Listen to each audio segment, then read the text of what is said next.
Daisho_Shep was first.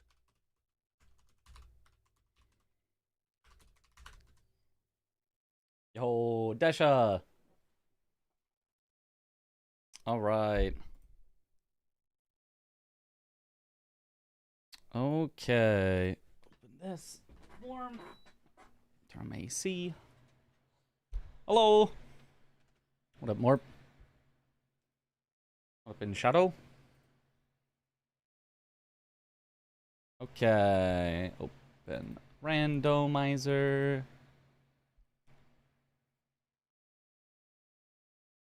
Is there a reason I have the chat so high up over there? There. That seems better. I hope this run doesn't have that dog in it. It's very unlikely. It's very low chance that it has exactly that dog doing exactly that move on exactly that bridge. Could be on another bridge. But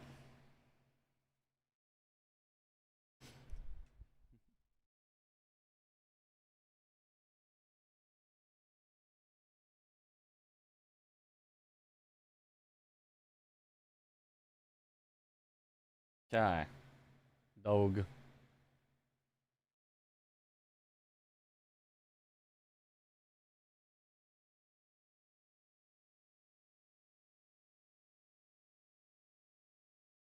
Is it a good or bad thing that we lost 6 hours of progress and I wasn't even phased at all? I was just like, yep, not expected something like that to happen.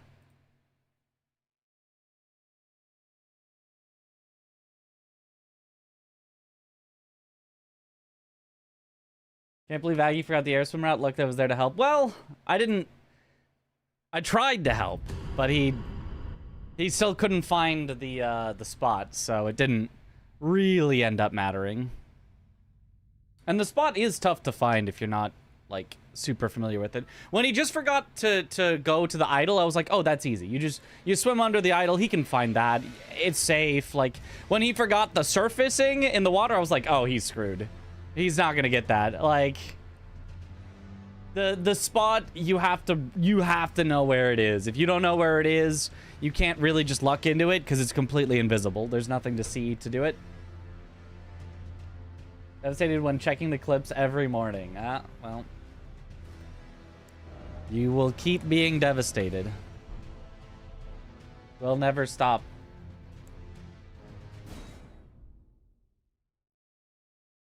Damn that death. Yeah, that's how that goes. It is what it is.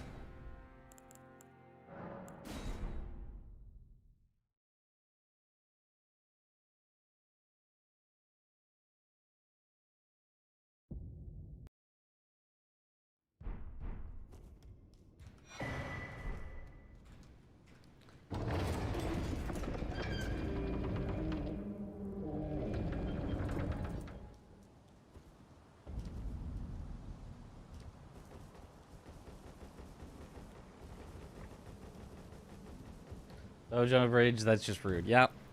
Yeah. Yep. Yep. Yep.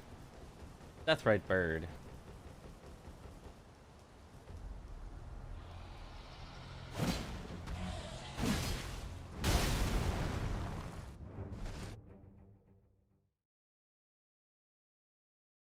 Urge.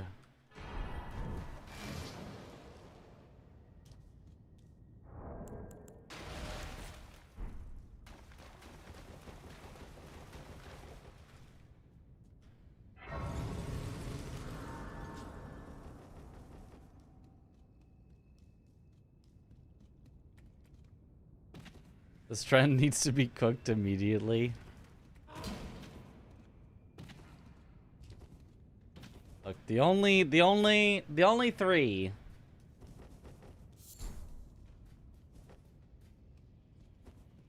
that it truly makes sense. It just feels right to shorten them. Bubaha, Bubaka, and Dahugaka.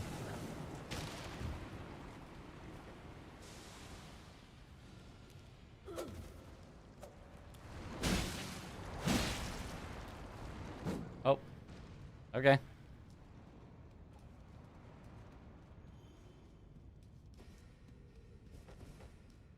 No, that's is too much. Ow.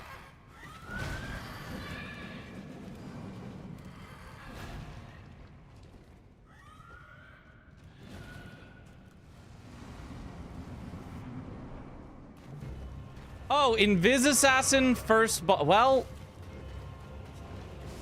fucking rip.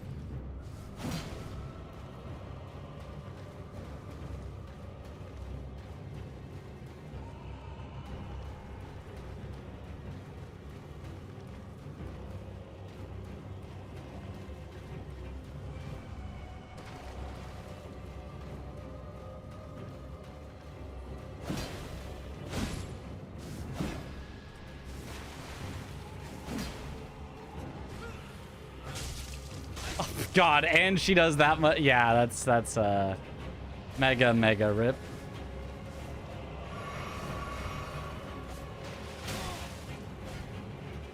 Yeah.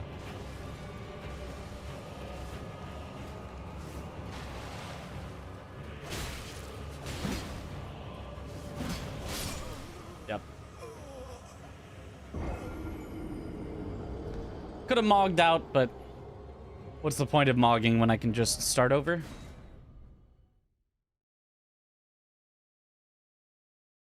Rather, when you go next, you just go next. I would be surprised if anyone could beat Invis Assassin in that situation.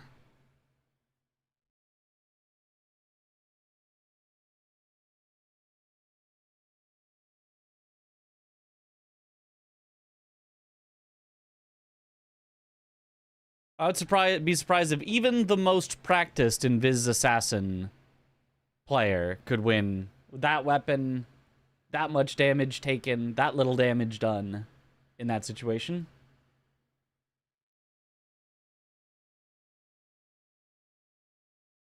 Would not be surprised at all if someone Memory of Graced out came back later with a bit more upgrades and won, but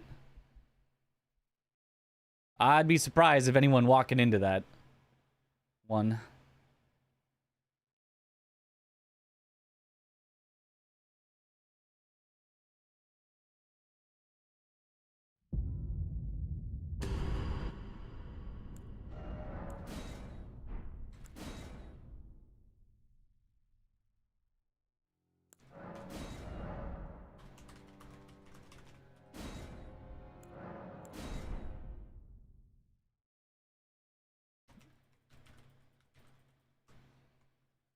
Good luck, Mitch. Thank you for the good luck.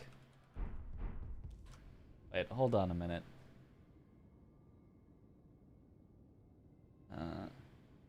Okay, so Max Stank saying the Hugaka trend needs to be cooked immediately, and then adding a T for no reason to the abbreviation for Night Rain. It's infinitely worse. Having fun with actual abbreviations, no. Adding extra letters to abbreviations for no reason, just to make it more confusing for people. Oh yeah, that's great. People say it like that. Nobody does. Nobody ever has, except for people trying to be intentionally annoying. There's no way. There's no way.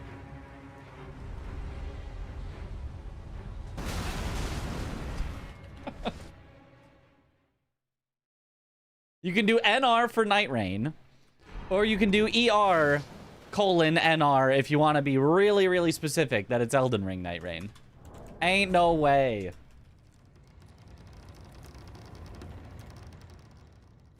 Night Rain is NR. That's literally, like, there's no reason there would ever be a T in there. Somebody put a T in there to be like, haha. Now it's the sex thing. Haha. Got exposed. You're exposed.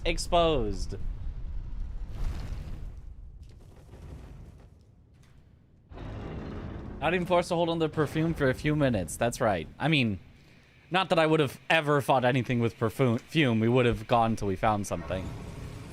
Romina first, honestly, would be fine, except that I have no armor. And so I'd probably get one shot.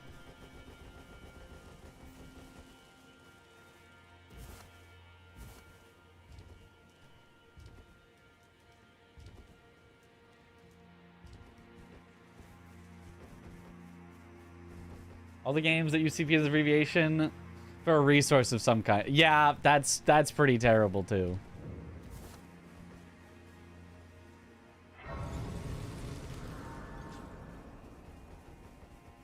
I guess now I know.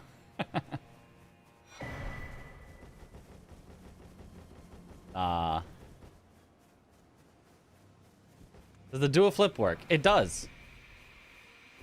But I can also that you're not then wine. I am caught.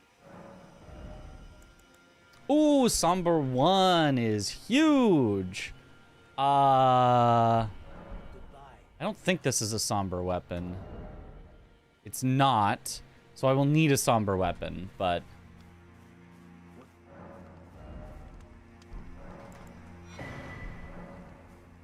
I've seen a lot of people abbreviate checkpoint poorly. Yeah.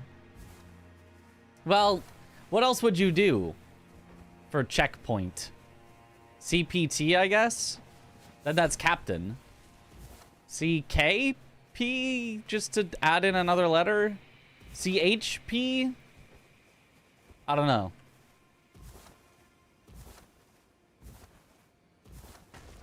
Just don't.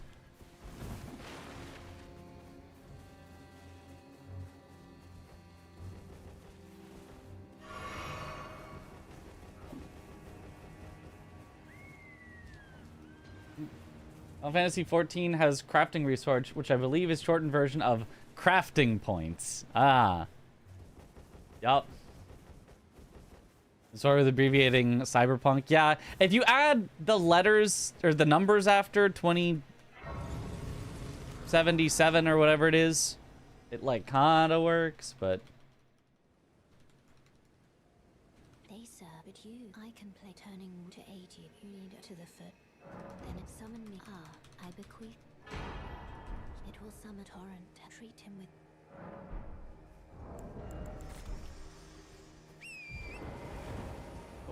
I do have a rune arc. Might as well pop that now.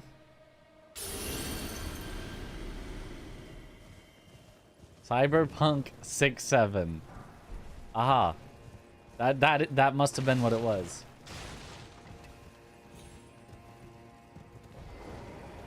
We're playing Warhammer Combat Protocol, command points, command phase, yeah.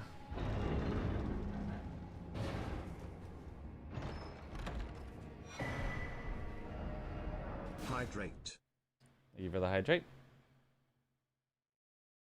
Good luck, Mitch.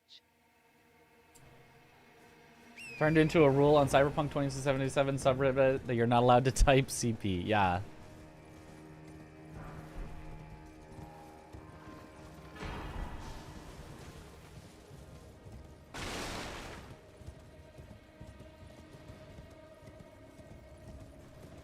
We've got an impaling thrust weapon. That's good.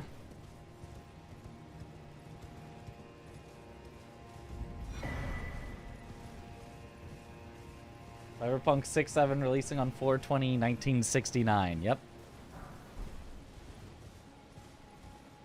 Still no Sombra weapon.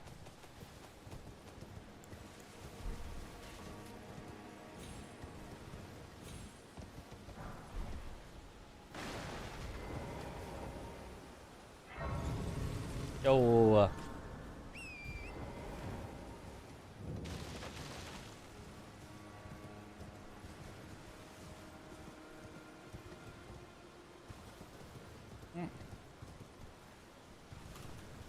Great.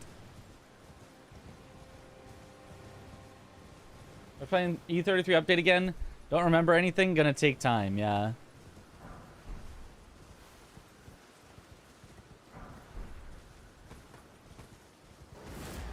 That's definitely a game that... Oh my God, that hurts. Almost got one shot.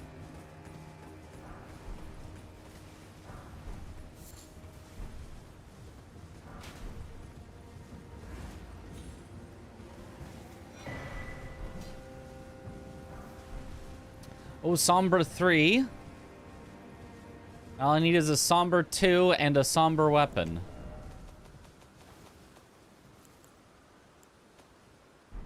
Yeah, it's still a non-Somber staff.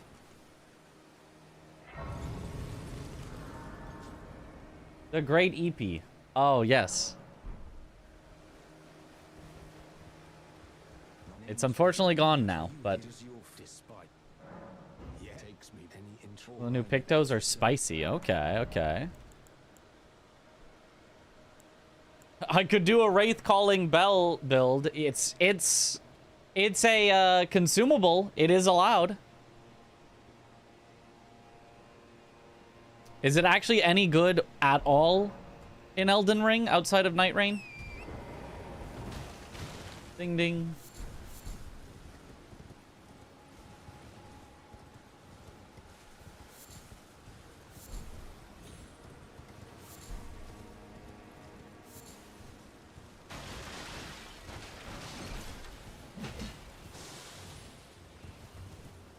You should go EP at 6 a.m. in Germany. Oh, okay.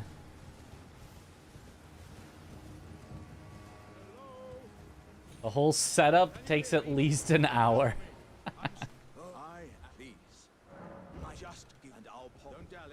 Beat the shore bosses first time just now. The credits are rolling. What an evil ending. Yep.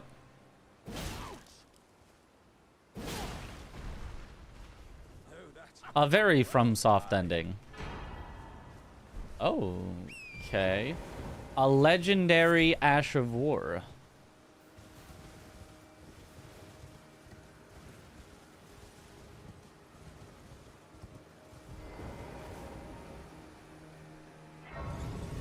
The big Stompy.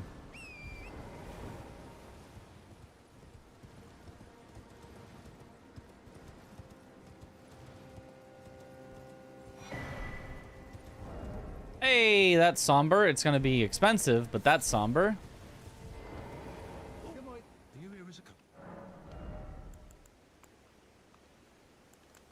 Ooh, RKR as well. That's solid. A good way. It's usable on all melee armaments. It's a way to change the affinity on anything while having an Ash of War that is useful. It's not like the greatest Ash of War ever, but it's useful. The big dude.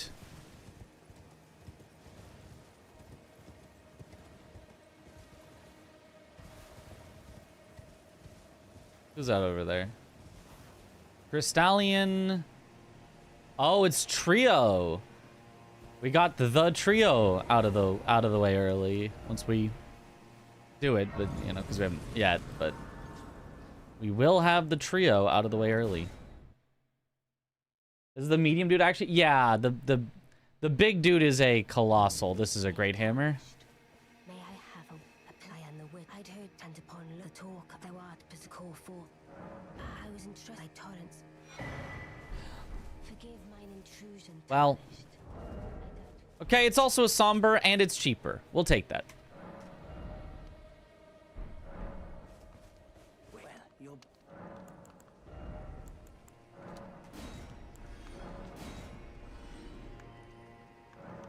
I have no reason to have these.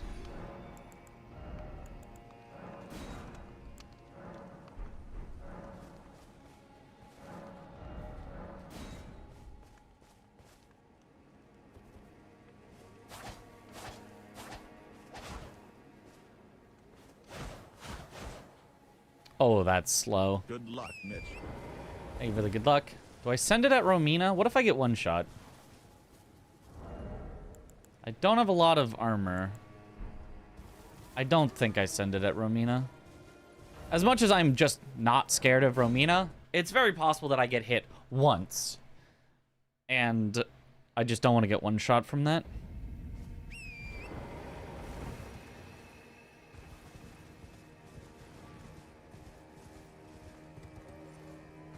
I believe we talked about something yesterday and immediately got gifted.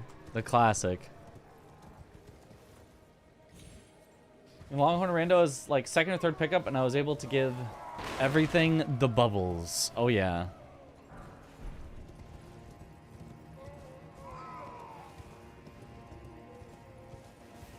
Will be 2 hits. I mean, if we're sure I don't die in 1 hit, Romina's probably fine. I guess there is 1 move that could double hit me.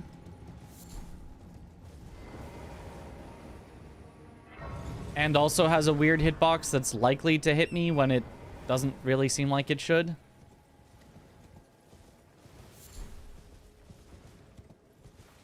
I'm seeing the timer and you're sorry. I mean, it happened yesterday. You can be sorry yesterday.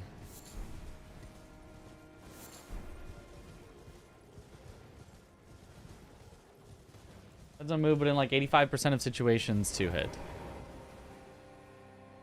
Okay. Then fine, I'll send it, and if the run dies, it's your fault.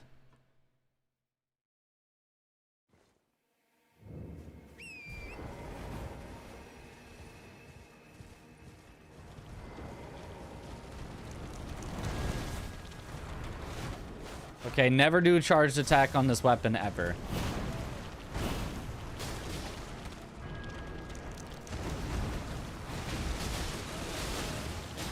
Okay. Maybe this isn't a good... This weapon is... The damage is...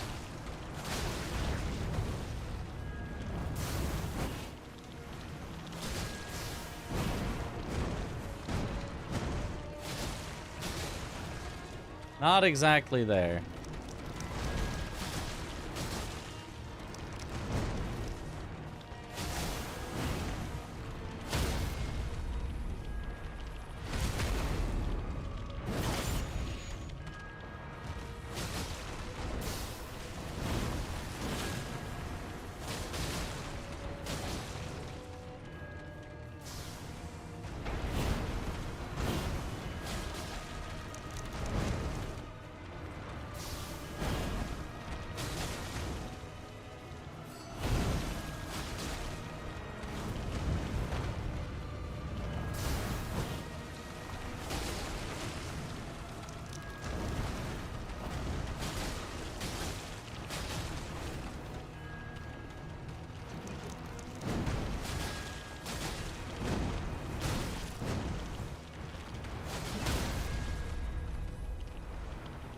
Well, that is the move of hers that doesn't hit for any damage.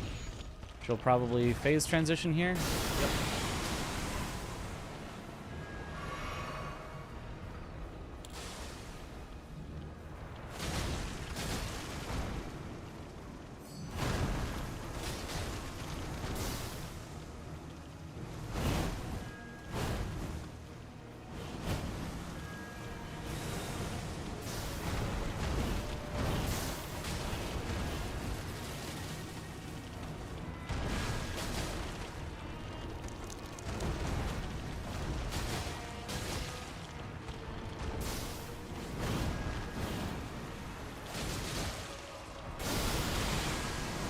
Oh, that's not supposed to happen.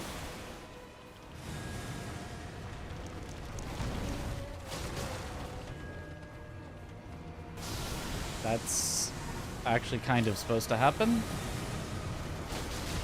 As much as I hate it, that is kind of how she works.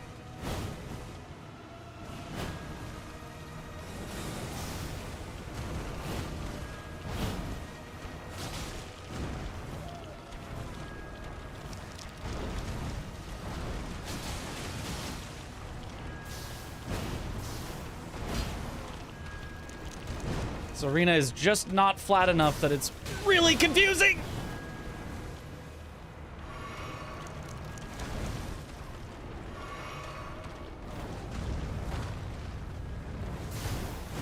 Yep.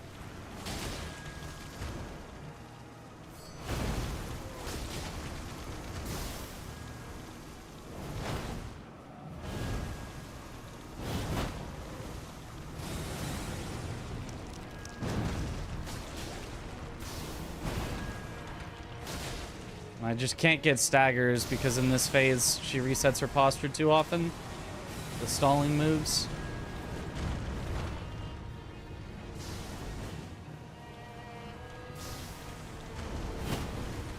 Which is where like all of my damage comes from.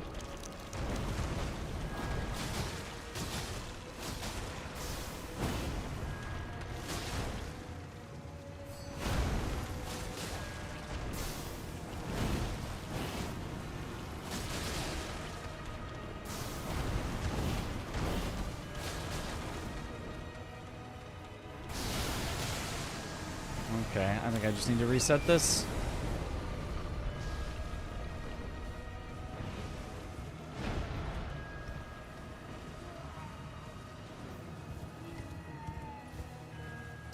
Yeah, we're not doing Romina first. It just takes too long.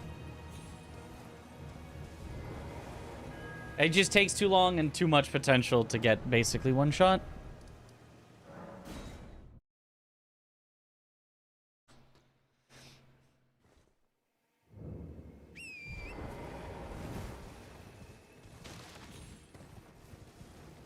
These weapons, even they're somber +1, which is a higher upgrade than I usually have at this point in a randomizer. And they are doing way less damage than I usually do. These weapons are mega bad.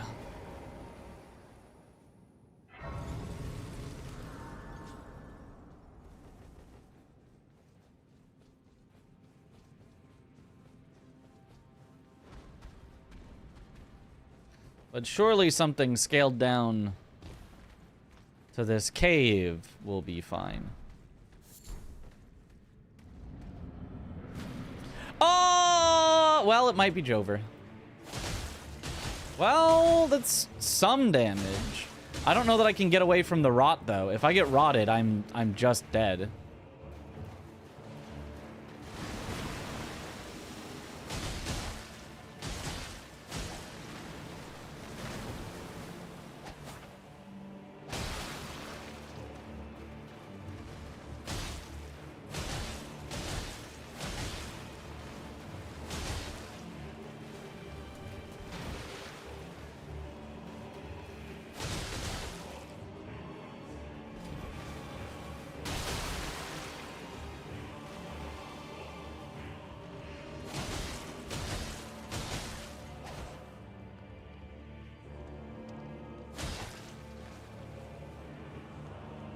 Oh, and of course I don't get the riposte.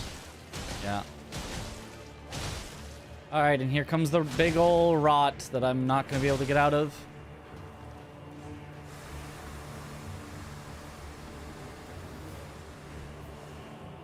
Oh. Wait, it like went out of bounds? He breathed into the wall so it didn't happen?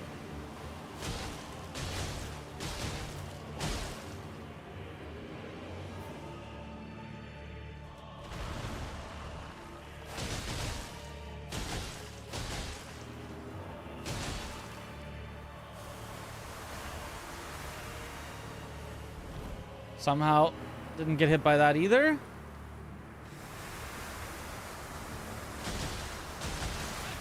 Oh, did get hit by that and it's an instant rot on one tick?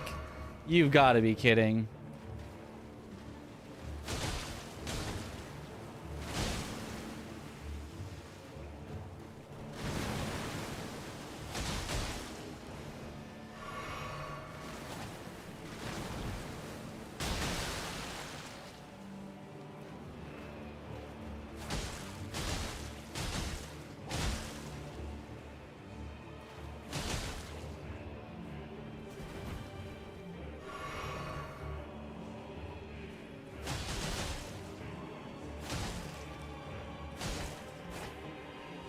Wait.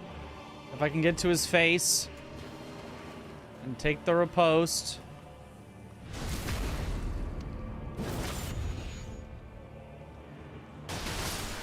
We won! Holy. If I got hit even a single more time, I would have been dead.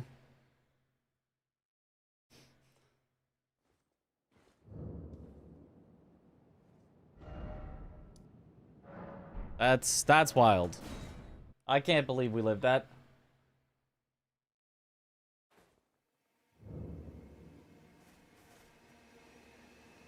Early talisman pouch. Yep, literally first boss. It's the classic.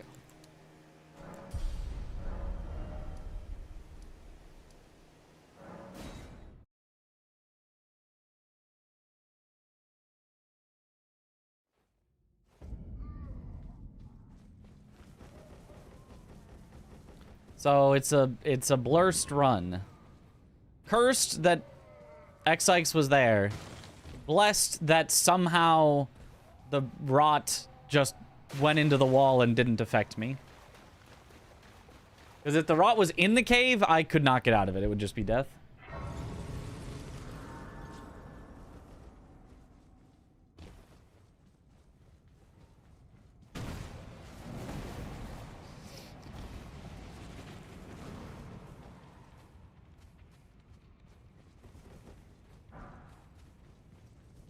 Also, unlucky that his rot breath bounced off the wall and hit me, because, you know, there's nothing you can really do about. He does a breath in a cave, and it just kind of bounces around.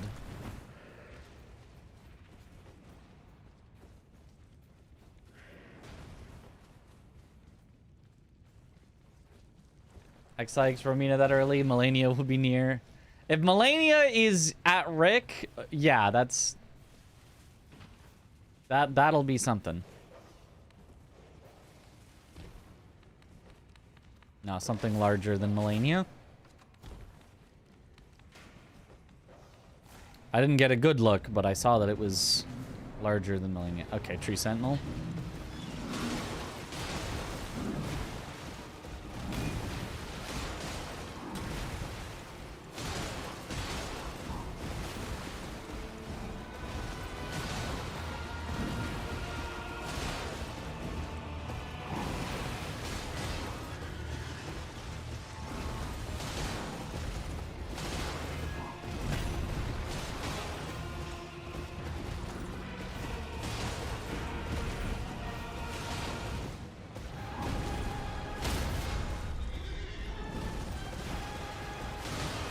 Why do these weapons do no damage?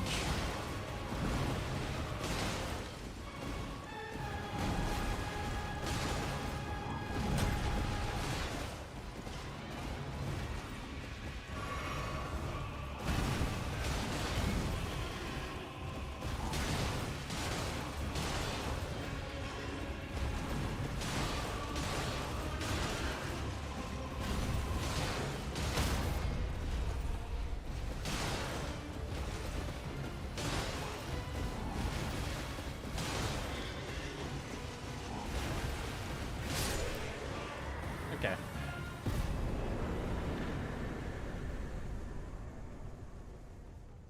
This is corny as hell. What is?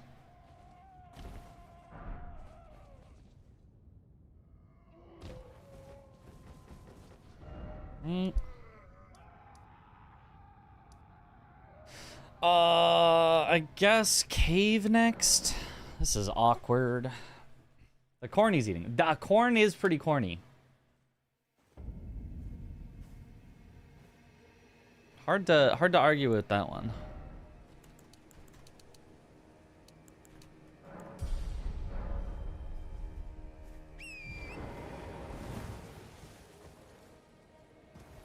Ahoy.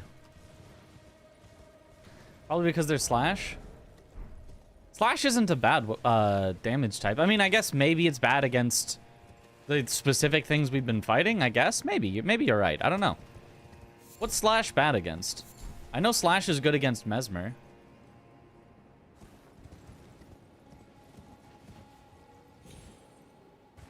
I feel like Bloodhound's Fang does just fine on all of these.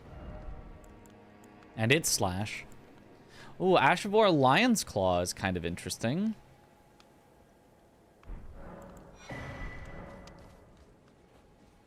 Honestly, I might like Lion's Claw better than Royal Knight's Resolve. They're both good. I don't know.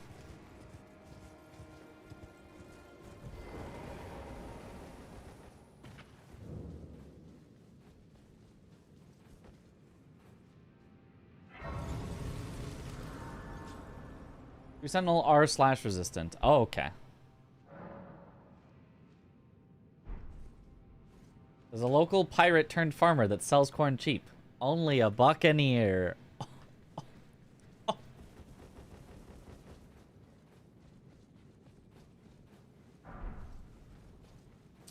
Oh, a smithing stone 1. That's nice if we get a smithing stone weapon again. Ah, Crucible Knight. Oh. This will not be quick.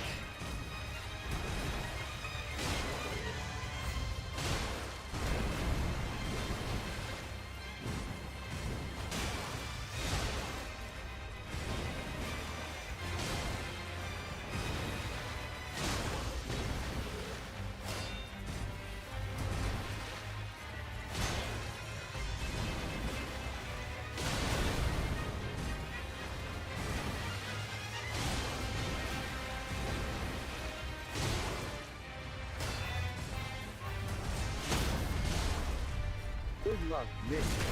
Thank you for the good luck.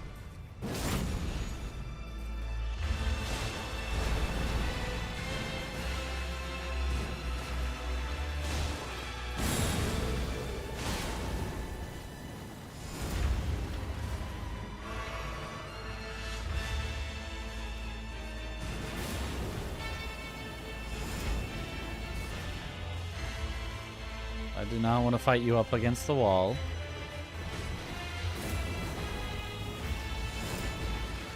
Could you stay near the middle of the room, please?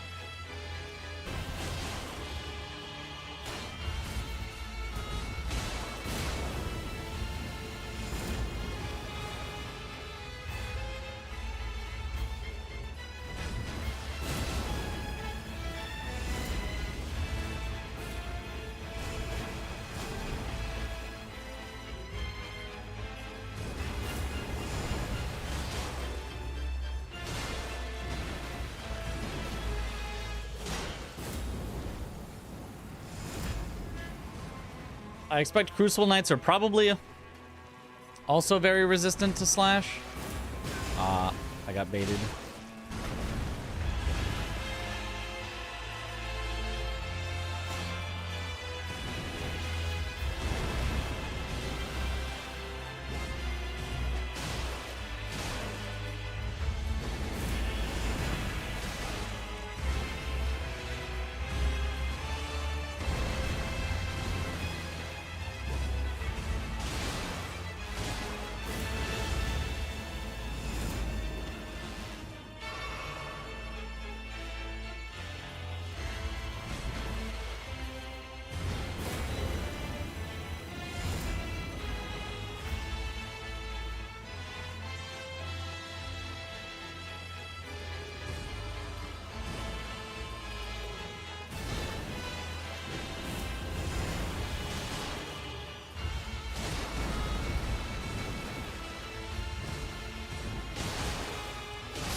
All right.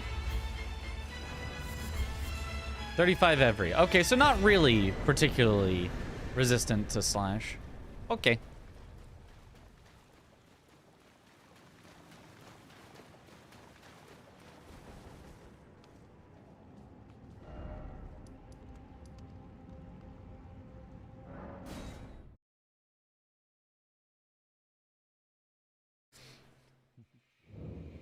Yes, I trust the spreadsheet.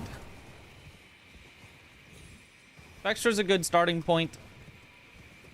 Right more often than not, but I trust the spreadsheet. Jump attack was chunky, yeah. It's got the same jump attack as Falx. And Falx is a jump attack monster. So maybe this weapon you're only supposed to do jump attacks? Maybe this is a jump attack weapon, like Falx is a jump attack weapon, and you just treat it as Falx but without the bleed. So, terrible, but, you know.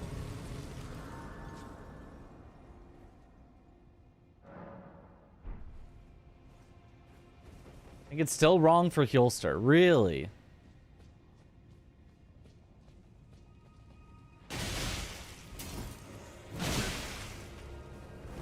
Okay, I don't like this. I don't like this. Didn't want to activate the skeleton. I activated the skeleton. Flask upgrade? Yeah, it's fine. I hardly have enough max HP for it to matter.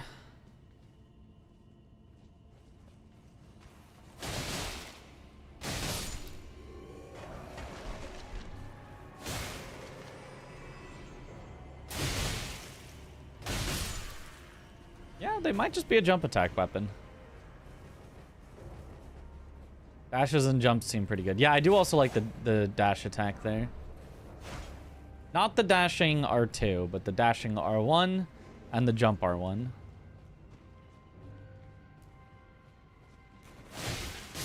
I mean, if something's just standing in front of you, I think just regular R1 spamming is fine as well.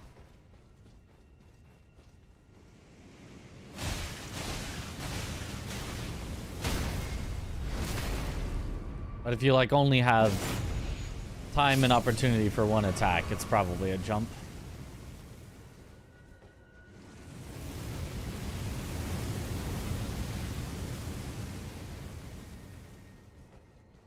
Oh, there's Blythe over there.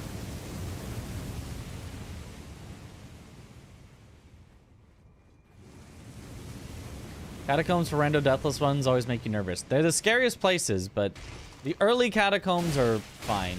It's the late catacombs that are really, really dangerous. Somewhere. Yo, what up, Charged Toaster?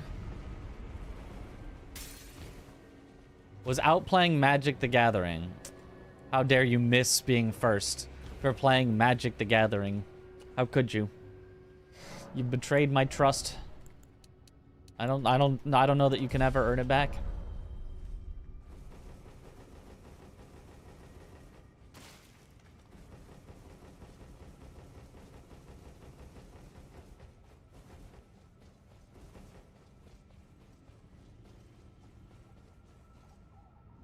Hope this is the run. I think we all do.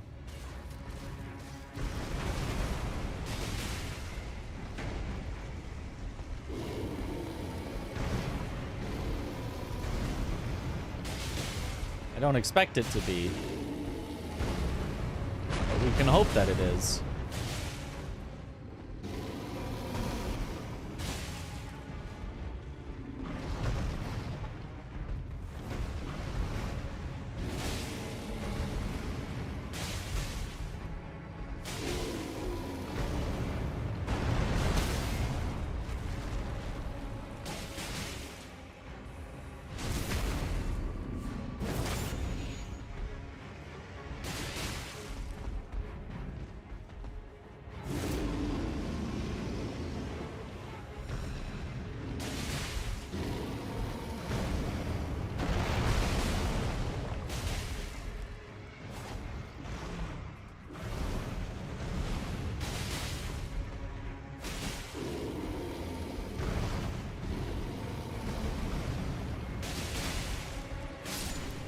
Okay. Can you have it, the trust? Can you make sure to be here first for every stream? If so, then you may have it. Got in trouble for telling the future with numbers. Glitched out mathematics. They took away my mind or thinking power. That is unfortunate. Probably shouldn't have done that. Should have known that would happen. Okay, we're probably... It's still gonna take so long to kill Romina. I'm just gonna keep doing other things. Like, I think we'd be fine to kill Romina now. I think we have enough health that I'm not too worried about getting instantly killed, but... Man, it just took forever.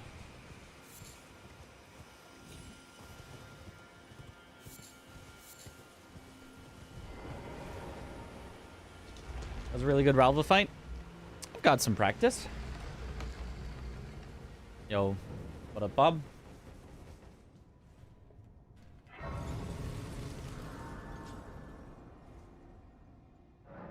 The bear.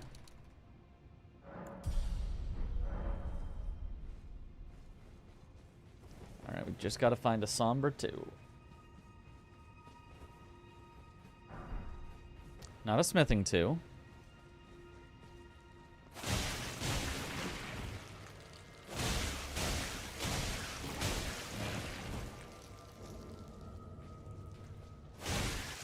You know what? Sludge can just stay there.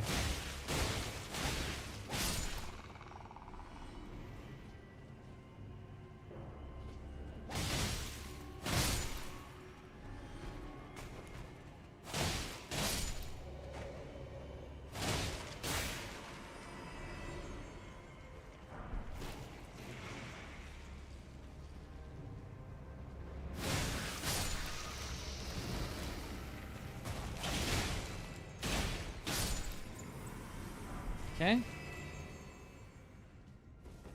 And sure from Germany, but thanks for the consideration. Okay. I will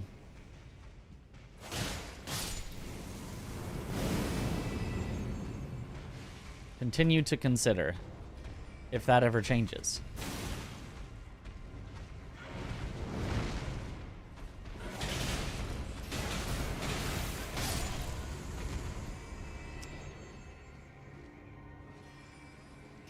The anti-stamina debuff on those guys is devastating.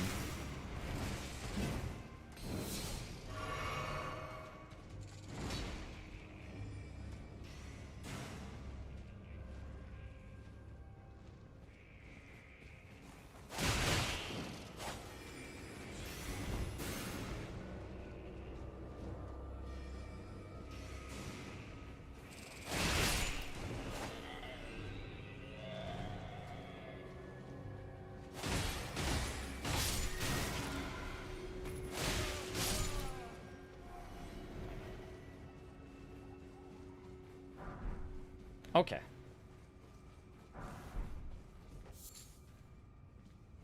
You play Night Rain bosses in Elden Ring any mod? You mean like the Night Lords, the Night Rain specific bosses? I have never heard of or seen a mod for that, but it might be possible. Ugh.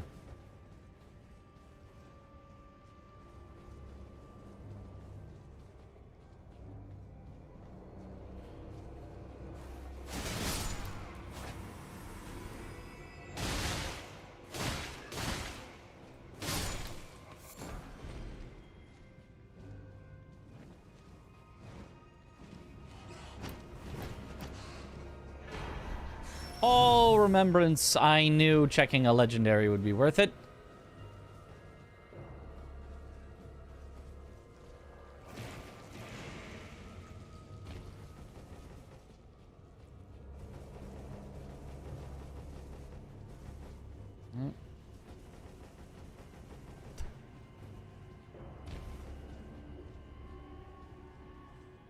Hog. We've got cash.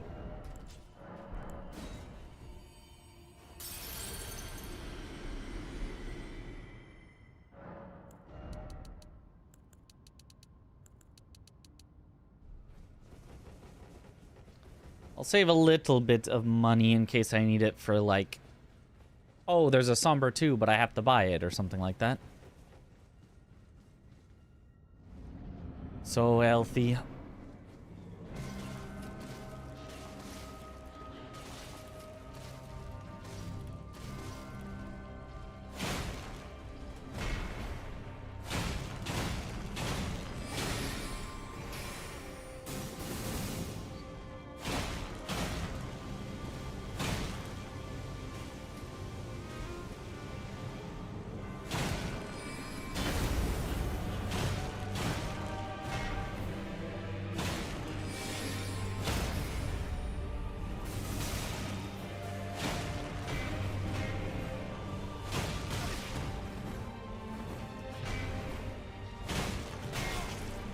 I guess all these attacks are too greedy because this weapon's really slow to recover from its attacks.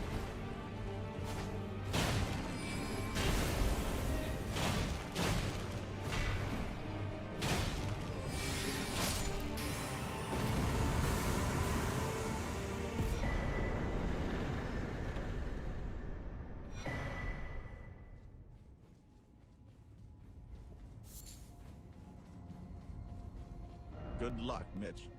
Thank you for the good luck. I guess we're healthy enough to take on Romina now, even though it's going to take forever.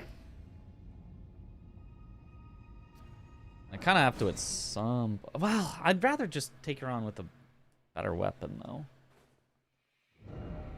So maybe not. Maybe we just keep doing easy bosses until we get a better weapon, then we go for Romina. And the reason that I don't immediately try to find a better weapon is because I can save the pickups for when I have a really bad weapon. This weapon's a bad weapon, but it's usable. There's a lot worse out there. Watchdog Staff is probably really good in this challenge if you ever get it. I have gotten it before. You mean for the Ash of War, being able to take things out from ranged? I think it's a little expensive, isn't it? But yeah.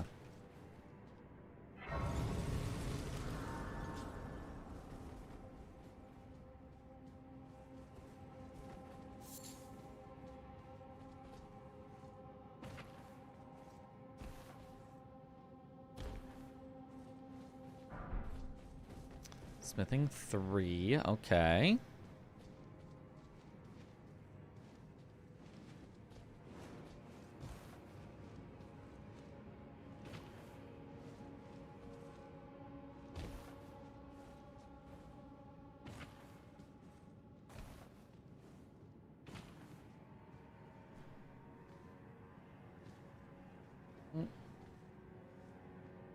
Ash doesn't scale with any stats, only with weapon level. So it's really strong if you max it early, if I remember correctly. Okay.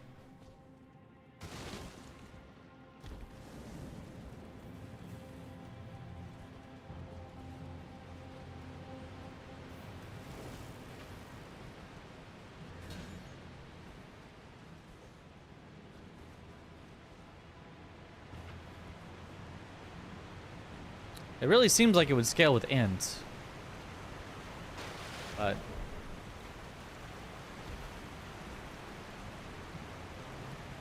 Oh, a worm face. Okay, well, that's interesting, but we can just make it by.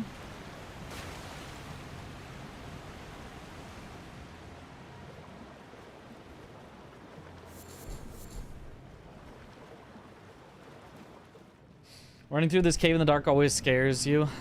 Honestly scares me too, but... Okay.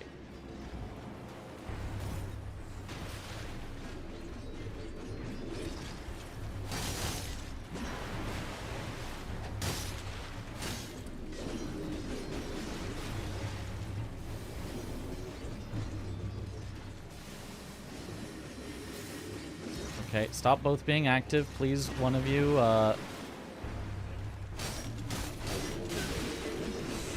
Oh, almost the insta-rot. Oh, God, and I gotta...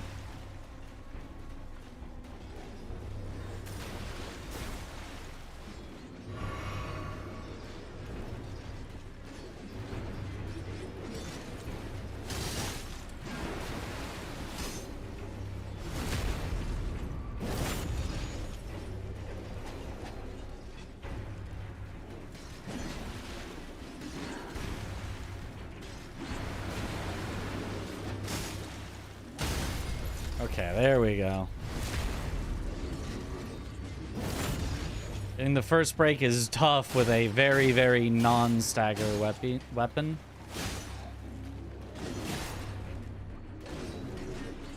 God, and it costs so much stamina per hit, too.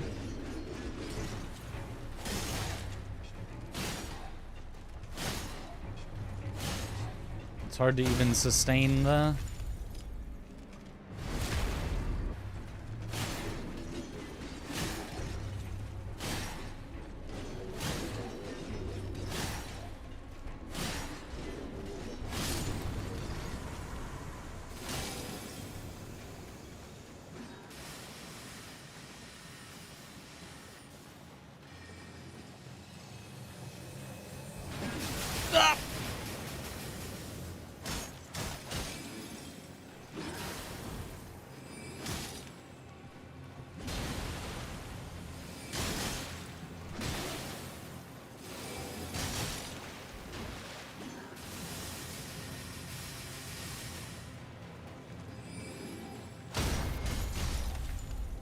Okay, finally got the break.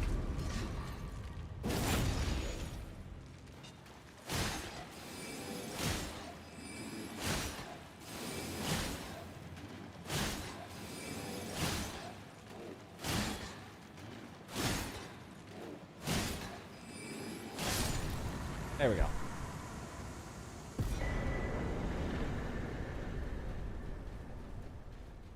At this point, you think jump R1 with the staff would be better? You can't jump R1. You can jump R2. Actually, jump R2 would have been better. Yeah. Jump R2 legitimately would have been better.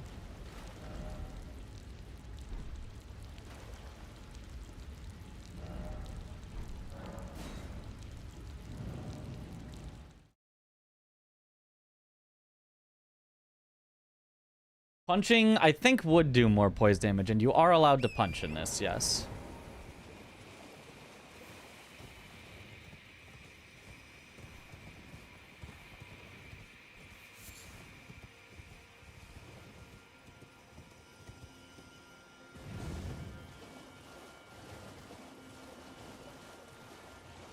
Coffee, Red Bull, or Monster? Not coffee, but other than that, otherwise...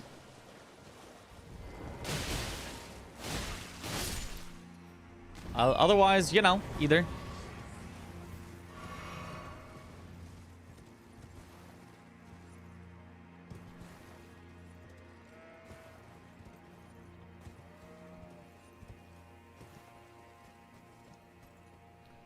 Otherwise, whichever one is sponsoring whatever event I'm at, which is usually when I need to actually stay up for things.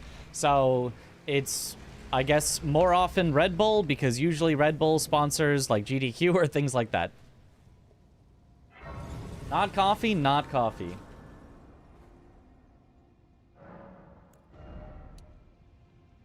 Nah, just keep the rings. Maybe just be a monk. Well, the problem is... oh, God, big bird.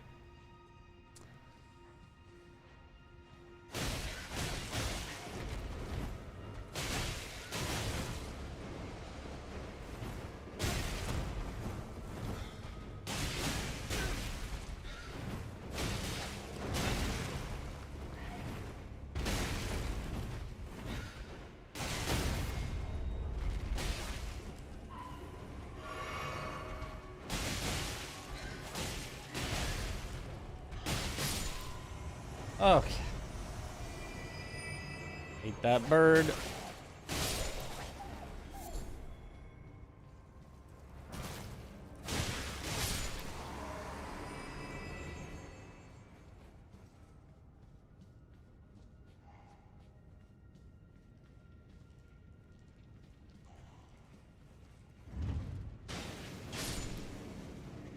Yeah, take that.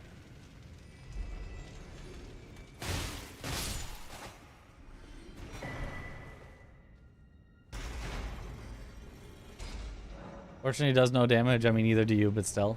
Yeah, fortunate that scaling is not too bad, but...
All right.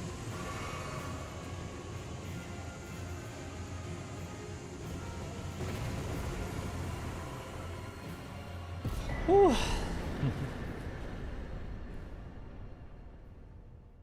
Mesmer lived up to the hype he had before the DLC came out. Me too. Excuse me. He's so good. Okay. I think I warp out. Bless you. Are we gonna be fine with patches with this weapon? In theory, maybe we corner him Unending Dance and then just win, probably, but we'll see.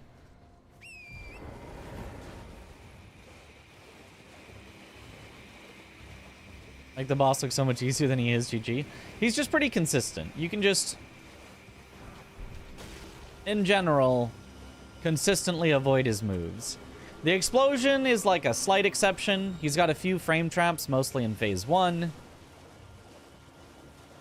And sometimes his fire will linger way too long, but for the most part, he's very consistent. Ezra might honestly be your favorite boss in the entire game. He's my second favorite.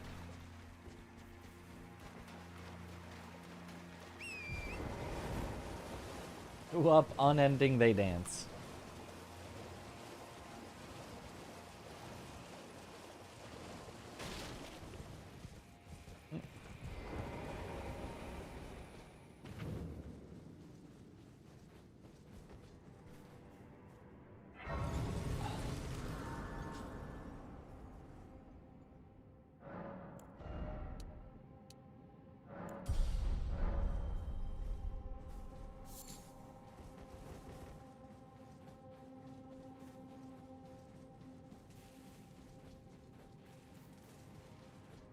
This game is like so different when you have health and you can worry about your resources compared with when you don't have health and you need to worry about getting one shot.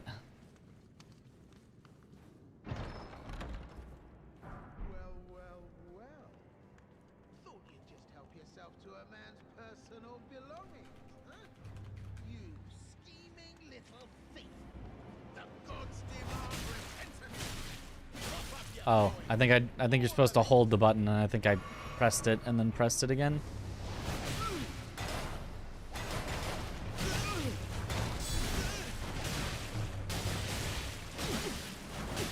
Wait, please. I surrender. White flag. You did so. Have it your way. You'll get what's coming. We're about Oh, I forgot he can double heal. boys.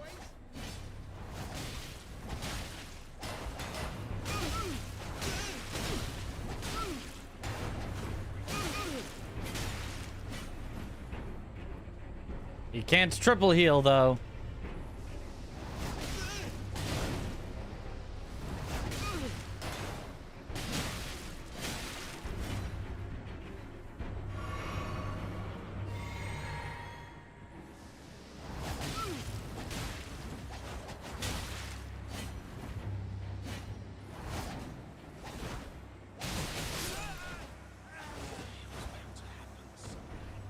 Dancer weapon v dancer clothes. Dancer weapon wins. My king. Okay. Well, I haven't been forced into any new weapons, which is interesting. What a shit show.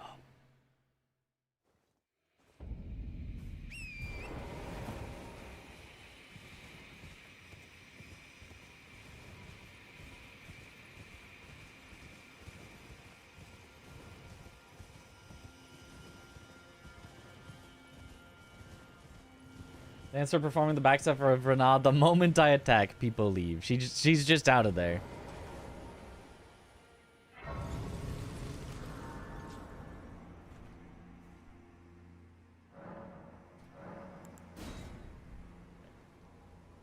Sometimes the game glitches and the bosses cheat. That, you know, those are actually both true things that do happen. Ghost Flame Dragon with this weapon? No, thank you.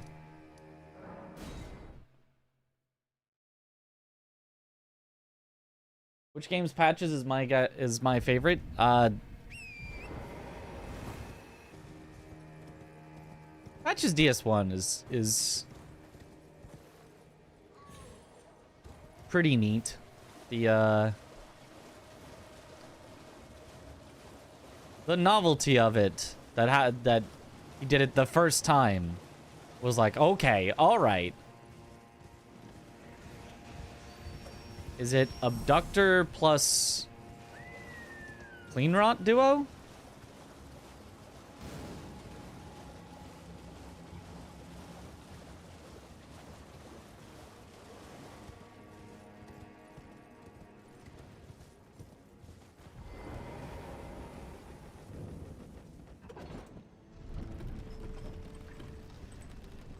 Okay, when he steals the onion armor in DS3, but the Onion Knight.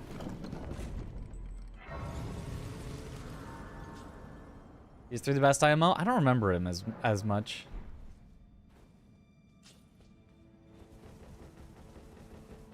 Spider Patches from Bloodborne is the GOAT.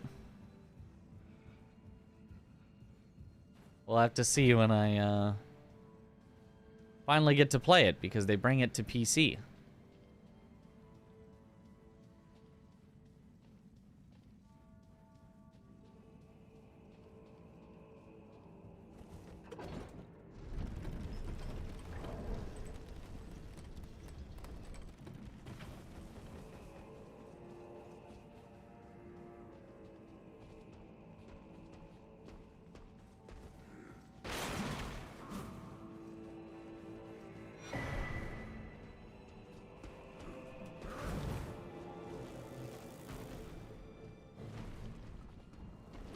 Big golem.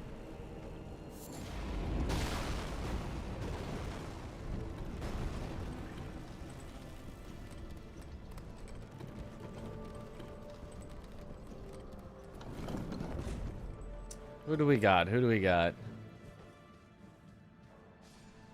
Magma worm. Yeah, I can take a magma worm.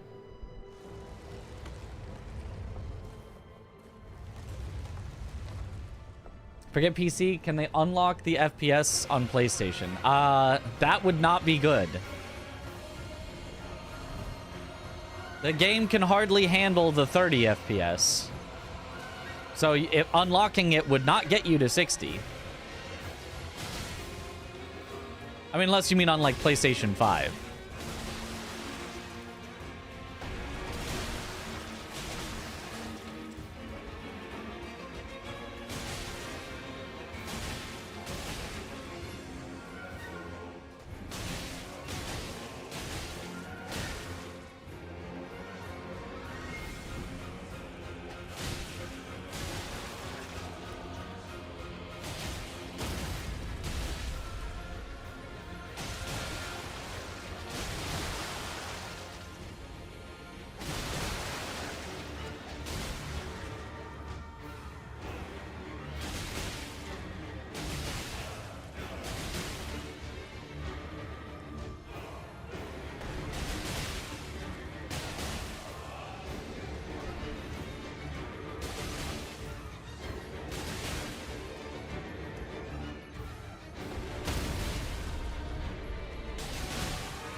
Nice. He's a stander. You ever seen Breaking Bad? Oh yeah, it's a great show. Probably one of the best shows that's been made. Okay, let me check out what's actually in the lake. Nightcore Bloodborne in 60.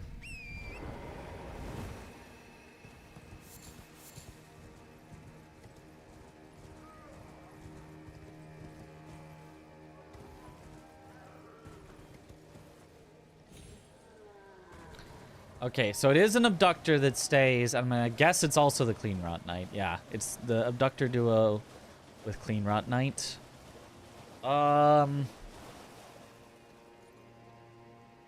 Seems dangerous.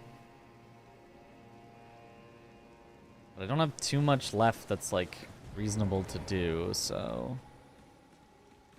As long as I can fight one at a time, it's probably fine. Can I fight one at a time? The Clean Rot Knight hasn't seen me yet.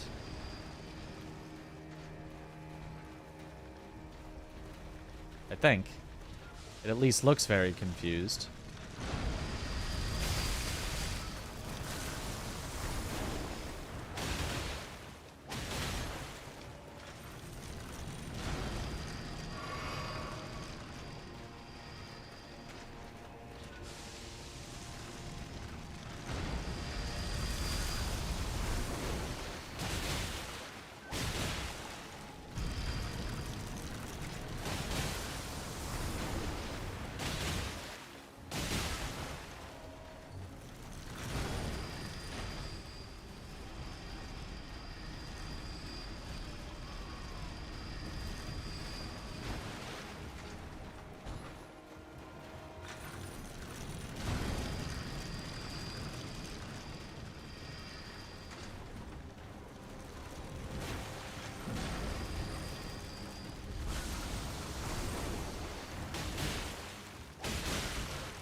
Yeah, hitting it when it's not open just deals 0 damage with this.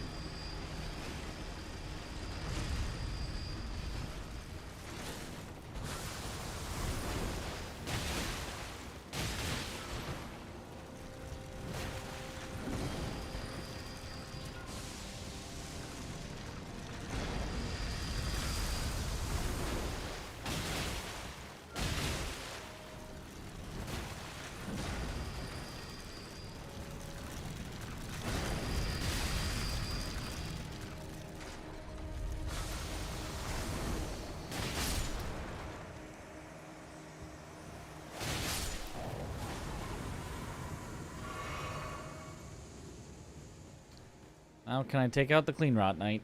I'm not good at fighting these. And if I get rotted, I have to just run.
I don't think I win this. Having no stagger on her is just too bad. And if I could hit like one more time, I could be dead or in serious trouble. So I think I have to come back with a better weapon. Just no stagger potential on this and low damage.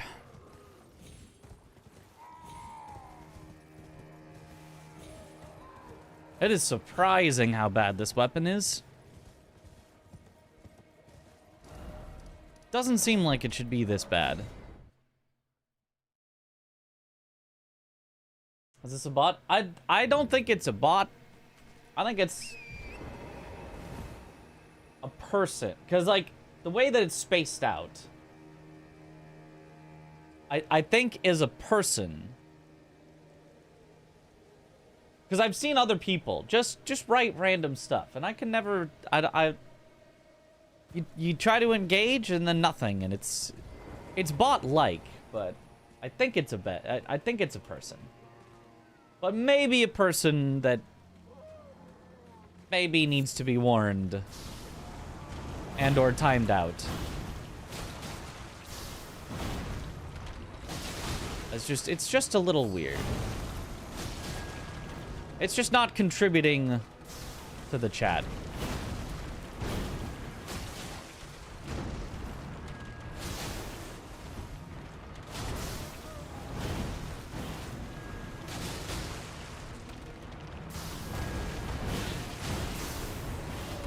Okay, at least we are very safe from instantly dying.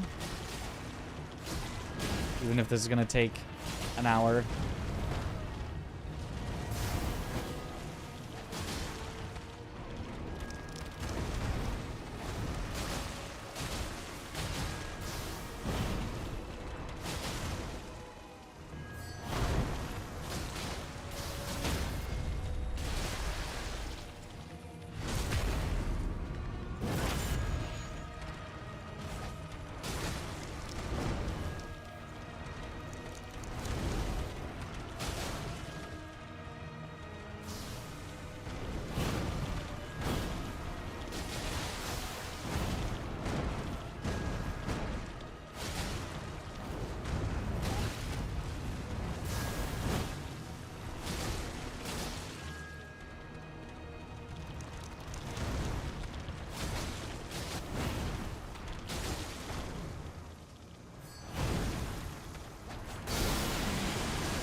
Oh my gosh, these butterflies are everywhere.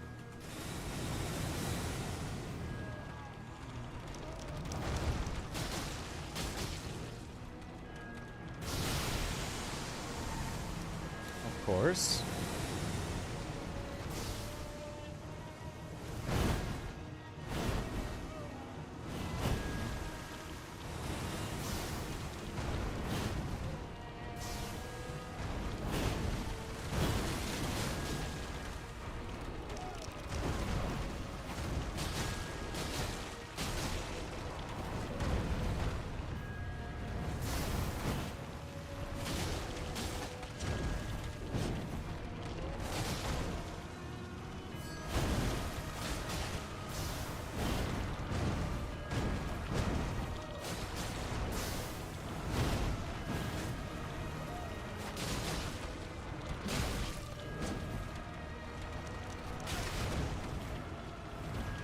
That. Yep.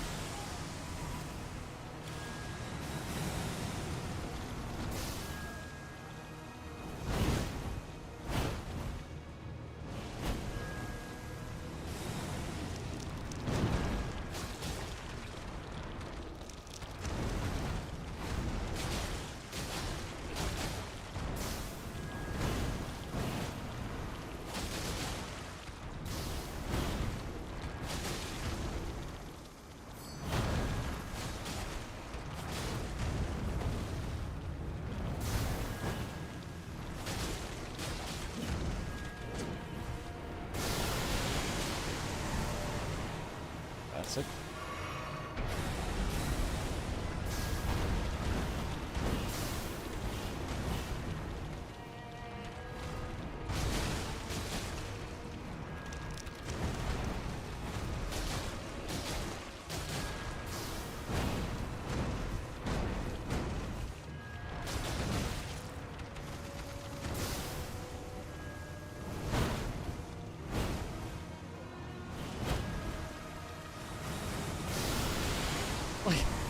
Is it even possible to do damage to her with this weapon?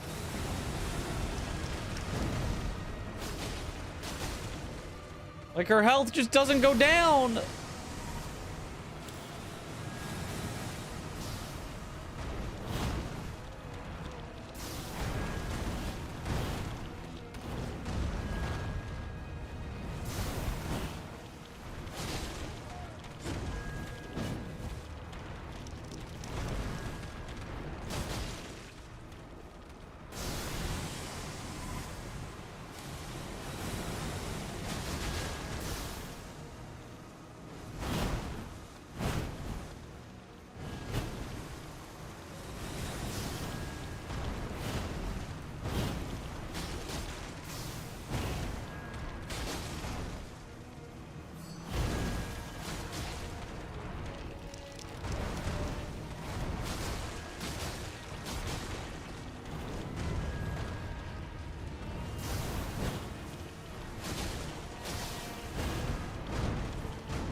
Finally. Whew.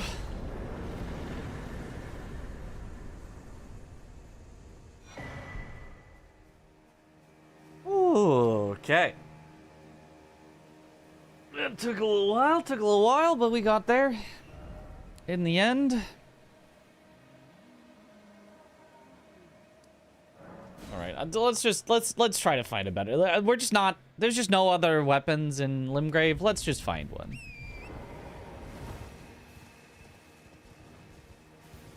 I think Clean Rot would be easier. Clean Rot is certainly easier. It's just I'm less experienced with Clean Rot. I will take hits to Clean Rot, whereas Romina, yeah, I will take a few, but like, I know my limits on Romina. I know when I would have had to back off because I would have been out of healing. I had no chance, possibly, of just dying from full. Even from half. So Romina was safer, even if she took forever.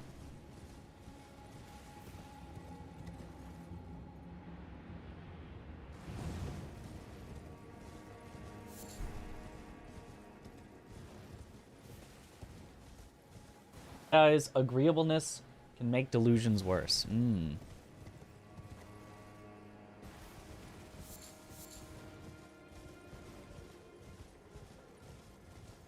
Because AI is not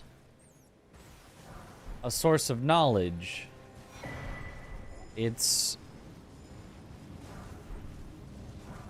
Flail? Flail is usable. Flail is usable. I can probably beat Clean Rot Knight with a flail. It's a source of agreeing with whatever you say. Because it gets, like, scored and trained upon how much a user likes what it says, not how correct what it says is. And it's a regurgitation of things that have already been said. Which is sometimes it will regurgitate a true thing, and other times it will mash up multiple things and regurgitate them, therefore making it untrue.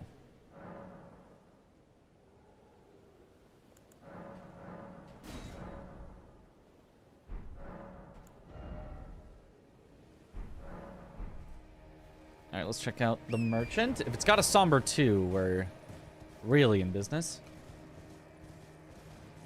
Surely not a bot. Anyone having problems with Elden Ring on Windows 11? Yours keeps freezing sometimes and it sucks. I have not had problems even after they forced me to upgrade to Windows 11. Somber 2! Holy, this whole time. I could have just come here and gotten a Somber 2. Well, well, well.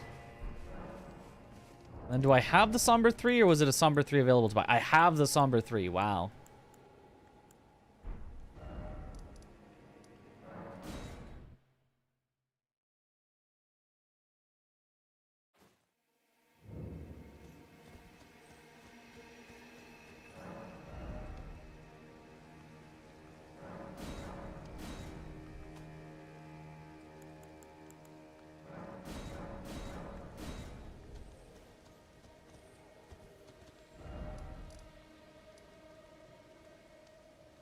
Let's go for the Ghost Flame Dragon, because we now have a strike weapon.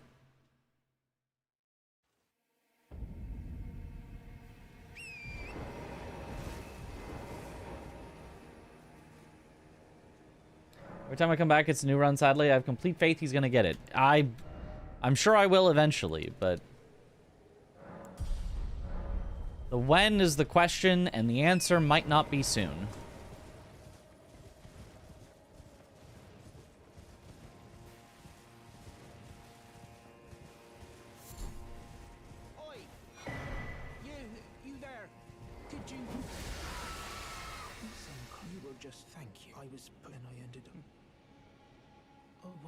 So this is all I hope.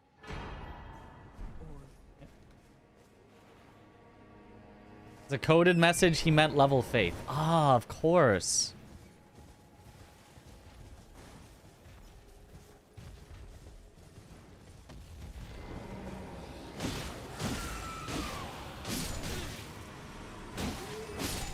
Flails are terrible weapon class.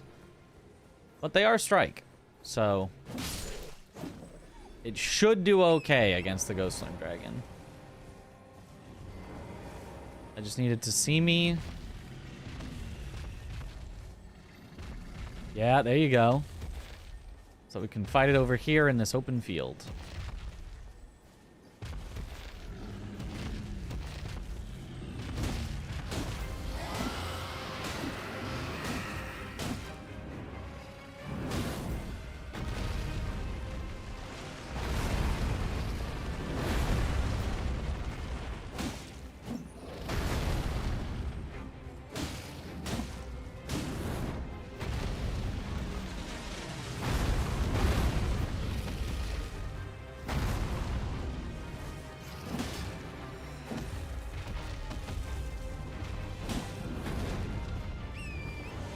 Is it called the French challenge because you retreat from many battles?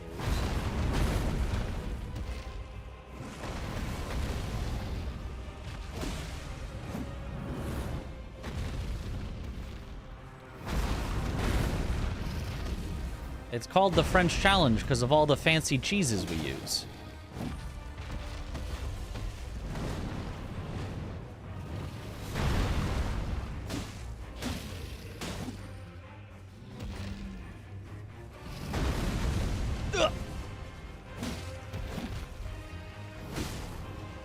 If this is the summoner, that would be very difficult, but would also be nice to get out of the way, so...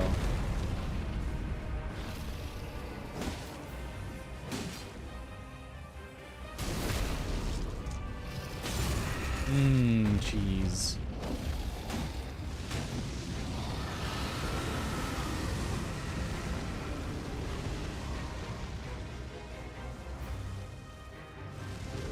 Okay, it's not the summoner. I think he just pissed all over Bach. How rude. No, Bach!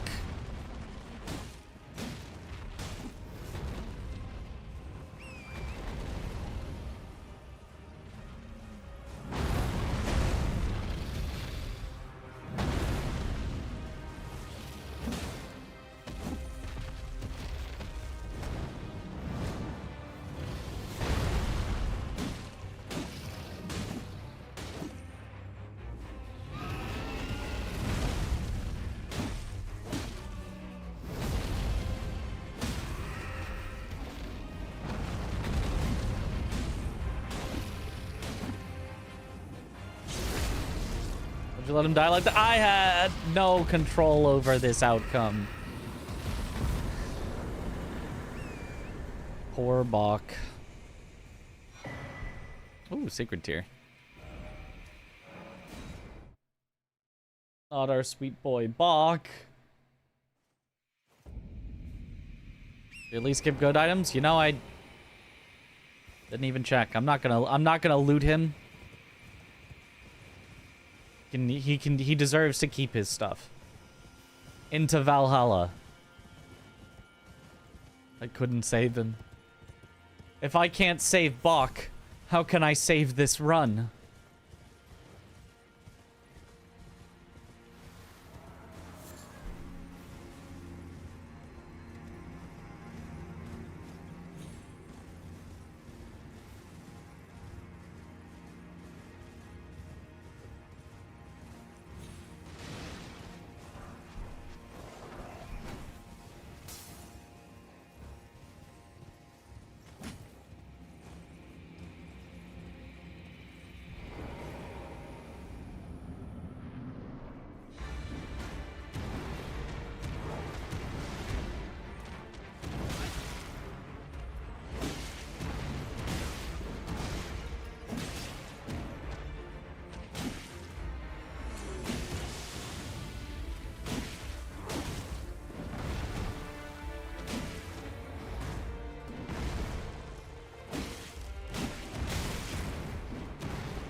Spin the chain.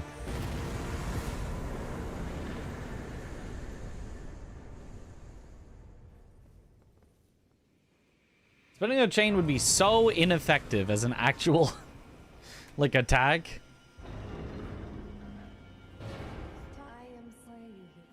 Oh, Selen looking a little dark and mysterious here, but definitely very witchy.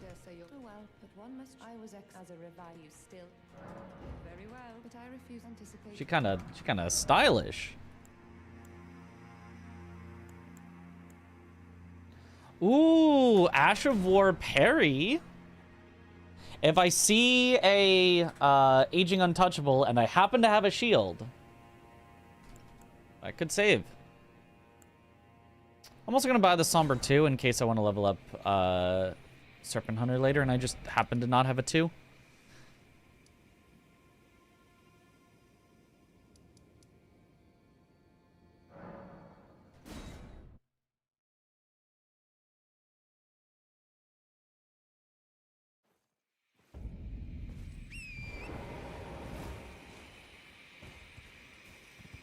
And we can tell there's still bots in the chat.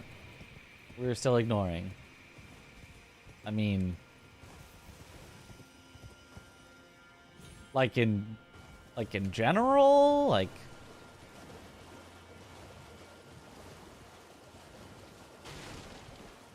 Look, I mean, if you're gonna make a bot, at least make it not post weird statements all the time.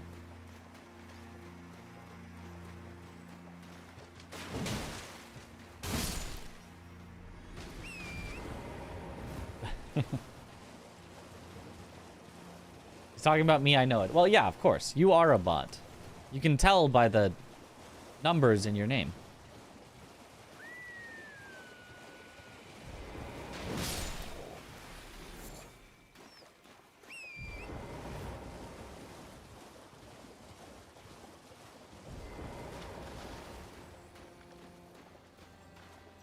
Okay, I need to once again get only one of them active. I think last time I did that by just walking up and hitting. Good doctor? Okay. Don't even need to hit it, just do this. This is fine.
Nice.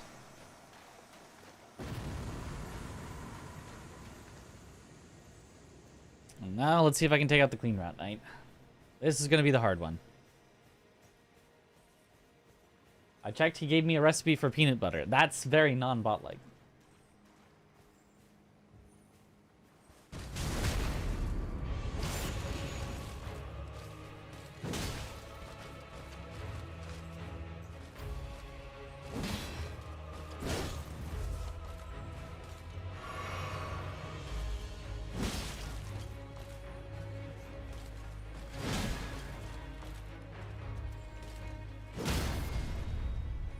See, this is why I wanted a different weapon than the Dancer Swords.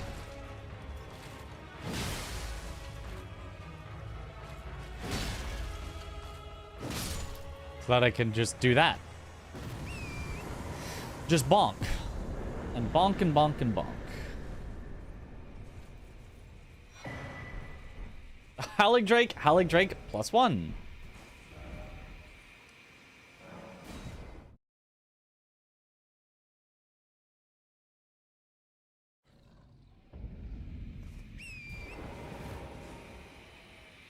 Which reminded me of the Wheelers from that horrible game Wizard of Oz sequel from the 80s. So many nightmares. I don't think I know that game.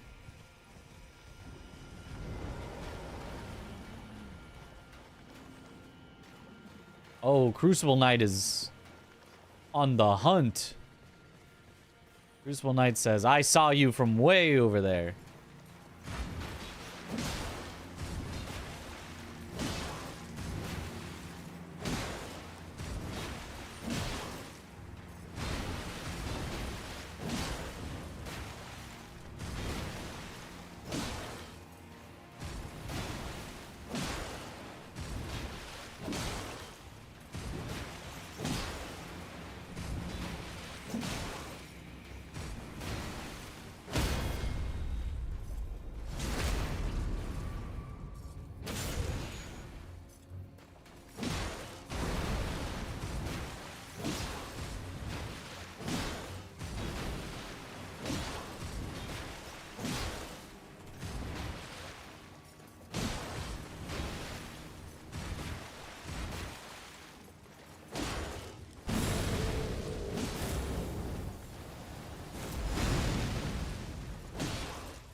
No!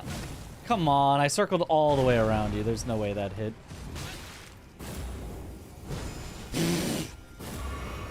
Jesus! Stop that.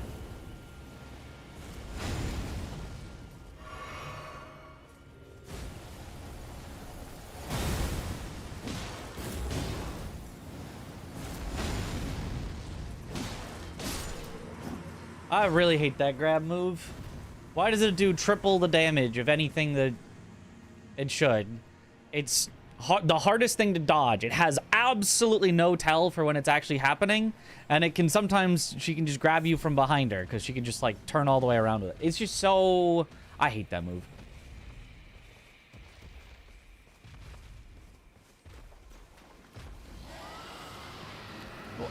And now I have to fight another dragon. Because there's just a dragon that just saw me. This is awesome. This is great. This is very cool.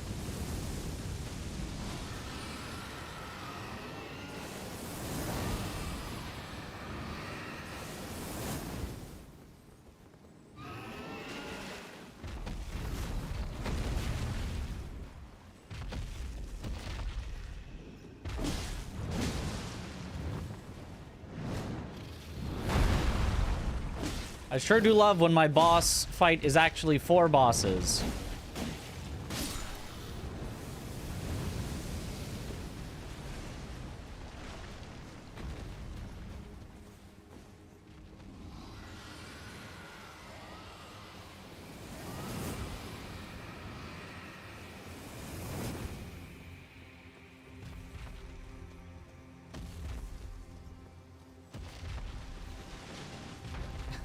Okay.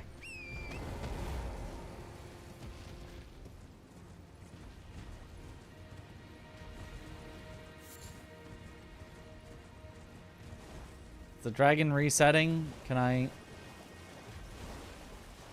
only have 3 bosses, please?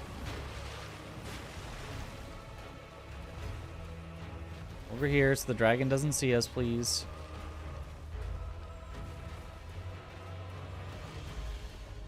Oh, okay. You're not. Where's the dragon coming over? Bro. Oh, this is really cool.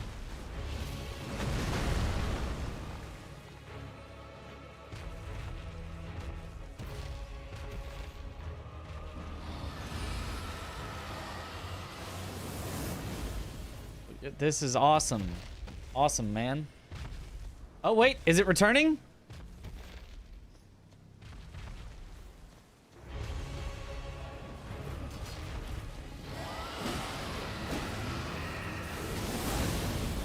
No, no, it's still firing at me.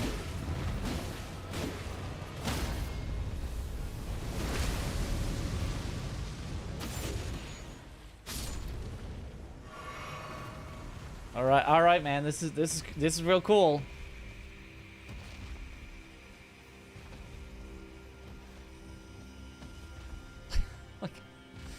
What the heck is this?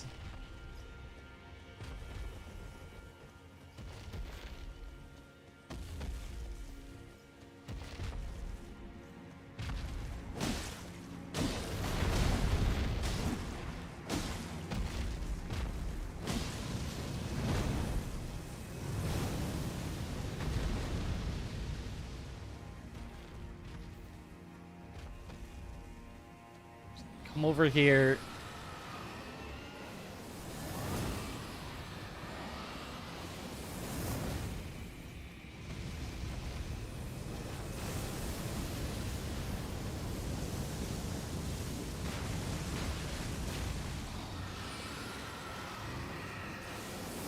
Nope, I've got my shield.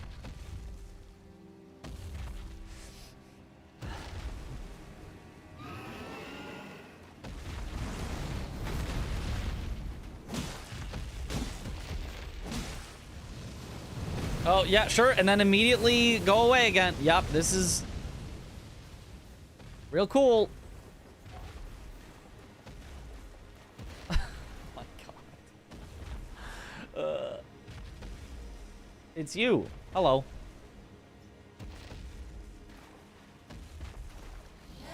Oh god, just come over here so I don't aggro the Crystallian with you. Just...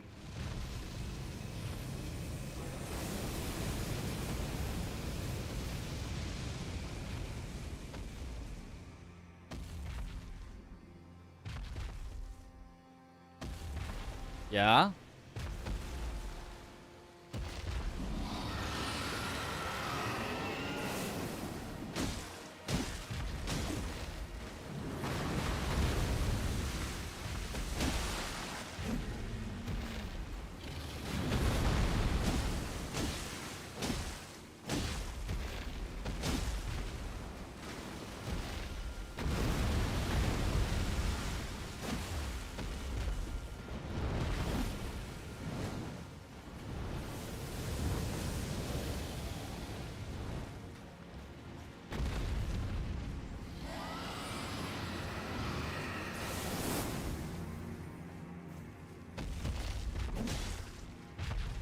Almost.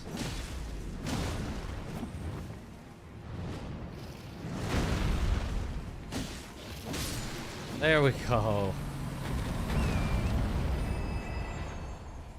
This fight sure is dragging on. Got him.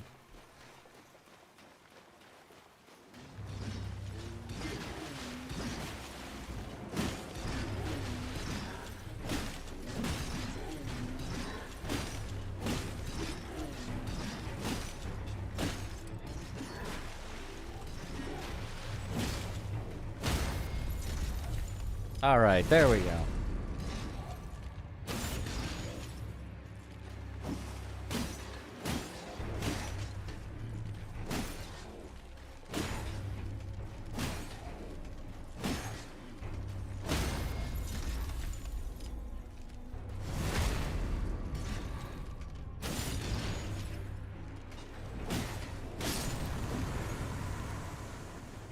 Okay.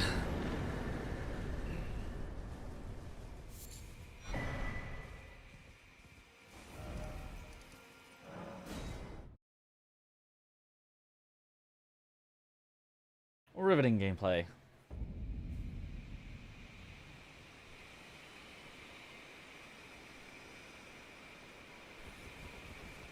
You're a Novan, you're a good player. How many wins do I have? What do you mean wins? What is wins in the context of Elden Ring?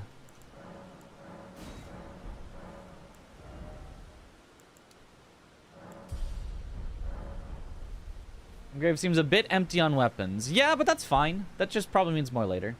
How much did you win in the game? 7. I win 7. What do you call a clock which is eating?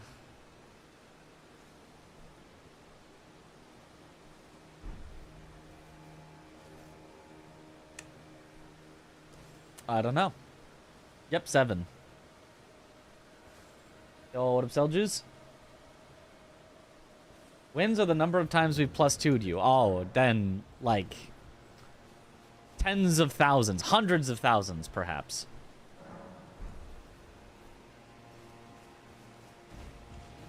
Oh, the duelist with the pots. If I can fight just the duelist, it's probably fine.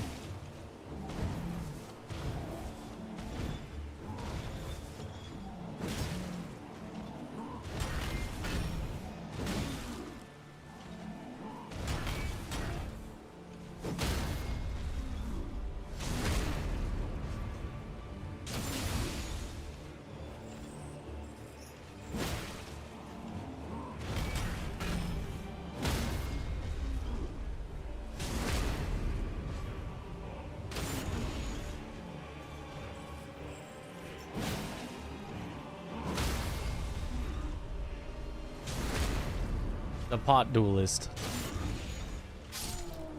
The dead duelist.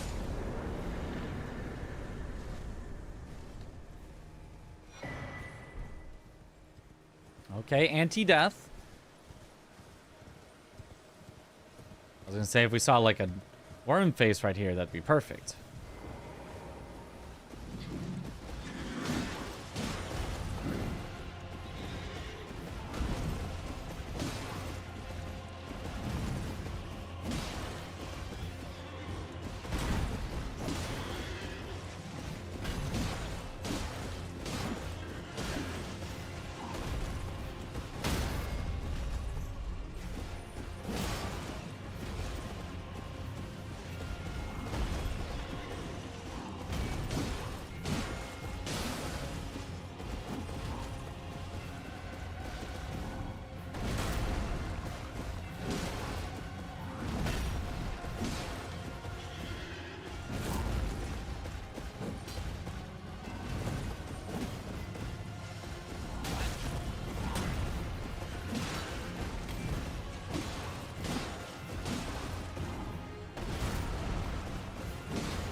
Can't move towards him because of the... Whatever.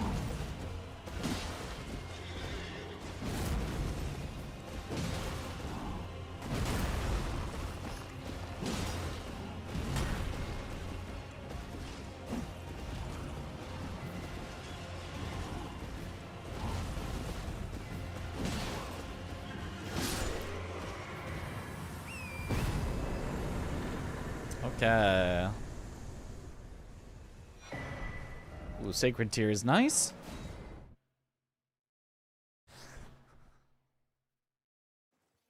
If you were to make your own game, what would you make? Your own Souls-like or something else? So, thinking about it, I've basically, in my head, ever since, you know, I started streaming, like, I have sort of thought about that question.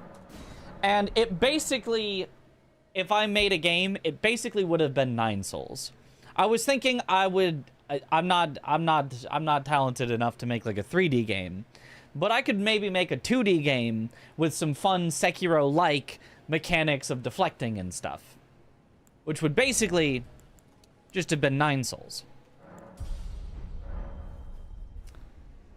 I think I still could make something like 9 soul. Well, not I personally could make the whole thing, but I could still, you know, contribute to the making of. Okay, still medium. Something in that style. But 9 souls is already made, so. Can I do a dad joke?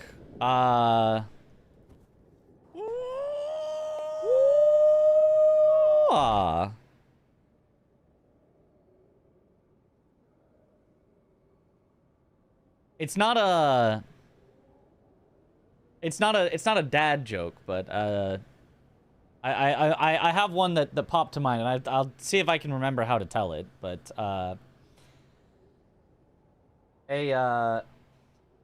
a police investigator is sitting in an interrogation room with the suspect, and he says, "All right, are you gonna talk now?" The suspect says, "No, I'm not gonna talk without my lawyer present." And the policeman says, "But you're your own lawyer." And he says, "Yeah. So where's my lawyer present?"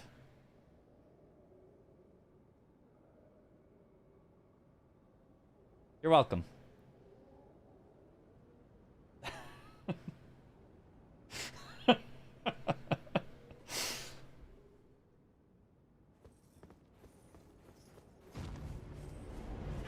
Oh, it's that duo that I hate. This is I deserve this for.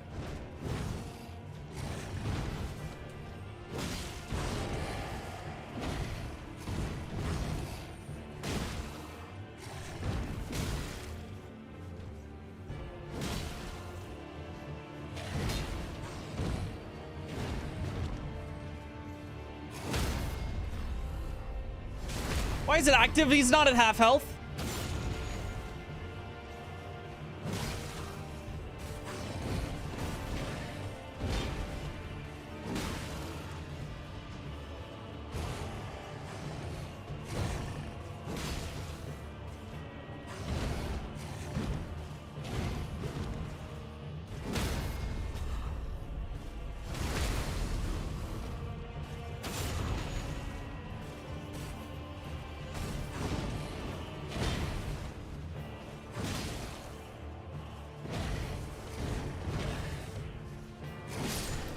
Okay, there we go. That duo that I hate down.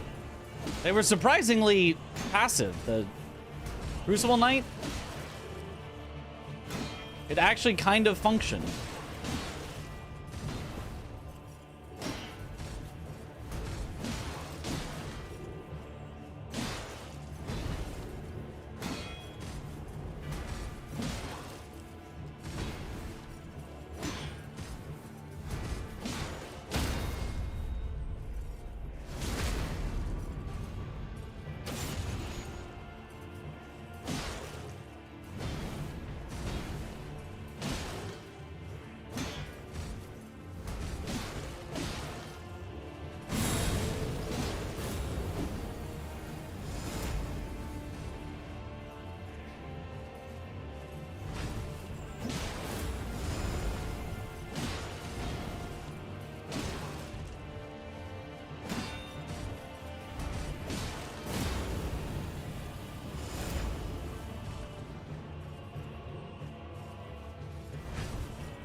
Crucible Knight being so much nicer than usual.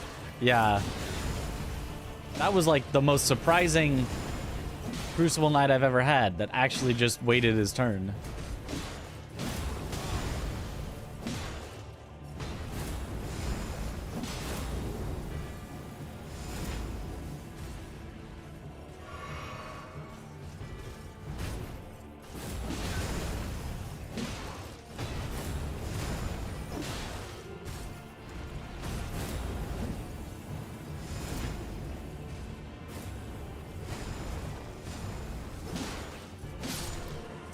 Easy. Nice. Yo, what up, Morago?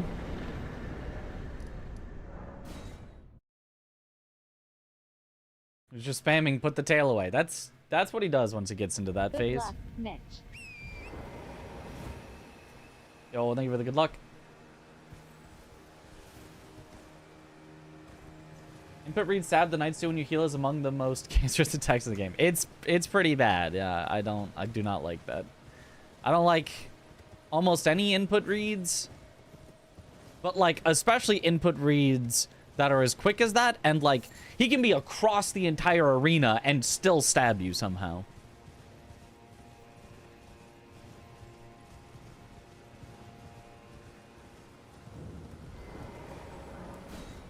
Okay.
Bonk.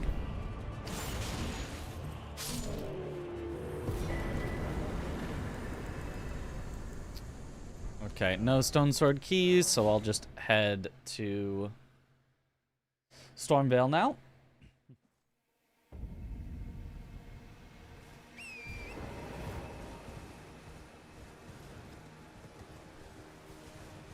Be 500 bosses and 50 main ones. That sounds like a lot of work. You have 500 bosses in mind, or that seems ambitious? It seems like you start with making bosses that are cool, and if you happen to reach 500, then that's awesome.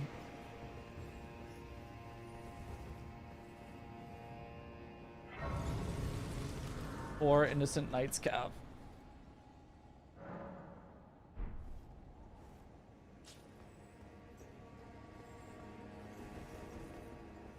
Ping pong, but Dark Souls. Make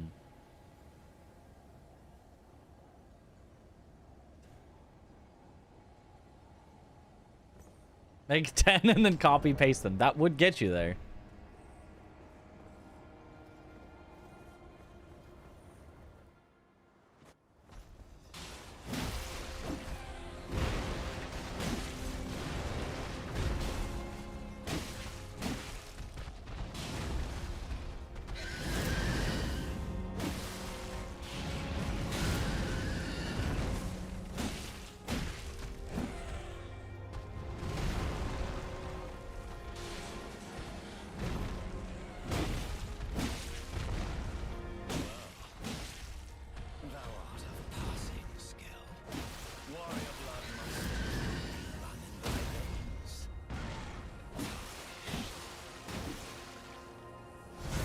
Bye. Okay.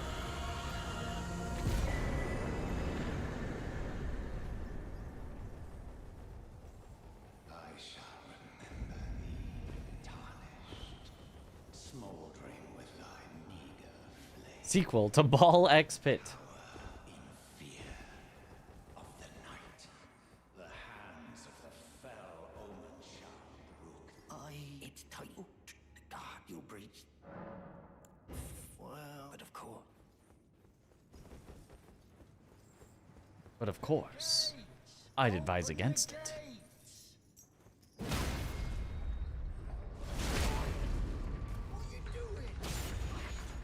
what's it to you? Okay.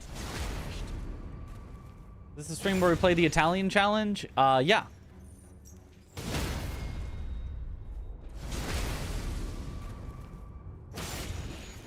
Where you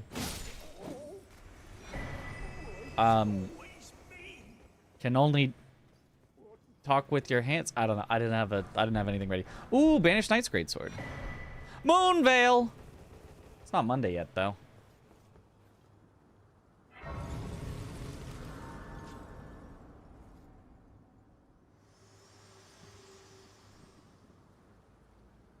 To see what and it seems torrent, whereas there is It seems torrent.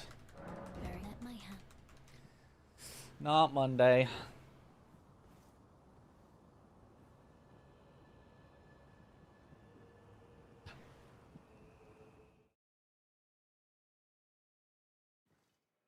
I dare streamer run ads to support themselves and get paid for their work. Well, the thing is, I wouldn't even necessarily run ads, but you have to. I don't have a choice in that. Ads will run. Ads will either run 3 minutes every hour, or they will run every single time that you join the stream. And everyone, I've ran polls on it.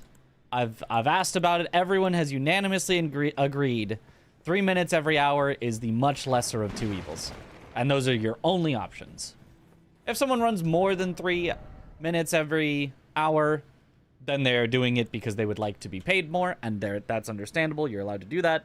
But I run the minimum possible because that is what you are forced to run. Pre-roll ads are stinky. Yeah. We all agree pre-roll ads are stinky, so the only way to get rid of them is to run 3 minutes every hour. There is no other option. Twitch will not let you just say, excuse me, actually, I wouldn't like to run any ads. Well, unless you, like, give up all your monetization. You can, like, no longer be a Twitch partner, and then technically you can get rid of them, but...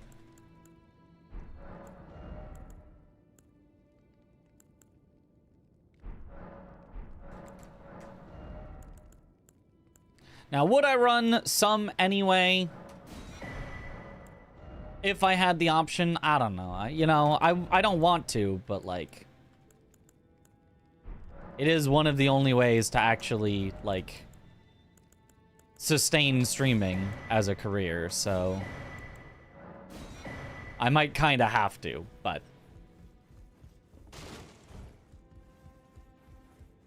Vote 20 minutes an hour. You know, I don't actually think it goes that high. I think it goes up to like 10 minutes an hour at the max.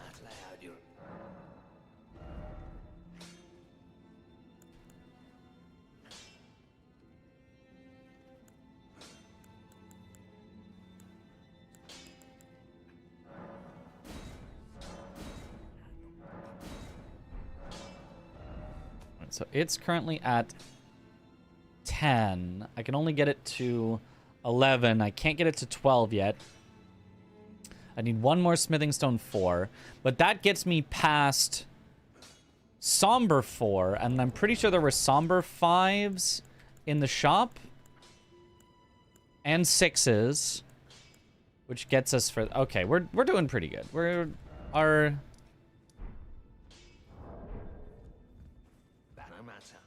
Turbo is very worth the cost. For me, it's very worth the cost, for sure.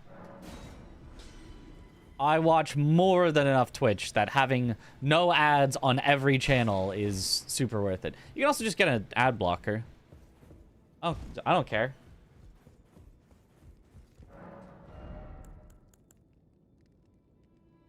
If you hate ads, get an ad blocker. It can be a little annoying to figure out how to, like... get set up so that it actually works, but totally fine to do. For all parties involved, no ads, you still get revenue. Yeah, that's the great thing about Turbo is that you are basically subbing to every streamer you watch because they still get ad revenue as though you were watching ads, and you don't have to watch ads.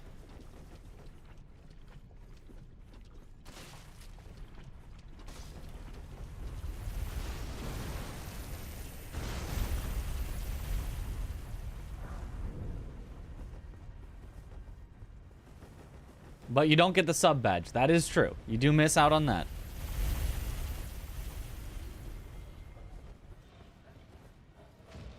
Oh, big dog. Good thing it's in a spot where I wanted to drop down anyway.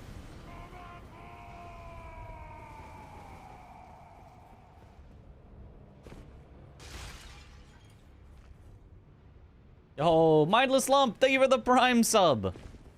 Welcome back to the bunch. Enjoy the emotes.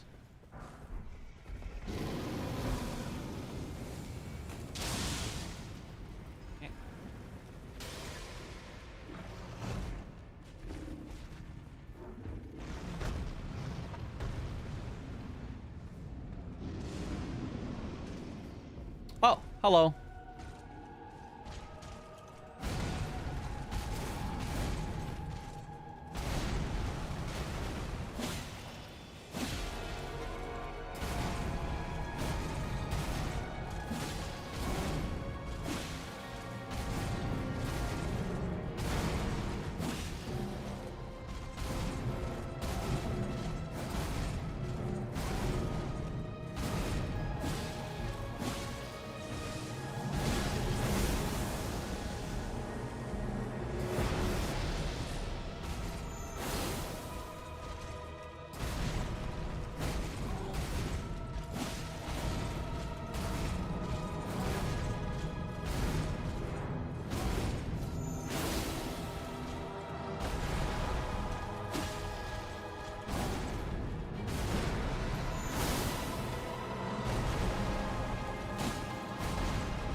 Hate that.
All right.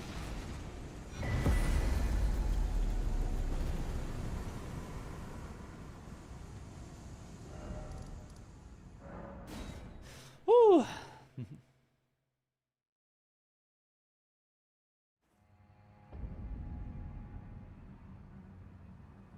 Only Moonveil could possibly stand up to a boss like this, even if it's not Monday. We can do PCR with a single hit, yeah. Might have technically been two. It was a weird situation. I'm far away from him, but he does the move that he's only supposed to if you're up close anyway. Oh well.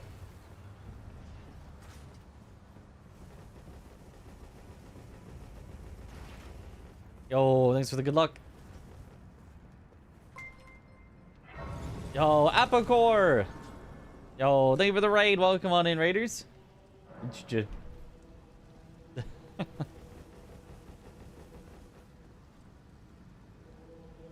Apicore, boah.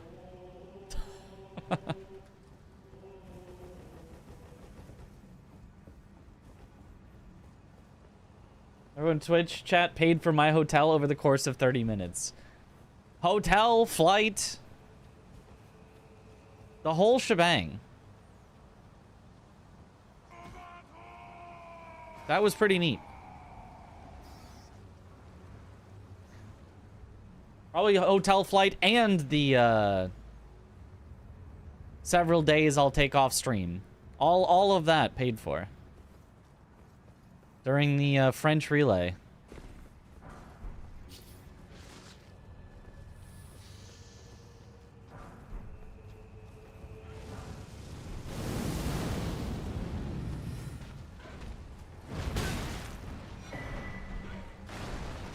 Oh, I hate when it switches me to a staff so that it immediately starts trying to cast. I don't even know what that is that hit me, but I'm just running.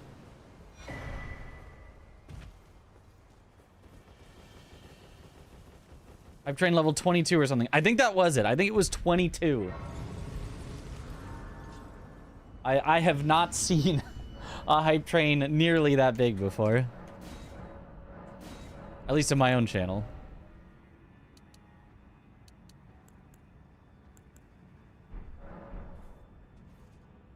Every time, lots of incredible runners. Oh, yeah.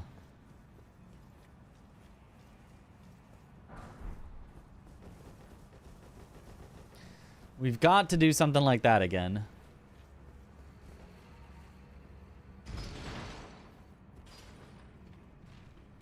When French challenge in GDQ? Yeah, let's just take up an entire 20 hours of their schedule. That'll be great.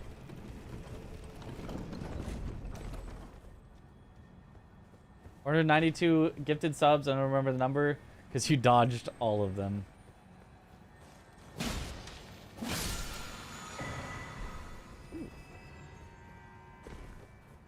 Most streamers talk about this, but is it legitimately difficult to stream full time?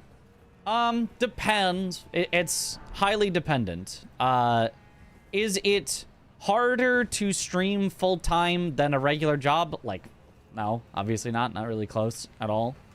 But are there challenges with streaming full time? Yes. And can there be large challenges depending on exactly how you are streaming full time? Yes, there can be really big challenges. So like, let's go to like the bare minimum of like, if the way that you are streaming full time is you are also making YouTube videos full time and you are also editing those videos yourself, that is a lot of work. As an example, it can be stressful. It's, you know, it's self-driven business, which is awesome, but also means if you are lazy, like me, it can be hard to get actual things done and progress. It can be hard to grow. It can be hard to, you know, but like the day-to-day of doing it, nah, super easy. Super, super easy. It's just, you know, it's like, is it hard to take an easy online class versus a more difficult in-person class with a teacher? A regular job is like an in-person class with a teacher where they're like, you have a boss, the boss is going to let you know what you need to do. All you got to do is what the boss says you got to do. That's it, you know, but it could be hard work. Whereas, you know, an easy online class could be super easy. This, super easy. But because it's at your own pace, you can fall behind on things. You can just not do things. You can be lazy. You can not know what you're supposed to do. You know, like, it's just more self-directed. So it can be tough to succeed. Easy to do, sometimes tough to succeed, if that makes sense. What about burnout? It can happen, but it's, like, again, since it's, like, self-directed, it's, like, you can also just choose to take breaks if you want. Like, it depends, right?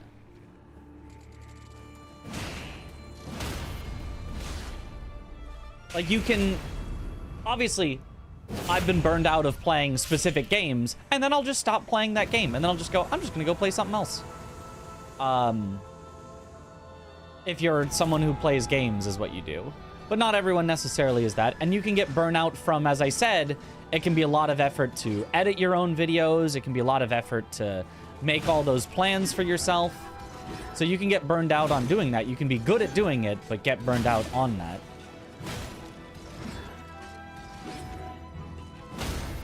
So burnout is definitely real and possible, but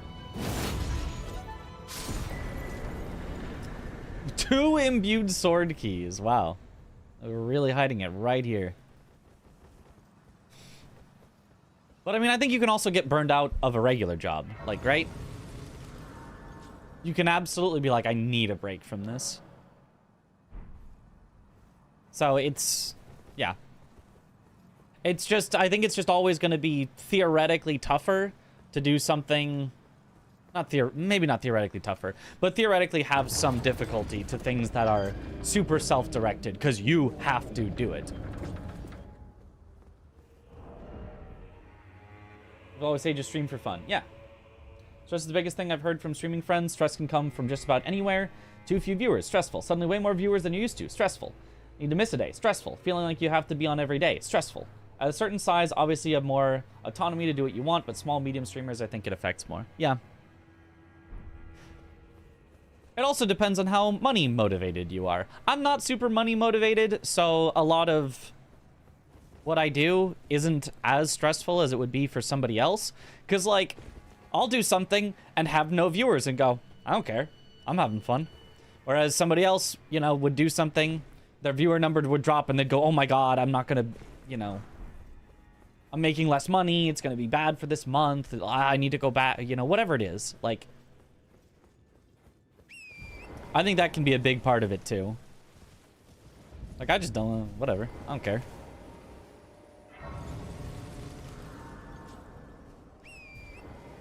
If you're too chill of a guy like me, it can be tough because you can be lazy.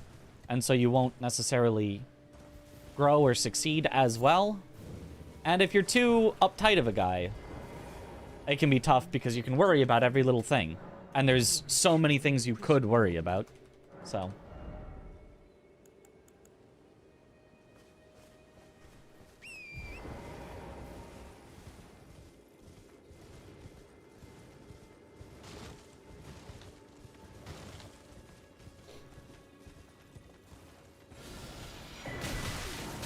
But you will hardly see somebody who is successful as a streamer, even if they find it, you know, very stressful and all this. You'll hardly find somebody who goes, yeah, I think I'd rather work a 9 to 5.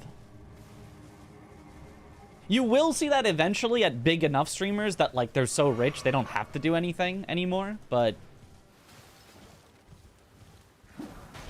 at relatively successful streamers that are paying the bills and could go make the same amount of money in a 9 to 5, you'll see almost everyone say, nah, streaming, I'd rather do streaming.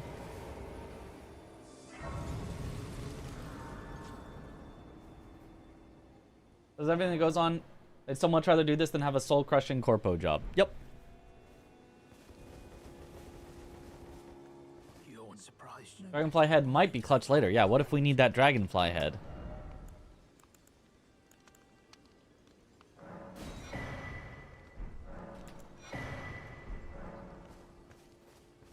Okay, so what smithing stones are we missing? We now have a 4, which gets us to 5s. No, we needed 2 4s? It's a 10, we need 2 4s. So I need 1 more 4.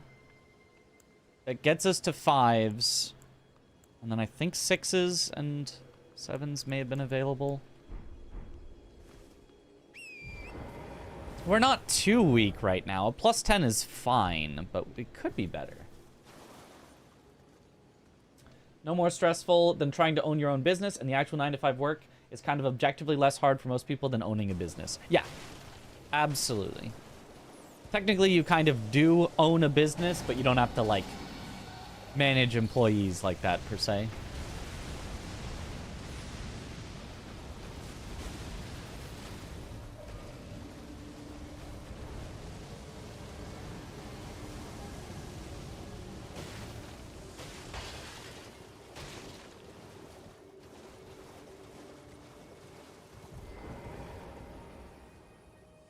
Depends on if you plan, like, someone... Or, like, people know they're gonna put in the hours, make it a career, versus someone who jumps out at them. Like, if I start streaming and suddenly jump in popularity, I don't think I'd know what to do with it. That's pretty rare. Usually it is a slow, steady increase. Is a more curved sword.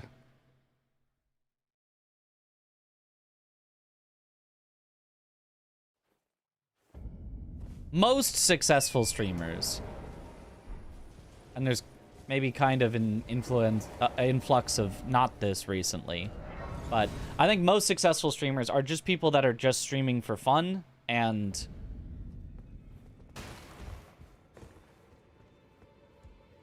happen to slowly get successful enough that it's like, wow, I can kind of do this full time. There's a 7. I swear there was Somber 5 in here somewhere, though.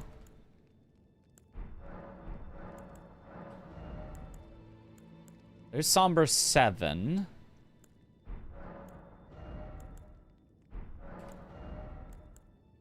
There's Somber 6 and 7. Somber 5.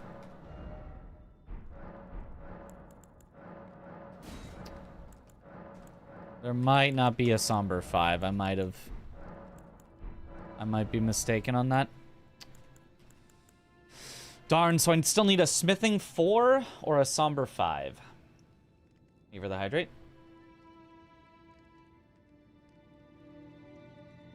As someone who loads trucks at UPS part-time, if I could stream and make the same amount, I'd do it in a heartbeat. UPS is awful. Yeah, I think everyone would stream if they could make the exact same amount. I would find it strange if someone said, no, I'd rather not. Ooh, we are heavy, though.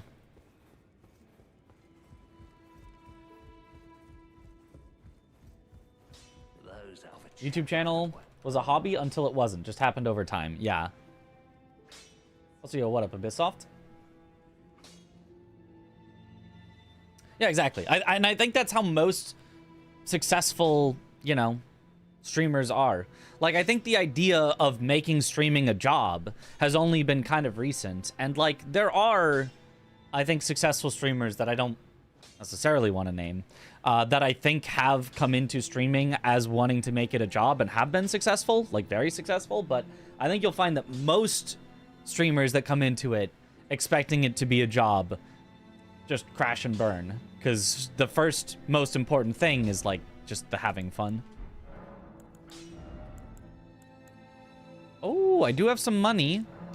Maybe this is enough to be not heavy.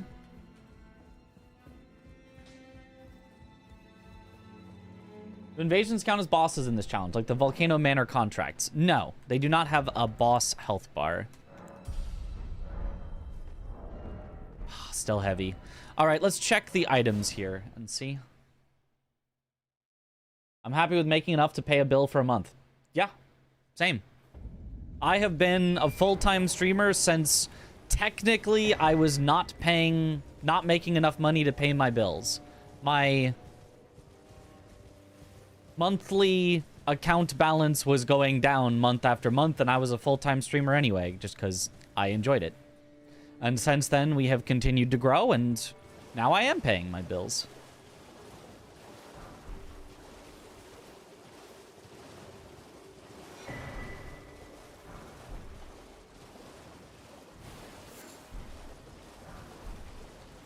Ooh, Golem Halberd, that's so heavy. I really hope we don't have to fight a boss heavy, but... Ow, ow. We might have to. We'll see. Full-time job does well. Just takes a little time away from streaming. Yeah. Yeah, I did start as doing both. Streaming, like, 6 hours a night while also having a full-time job. That was just a lot. That was very hard to sustain.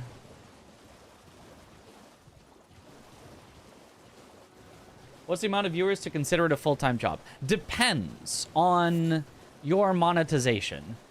Depends on how money-driven you are. If you are very money-driven and you take opportunities to monetize yourself, you take sponsorships, you take, you know, you do what you can to make money, I've seen people as low as like 50-ish viewers make a living and like somehow be fine, which is wild to me because when I was at like 200 to 300 viewers average, I was still not really paying the bills because I wouldn't take any sponsorships and stuff.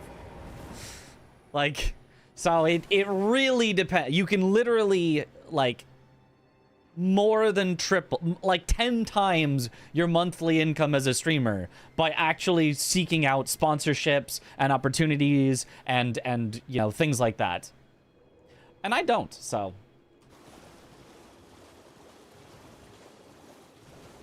Not all viewers have equal dollar value. Also true. I don't like to think of it that way. I don't like to think of viewers as dollar value, but technically also true.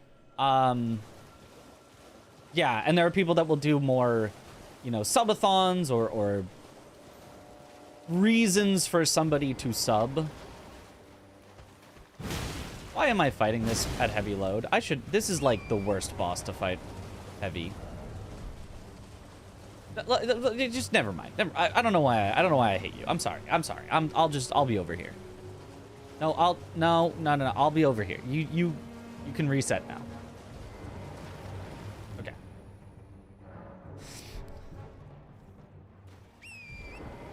Well, it depends a lot on the area you live in. Probably, yeah. Like Raid Shadow Legends paid like 4,000 for a minute ad. Like, holy. I mean, depends. Oh, I can tell you, they didn't pay me that, but they would not pay me that much for a minute ad. That would be silly. How much the wedge do subs make up? Twitch.tv.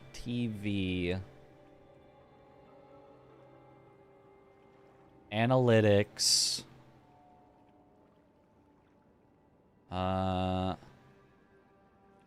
Earnings.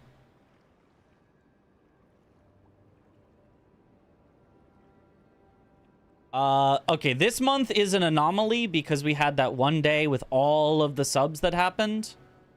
So let me go to last month.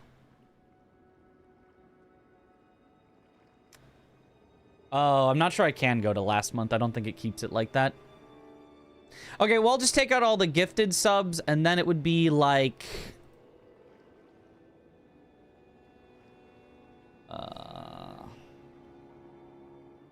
like a fifth?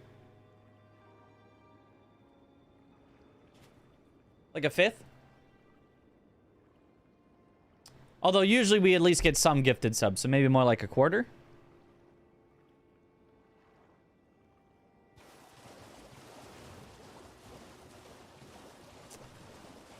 Okay, so I did not yet get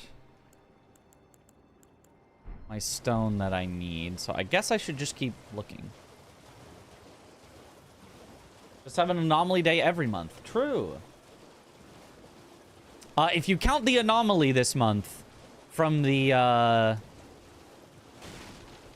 USA versus France, this month it's almost half.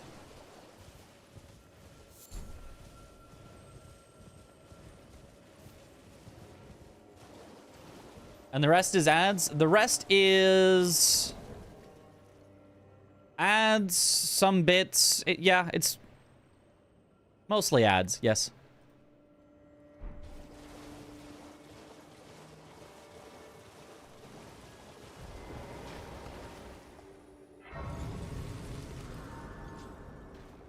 That was a crazy train, yep. How much money do ads give streamers?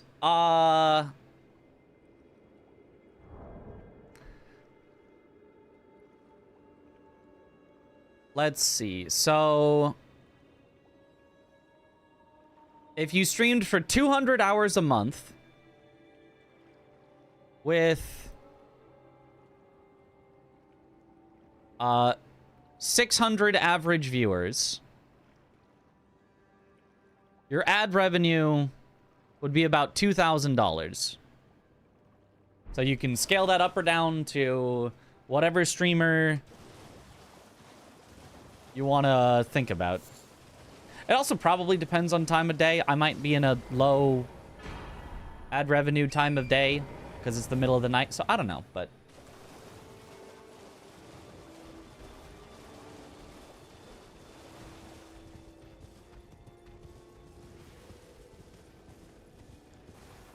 is that a certain number of ads per hour? 3 minutes of ads per hour. The lowest amount you can run while not getting pre-roll ads.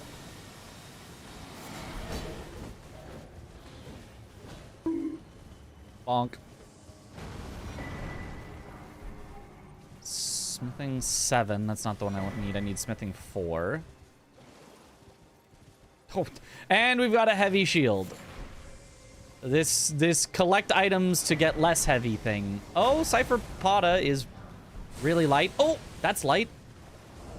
Hey, we're medium load. We also have like one of the worst weapons in the game, but we're medium load, so that's something.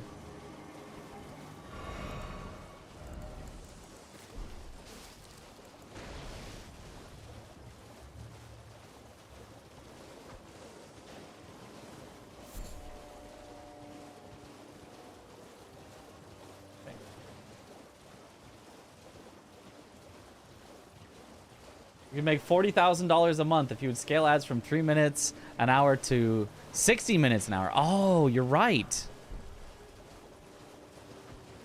You should do that. That'd be great.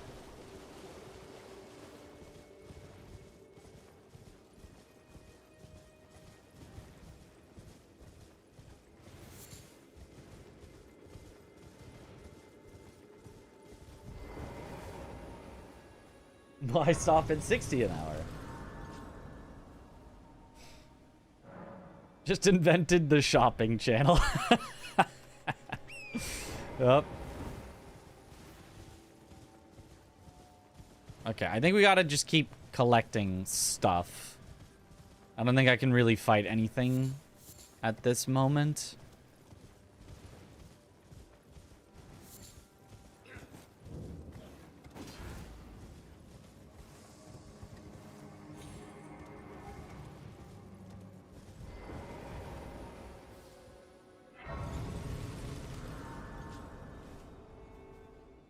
Does that mean subs actually lose you money because sub people don't see the ads? No. I mean, like, lose you some percentage of the sub money, but the average viewer is not subbed. So there's, like, way more people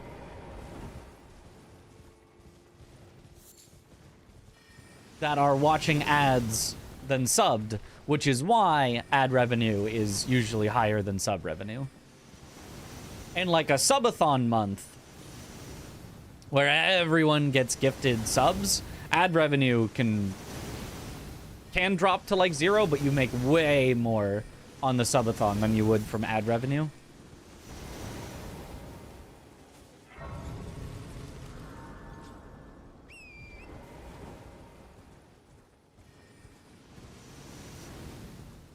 Channels will run 2 to 3 minutes of ads. I've gotten 15-second ad breaks before. Do you know if that pays the streamer less? I have no idea. I don't know anything about the ad situation. Surely we'll get a subathon soon. Look, in order for me to do a subathon, A, I'd have to not feel greedy about it, which I would feel greedy about it. I'd feel bad about doing a subathon. B, I'd have to have like a good idea for a subathon. Like some reason to do it. And then C, I'd need to find a time to do it. If there's absolutely nothing going on the week of my birthday, which I know there will be on the weekend, but like Tuesday through Friday, I guess. Maybe there could be a little mini subathon where we maybe like play all the Dark Souls games, because I have been at some point meaning to do a Dark Souls 1, 2, 3 trilogy, basically like what Squeaks and Ludwig are doing right now. I don't know. Do a subathon collab with Mitra's 24/7. That guy's too popular for me. So I could perhaps consider it. It would feel very weird. It's my birthday and I can't and, you know, family's like, hey, we should do something for your birthday. And I'm like, can't. Gotta be live for the next 3 days. There's been enough. We're...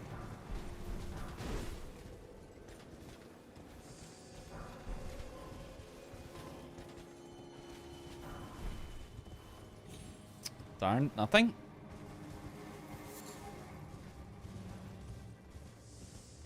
Mitch is if P equals E to the power of RT and $5 per sub, but minus 30 seconds for ad revenue. And if on the week of your birthday the subathon has a mini skirt, will the chicken cross the road? To get to the other side. Yeah. Yep.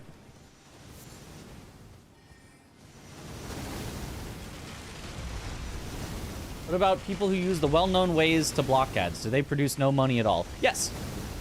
They do produce no money at all. I don't care. Like again, I'm not a money-motivated person, but yes, you do give no ad revenue if you do not watch ads or have turbo. Yo, aim assist weebs! Thank you for the 5 gifted subs. Let's go.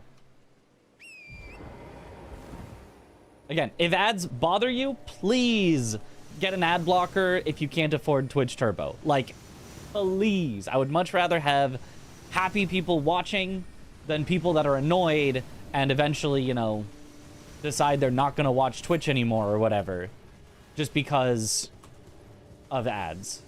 Like, it does not bother me. We're ready for a subathon. Maybe. A birthday subathon. So if today is Saturday, tomorrow's Sunday, I'd have Sunday and Monday to prepare it. To then go live on Tuesday. On my birthday. I might be able to. Might be able to get that sorted.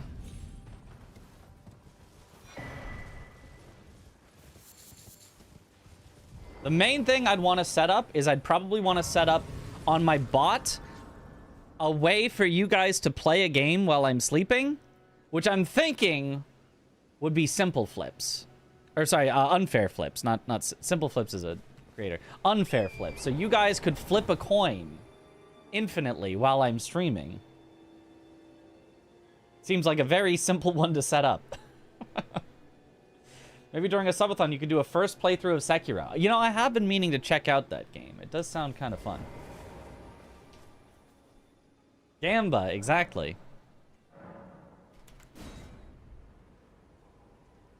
Does watching on YouTube help at all? I have premium because Twitch doesn't have an app on your TV. Yeah, YouTube also generates revenue. It's less than Twitch, and I don't know why.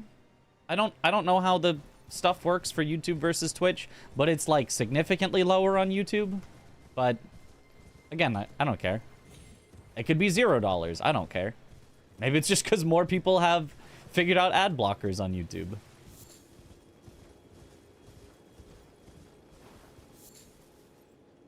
Moose with a holy weapon actually should be fine.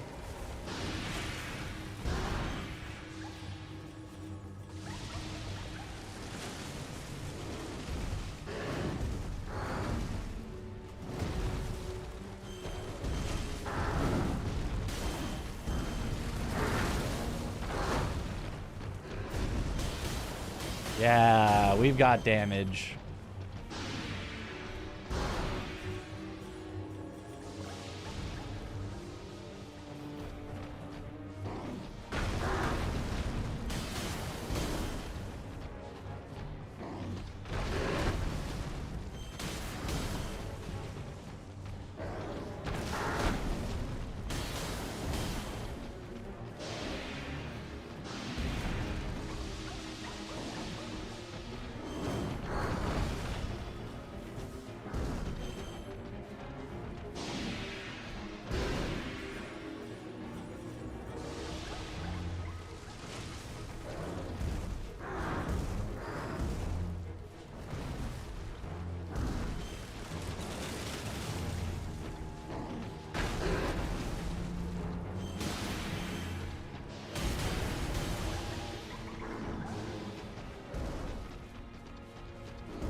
feel like this has got to be like our slowest start we've ever had. Just based on like, just not having good weapons the whole time. We had Moonveil for a bit, but then it was gone.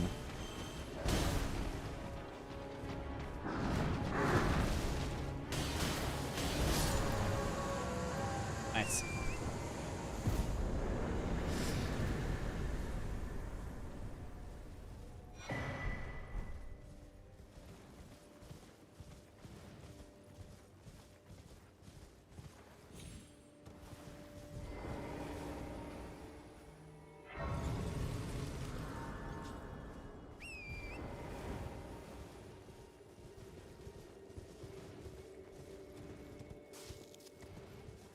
Rather encounter a shark than a moose. As someone who has had multiple encounters with moose, yes, 100%, this is a better and statistically more survivable option.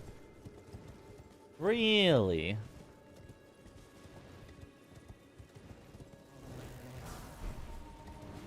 Now, I have heard that sharks, yeah, are generally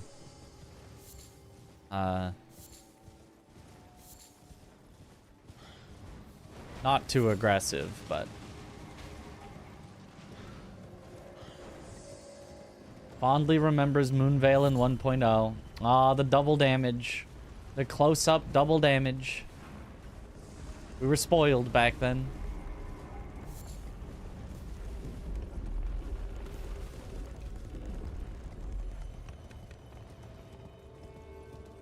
If you don't specify what kind of shark, as evenly distributed, I think you're pretty likely to encounter a small shark that could barely hurt you even if it wanted to. Yeah.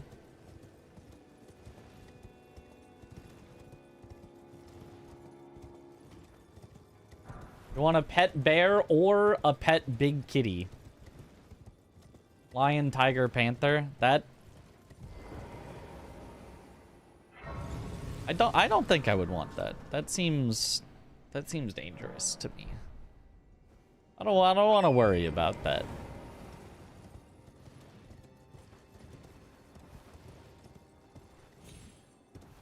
I've got enough worry when my cat wants to play, but will absolutely scratch you if you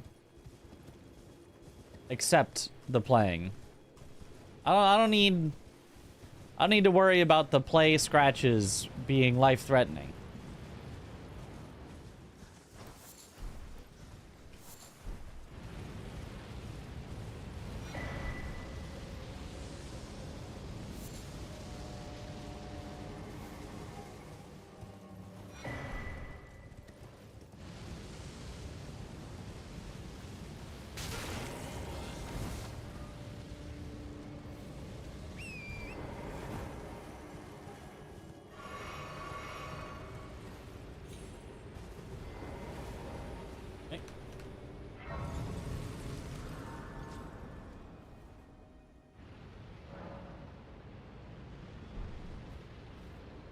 Okay, let's see what's over here. I still would really like to level up my weapons a bit more and also get rid of this terrible weapon.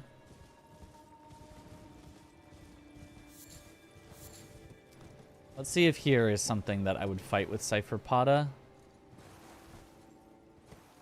don't see it. What is it? Clean Rot. Solo Clean Rot?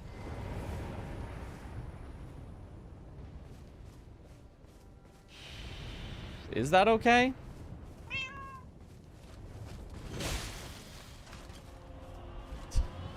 The damage is not high, but it can do a stagger with a jump R2, so...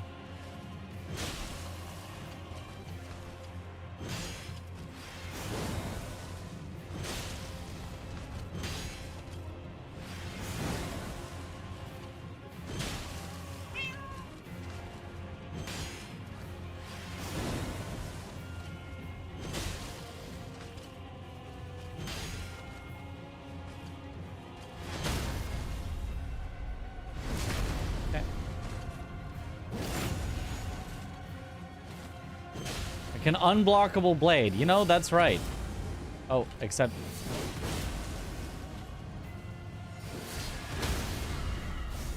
Aha!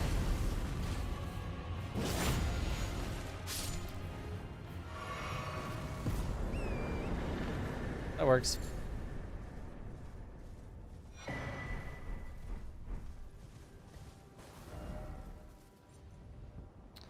Okay, I guess I'm just gonna go check.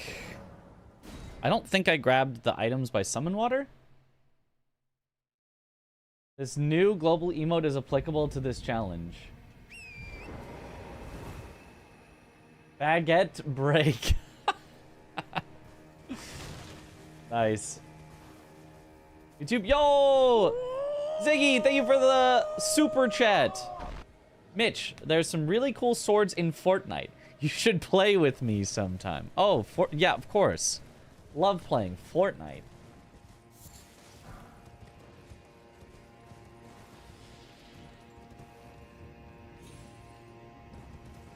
You know me, always on Fortnite. Euphoria, okay. Better weapon.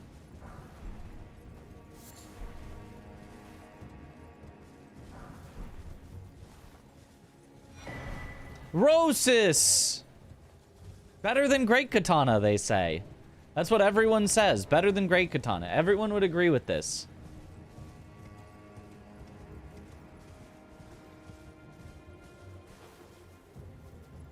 I can't think of a single person who would not agree. Better than Great Katana.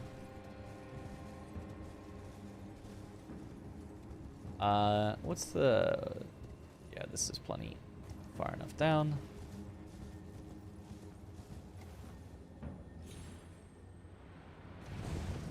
Oh, I landed on a fence. That could have been scary. Rattling.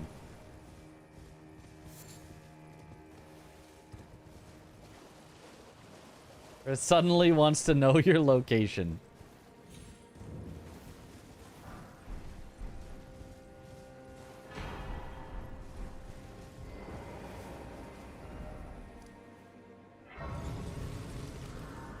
Rosis is probably good enough for demi-human chiefs, although it's gonna be a little scary. Rosis Axe gets a 200% damage buff if you yell "Rattle 'em boys" every time you use the Ash of War. That is 100% fact.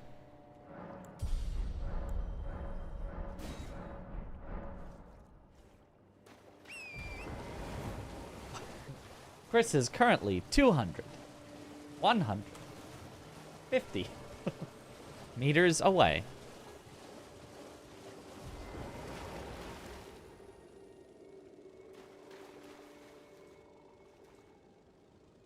Can I get only one of them to notice me?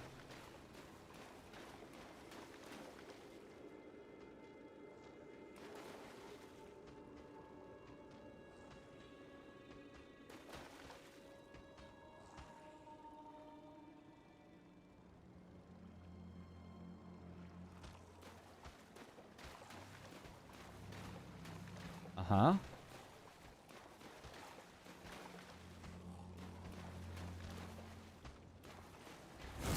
Rattle 'em, boys!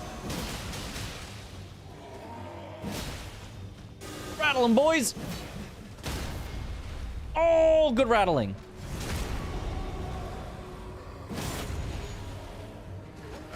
I must retreat! Oh,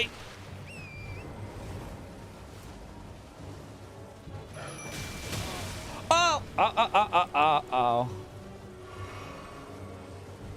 Holy.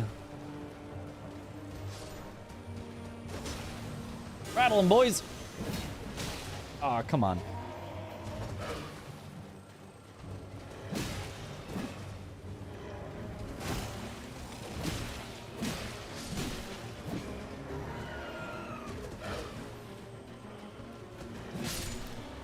Okay, one down.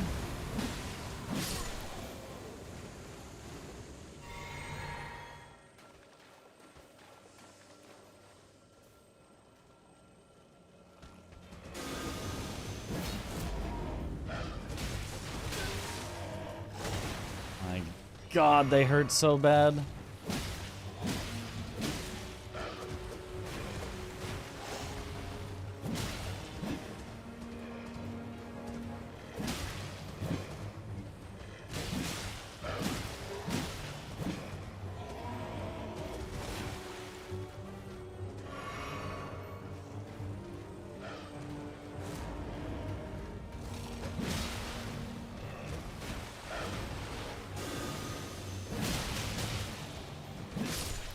Nice. Get rattled.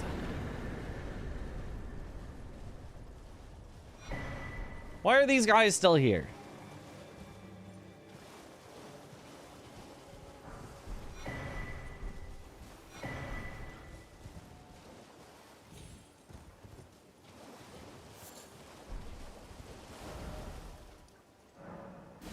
Okay.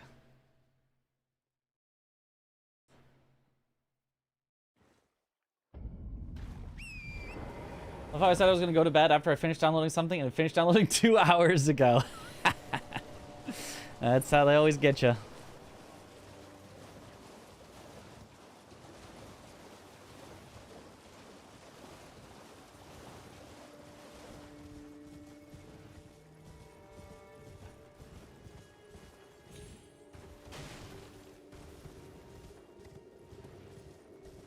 Some poor soul will get demi-human chiefs in Romina's arena, and I feel so bad for them.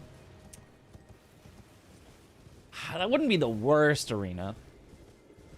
Would certainly not be good, but... Didn't I already get that talisman? There's like +1 versions. So yeah, I already had a +1 earlier.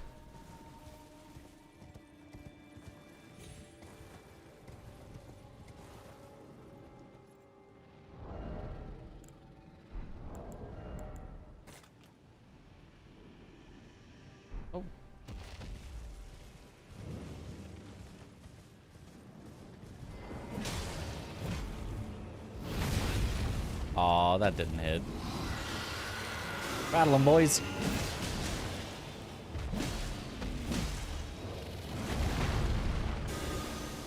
It's rattling time.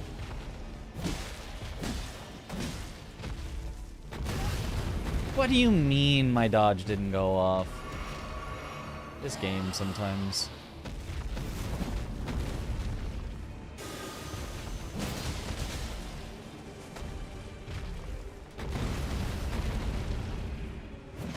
I think I'm also... Am I also heavy? I don't think it matters that much against a dragon, but...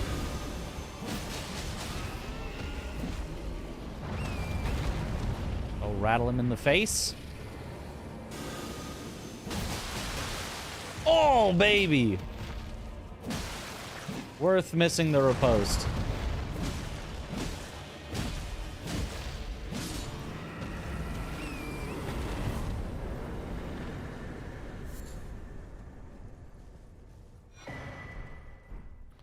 America's Scar Seal. A good one to get out of the way early. That's some good rattling.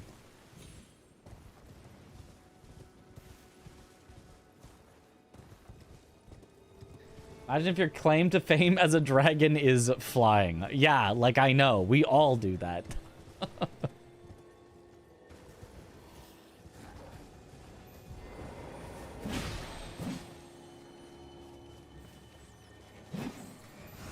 It'd be like walking human Mitras. It's like, yeah, okay.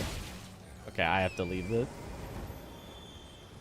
Heavy rolling is not gonna let me catch up to the scarab.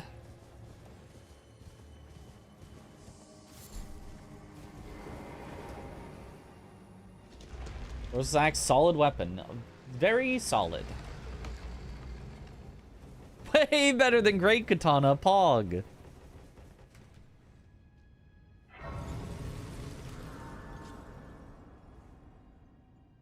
Even Bale can fly. Unbroken wings.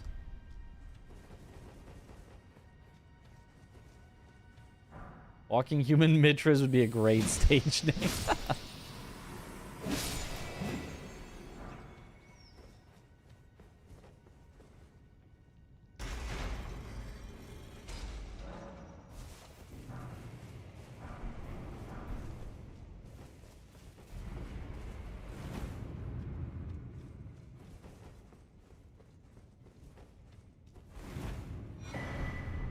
Devonia's hammer. Oh, why am I in here when I'm heavy?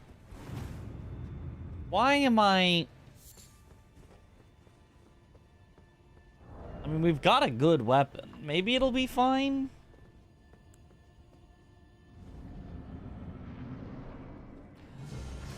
Okay, in theory, Jory should be fine. We shouldn't need to roll, just backstab over and over. If I mess up the backstabs, though, this could be,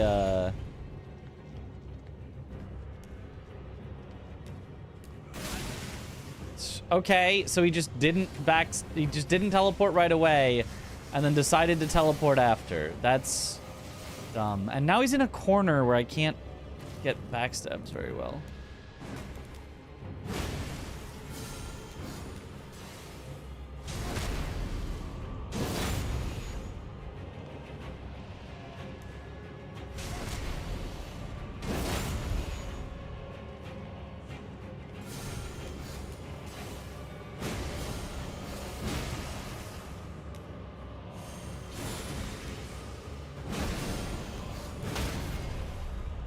Okay, now more back into the center.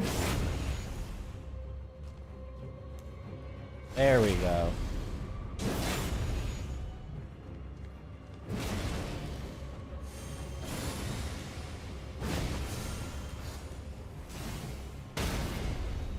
All right, we got him.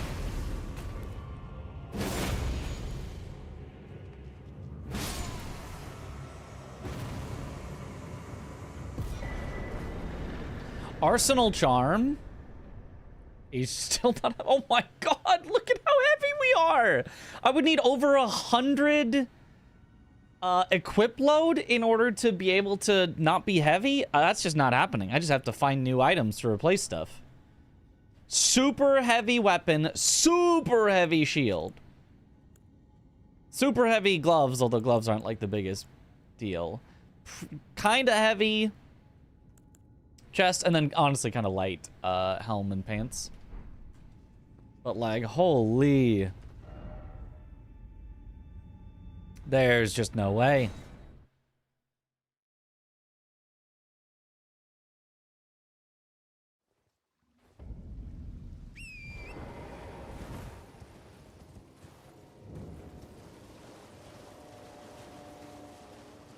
Only solution is to go 60 endurance. Yeah, I'm thinking the solution is to replace something. And then since a lot of heavy stuff is out of the pool, we're probably fine to not get too much endurance for the rest of the run. I mean, in theory, most bosses in the game are heavy rollable. Midra, I'm not so sure. I don't think you can heavy roll Midra. You kind of have to do like dodge, dodge. He does like swipe, swipe. I don't think I can heavy roll Midra, but...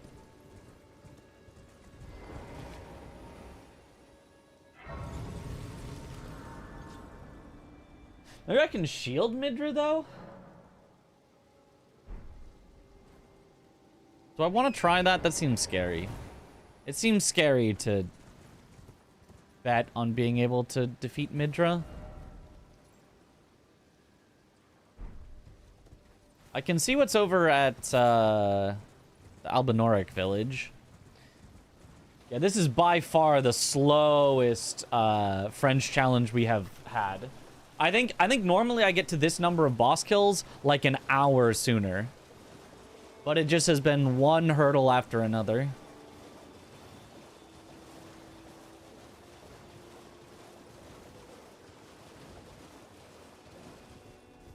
You did with shield. Okay. So shield is probably, yeah, possible then.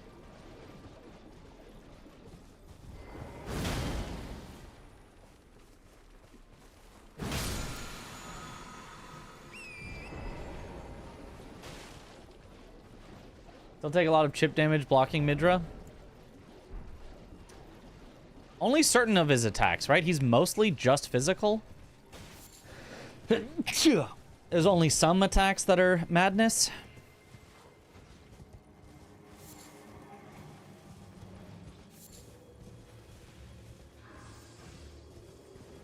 Never a normal boss in the Albinoric village. It does seem to be rare, but...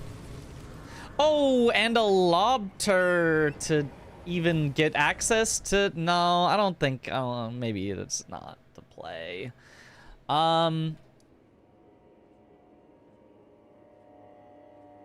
Let's check out the one here then. Yo, thank you for the bless.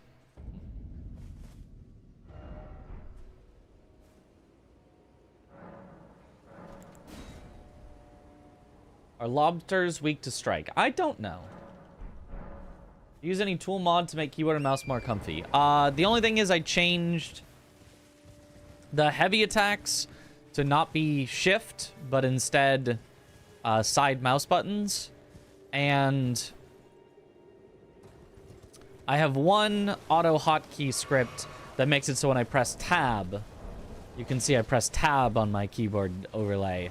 It presses escape to open the menu. Dragonkin Warrior Heavy.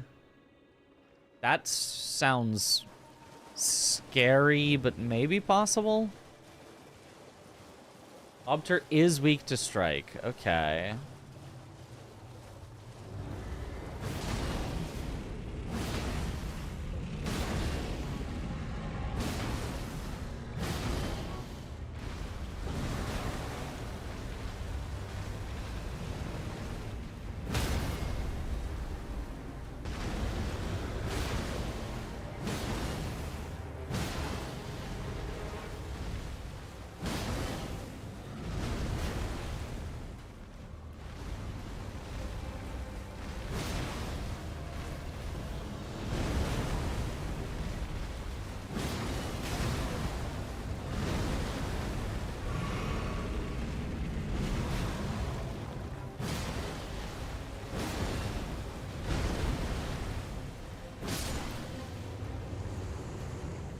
Nice.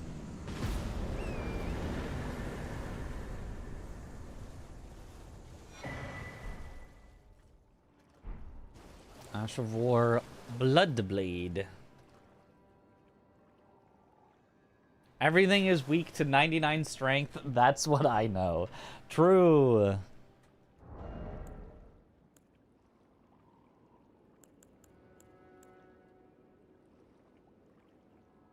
Yeah, the fact that with Arsenal's Charm +1, we're still not remotely close to being medium is kind of a bad sign.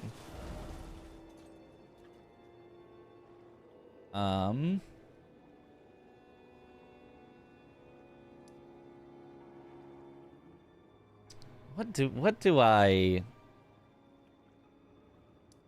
mean, I guess if the lobster is weak to strike, we're probably fine.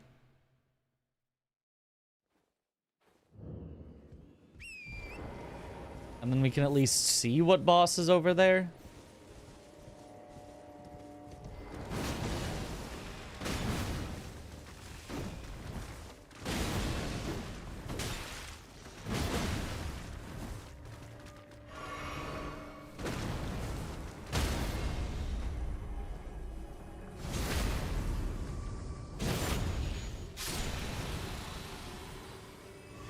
Okay, one heal used for a lobster down.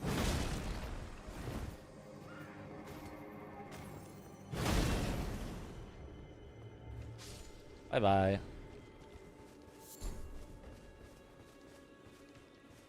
Oh, Tree Spirit? Yeah, we can Tree Spirit heavy.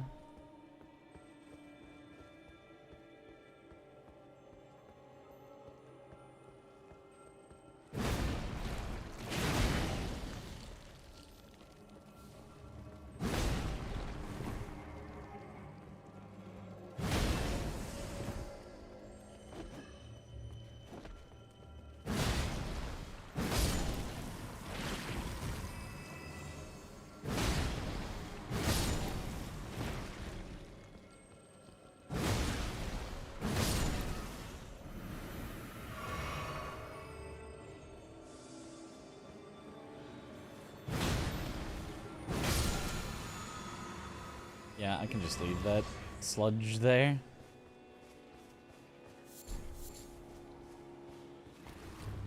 Okay, as long as the Banished Knight does not see us, we'll be fine. Oops. Really early roll.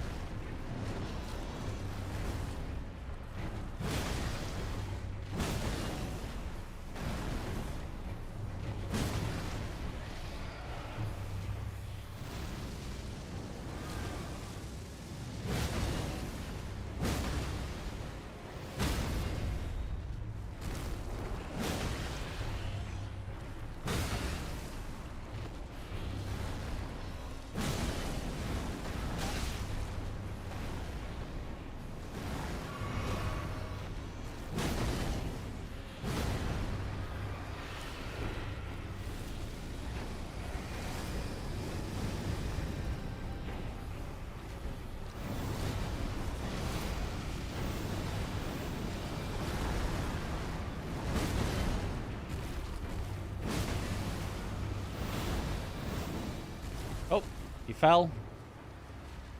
Don't bring the Banished Knight up with you, please.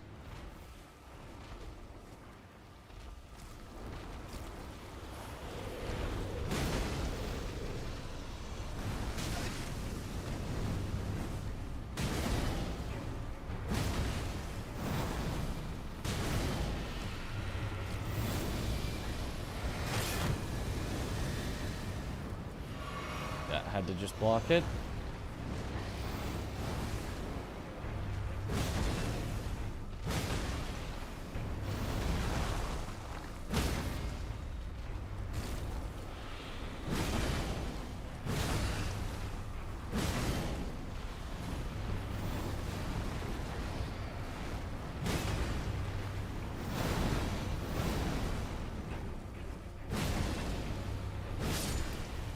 Easy.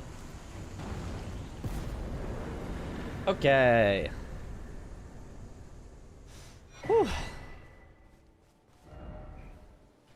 Everything's so scary when you're heavy. Looks so awkward. Nice. Yeah. It was a little awkward. It's fine. It's fine. So where can I guess I'll use the other pickups here. I'm trying to save some pickups for later, but like it just seems like we just kind of have to pick stuff up. I don't even want to get rid of this weapon, but I would want to get rid of this shield, so.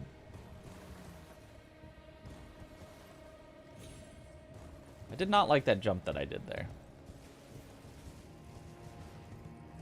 Was the last boss? You missed it. Tree Spirit.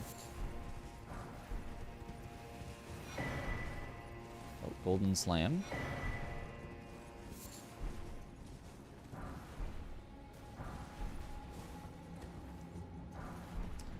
Nothing.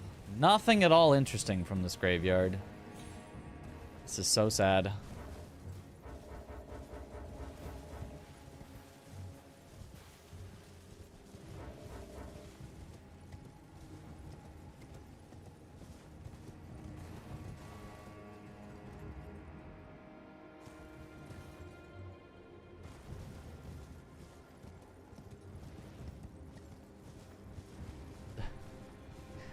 You're there in Silk Song. Yeah,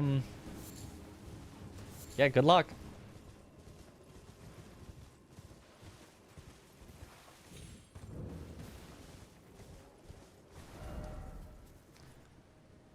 I guess from here, let's... On a scale of 1 to 100, how likely are you ever going to play Fortnite, even if chatters try to sell you on it? Like, on stream? Like... 10?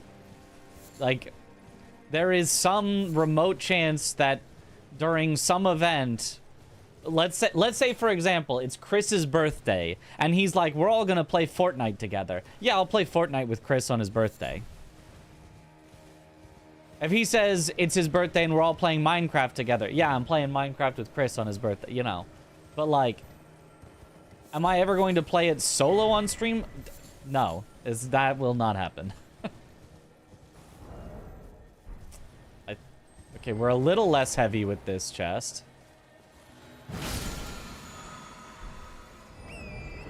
We're a little less heavy with these gloves. Wait. It might be possible.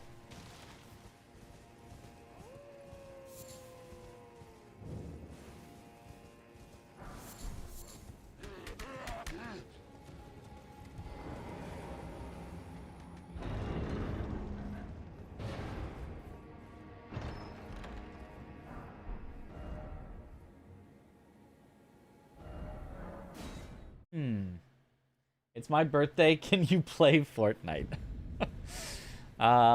Is your name Chris? If Chris said we're jumping off a bridge for my birthday, would you jump with him? Yeah, you know, just set us up with like a bungee cord or something and medium. Holy, we've done it. All right, time for peak.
Nice.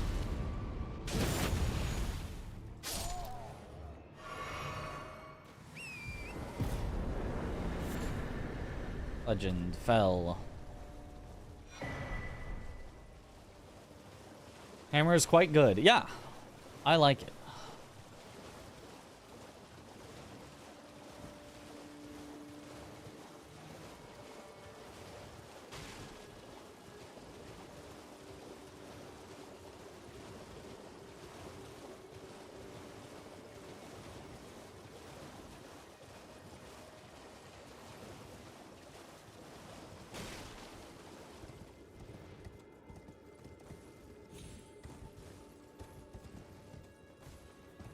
Okay. I mean, I guess if you actually care, like, I'm not too much into shooters, although I don't mind shooters. I'd potentially play shooters. I played like RE4 Remake. That's fun as a shooter.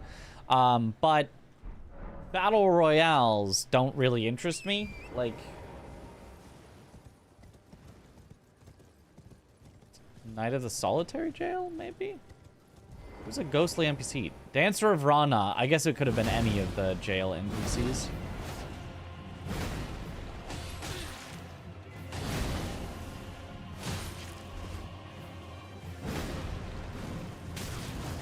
How? That's... hurts.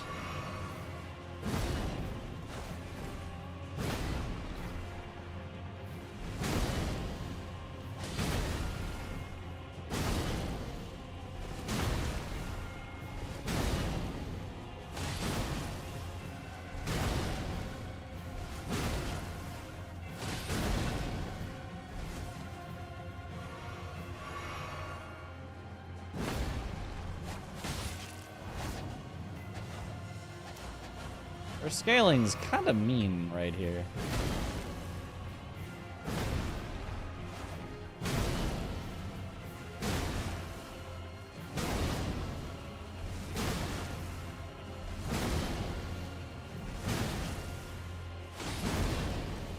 Luckily, I've got the NPC looper.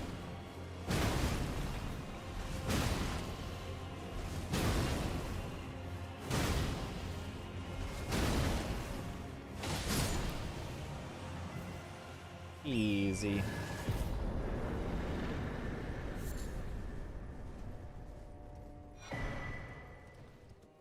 Like PvP shooters, I was into, you know, as a teen, your Halos, your Call of Duties, but They don't really interest me that much now. And then battle royales interest me much, much, much less than a regular, like, just team shooter.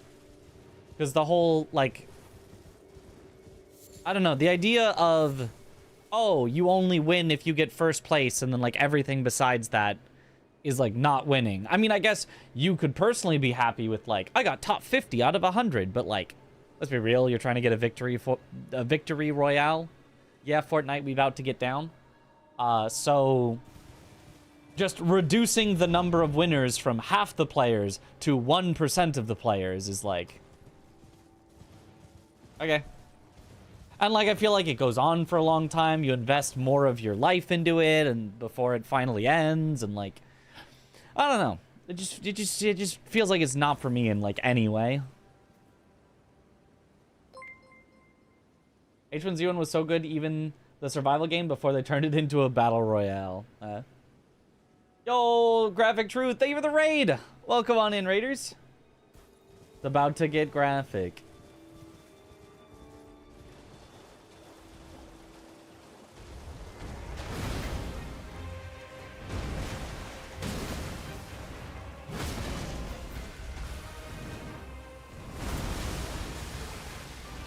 Ooh.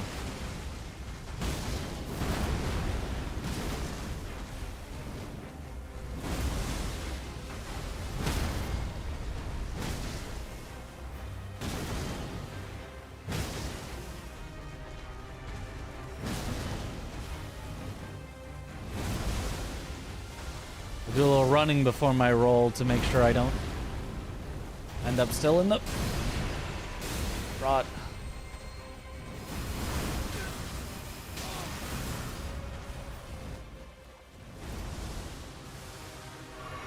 That was a little spooky of a situation, like no stamina there.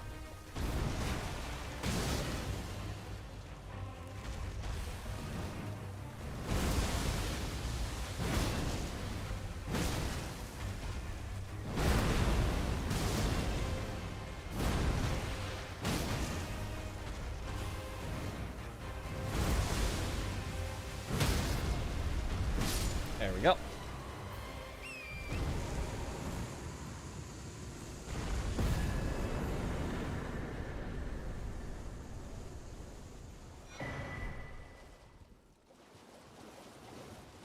The gold scarab. For some more runes.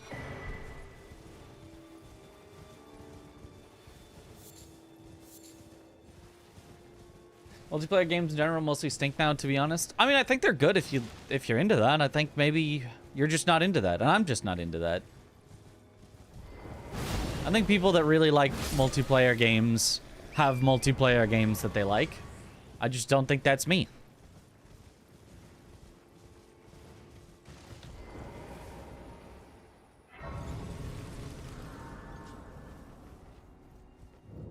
If it's not something like Avatar, fat rolls can be quite deadly. Yeah. I kind of didn't even realize we were heavy when I went in, because we lost our talisman that was helping us not be heavy.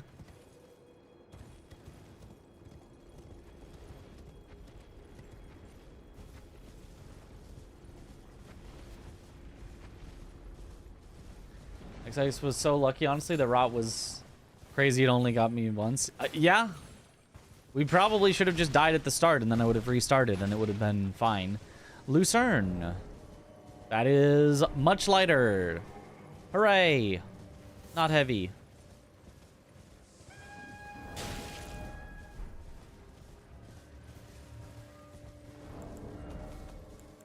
I'm still missing a smithing 4. I'm still missing a somber 5.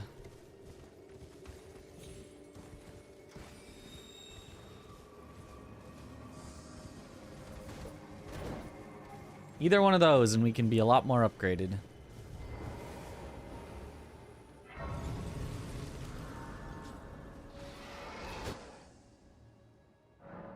All we need is Lionel set for the perfect build. Yep. Let's see the appeal in Arc. Battlefield 6 was fun, though. After 2047 sucked. I mean, I understand the appeal. It's just not appealing to me, the PvPvE. I think I would probably rather play still a Battle Royale than a PvPvE. Or PvEVP, whichever way you say it. Because I would have fun doing the PvE part, but I'd probably be even more just like, wow, I don't like this. When, you know, you're doing the PvE part, and then all of a sudden somebody else is doing the PvP part. And it's not like I don't think I could win the PvP part, but, you know, the like, ooh, they could secretly betray you at any time. Just like, I don't care. That's not interesting to me. I'd rather have a clear goal and get to it than like a murky, oh yeah, you work with someone the whole way and then right as you're about to finish, they betray you, and it's like, cool. Or there's PvP, there will always be griefing. Yeah, and I don't find griefing to be interesting.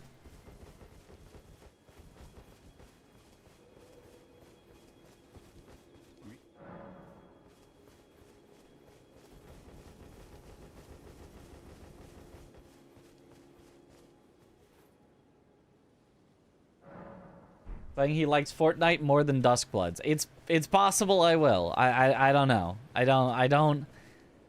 don't think Duskbloods is meant to be cooperative at all. I think, but I don't know.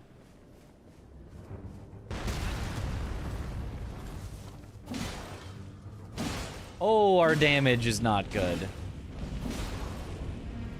We've at least got a medium roll, but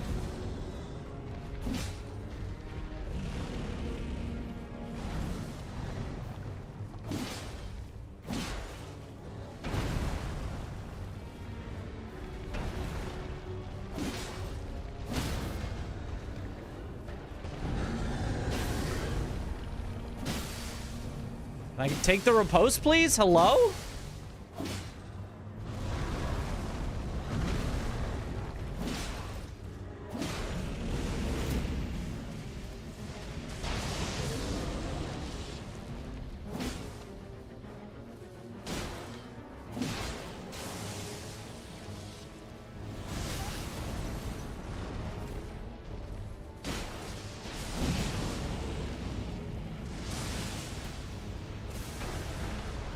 He's outside.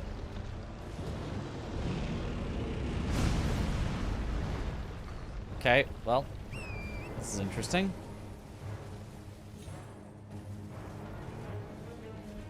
I don't want to fight him outside because there's other enemies that could appear.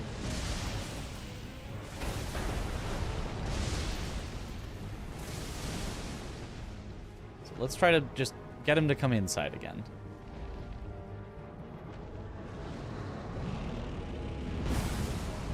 That works.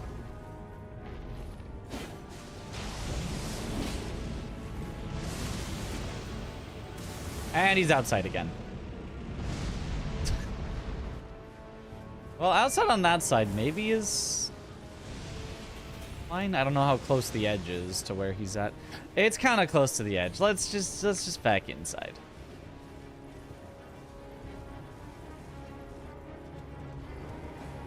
He'll come inside eventually, I'm sure of it.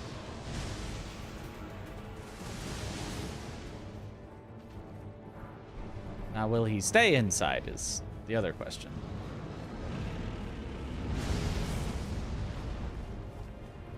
Maybe he won't. I don't know. This is...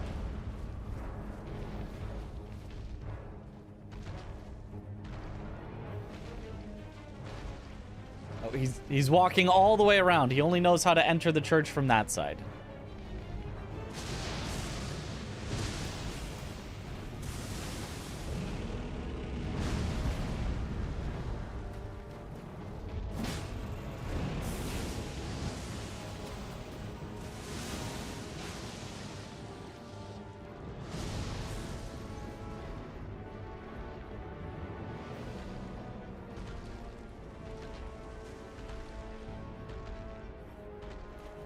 Okay.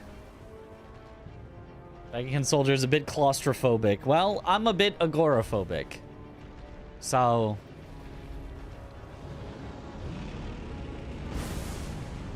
Hey, he got back in.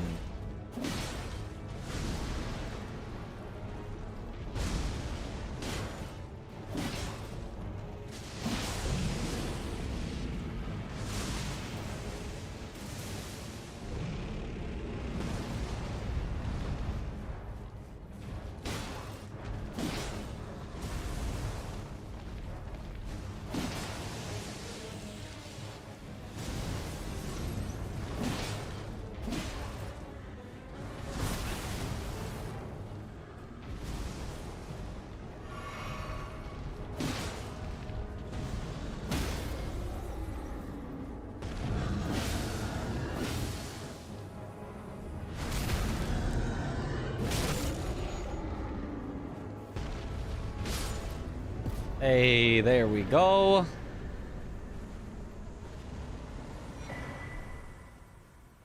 Great shield talisman. This beat starts with around level 55. Is that good? Yeah. That is great. That is great. Anytime you beat a boss at any level, it's good.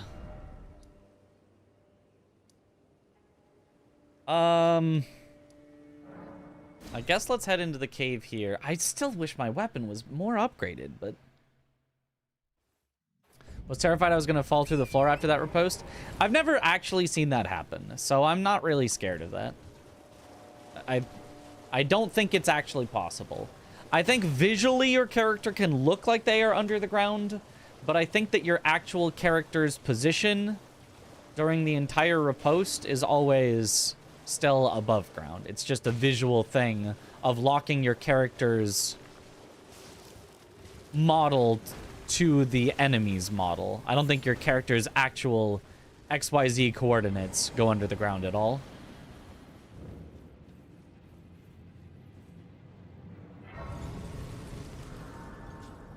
Radon is around level 50 to 60, isn't he? Depends on the order you do things in. You can find him very early or you can find him very late because it's an open world game, so there's no like set order to do things in.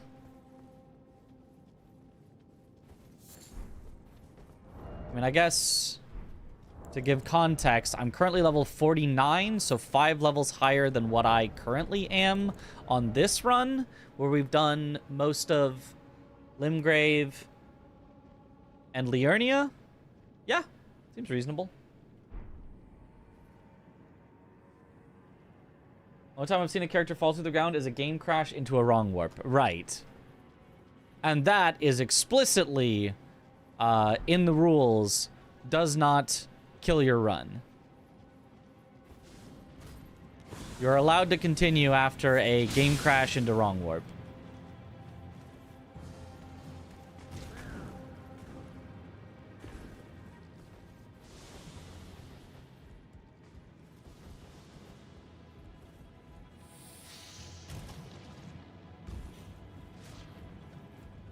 Also, if you ever have a game crash, just always be ready to warp afterwards, just in case you get a wrong warp. But, I mean, that's also a silly thing to expect of anyone.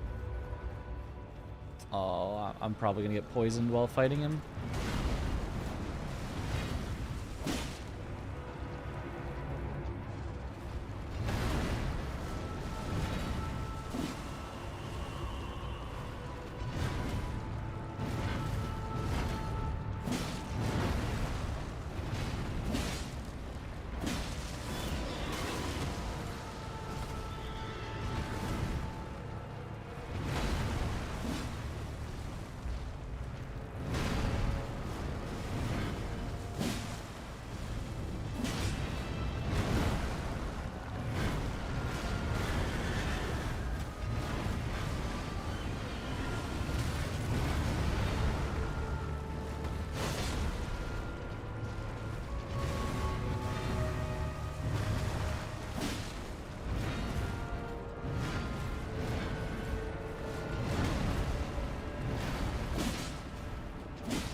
Oh, I can't get the riposte.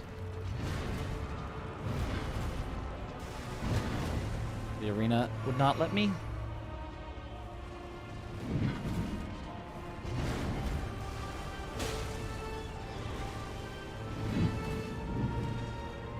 Phase transition, yeah.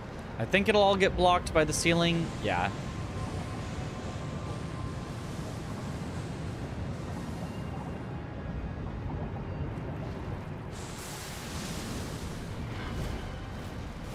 Oops. Don't hit there.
What? What do you mean that didn't repost?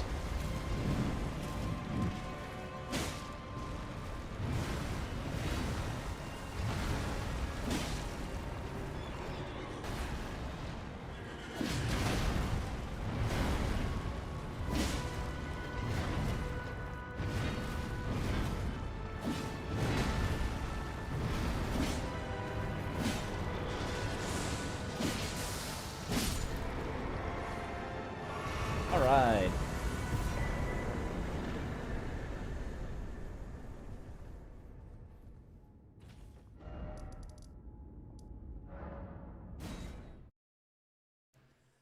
Solid PK fight. Thank you, thank you. It was not my best PK fight, but it wasn't bad. We take those. I still really need a more upgraded weapon. Or just a better one. Take me back to Devonia's hammer.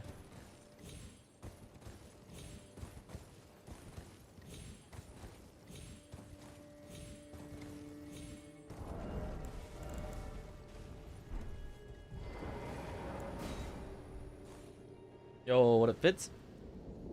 Not dead, so W, exactly.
Oh, low damage like this versus a ton of spawned enemies is not great, even if it's just tibia.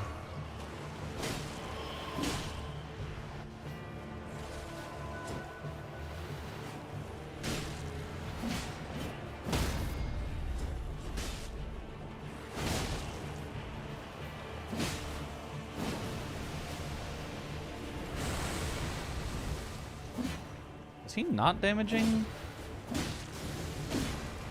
the summons?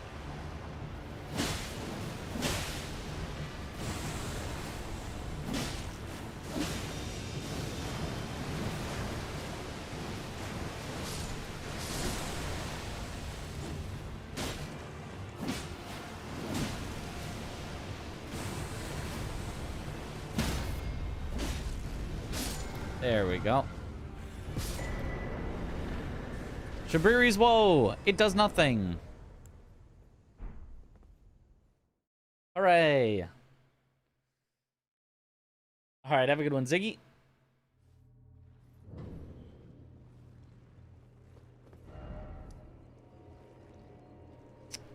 Okay.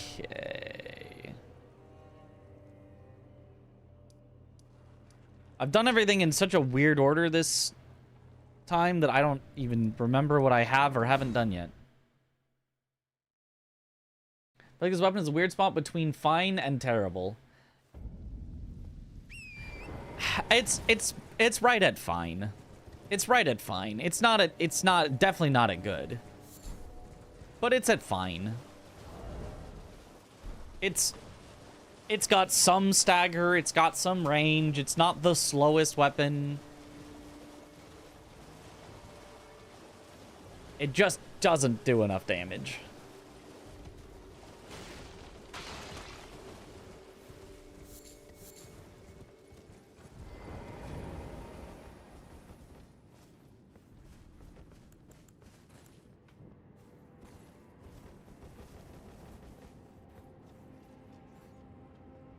You at least had a good Ash of War. You know what? I actually might.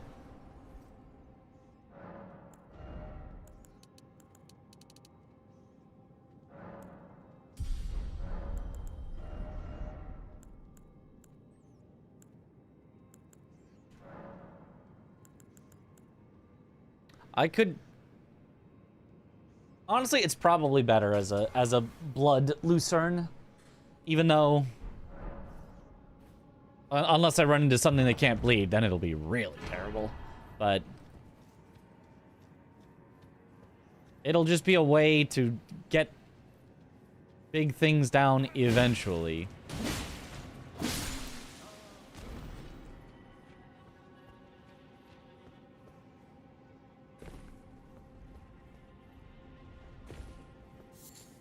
Even though oftentimes I don't like to make things blood. I think with a weapon where the damage is just feeling like it's lacking, I think that might be the play.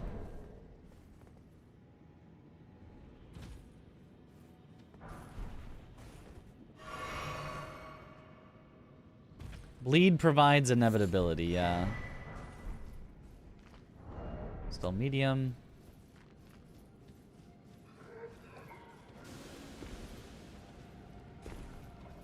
Oh god, unless it's Lamenter, then bleed is the worst possible, the literal worst possible thing I could have made it. Oh boy.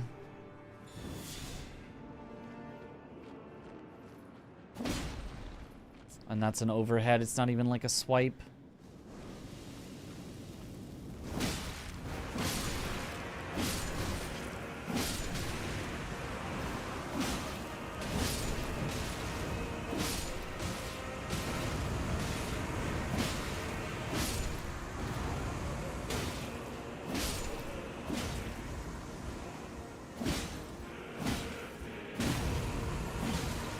Okay, I got 0 stacks, so that's fine.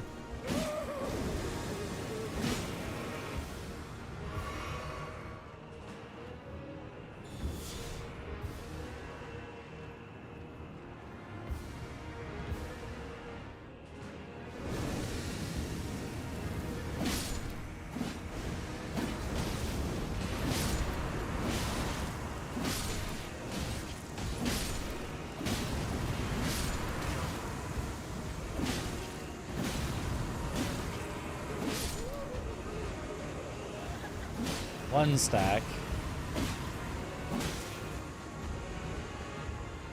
We are keeping up with winning. As long as it just keeps going exactly like this.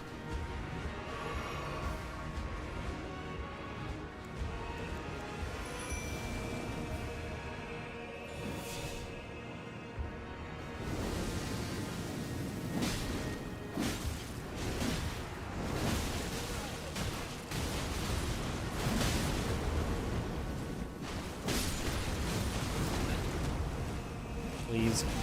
Please!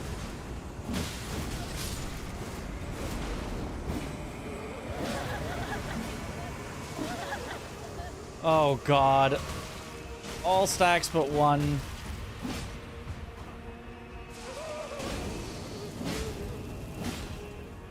That's probably Jover.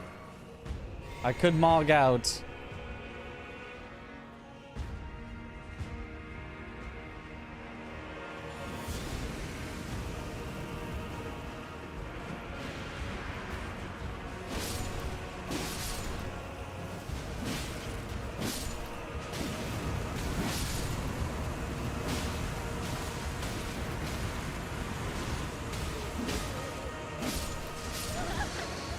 Fuck you. Why did he just do it early?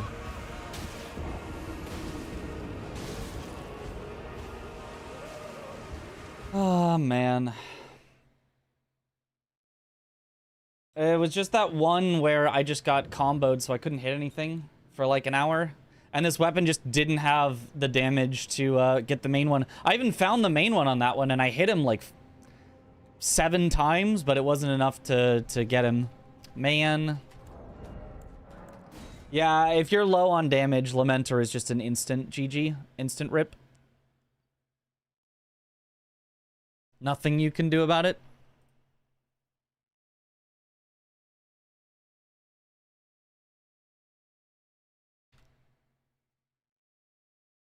I don't know, I skipped this fight until I find a better weapon.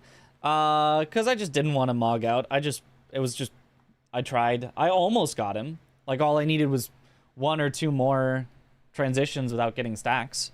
Like, it was possible for me to get no stacks. I just needed him to not start crying early. And he cried early there. It was just early. If you look at how long I had on previous ones, it was just longer than that one. He just did it early when there was 1 guy left. I was 1 hit away from living there and winning. So, yep. Lamenter is just the worst designed boss they've ever made. Like, the boss with the fewest redeeming qualities. There's other bosses that have way lower, like, you know, oh my god, the worst thing about Metter with her laser or whatever. But Lamenter has no redeeming qualities. There's not a single positive to be said about Lamenter. Like, even as an experiment, it's something that you would get, I don't know, 5 minutes into discussing and go, no, that's stupid, we're not doing that. The fact that it made it into the game is absurd. Bed of Chaos? Bed of Chaos has more potential upside than Lamenter. Absolutely. Bed of Chaos, right, is worse. But Bed of Chaos, you can understand, okay, they wanted to do something and it really didn't work. Lamenter, you just go, wait, hold on, describe it to me again. What's it gonna be? Okay, it's an NPC boss. It's like, okay, you're already losing me, but go on. It's gonna be immune to all status. Okay, why? Hydrate. It's gonna hit you for basically nothing. It's basically not going to exist as an enemy that fights you. Okay. You're still losing me, but okay, maybe that's gonna mean it's gonna be easy. It's gonna disappear for half the fight to stall. Cool. It's gonna make clones of itself. Always a terrible idea. Stop making things with multi-stuff. And if you don't kill enough clones or hurt the main one enough, you just instantly die. Like what part of that could you even envision in your head as being a good idea? I can't envision a single part of that as like, this was the concept that we needed to make. This was the reason. This is going to be so good. I can't imagine, like, there's not a single part of that sounds good whatsoever. Bed of Chaos, like, oh, it's a puzzle boss. You need to find the things to break to then go to the main thing that you can kill. It's like, okay, I wouldn't put a puzzle boss quite like that in the game, but like I can understand it. Bed of Chaos is a failure. Lamenter is nothing. Like, it's not an attempt to make something good. There was no attempt to make anything resembling something good.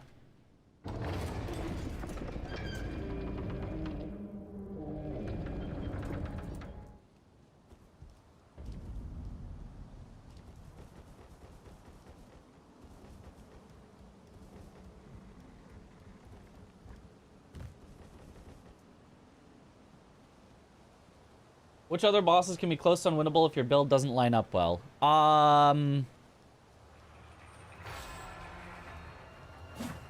Better, maybe? I'm not sure. Oh, what am I doing? Dodging this?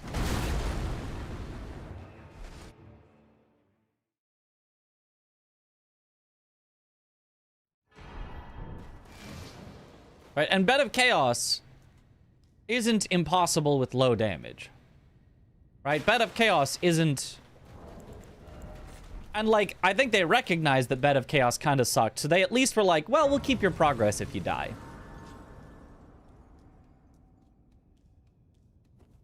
Lamenter has nothing at all positive. Like, yeah, Bed of Chaos is probably worse. But Lamenter has nothing positive. Not even the slightest bit.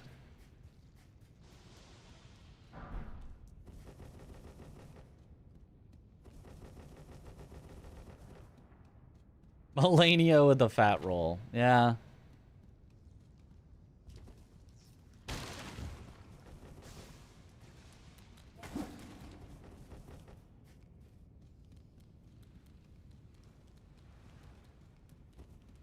They wanted to make you hate it as much as Lamenter hates the world. It's a lore thing. Yeah.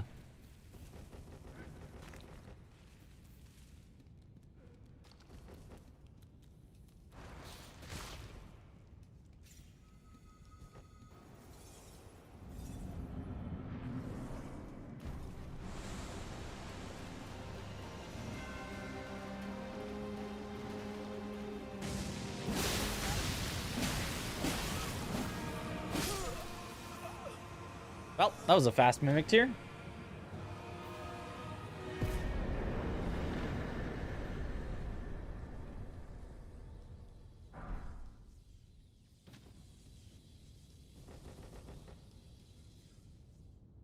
I didn't get into fight naked mimic tier like you're not even doing the challenge, yeah.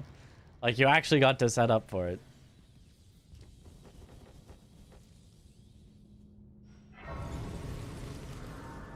Oh, whoops, I don't need to take that. Oh, well. Oh, I would have loved Brickhammer. I do not love Red Bear's Claws.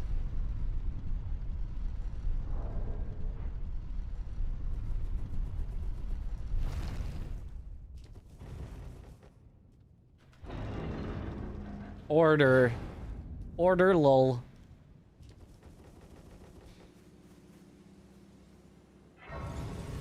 These awful claws out of the way at least. Yeah, but also get my awesome hammer out of the way.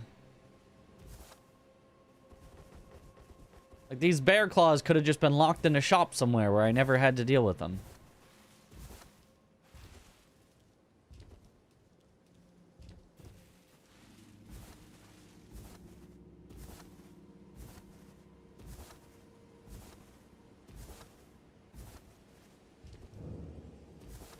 I feel like before I did this use what you get randomizer, I thought the Elden Ring weapons were much more balanced than they are.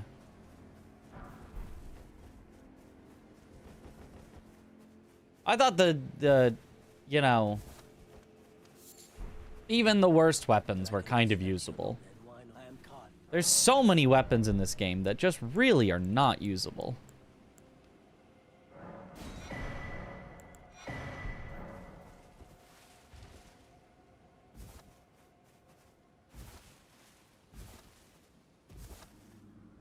Wearing gloves under my gloves, and nothing else.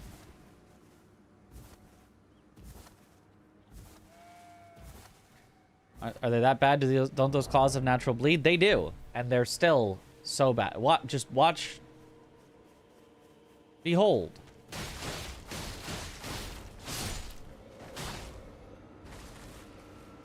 It took that many kills, and it's hard to hit with that. Just to kill, like, a little skeleton that usually you just go, like, smack, smack, and it's dead. They just don't do much. And the, like, forcing you into these long animations because it has to, like, leap and double hit before you're allowed to do anything. It's just not good. The Ash of War is good. Yeah, the Ash of War is good.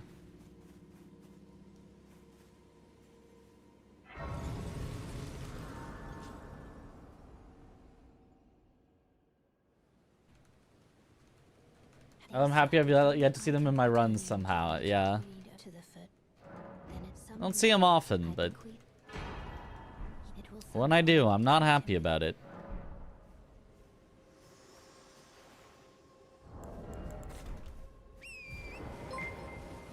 Yeah, and it's not even the worst. Exactly.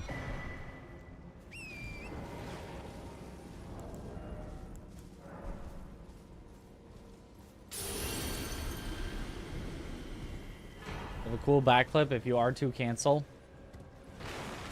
Yeah. I mean, it would be very rare that you'd actually, like, want to use that, but they do have that. Oh, well, it bonks.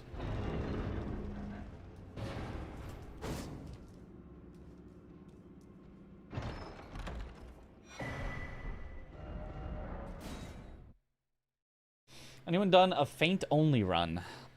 Not that I know of. I don't think it'd be that hard, though. It'd be like saying R1 only. It's just like a form of R1.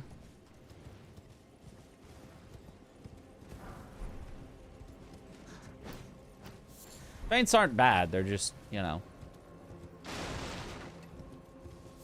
In general, they leave you less in position to get more follow-ups.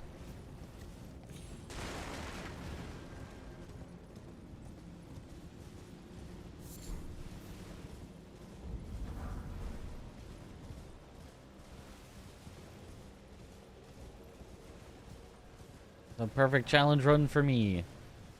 Okay, smithing ones. This is a somber, but the smithing ones would make it so that if I get a somber or smithing ones, okay, that's quite enough smithing ones, but okay.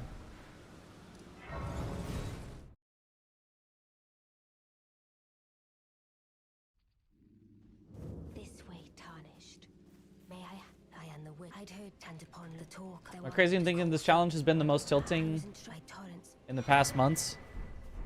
Second most. Well, in the past months, yes, 100%. In the past long time, the Deathless Randomizer League was more tilting. Oh, I don't have, like, any money yet. Guess I didn't need to upgrade yet, then. The Deathless Randomizer League was the most tilting because in this, at least, something goes wrong and you die, you get to try again. Deathless Randomizer League was something stupid happens, you're in an unwinnable scenario, you die. That's it. You lost. No, there is no try again. That's it. That is it. That was your attempt. You lost.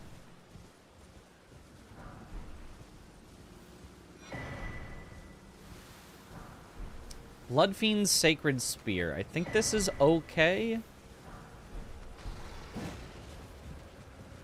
In addition to the fact that since it was a speed run,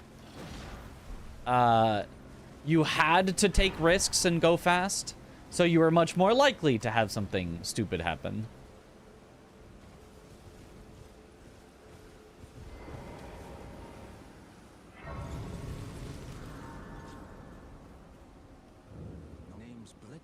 But yeah, the two most tilting things we have done within recent memory are both Deathless Randomizers. Because Deathless and Randomizer go together like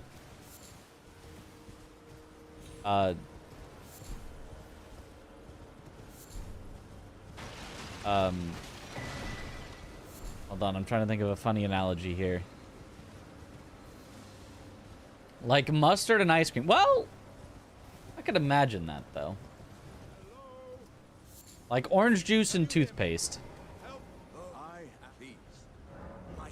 Honestly, sounds like that'd be fine. You'd be like, well, actually,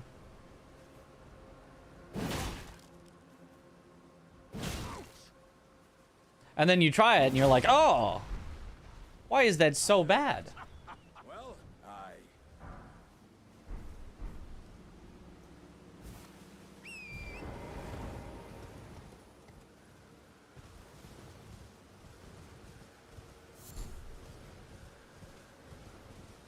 Capulets and Montagues.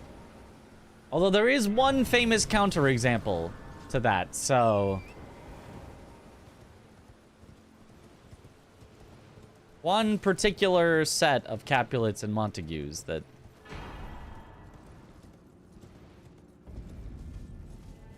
did kind of mix.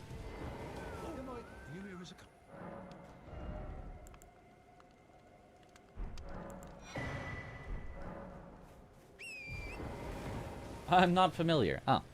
Well. Never mind then. DLC seed where someone started the first race and got killed by the giant cannon imp was a moment for all time. Yep.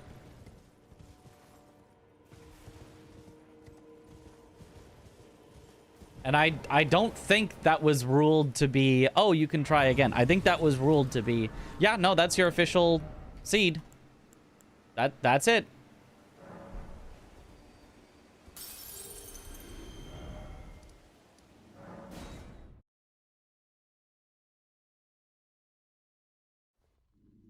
Worst thing about Deathless Rando is looking back at your last 100+ hours of gameplay and seeing no progress at all. Yup.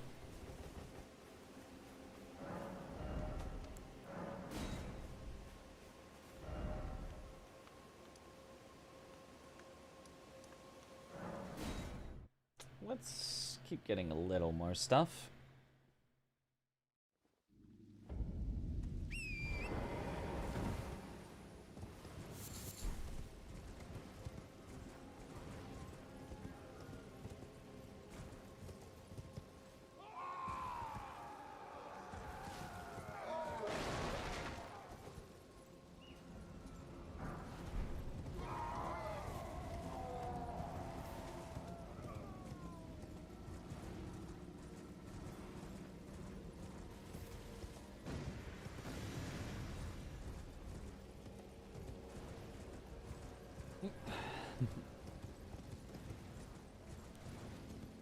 Yeah, would I survive? Would I actually physically survive if that had happened to me?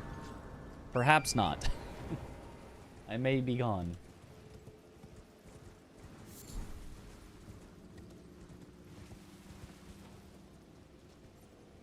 Is one of the platforms better for me?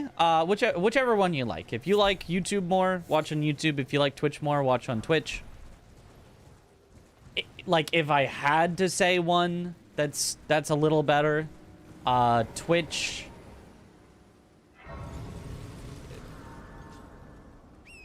tends to be slightly better for me, a little easier, the less tech issues, so you're more likely to be able to see whole streams and stuff. But if you like YouTube, there's no problem at all with you watching on YouTube instead of Twitch. It does not matter.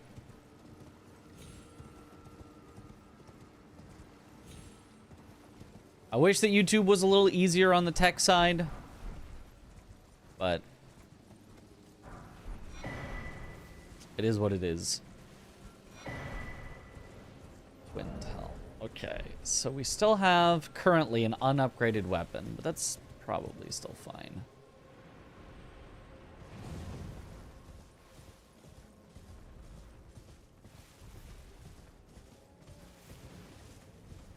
I am gonna need more pickups, so I guess I might as well do the pickups now.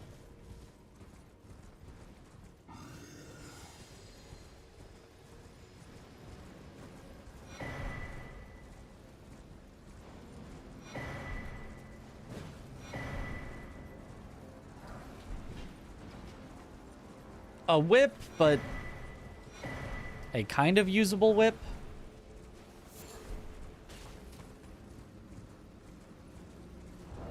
And it at least is upgraded a bit, so it is what it is.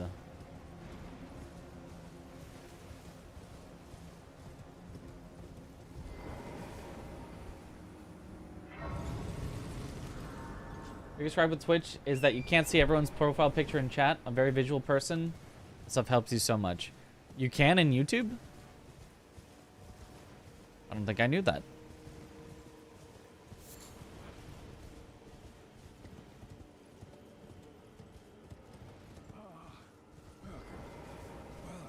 Please, I'm hungry.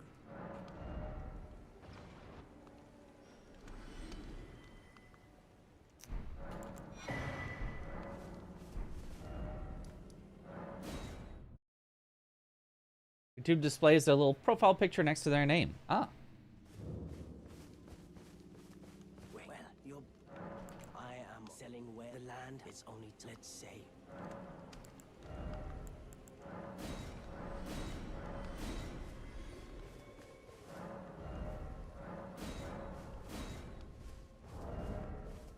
Okay, currently heavy. I don't need a lot of endurance to be not heavy. Really small on YouTube, barely noticeable. Okay. Now we're medium. Okay.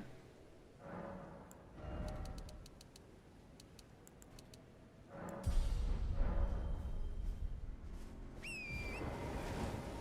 complain about something related to this channel in a respectful manner. Sure. Has anyone beat the French challenge? Yes, approximately 10 people.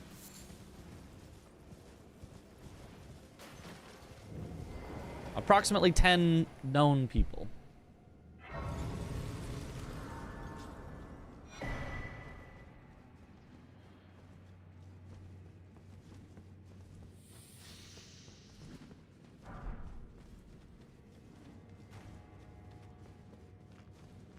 Many of the 7 TV emote names are annoying.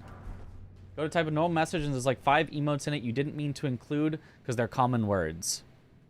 And we have really attempted not to have that. That's the case with a lot of channels. But you're saying because 7 TV autofills? Because we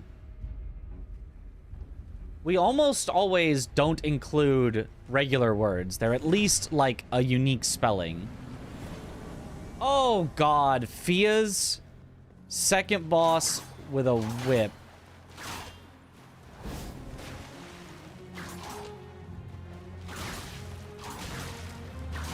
Okay, the damage looks fine though. Maybe this will be fine.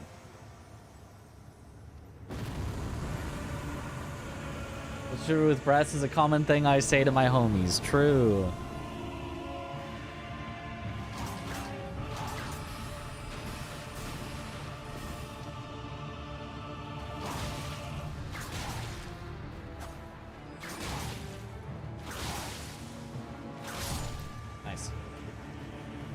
On channel might be auto emote correction on your chosen emote add-on.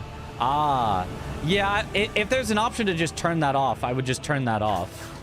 I have autofill for me on my Twitch only if I start with a colon. If I go colon, then I start typing, it'll try to find an emote to match. But if I just type regularly with letters, it does not emote.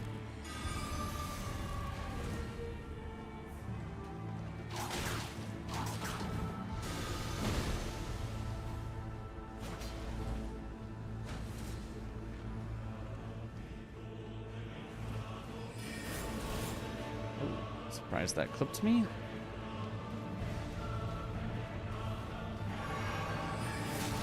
Oh, come on.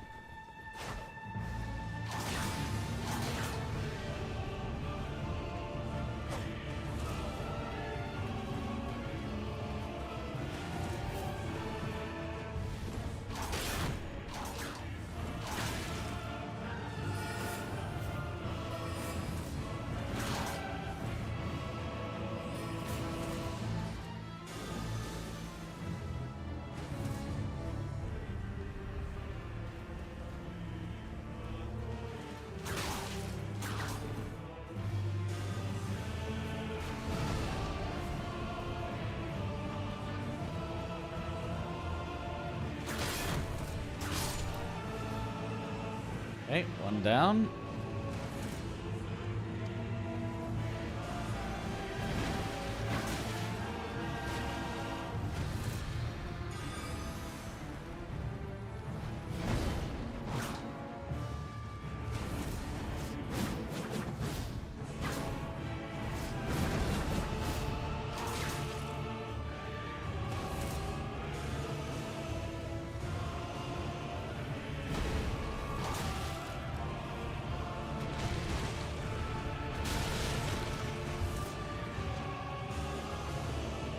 Hate this.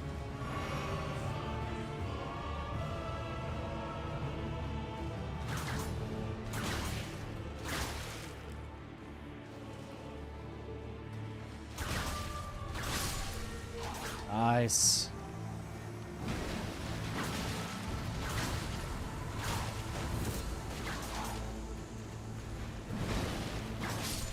All right, there we go.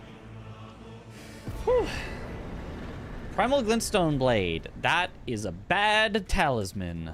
So it's good to get out of the way, but I don't know that I wanted to get it away while I'm struggling with a whip.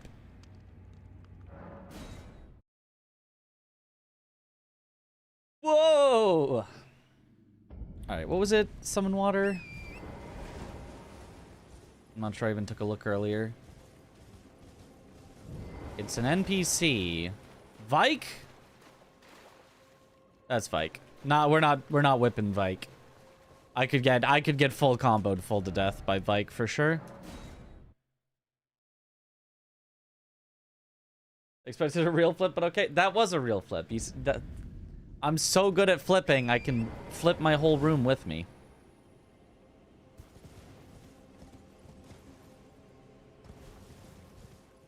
Do whips do non-straight attacks? I don't think they have any gay attacks.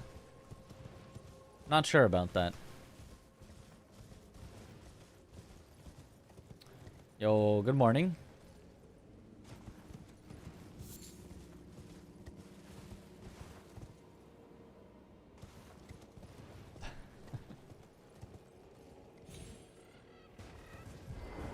I flip space and time when I do it, yeah.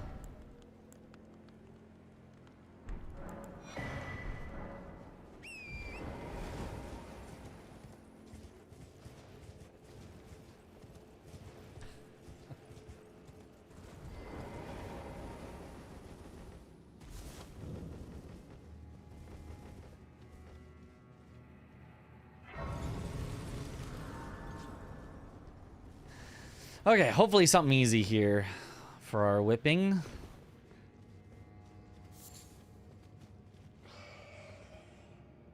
I mean, I probably should just get rid of this weapon. Why am I even allowing myself to use this? Gary! Oh, gosh.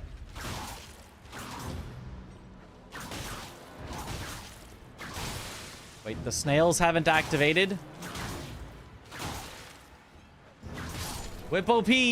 Huzzah!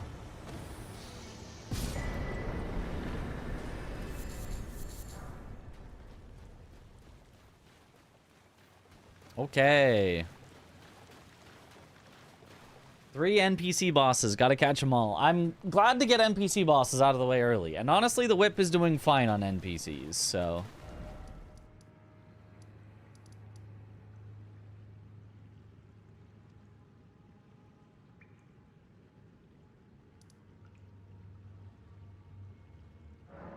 yeah, let's just find more stuff. Which tier is the bad one? Windy, yeah. Windy is the only bad physic tier. The only one with a negative effect. As far as I... no, sorry, except for, like, explosions and... because exploding is a negative effect, but... oh, and blood-sucking.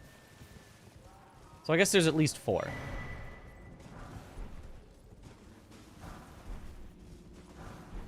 I guess I'm just silly for saying it was the only one when there's at least 4.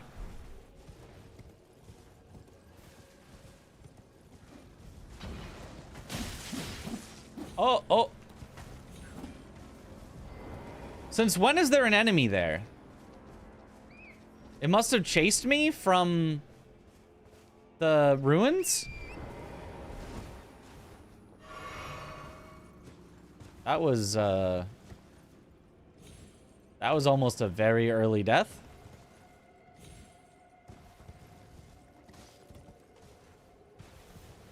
Usually it's just critters.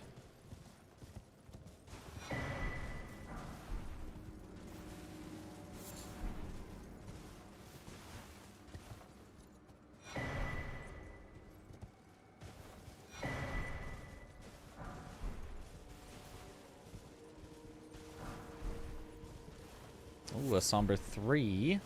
I just need a somber 2. And also a different weapon.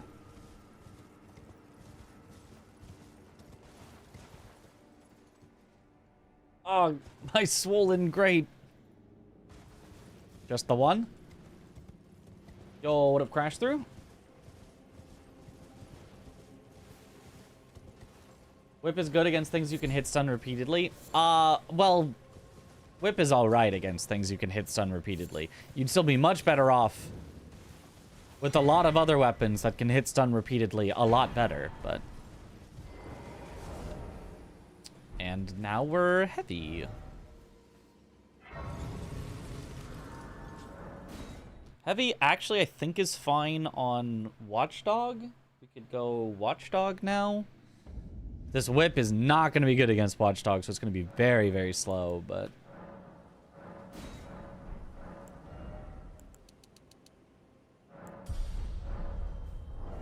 Just kidding, we're back to medium.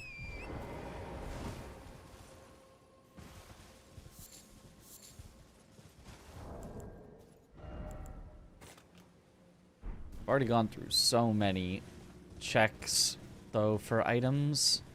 We may be stuck with the whip for a long while.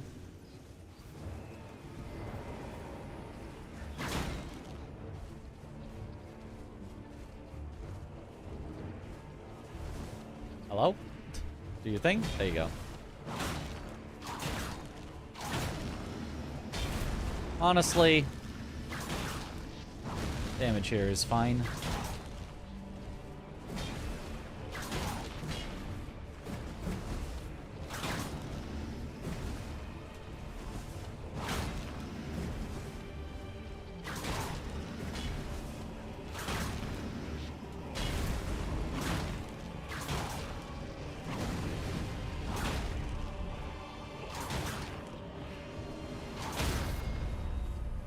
Unfortunately, no whip riposts.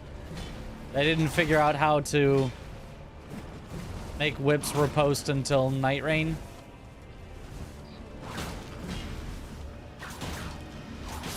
It was just impossible before then.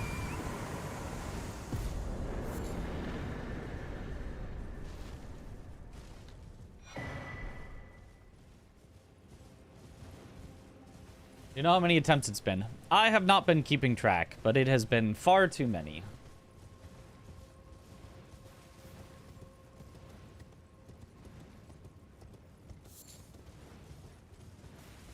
What specifically makes this challenge hard? Depends on what you mean by hard. What particularly makes this challenge, like, difficult towards your skills is the fact that you have to know almost every weapon in the game. You have to know almost every boss in the game. You may have situations where you have low armor, low damage, and you need to be able to get through those bosses and those situations anyway. You know, you've got something going on, and any one mistake could lead to starting it all over. But none of that is actually why this is actually a challenge that takes people a long time. It is not for any of those reasons. The reason this challenge actually takes people so long is because it's completely random. Start to finish, it is like you will just run into a situation where it does not matter if you play well, you will just die. You can run into Lamenter with not having enough damage, so you literally just can't kill the things in time.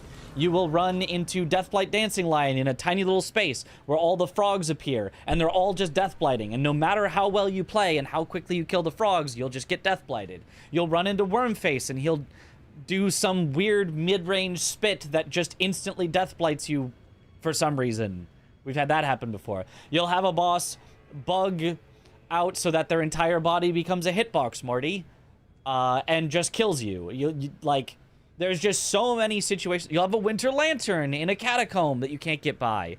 There are so many situations where you just literally cannot win that are possible to happen, that when there's 207 chances, you are probably just going to have one spot somewhere along it where there's just something stupid and you die. Doing it not deathless is much easier and actually kind of fun. Yeah, not deathless, the rest of the rules are, like, really cool. You actually get that, like, skill bit of, like, figuring out, how am I going to get through this area if I, you know, have this weak armor and this weak weapon, and, you know, it's high scaled, and I've got a talisman that's making me take more damage, and, like, it can be really fun in those moments, and it's, I'm not sure we've actually ever died with Datakar's Woe on, because, like, we've always died to some random event happening, rather than actually, like, you know, the difficulty of the encounter is too much for us.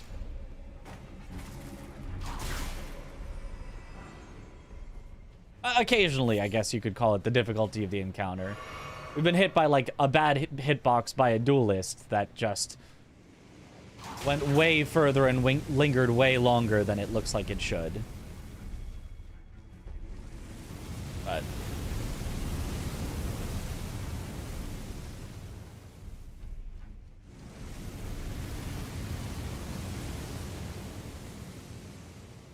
is Melania a tough spot? Usually not.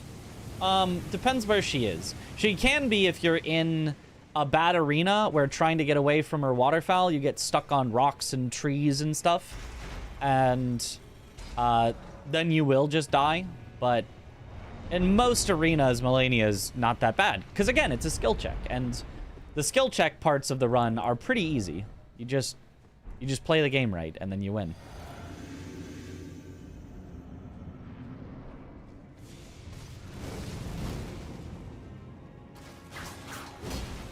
This is snail. This could be rough. I didn't see whether it was.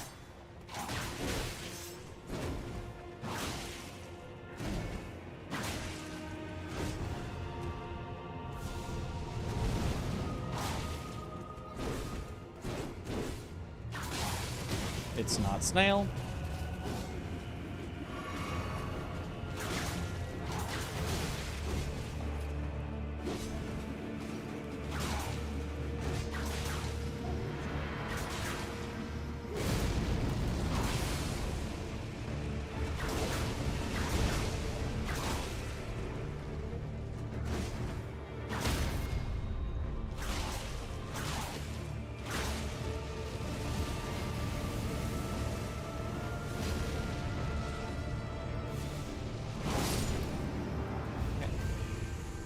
Just don't die.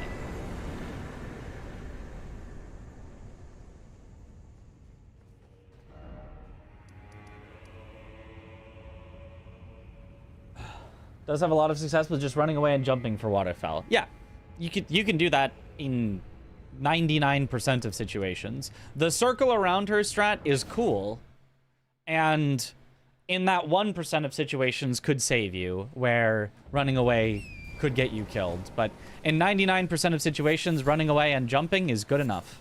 You'll live.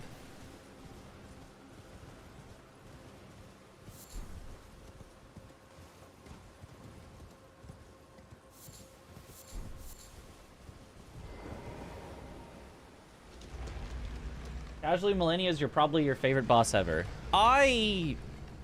Both casually and in speedruns. Honestly, more in speedruns. Kind of like Millennia. Like, I have a fondness for Melania.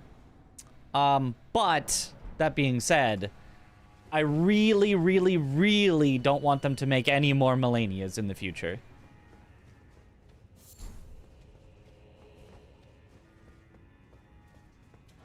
Because it's good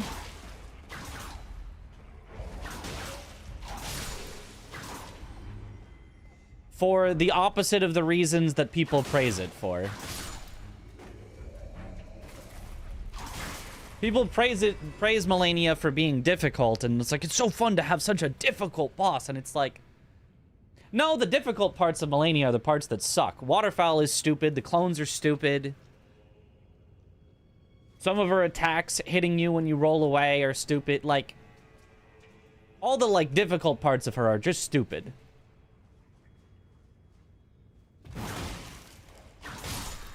What's cool about Melania is the, like, fast attacking and can be interrupted. So you can play more, like, back and forth with her of, like, it's her turn, but now I get to interrupt it with my turn.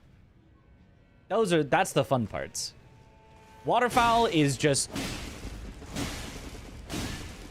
an annoying blight on the fight. Oh, we're not going to face that worm face guy. On top of everything, she also heals on hit. I like that, at least as an idea. If she doesn't have Waterfowl... Oh, we're heavy. Oh, I did not realize this would be that much heavier.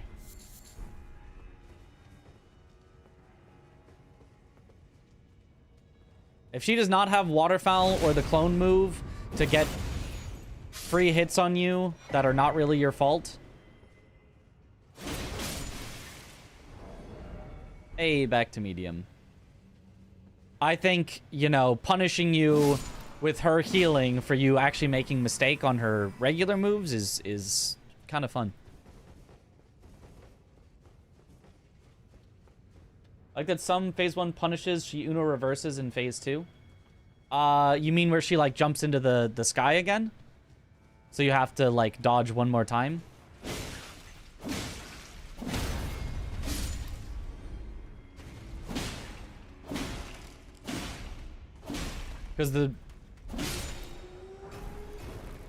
Because otherwise I'm not sure I would know what you are referring to. If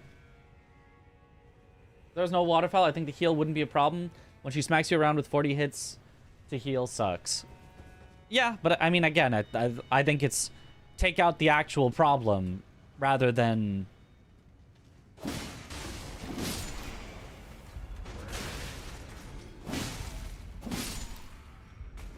Rather than, like, the symptom. I don't know. Whatever the proper analogy would be.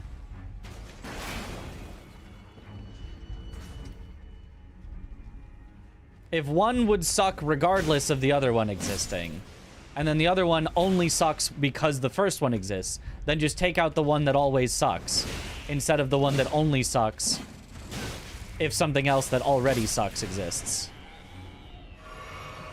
You know?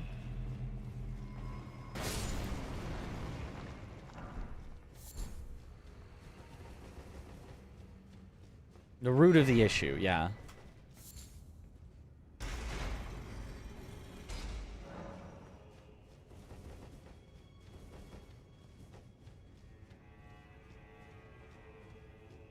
As more instances of error, that's the point. If a boss makes you wait, it's telling you to wait. It's breaking your flow. That's the idea. For what now? Are you still referring to Waterfowl? I like the dancing type fights. Sekiro has a lot of them. Melania or Consort Phase 1 is one of those too. We've discussed this before, but calling a fight a dance is basically just saying you like it. There's no great, like, definition that we'd all agree on. There's bosses that I hate that somebody would call a dance, and I'd go, it's not a dance, because da-da-da. And there's bosses that I like that I'd be like, oh, it's a dance. And other people would be like, that's not a dance. Like, I think every boss that you like... maybe not every boss, but most bosses that you like, you would call a dance, and basically no bosses that you hate would you call a dance. I think it's like your enjoyment leads to you calling it a dance instead of it being a dance and that being some sort of intrinsic quality of the fight that leads to you liking it. Depends if you like dancing. I hate dancing. I can't do it at all. I'm not a dancer.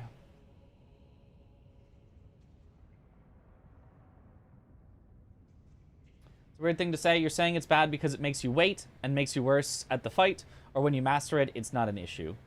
No, I'm saying Waterfowl is terrible because it's like objectively terrible. Like, So I don't care about it making you wait. Making you wait is fine. Otherwise, I would have a much bigger problem with, like, Placidusax's, giant explosion that literally makes you run away before you run back in, right? Making you wait is not in itself a problem. It can be a little annoying. It can break the flow. There are negatives, but making you wait is not the reason that Waterfowl is bad. The reason Waterfowl is bad is because it is designed without a counter. It has a counter. It does have a counter. A counter exists. It was designed without one. There is no possible chance that the developers said you're supposed to circle around her and dodge at the last second and, like, do the da-da-da-da. There's no shot. 0% chance that is the intended counter. Maybe they just expected you to run away to the other side of the arena, but if that's the case, it doesn't work all the time. It doesn't work if you have a heavy weapon and you're mid-swing. It doesn't work if you happen to just be, like, right up next to her. You're still at least gonna get clipped. It doesn't, like... There's no shot that there was ever an intended counter by the developers. One exists. We found one. But that's not good. That's a bug you guys found. Exactly. They wanted you to lose. Right, and that's bad. I think wanting you to lose is not the way to design a boss. I think it's the... You shouldn't necessarily design a boss saying we want players to win easily with no challenge, but you shouldn't design something as we want the players to lose. That's, I think, the worst possible thing you can design a boss around. Get over here.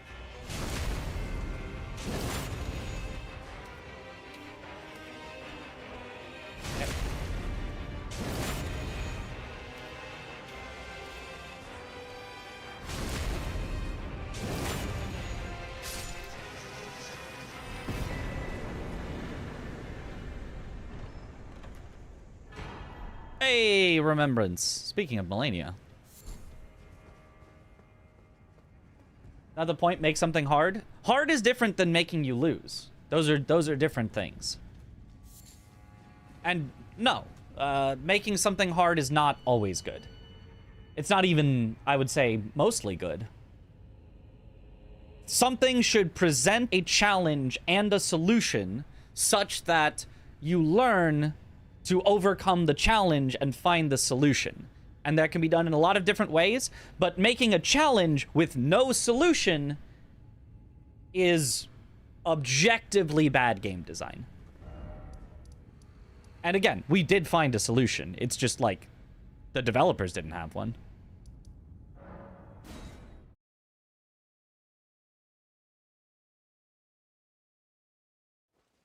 Either hope you can run away or have to break the AI. Yeah, or we found you can also throw frost pots at her, or, like... There's technically several solutions, but none of them, I guarantee none of them were developer intended.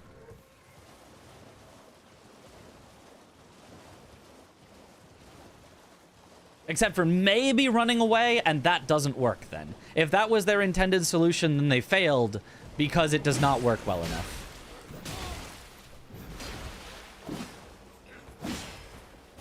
A sometimes solution is not a solution.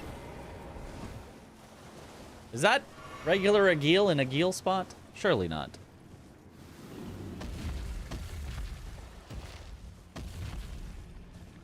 It's probably Grail. Or Jagged Peak Drake.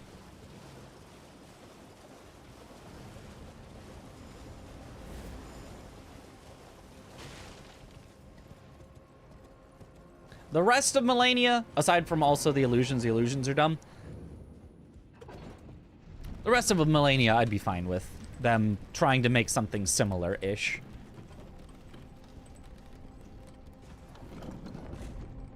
I'd say that's good design, especially for a game like Elden Ring. Imagine the boss didn't go down the first time in like 3 months from game's release. It would be a WoW raid. That would be really bad. That would be really bad for a single-player game. That's not good. So the reason that a World of Warcraft raid...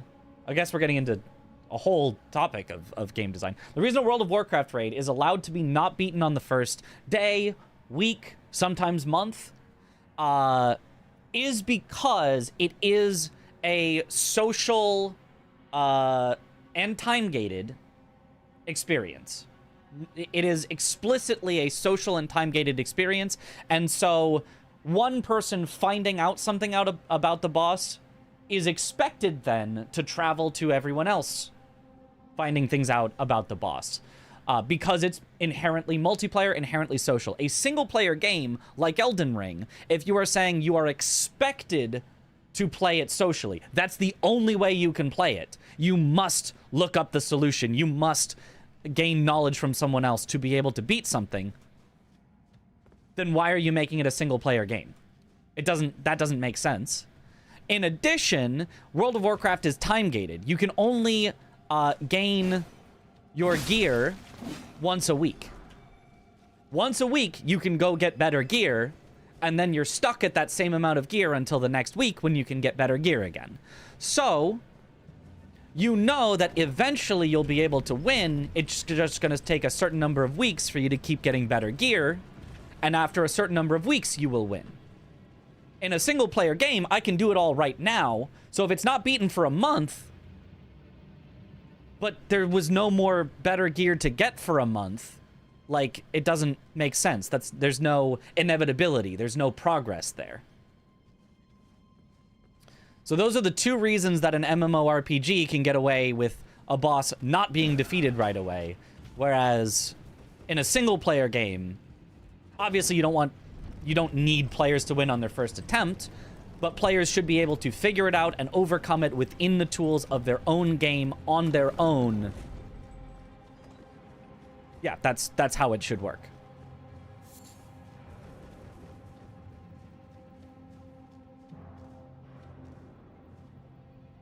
Commander? With a vulgar militia saw. It's +3 at least. I guess I gotta try. What is my vigor at? 15! That's so low, though.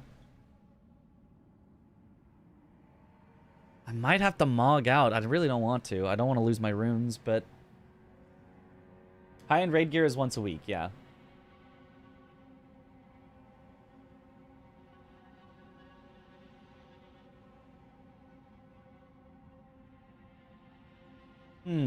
Okay.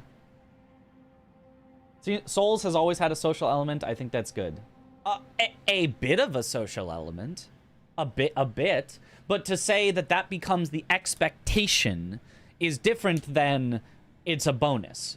The Souls socialization is a bonus, right? It's a cool thing. It's awesome if there's this hint on the ground that told me about a secret room that I didn't know about. It's cool if I go onto, back in the day, message boards and find something out. It's cool if my friends are playing it on Discord and we can talk with each other. But not everyone does that. To say that's the expectation, you must play this single-player game socially would be silly. Oh, not a commander. Godric. The lighting, I think, threw me off.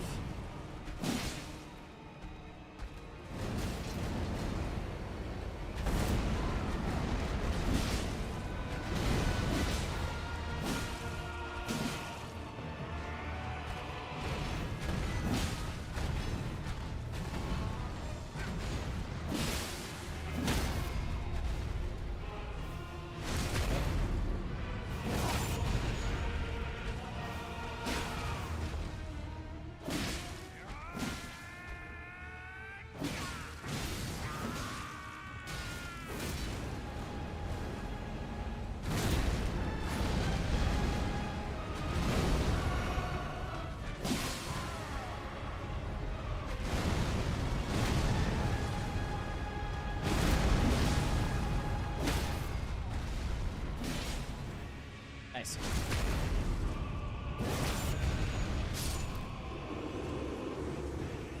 There are people who haven't beaten Melania still and will one day and will feel rewarding. Games aren't made for the 10%. Usually that's the thing. So Melania being a hard fight was intentional design.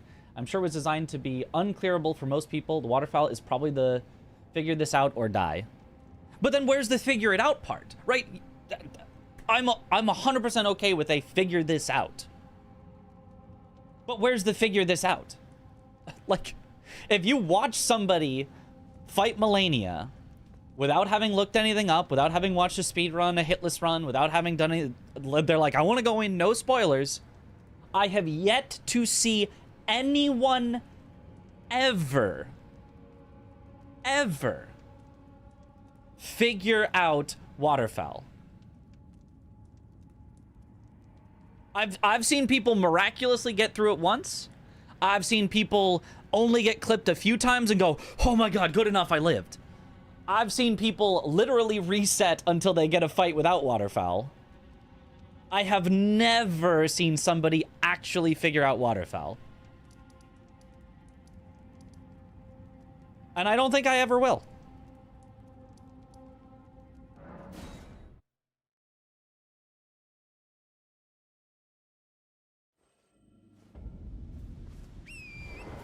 Literally just run and pray. I ran far enough when waterfowl happens, right? See?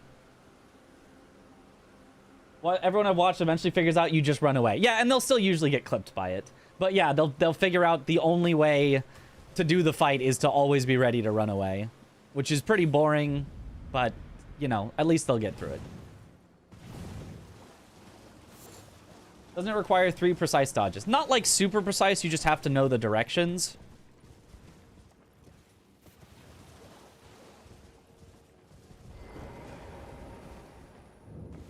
But I do. I no-hit her multiple times here in the rando. Yeah. Because I stole the strats from somebody else. Casually, my first time fighting her. With no help. No, I didn't figure out waterfowl. I just eventually made it through. I just eventually lived through waterfowl.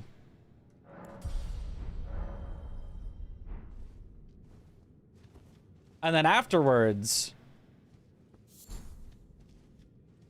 I heard about, oh, did you hear this person found a way to avoid waterfowl? And I went, what? No way. And then we looked it up and it was like, oh, you like run and then you jump and then you roll. And it's like, what? That works? And then I went back to try it and like, yeah, and that was like,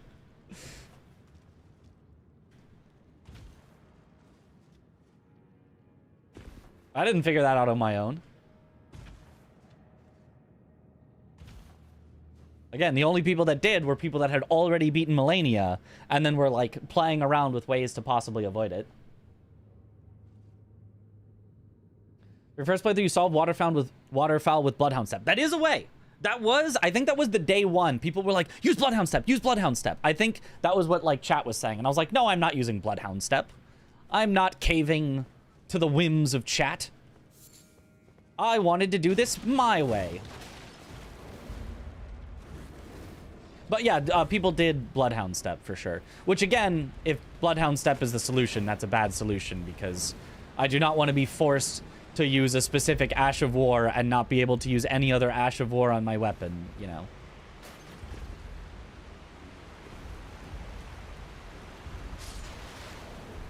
BleedX15 redeemed a coin flip and chooses heads.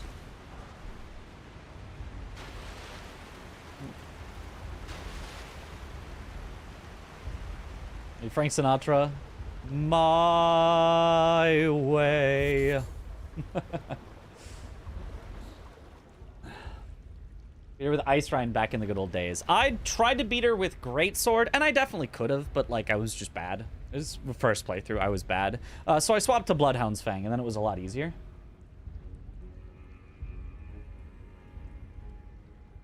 So no tools, but the tools they give aren't good enough. Got it?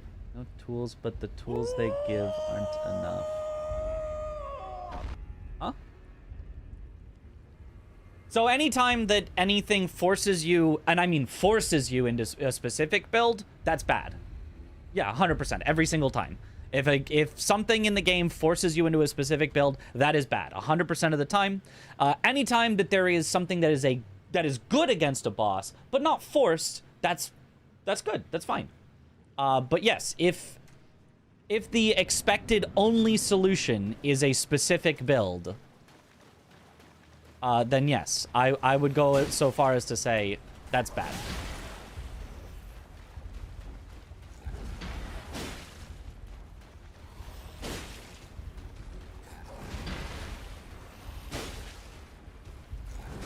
In a game where a lot of people want to play with their own different play styles, forcing one is not good. Right? You can say, magic's really bad against this boss. They're super resistant to it. But you still can kill him with magic.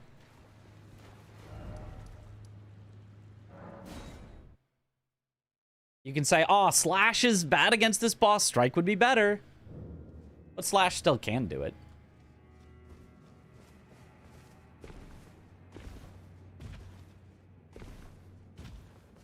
If you say this is a boss that is immune to all damage but magic, yeah, that's bad. That's a bad boss.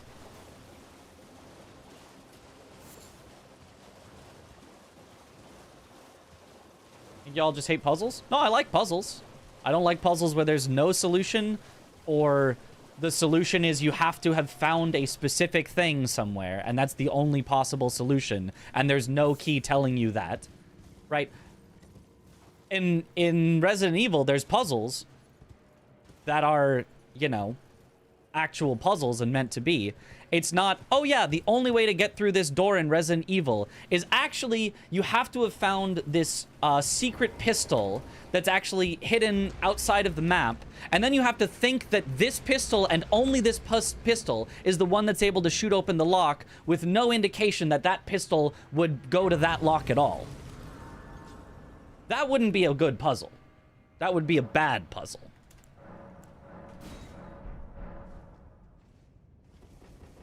You know, there's just levels to it. If you want to make a puzzle, you can make a puzzle, but the solution should be within the bounds.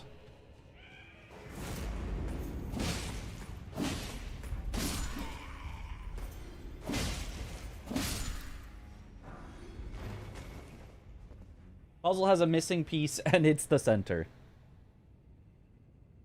So keys in RE don't exist? No, they do, absolutely. And those are the good puzzles. Just never understand how people can talk about difficulty and call things bad. Any kind of difficulty is good, doesn't matter if it's bad. Okay, that might be the dumbest thing I've ever... That might... that might be the dumbest thing I've ever heard. That might be the dumbest thing I've ever heard. Any kind of difficulty, no matter what, is always good? That... Like I totally get I prefer things that are more difficult most of the time. Any kind of difficulty is always good? That has tipped me over into thinking you might just be trolling, actually. I don't think that is a statement that somebody could make unironically.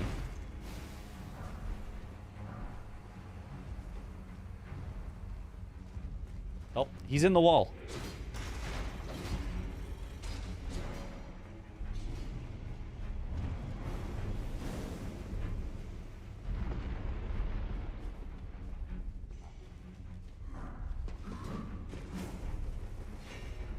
So therefore... The result is heads.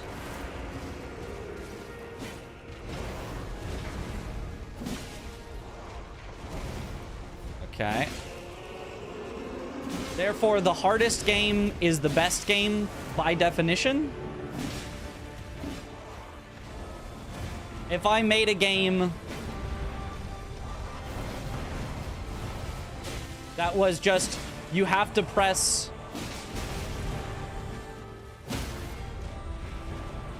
'78 buttons in less than a second, in a specific rhythm where every single one of them needs to be correct down to the millisecond, otherwise you instantly lose, that would be the best game ever created. There is nothing that could top the you must press 78 buttons in less than a second, all correct down to the millisecond. That would be the single greatest game of all time. 15 has been added as a VIP. There's just no way you think that. Congratulations. Maybe if it was 95 buttons, 78, not too bad. Okay, yeah, you know, Chris would actually find a way to do that, actually. If you made it fun, then yes. Well, that's what I'm saying. The fun part. You're missing the fun part. Nah, you're being silly. Sounds like Dragon's Lair on NES. Oh, boy.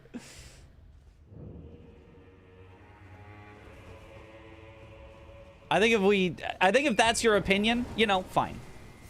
But then I think that then your conversation is unhelpful.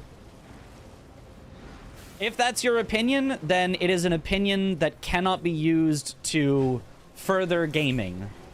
It cannot be used to improve upon games. It cannot be used to do anything. The only thing it can be used for is to make things harder at the cost of everything else. So you're fine to have hold that personal opinion, but if my game designers hold that opinion, my games will be significantly worse for it. So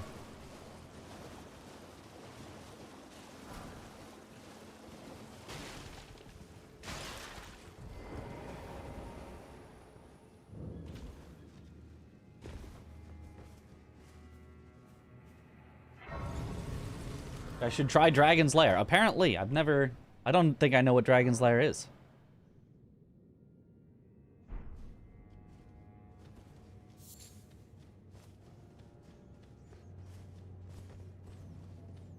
Actually, wait, is it like a,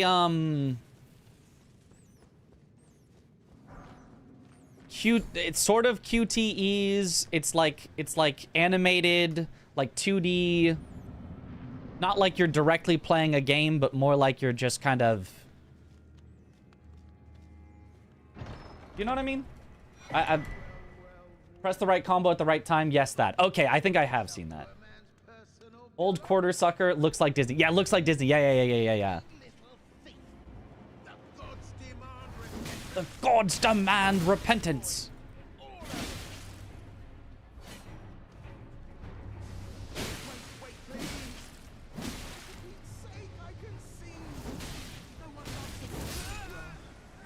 Got him. He's exactly waterfowl. You have no idea what to do and you die one hit on everything. Oh, or have you guys played the Cat Mario Siobhan Action? Where you just, it just starts out and it looks like just Mario, but then it'll be like, you walk, you instantly die, and you're like, what? And it's like, oh yeah, there was an invisible spike there that you walked into. And so the next time you go and you jump over it and you make it, and you're like, awesome. Except that on the other side, the floor falls out from under you, so you fall and you die. Like those games?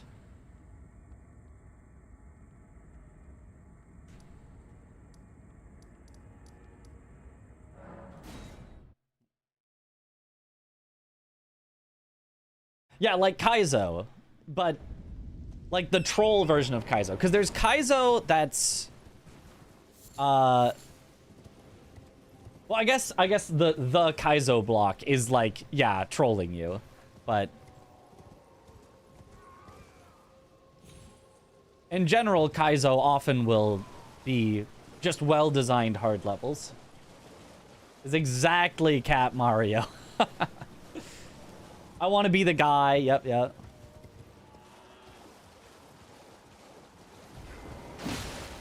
That's probably the perfect genre for just, I want difficulty. CBT games, if you want to put it that way.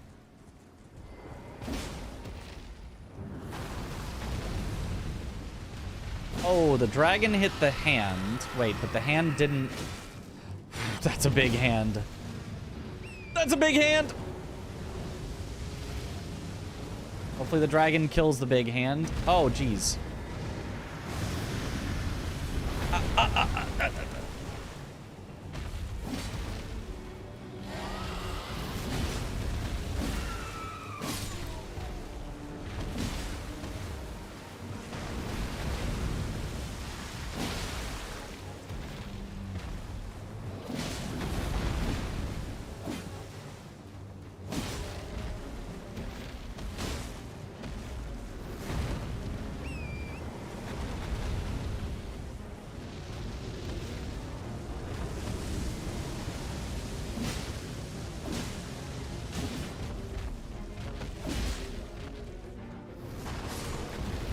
Nice. Oh!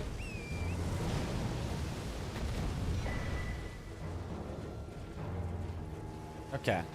And the hand went back to not seeing us. Even better.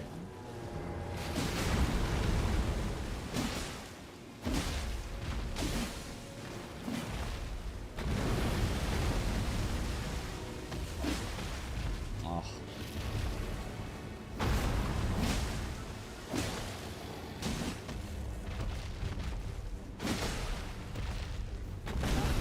Ah.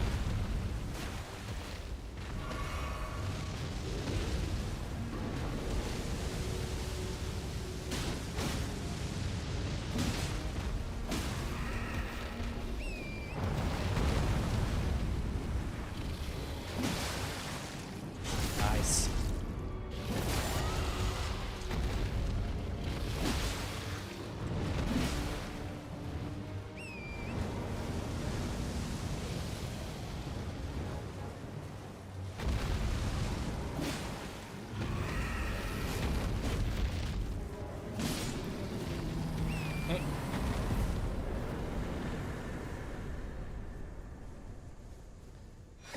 Okay.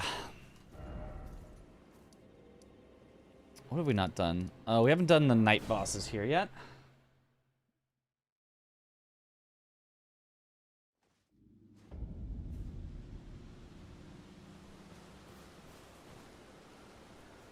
I feel fast-paced games are too hostile to heavy weapons. With a heavy weapon, I either die or survive, but the damage from one attack wasn't worth it compared to one light attack and having some seconds to dodge or parry enemies.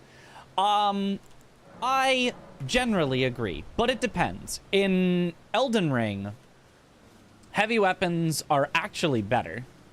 There are some cases where colossal weapons are too heavy. It's not always heavier is always better. But there is a lot of cases in Elden Ring where pretty heavy, like great katana levels of heavy, or great hammer, or great axe, or great sword levels of heavy is the optimal level of heavy, where it's still, the boss's attacks are still designed to give you enough room to get a hit and a roll.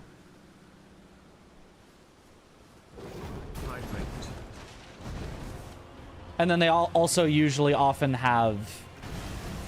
Oh, he's stuck. Oh, this is going to be so awkward. They also usually have better range. Stagger was introduced in Elden Ring from the Dark Souls series, and heavy weapons have more of that. It's not to say that light weapons are unviable. There are a lot of great lighter weapons, but if I had to say generally, I'd probably say generally heavy weapons are better in Elden Ring.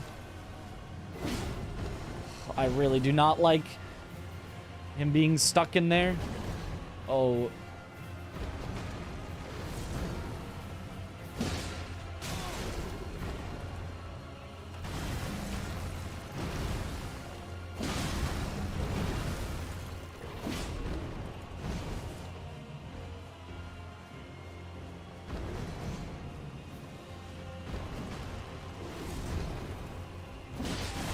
This is a really bad boss to get stuck in here.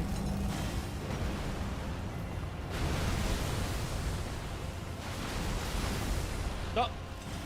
And now he's in the roof.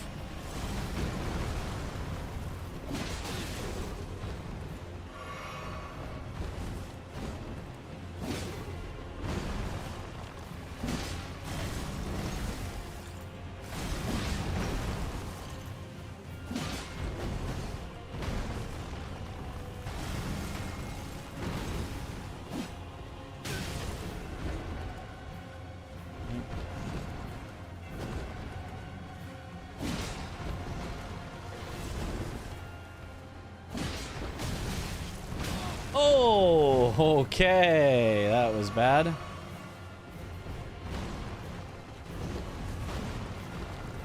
this is so awkward. I just can't Get up to him to get a good attack in.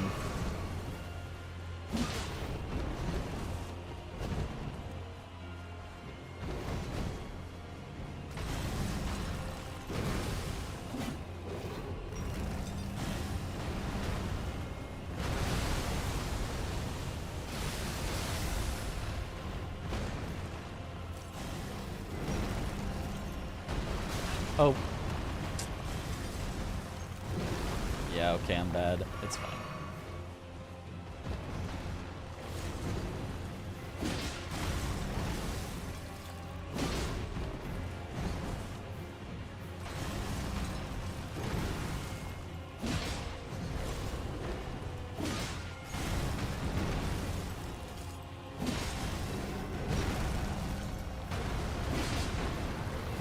There we go. Whew.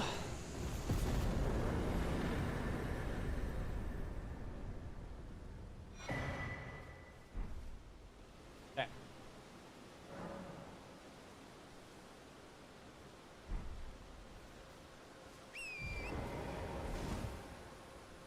Yeah. Okay. I think so again, you know, you're fine to have your opinions. I think we've spent a little too long on this topic.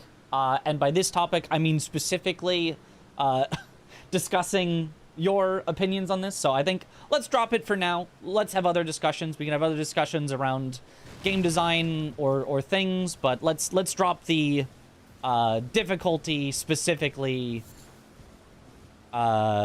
is good type of conversation, because I think it's taking up a little too much time. A little too much.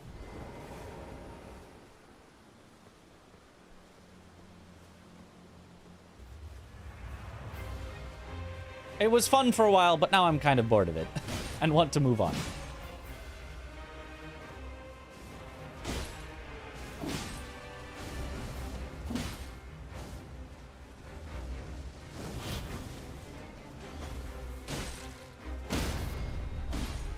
Nice. Such a teacher vibe to set the tone. I love it. Yeah.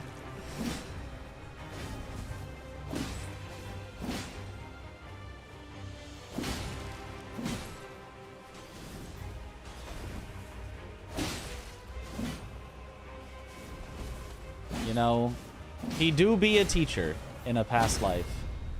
Or this life, I suppose. Let's talk about something uncontroversial like The Last of Us 2. Aha, yes.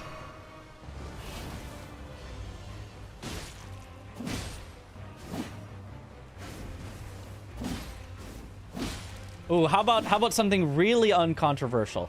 Least deserving Game of the Year award recipient.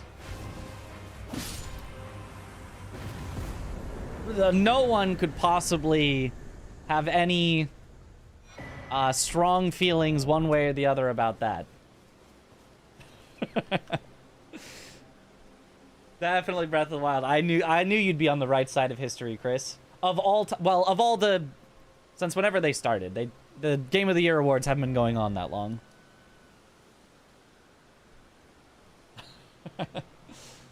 Probably Astrobot. I don't think it's Astrobot. I don't think Astrobot is the type of game for me, but I feel like for what Astrobot is, it's like at least deserving of like the nomination, right? It's like reasonably up there.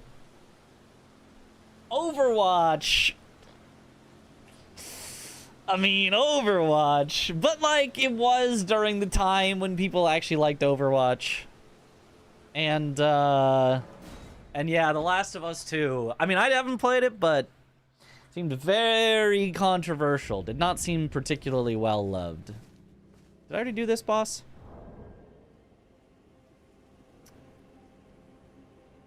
Okay, the other stuff. Everjails, Hero's Grave. I haven't done this. Right, it was Vike. Yeah, I saw Vike and I was like, no, thank you. We should be good enough, though.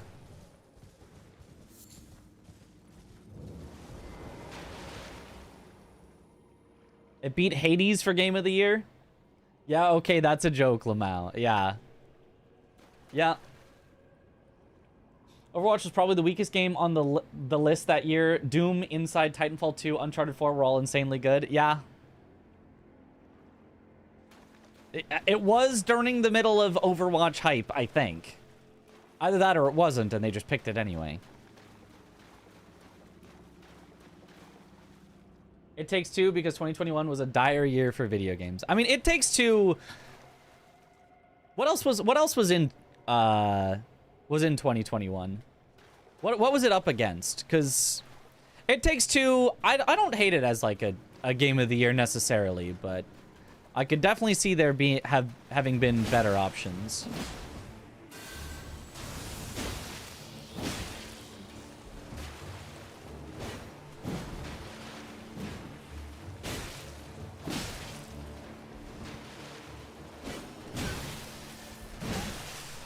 Ah!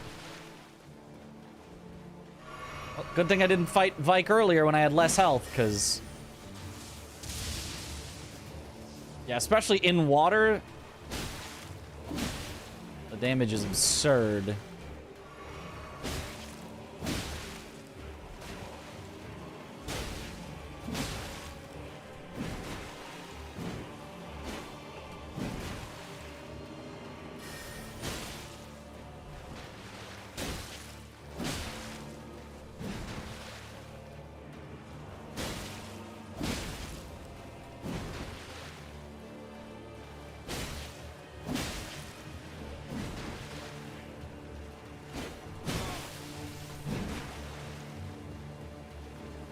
No, no.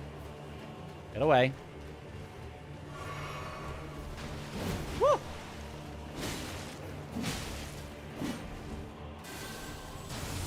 Die.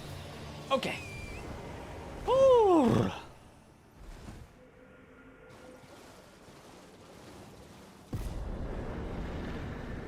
Every nominee from 2025 could have won in a different year. Honestly, yeah. Like, what were all the...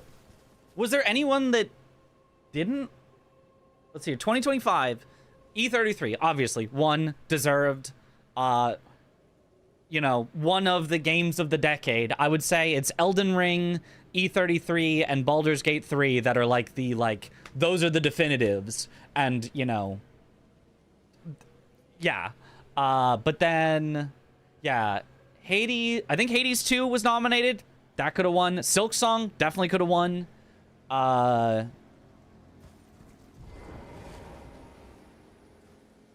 Donkey Kong Bonanza, I feel like really didn't make that much of waves as a Nintendo game, but like maybe.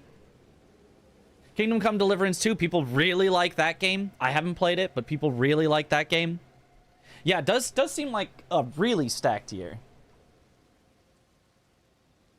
Bonanza was a very fun game, to be honest. I think it was a very fun game. I don't know that it made the same waves as Breath of the Wild, as, you know, Super Mario Odyssey. And maybe that's unfair. Maybe I'm judging a Nintendo game by their greatest successes, but I don't know. It feels like it's, you know, it was like not on that same level. Did you guys see Kojima when E33 won? He was not happy. That was not Kojima. That was a different person that walked out.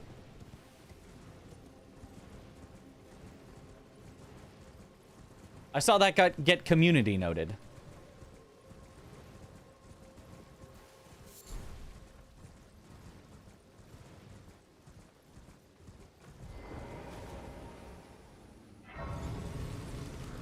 Oh yeah, Death Stranding 2 was there. I haven't played Death Stranding 2. That one maybe is a bit of a, I wouldn't put it there, but Jeff does love his Kojima, so I understand why it's there. Although again, I haven't played it, so maybe it is actually that fantastic. Didn't Kingdom Come 2 devs publicly announced they got robbed? The only thing I saw was them posting a screenshot of like a dialogue option in game that said something like, accept defeat gracefully, blame the French, and like some third option, and it was hovered over blame the French, which I thought was funny. I thought was a good I thought that was a good bit. That was a good meme. I think some people got upset and be like, wow, what an ungraceful way to lose. I was like, I thought that was funny. It's kind of hilarious.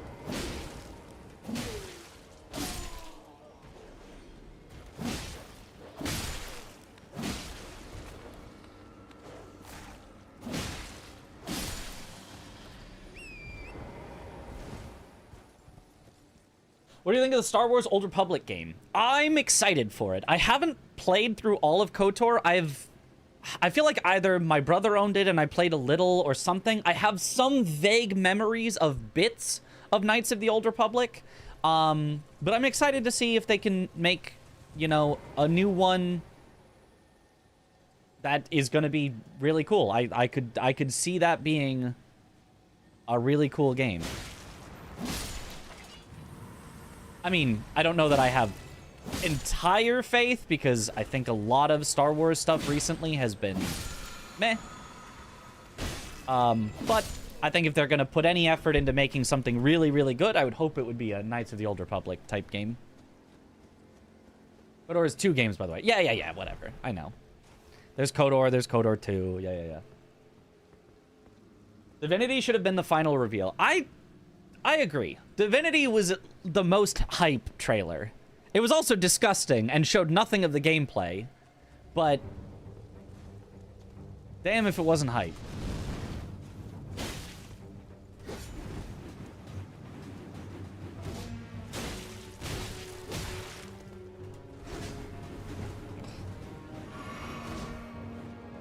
And I'm getting...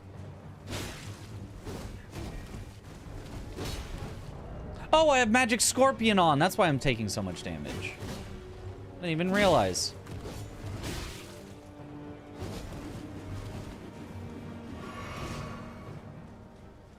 I was like, man, why am I getting just destroyed out here? I mean, aside from being bad.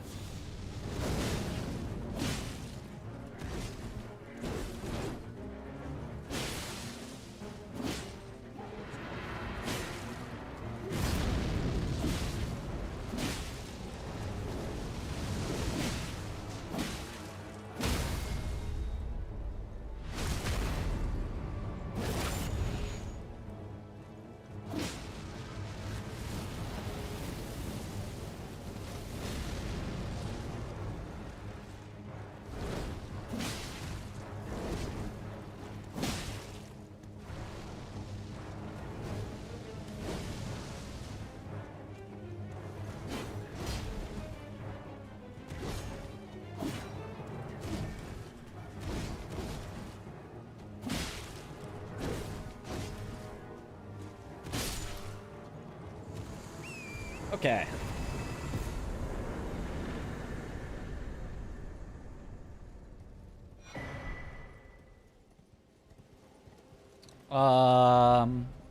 Let's warp to get our stuff back. Even when High Guard could be good, I don't think it should be the final announcement. Yeah.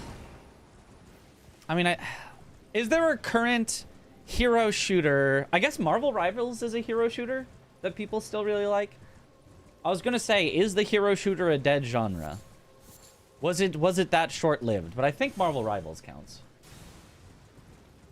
Deadlock, is that out? That's the Valve one, right?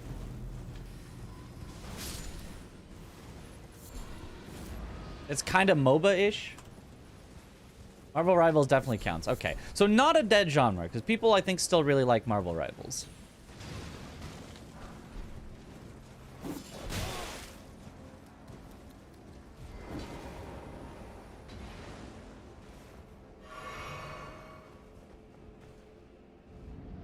High Guard is coming out next month. Oh, it's that soon? I did not realize that. Oh, he's got light armor. We can bully him.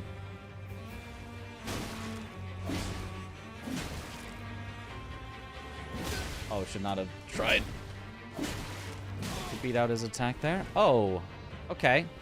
If you roll attack, it's his turn. Gotta remember that. If you roll attack, it's his turn. If you dash attack, it's your turn. If you roll attack, it's his turn.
Fuck.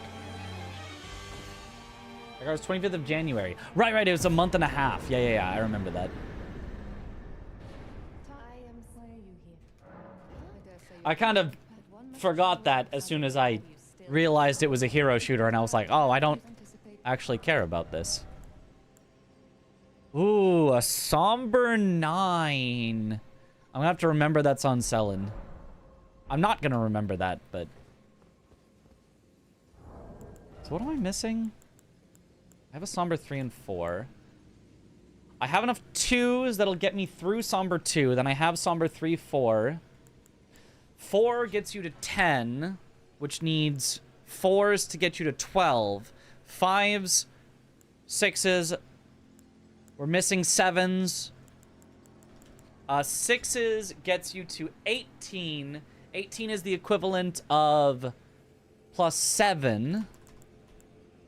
We have an 8. We can buy a 9 from Selin. That gets us into smithing 8s, which gets us into ancient. So all I need is a somber 2 or a smithing 2, and we're done.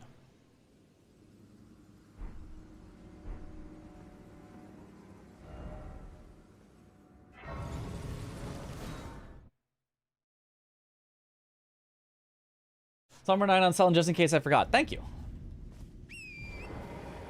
Our God was there, so Jeff Keighley could get paid that Apex money, and that's okay. Yeah.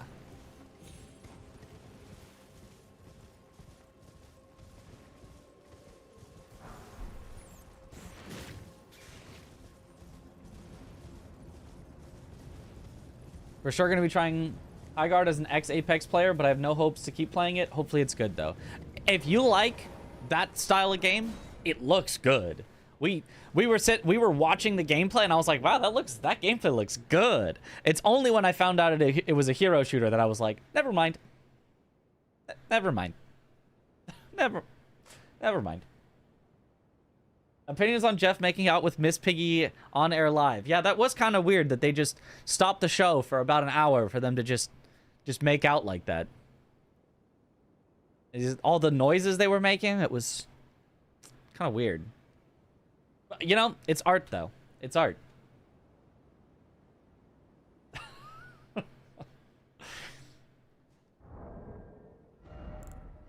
Thoughts on Lords of the Fallen 2 based on the TGA trailer? It looks better than the previous one, even has deflecting. The first one had deflecting. They messed it up. The art of Lords of the Fallen is fantastic. The art for Lords of the Fallen 1 was fantastic. The Lords of the Fallen 2 trailer basically didn't show gameplay. Like, it technically showed gameplay moments, but not gameplay UI, gameplay, feel. It was cinematic gameplay. So I can give you no opinions. The art looked fantastic. But the art I liked from the first one, I didn't love the gameplay from the first one, so I have been shown nothing to make me change my opinion.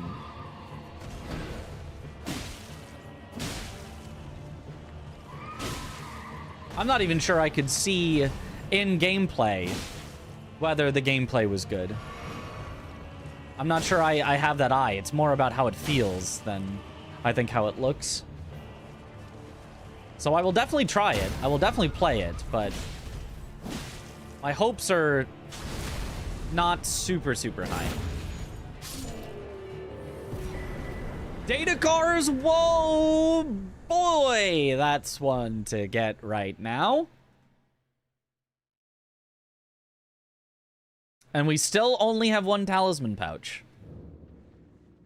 All right, I'm gonna cash in my fort height that we haven't checked yet and see if we can get rid of it before our next boss. It's a good one to get early. It's a very good one to get early. This is just the tiniest bit too late because I don't have a lot of options. If I got this Data Car's Woe a little earlier in Limgrave, where I had a ton of different bosses that I could go fight, and I could choose the easiest one, I'd be feeling great, but I have 2 bosses left, only one of which I can actually get to. So if I go into that Everjail and it's horrible, I'm just kind of stuck there. Like, you know. I could Memory of Grace out, but that would be my only option. So I'm hoping that Fort Height has a talisman. We can get rid of it without having to fight a single boss. And then we're chilling.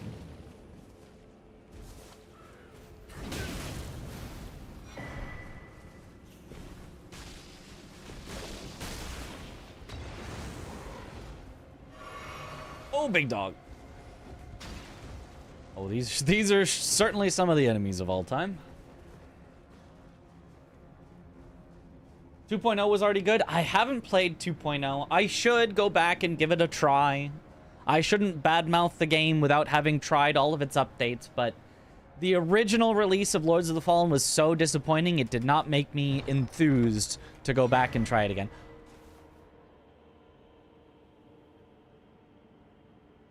There's no way. There's just no way. There's just no way. The exact opposite of what I wanted. Dedicars woe and woo. Awesome, man. Awesome. That's really cool, actually. That's awesome. That's, you know, this is what I get for talking smack about Lords of the Fallen, I guess. Well, it's locked in now. Now we have to probably kill 2 bosses to get rid of it.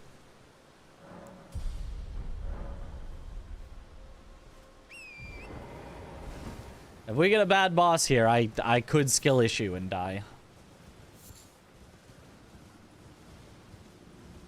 This could be our first Datakar's death. Depending on what boss is in here. Whatever it is, I gotta play it as safe as I can. If it's Deathblight Dancing Lion, this is cursed.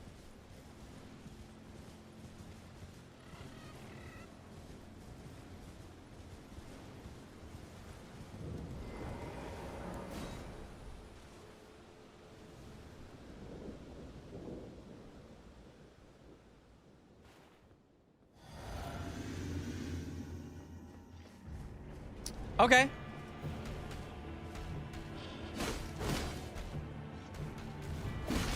I can beat a Falling Star Beast with Datakar's Woe. It shouldn't one-shot.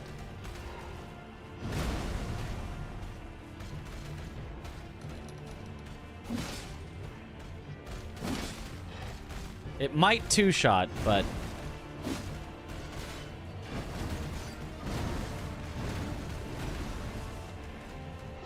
weird.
Nice. 2 talismans, please. 1 talisman. Okay. Okay. Okay. Okay. 1. We just need 1 more. 1 talisman is better than none, yeah. Just need 1 more. So now, the question.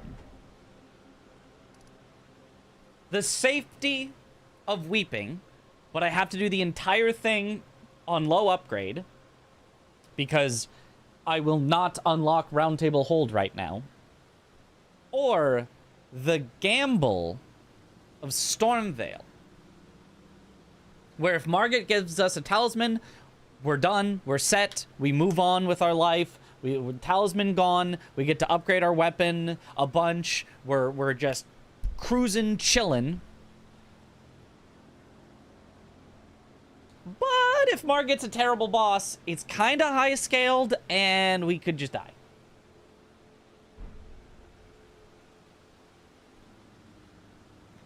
Weeping for tears too, methinks. The problem is I always do weeping after Stormveil, because if I do Stormveil, I can actually upgrade my weapon. Whereas if I do weeping, I still can't upgrade my weapon for 10 more bosses. I have to do 10 more bosses before I can upgrade my weapon.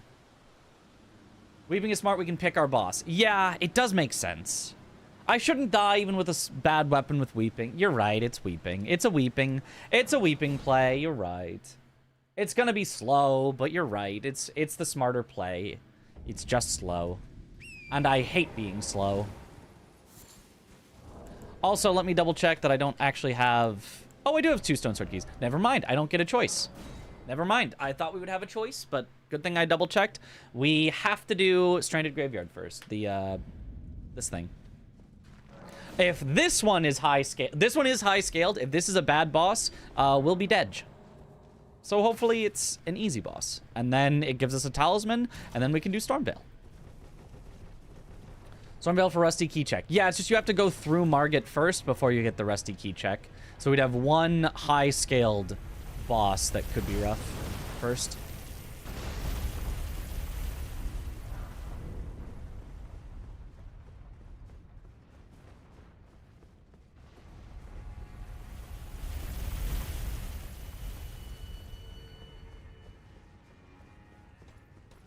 Oh, I hate that guy.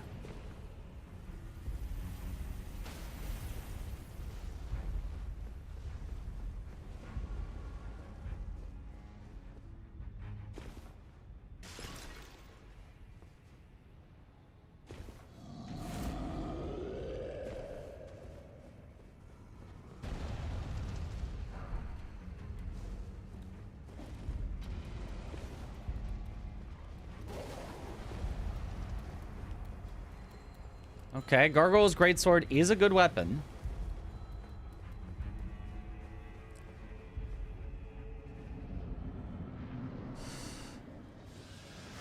It's a duo. Do I have... No.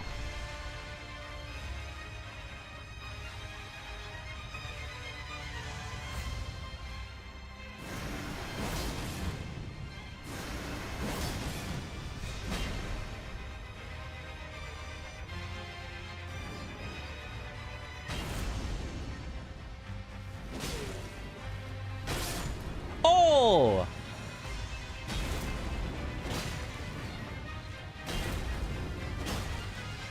They had PvP enabled for some reason.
Talisman, please. Talisman, please.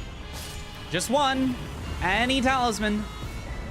Let's go. All right, there we go. Easy. Okay. A nice little hitless. Third pouch. Oh, I think it's possible to get 3 pouches here. All right, now we can go straight to Stormveil. Now we don't have the Gamba. Now we just do the correct play.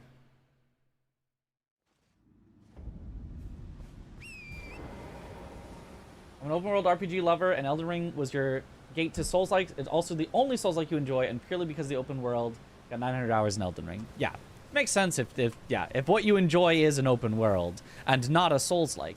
Makes sense that you would enjoy the open world parts and not the Souls-like parts.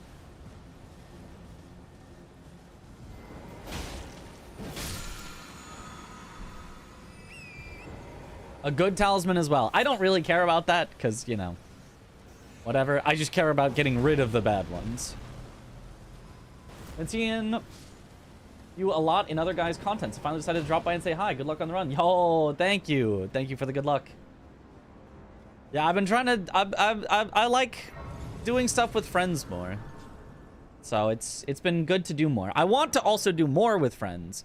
But I keep forgetting to tell them to actually send me the stuff I need to set up. Maybe I don't need them to send me something. Maybe I can just... Maybe I can make them do the work after the fact. Good luck, Mitch. Yo, thank you for the good luck. Yeah, I can probably just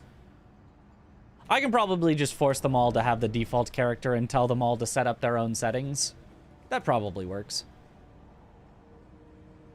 Because I have an idea for something that I want to do. I just need to set up a save file, well, multiple save files for everyone so that they can do the challenges that I want them to do for a video. And I told them to send me a save file with the character names and like characters that they want. And none of them have done that. So I might just send them one and go, you're all now default guy. That's it. You didn't send me anything, so now you're all default guy. I can make Chris send it. Well, you know, I've told him. He hasn't done it yet. But that way I can actually get a cool video out. Everyone is bald now. Well, actually, based on the premise of the video, yeah, they actually probably would make them all bald.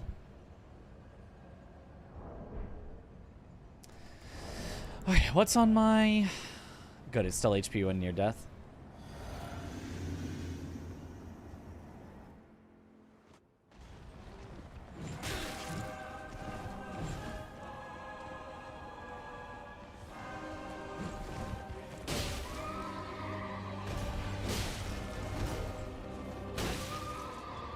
I mean, I guess I could ask you guys if it makes sense. Knight's Cav also would have been fine if we went straight into Stormveil. If I want to set up, you know, save files with that are at specific spots that they get to start each challenge that I give them.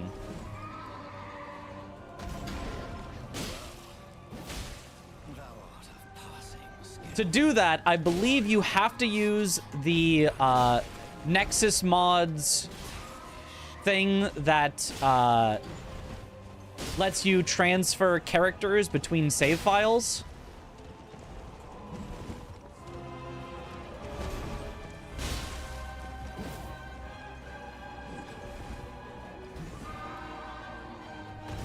Because I believe if I just sent them my file, they would not be able to use it at all. So I think the best way is just set up all the characters, send them the file, and tell them you need to import this into your own file. Our goat helped with Sekiro on Ludwig's stream. Attempted to. I gave a little bit of instruction, but it wasn't quite enough to get Aggie for the full air swim, so he just kind of went the way he knew, which ended up working, but... Oh, oops. Time loss. Wanted to kill Gostock first. Forgive me. To see where and it seems torrent, whereas there is, but I can Has Aggie revealed to you his plans for future relay races? No, he has not, so I don't know what they are. Or are not.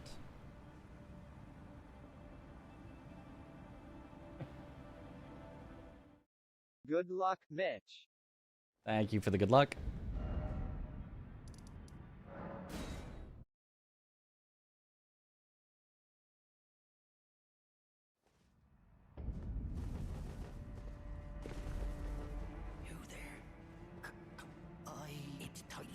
Rage for 2s in here. Hopefully we get 2s and then we are super set up.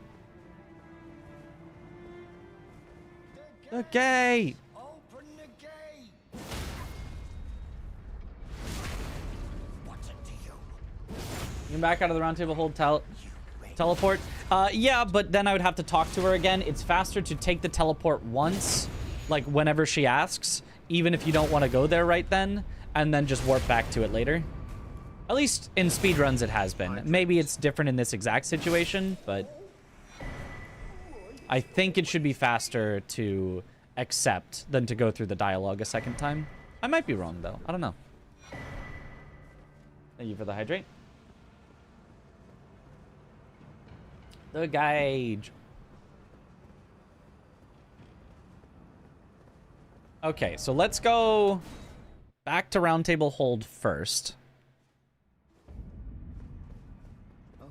Try to upgrade first. That way, if I pick up a new weapon, it will actually be upgraded. Okay, don't need you. It's incantation. Very well.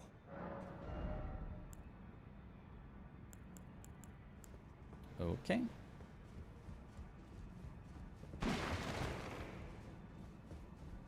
Thought time didn't really matter here too much. It doesn't. I just... There's a 2. There's a... There. That's the 2. That's what we need. And there's a 7. There's a Somber Ancient, I guess, if we needed it. I just want to be efficient, you know? Like, being fast means saving all of our times. You know, means we're done with this challenge sooner.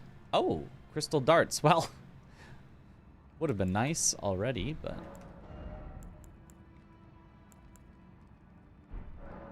Gostock got some good stuff.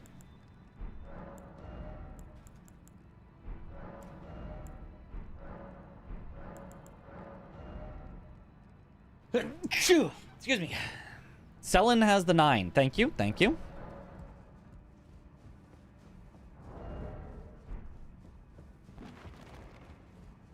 Bless you. Thank you for the bless.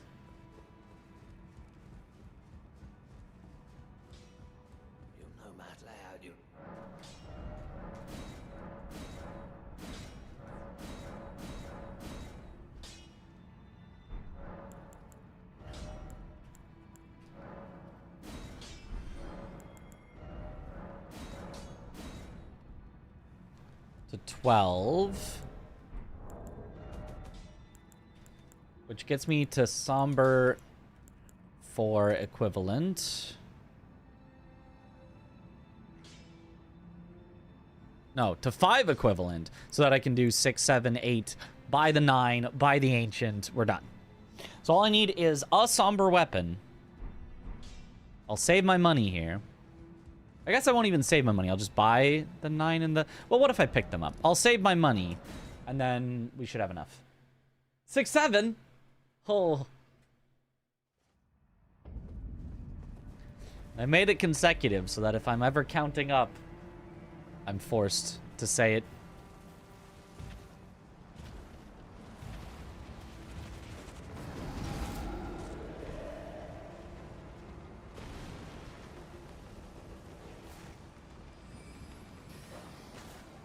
%20 faster equals 20% more tries. Exactly.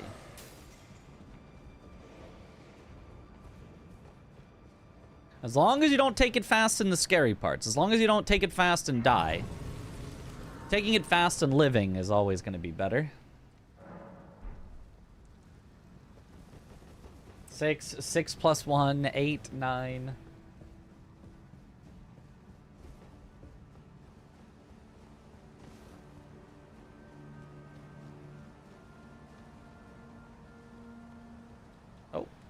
Hello.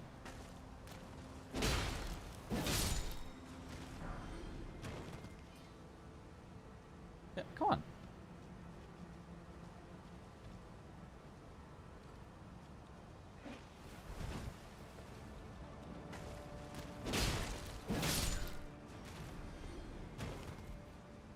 Nice. Love how much hate there is for this number. Makes me chuckle every time it pissed someone else off. Yeah.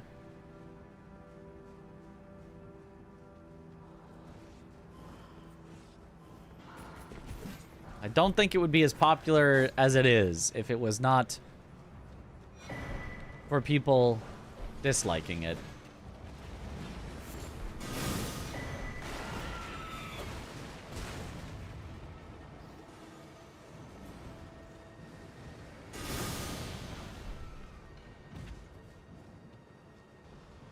Oh, wait, no, I am only plus 11. I do need one more smithing 4. Otherwise, I need a somber 5, which I don't have. Okay, no, we're not actually done yet.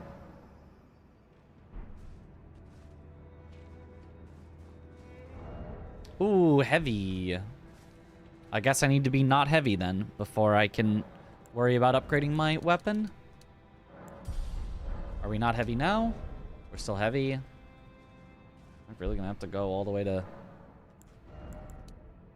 Ooh, I can't even get that much more endurance. I even used a remembrance. Well, I guess we should pick stuff up and hope it makes us less heavy. It's this Bulgard armor is... Oh my god, 26.5? That is over half of my weight. That weighs more than my talismans, my pants, gloves, helm, shield, and weapon combined. Holy. How far are we from not being heavy? 49. Oh, one more endurance actually might do it, though.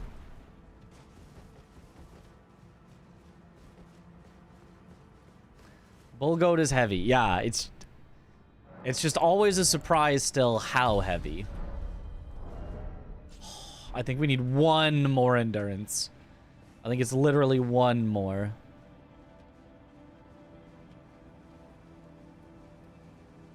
I'm too lazy to actually do the math and confirm that, but...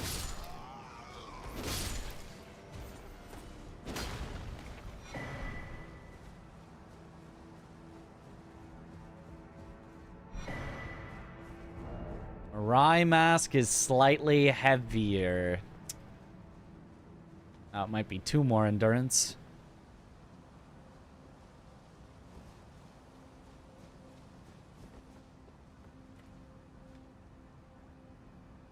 Ooh. Well, we can check the scarab and the pickup here. I got any runes to pop? I've got a few. But they'll only get me probably 1 level. So... we'll see.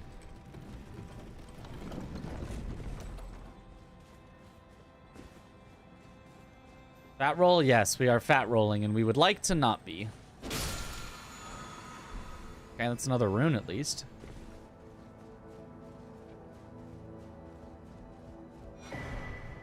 That's a light gloves. Okay, surely that means with 1 more level, we won't be heavy. Surely. Yeah, you can only transform if you're naked. And we can't become naked. Because we can't not use what we get. Medium! There we go. Alright, we made it.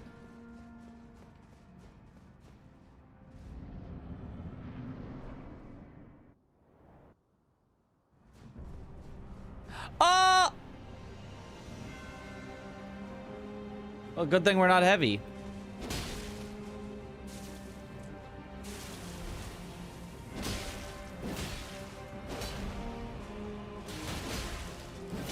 Oh, the Bulgo defense, though. I can just trade hits and win.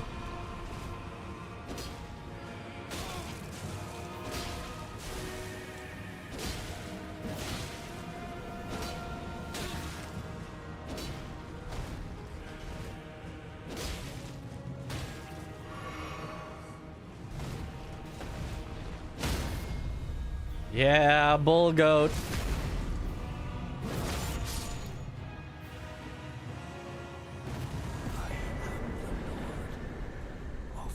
Aww. Ending on a bad talisman increases damage take. This is actually a really scary talisman to be stuck on. And with a much worse weapon. I'm pretty sure there were no somber 5s. Let me double check. Weeping time? Honestly, this is a perfect time for weeping. 100%. You're entirely right. This is a perfect time for weeping. Plus 30% damage. Yep. The third worst talisman in the game.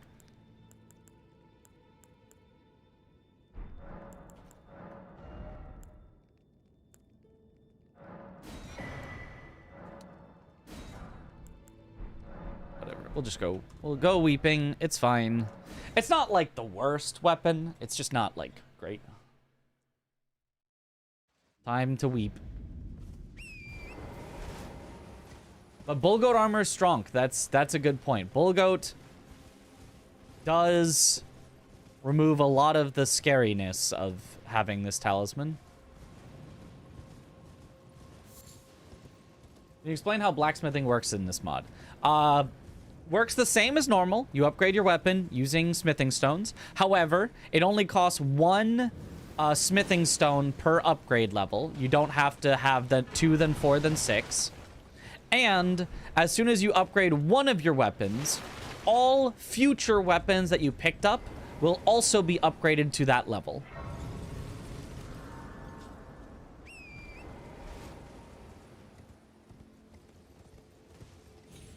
This makes it so that it's, you know, the use what you get becomes more reasonable because you get something new, but at least it's still an upgraded weapon. Even if it's a bad weapon, it's an upgraded weapon.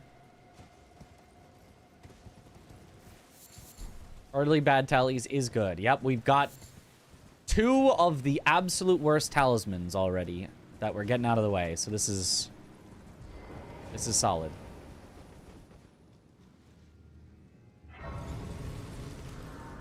Again, I'm sorry. I know it's been 2 hours, but I'm late. Sorry. I can't believe it. I cannot believe you would be late.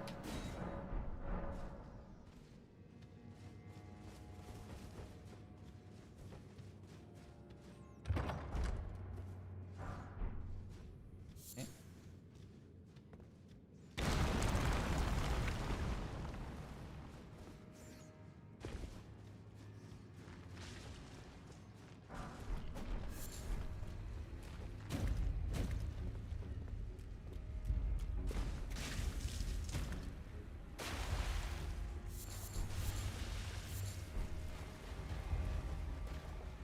Didn't follow me, right? Surely not.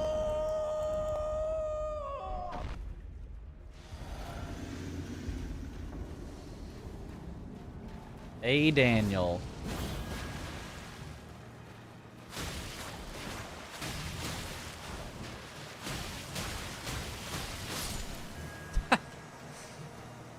Yeah, that works. Oh, he did follow me.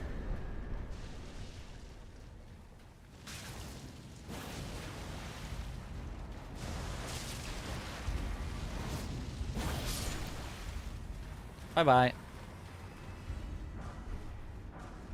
Okay, what did I get? Is that new? I don't know. I wasn't paying enough attention.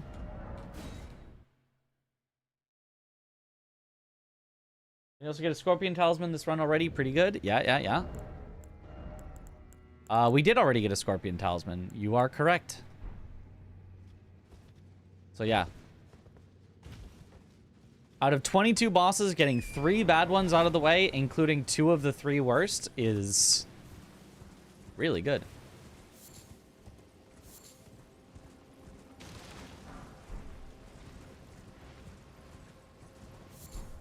Random mob tankier than the boss. Yeah. The classic. Had something else before. Okay, awesome. So we've already gotten rid of 1, and now we just need 1 more talisman. Ah, the ball! The balls are actually like the scariest enemies because they just touch you and you just get destroyed.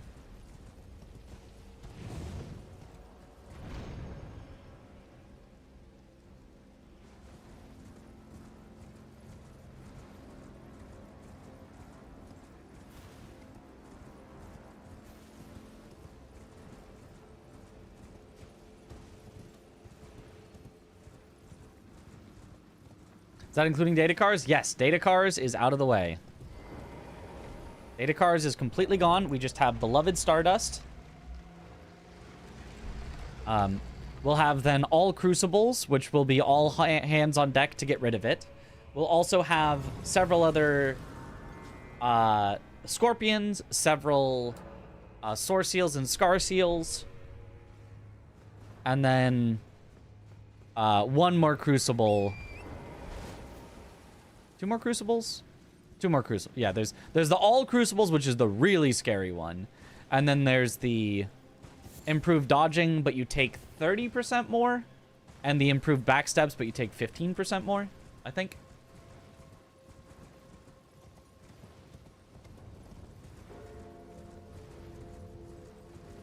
It was +3 magic resist one. That sounds right, yeah.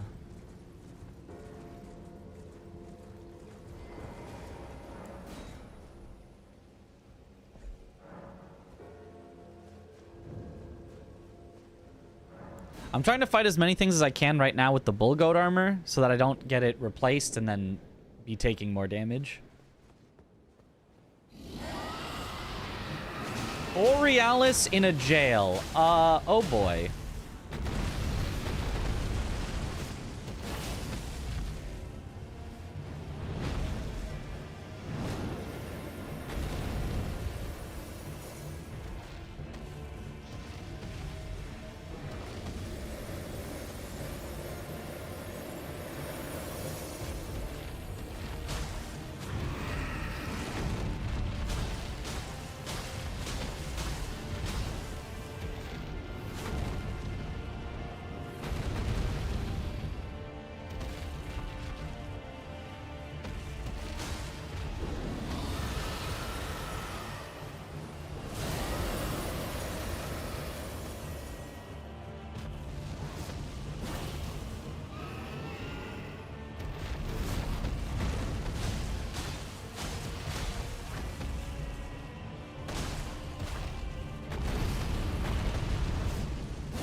Are you outside?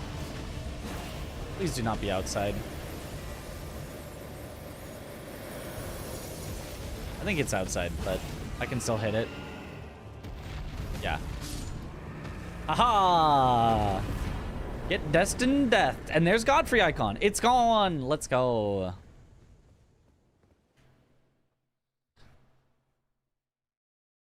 Good damage, though. The damage isn't great. The damage of the Black Blade was really good. The damage of the R1s was not great, but that's fine.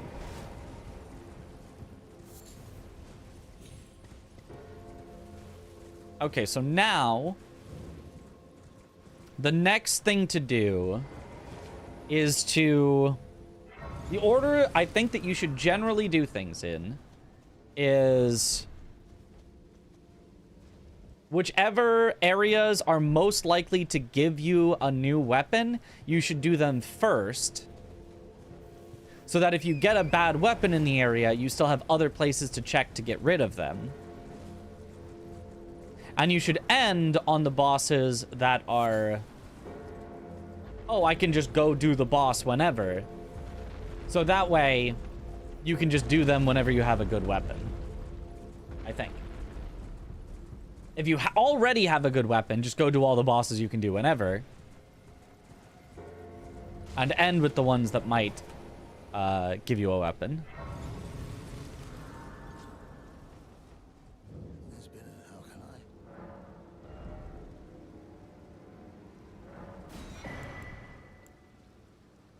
Not the ones I need.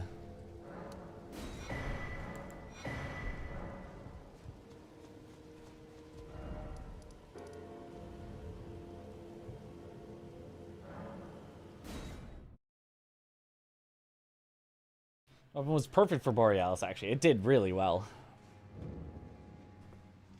Mine's 100 resistances, so it works out to worse than double. So... I think it works out to a little bit less worse than double. Hold on. If you go from... Let's just go simple math. If you go from taking 20% less damage to taking 80% more damage... No, that is more than double.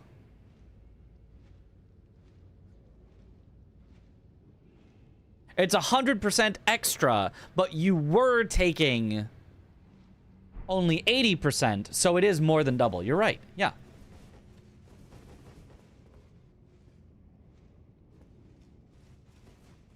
Go from 80 to 180 on a 100 damage hit. So it is worse than double damage taken. Yeah.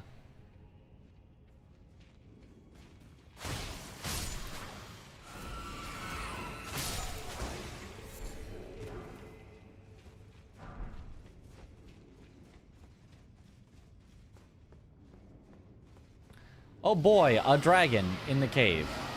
Or in the catacomb.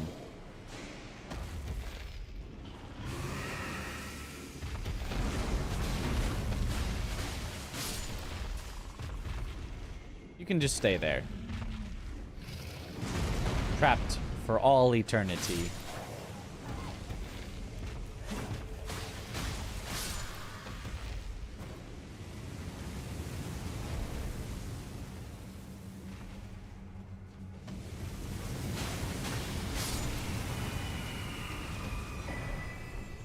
Ooh, Asherwar Cragblade.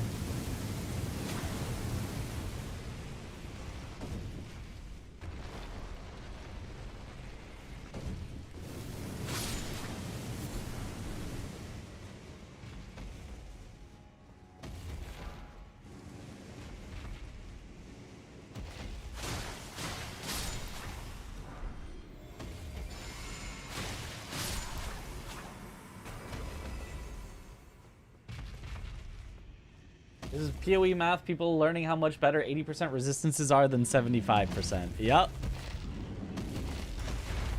Turns out the more resistances you have, the better resistances are.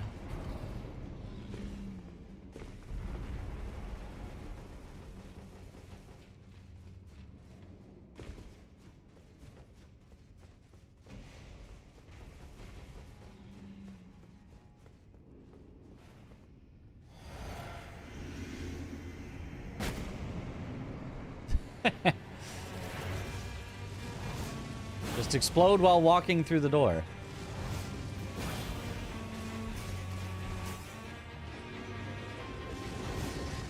Oh. The world's first killed Crystallion without breaking it?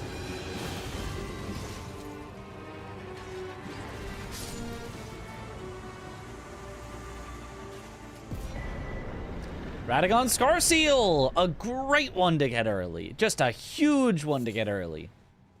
Nice.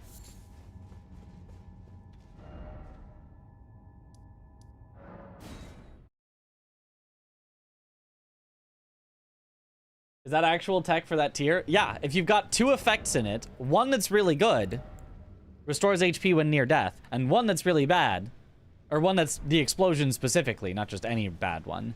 Yeah. Pop it as you're walking through the door so that the explosion doesn't happen. Or you iframe it, the explosion does happen. And you have the positive effect of restoring health when you're near death.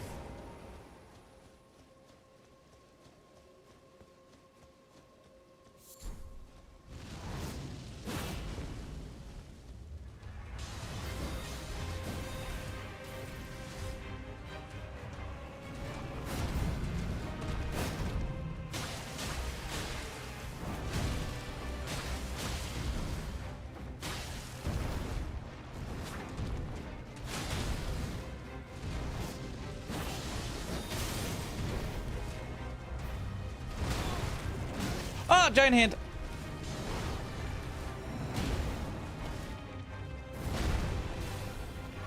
That's much scarier than the boss. Okay, at least they hit each other.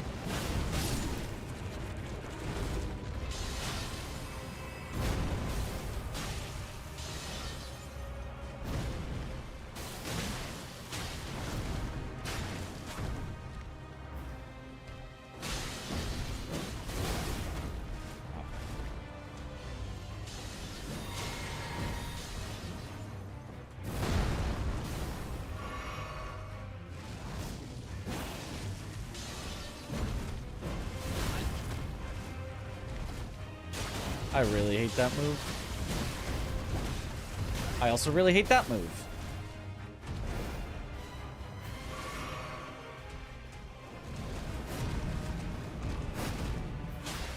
They really just said, we're going to give Margit all the frame traps.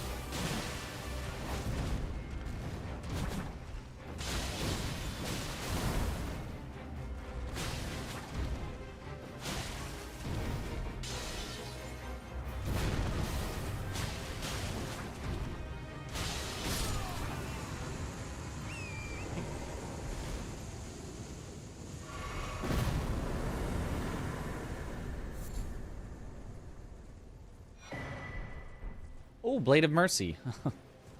Well, Radagon's is already gone, but that is fine.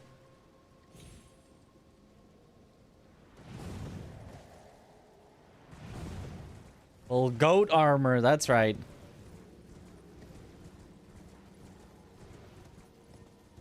Definitely wanted Margit to be a wall so people would go explore, which I promptly ignored in your first playthrough and spent the first 2+ hours fighting Tree Sentinel and Margit. Yep. I spent forever fighting Tree Sentinel till I killed him. Then I spent forever fighting the Crucible Knight in the Everjail till I killed him. Then I spent forever fighting Margit till I killed him.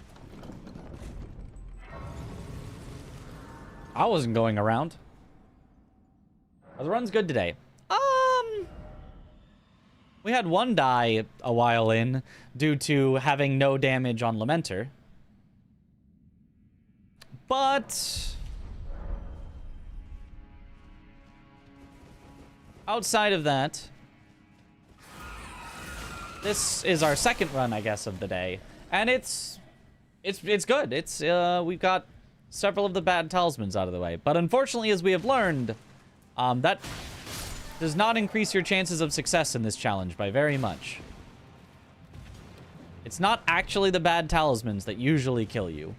It's usually some shenanigans. Like Lamenter on low damage. For Stallion and Miranda. You guys are stubborn. Yes. I mean, I also genuinely, like, I enjoy the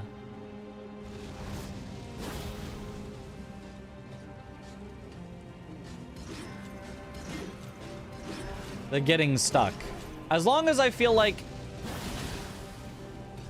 it's a skill issue and I can get better.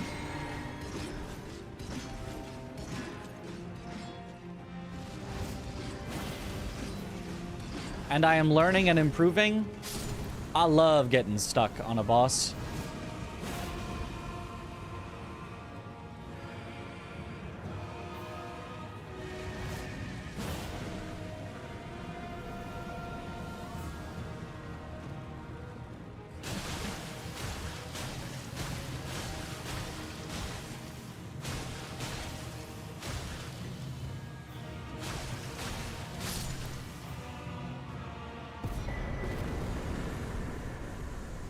Okay.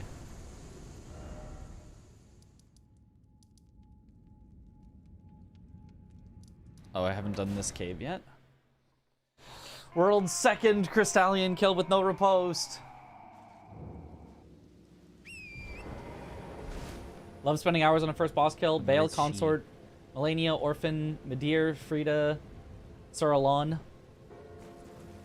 I enjoyed most of those. Yo, Breakfast Monkey, thank you for the Prime sub. Welcome back to the bunch. Enjoy the emotes.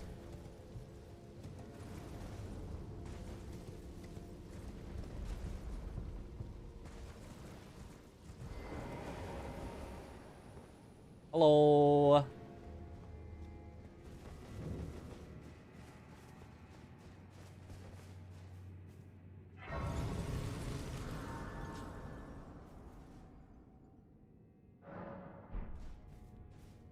I will say that there were a lot of Elden Ring bosses that I less enjoyed bashing my head against. That I did bash my head against because I wanted to enjoy it. Because the game doesn't do a great job of communicating to you what you're doing wrong and what you should improve upon. Which, like, obviously, I don't mean to, like, literal like text box that pops up and goes, try dodging. Like, but like a lot of times the solution, if it exists, and sometimes kind of doesn't, will be obtuse enough that it's like, oh, you didn't try actually sprinting for a quarter of a second, then rolling counterclockwise around them on the first roll, but actually the second roll actually needs to be directly forward so that it will just barely go behind them, which is the only safe place, because if you go anywhere else, you get hit. You know, kind of a thing. There's a lot of, like... It's obtuse enough that I didn't find a lot of solutions, and I was frustrated even to the point of beating the boss, because it was like...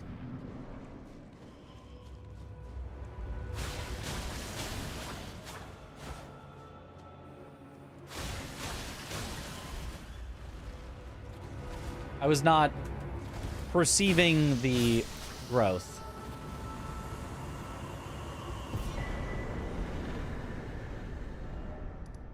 All right, and then Bridge of Sacrifice. Damageless Rando is hard by itself because of random rooms that can be, well, unavoidable with damage, but having low damage and killing all bosses is like one run in 100 years thing. 100 years, honestly, might be too few. But yes. Yeah, basically.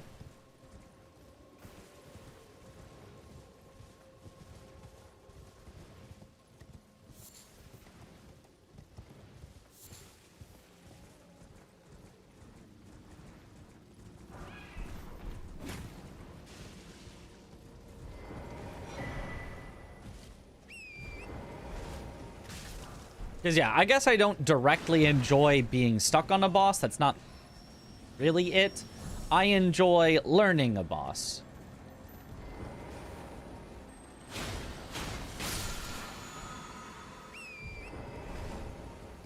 So if the boss is presented in a way where I learn as I fight it, then I'm happy. Keep me learning for hours and hours and hours. He's describing Malekith, guys. Maybe. Perhaps.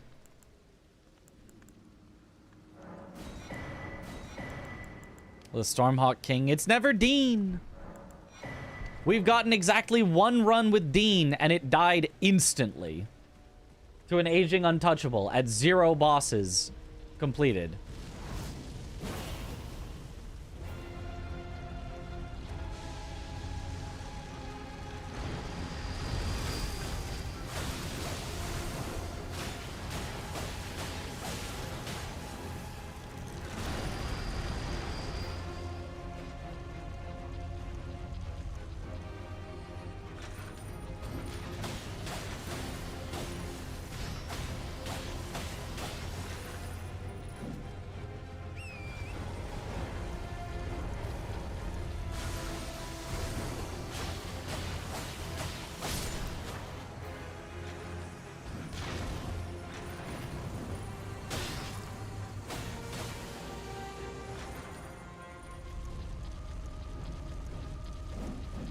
Oh, thank you.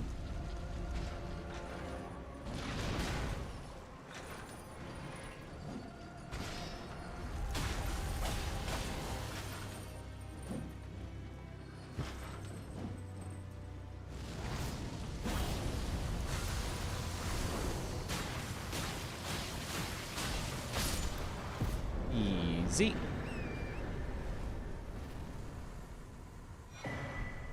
Morgoth's Great Rune. Great for much later.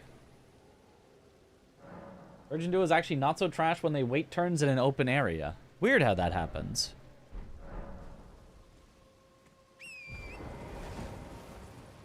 Could you say that you've been denied? Oh. Only boss I can really think of that seemed that precise was pre-nerf Consort, specifically the Cross Slash and Waterfell. Those are, yeah, 2 great examples. Bales, fly up into the sky, breathe fire, do a lightning line, or do a line that then explodes again. That's 100% that. That's entirely that. Margits, a lot of that. Morgoth's, a lot of that. I don't know. As I come across bosses, I can tell you this boss is that. Love learning that attack personally, the Bale one, lol. I mean, I still, honestly, to this day, have not really learned it. I get through it probably less than half the time without taking damage. Because it is that precise. It is that much, like, you have to... When I said sprint for a quarter of a second, it was actually Bale's attack that I was referencing. Because the most consistent way to get out of it is actually to sprint for a quarter of a second before rolling. Because that little bit of extra distance gets you out of the explosion at the end.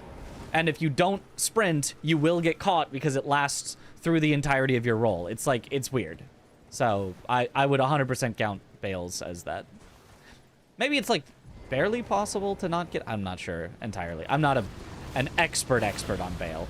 I'm just good enough to kill him consistently. Not to, like, no-hit him or anything like that.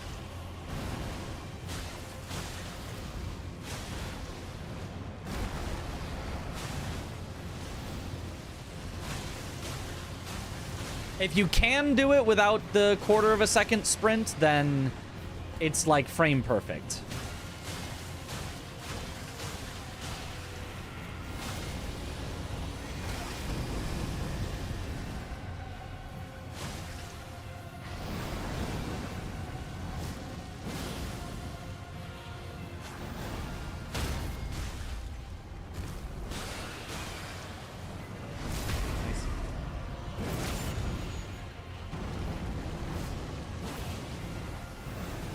Oh, you know, I didn't think about doing light roll.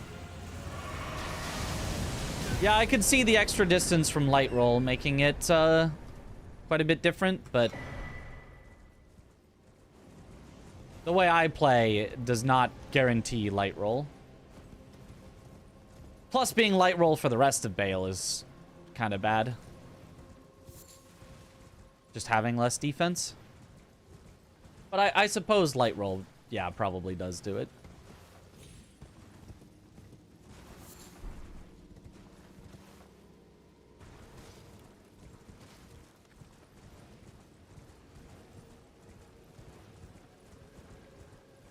Let's do a lot of sprinting naturally, so it's possible I was doing something weird not realizing it. Oh, no, I also do a lot of sprinting naturally. It's just like, even with the sprint, it's still like a 3-frame window or something. It's still absurdly tight, even with the sprint. But it's like, it makes it, instead of a 1-frame window, it's a 3-frame window or something like that, which is 3 times as easy. Would you like Waterfowl if there was a choice to parry 20 hits frame perfect, not so much a rhythm, but it could change and be a bit different each time, and that resulted in her staggered? If you mean deflect, like deflecting hard tier, deflecting hard tier is fun. If that was a default part of the character kit, was the deflections from deflecting hard tier, yeah, maybe. I haven't actually tried deflecting Waterfowl, but I think it could be fun. If you mean literally the parry shield, where you have to press it not at the correct timing for her attacks, nah, parrying is... I hate parrying. I hate parrying. Love deflecting. Hate parrying.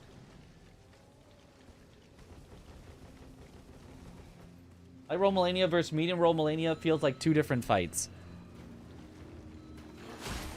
Kinda. I think the only move that I care about light roll for Melania is her dash forward, swipe, swipe, swipe. I think that's the only one where I want light roll, because then you can roll away and actually avoid it. And otherwise, I feel like light and medium are identical on her.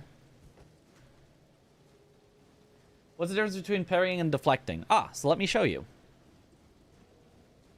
As soon as I climb this ladder.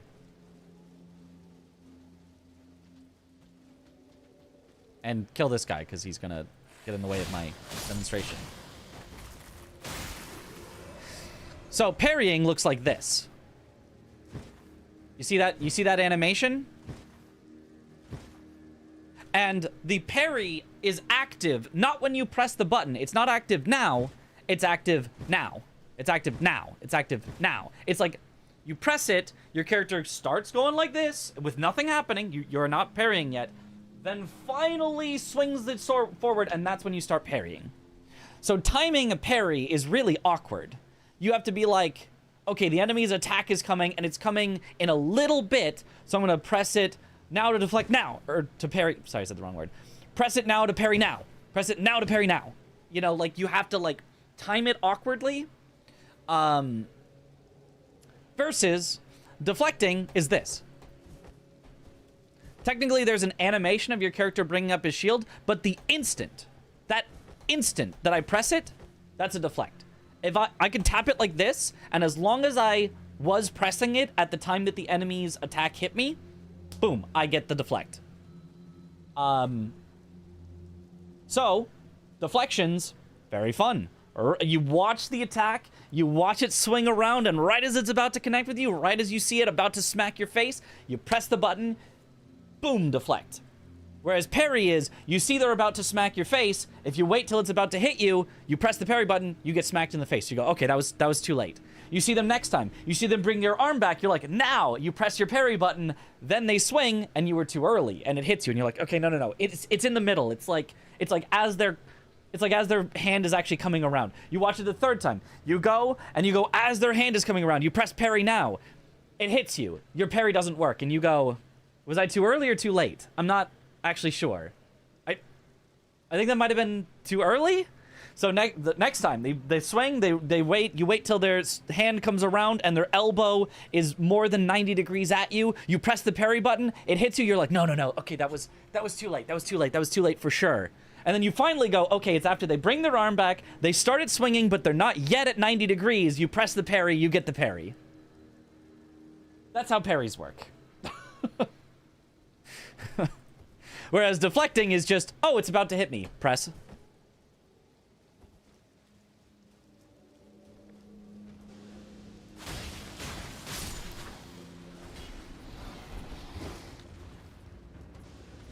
Okay, you might be a jerk.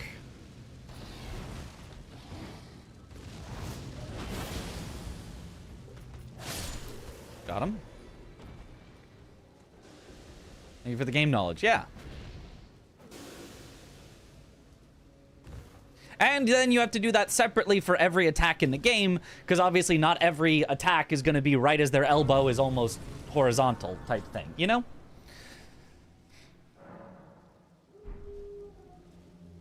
Looking back at your personal recordings on YouTube, it seems like you were able to just roll into Bale's fire breath and then roll in the same direction at the right time and fully dodge the explosion. Apparently you must have been really good at timing it then, because it's like absurdly precise.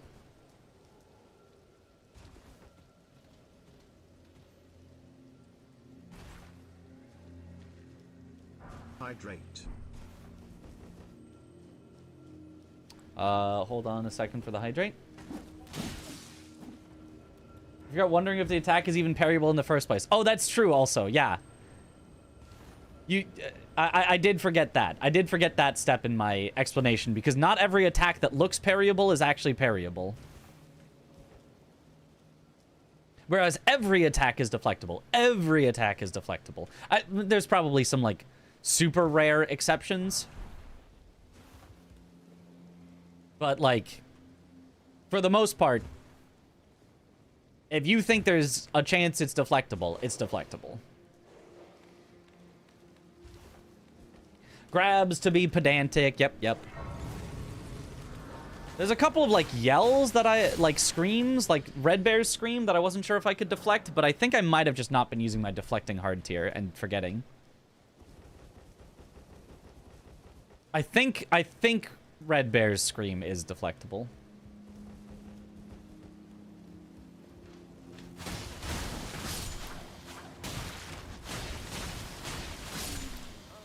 Obviously, it's blockable, so. Which pairing was like that in DS3? Because it can actually be useful for new players. Yeah. I really, really like the instant activation defenses. It doesn't have to be a deflect. It can also be roll on press. But... oh, Rakshasa with a dagger is quite bad. Yeah, and she's just gonna roll that.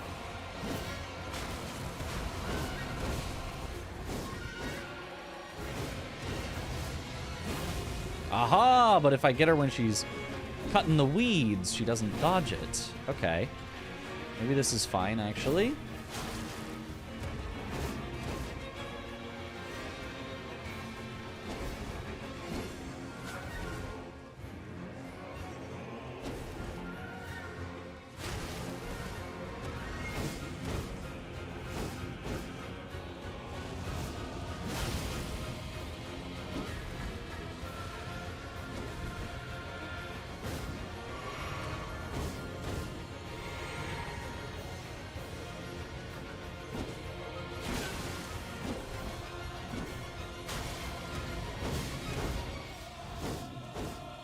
Oh, tombstones.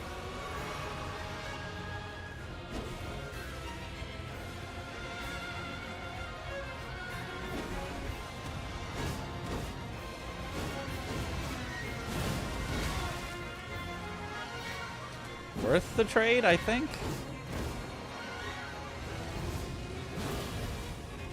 Aw, nice.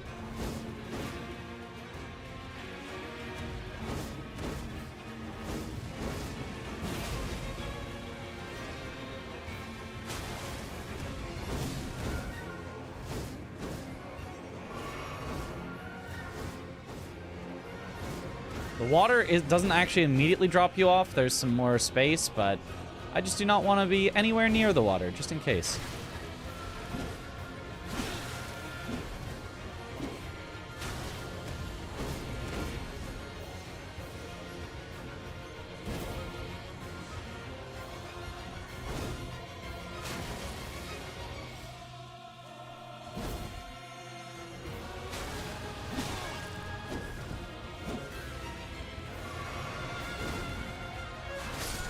Nice.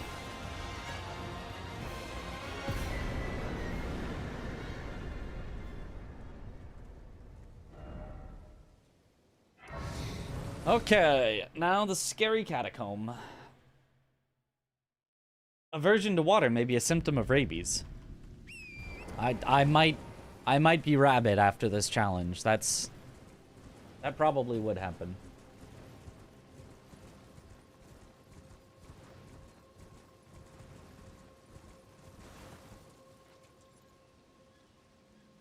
Are gravity kills allowed? Killing the enemies with gravity? Yep, 100%. Do that whenever, wherever, however you can in this randomizer. It's gonna be rare that it happens, but yeah.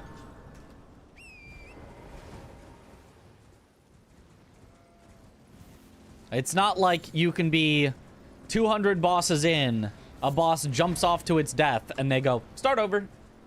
Your run doesn't count.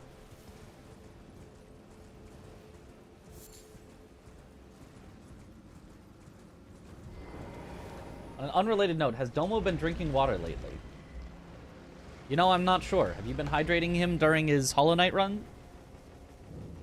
The Black Knife has a pretty good Ash of War. A really good Ash of War. Yeah. Good luck, Mitch. What's my PB? 130 is Mountaintops, right? It was actually Forbidden Lands, because I did, like, everything that I could before it, but yeah. Thank you for the hydrate. Basically Mountaintops.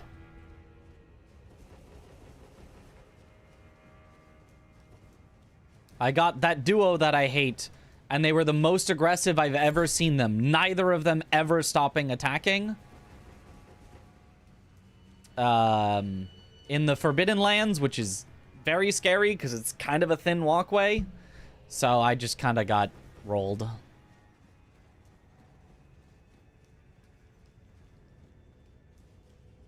I also tried to summon to separate them, but my summon just appeared not anywhere near the fight. My summons were just off somewhere else doing nothing. It was rough. The rats betrayed us. Ratthew and Ratthew and Ratthew and the leader, Ratthew, all decided not to help.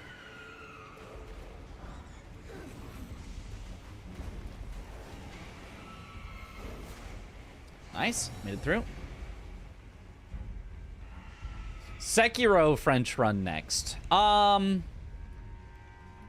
can't really use what you get in Sekiro.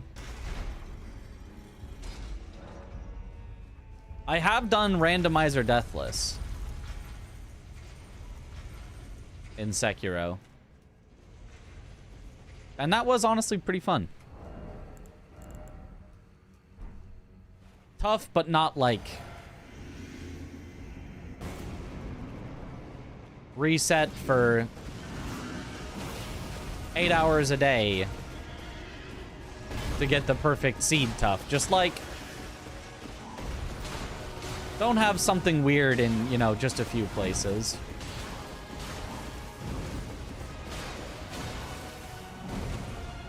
And very, like, skill-based. Very, like, very unlikely that you end up with, like, a super bad situation.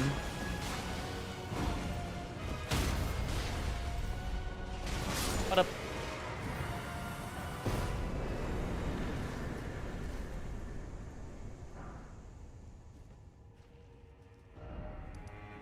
Okay, on to Liurnia.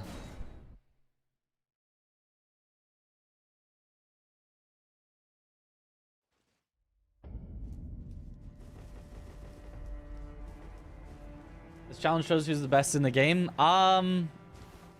I would disagree with that. It's a lot of luck.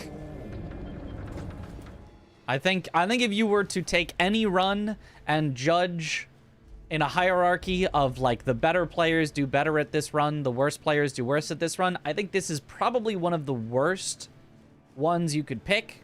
Maybe not the absolute worst, but I think almost any other example that you pick would be more likely to showcase who's better more accurately.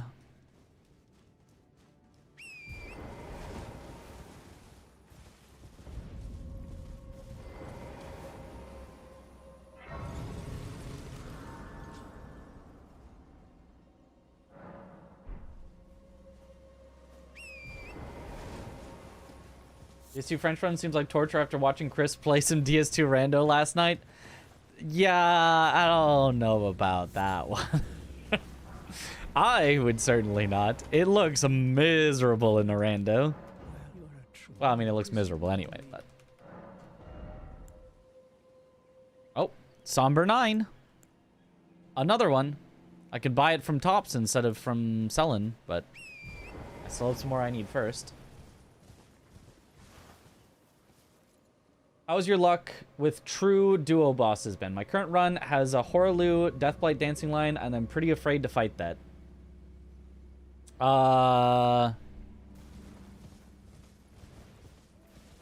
Honestly, they're all like late into the game. I don't think there is one that we have had up to our PB of 130. So I don't know. I don't know how our luck will be. Yeah, Horaloo, Deathblight Dancing Line. That does sound rough. Especially because most arenas that are duos don't let you run away from the forgs. That sounds really, really rough. Selin has a closer grace. Yep.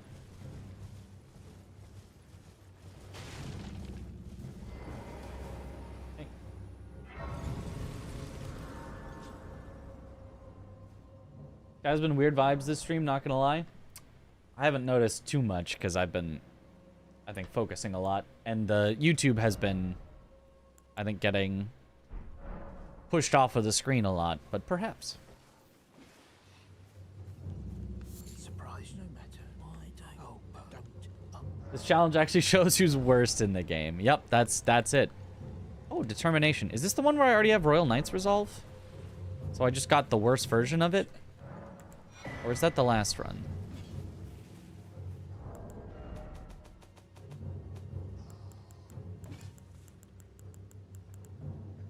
I guess that was the last run, so I guess... Oh, no, but it might be equipped to something. No, it was the last run. Okay, then I'll buy Determination. There's a chance I might want that.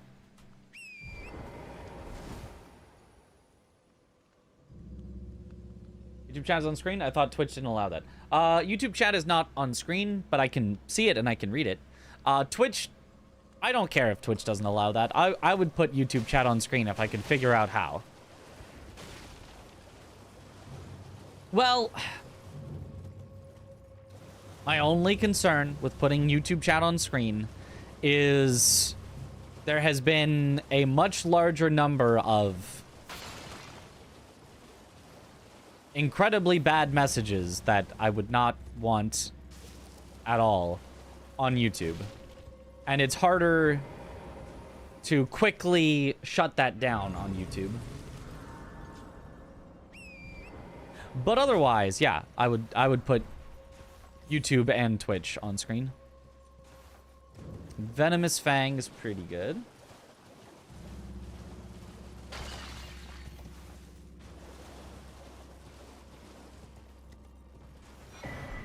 Staff of the Avatar is decent.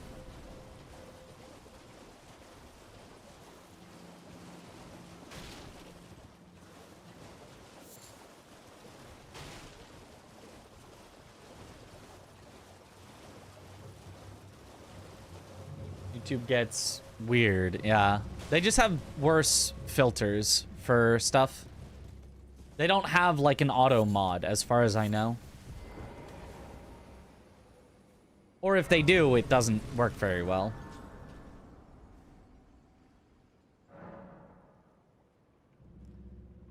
Virtual runs both, but he has to silence YouTube all the time. Yeah.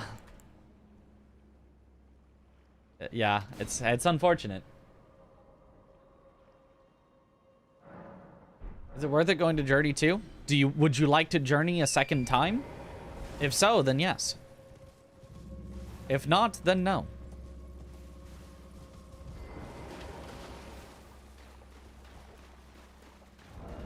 Oh, I'm heavy. Did not realize. Okay, never mind then. Let's pick up some more items.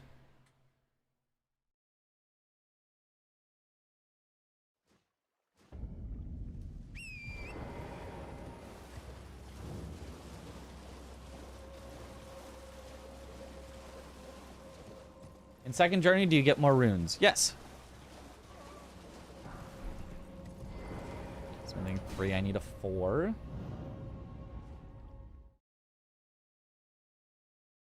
YouTube chat is like YouTube comments unhinged. Sometimes hinged. There are a lot of hinged YouTube comments and YouTube chats, but there are also unhinged ones.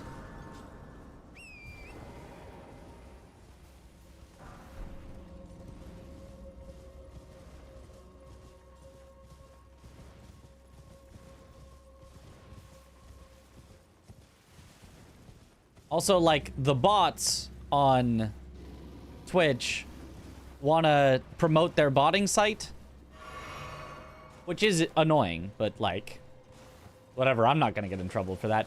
The bots on YouTube want to say slurs for some reason.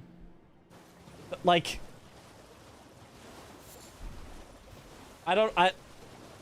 they can't be making any money off of that, but, like,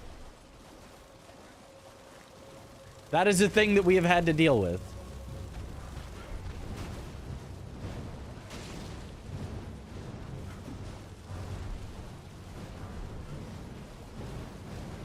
Ooh, a little scary, a little scary.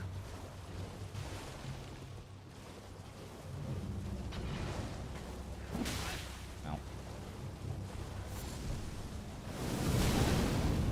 Ow. Somber 4? I don't think that's what I need, right?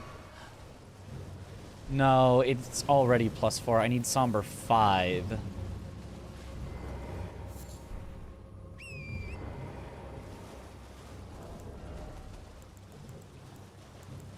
Yeah, still missing. And still missing Smithing 4. Smithing 4 and Somber 5. I need one or the other, and then we're done.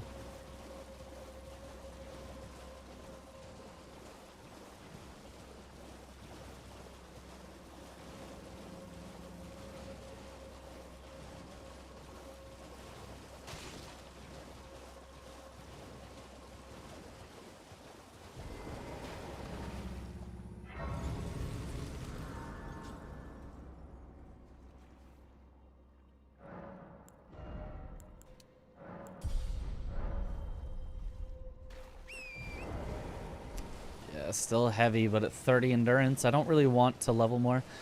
Dancing Lion, but it's out in the open where we could drag it away from the Forgs if it's Deathblight. That's really good. I just would like to not be heavy rolling.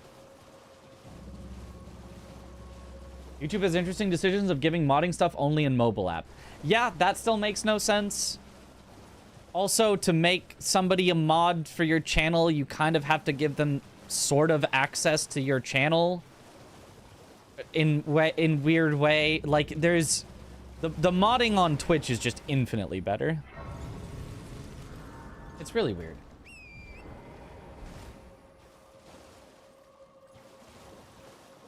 Dancing Lion with the same cadence as Chicken Jackie. Dancing Lion.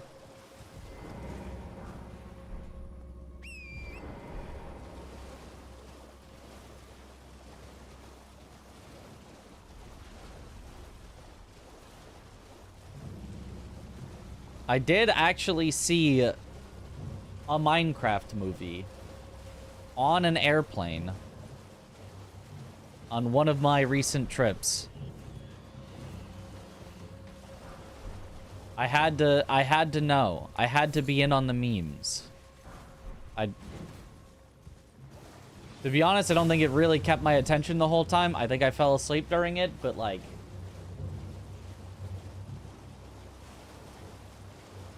It was alright.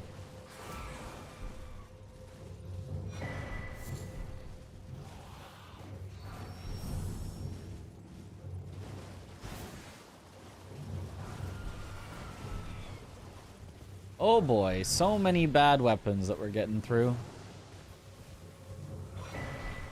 Bull Goat Greaves! Oh my god, double Bull Goat. We are so heavy. I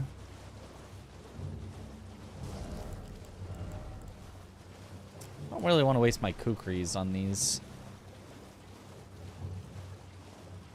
But look at that poise. I mean, the poise is really nice, but...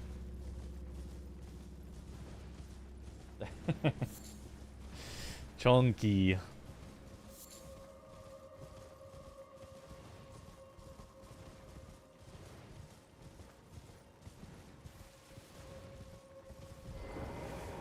Have I listened to the 6-7 song then? No, I don't actually know what that is.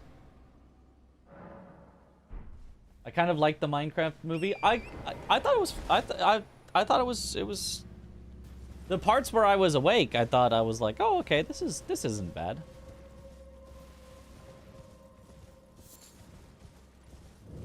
Granted, I was also tired and I also kind of wanted to sleep on the plane, so, you know, it's a little unfair to the movie, but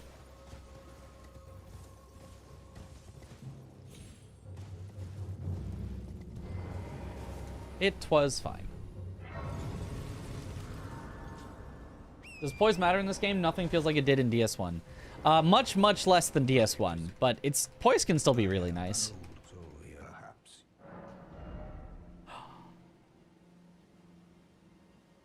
You are the crab seller? That's very inconvenient. That's very, very inconvenient. And it's expensive crab. At least we have crab, but that is very inconvenient that I have to come to EG every time. We'll favorite it so I remember.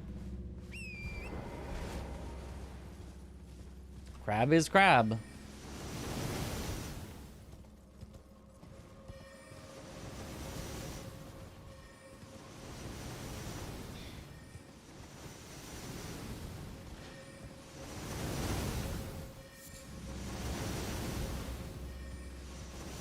Yeah, 1,800 per crab. Eventually, that'll be fine, right? Eventually, we'll be earning, you know, 50,000 per boss kill, and level up is 100,000. So we can buy 50 crab for the price of one level up, and it'll be like, no problem. But right now, that's a little on the steep side.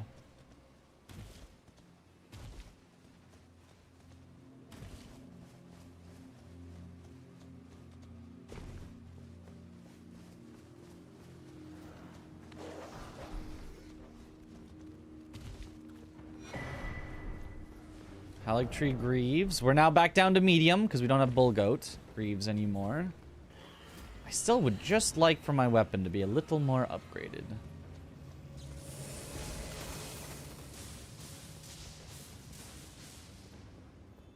And also not Ivory Sickle because Ivory Sickle sucks.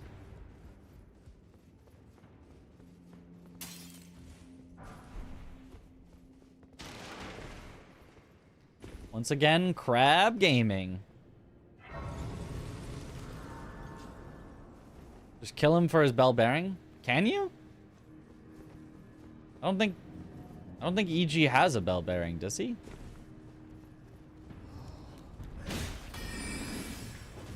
So there you saw an example of poise. I got stabbed while running and I was able to keep running.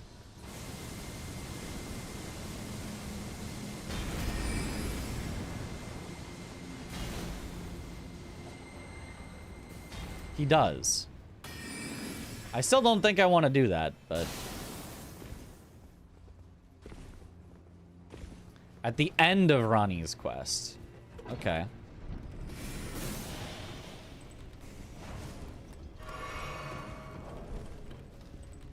After you kill Blythe.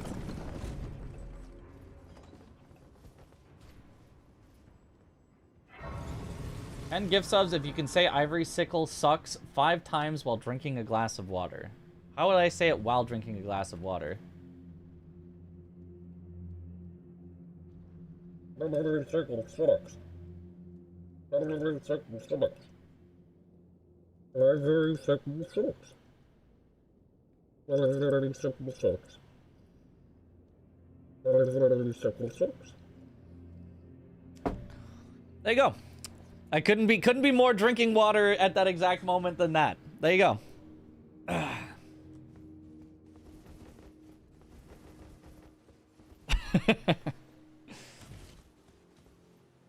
Easy. Train is delayed? Oh no.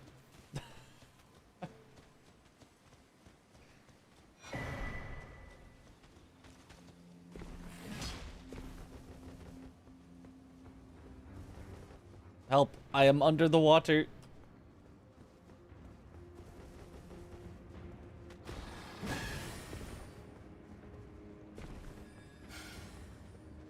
Me when I'm called on my BS, yeah? Well.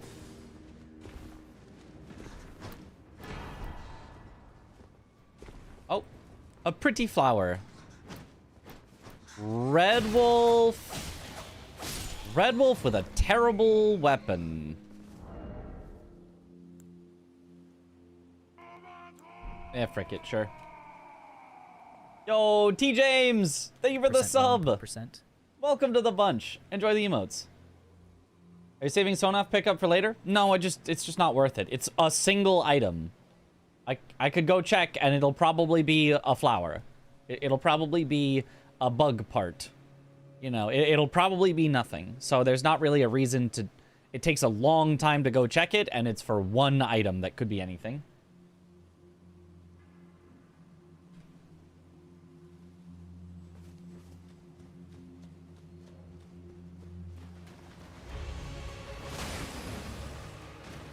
Yeah, this will be fine. This is plenty of damage.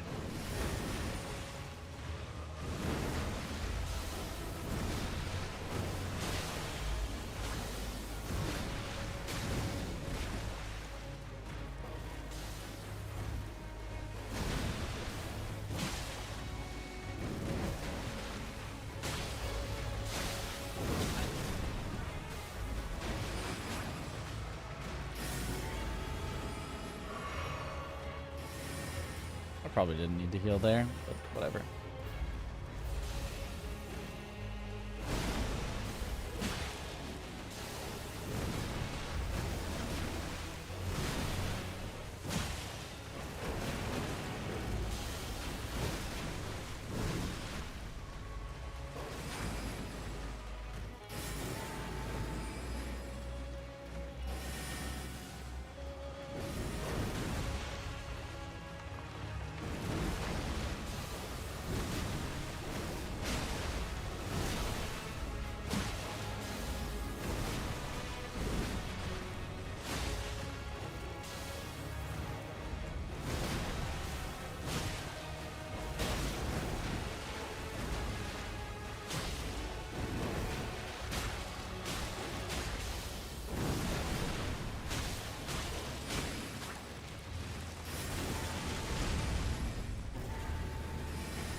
All right.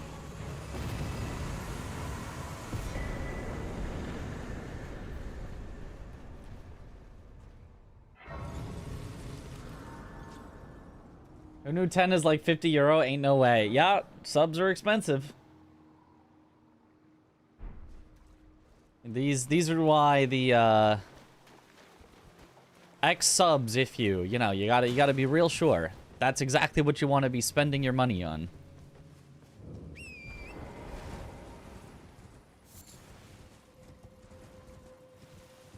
That's pounds, not euros. Right, 50 francs. Sorry.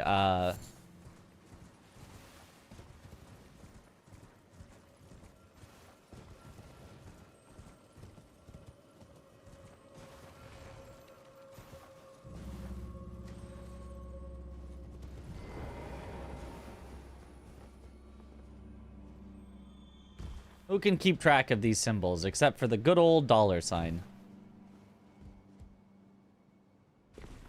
Which is like 56 euros, so hardly any difference these days anyway. Ah. Thanks, yep. Ah. Oh, and I missed calling it out because I was in the middle of the fight. Ben, thank you for the 5 gifted memberships because it's YouTube. What does the TR mean? TR... I have no idea how to interpret YouTube things.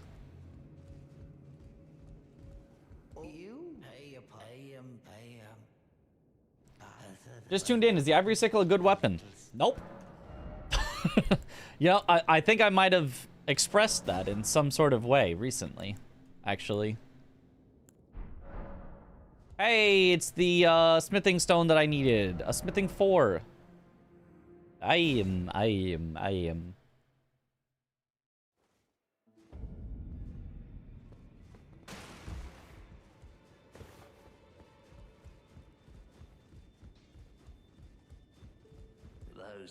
Ivory sickle sucks.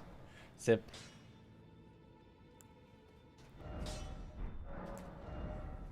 There we go, smithing. And now we get our 5s, we get our 6s. 2 of our 7s, I need to buy 1 more 7.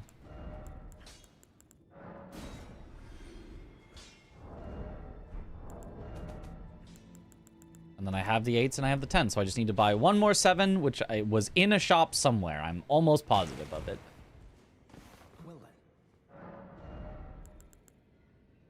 Wasn't that one.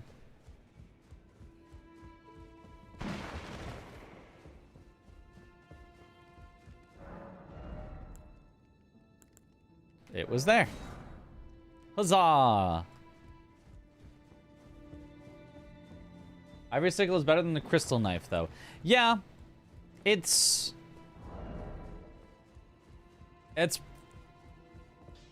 So the problem... 2 problems with it. 1, it's a dagger. Already a big minus. 2, it's split damage, physical and magic, as you can see. 3rd problem, uninfusable. It's an uninfusable split damage dagger. Ugh, like, why? There's worse, but it's not good. But it is cheap to upgrade to max, so... Bonjour, how French are we right now? We are some French.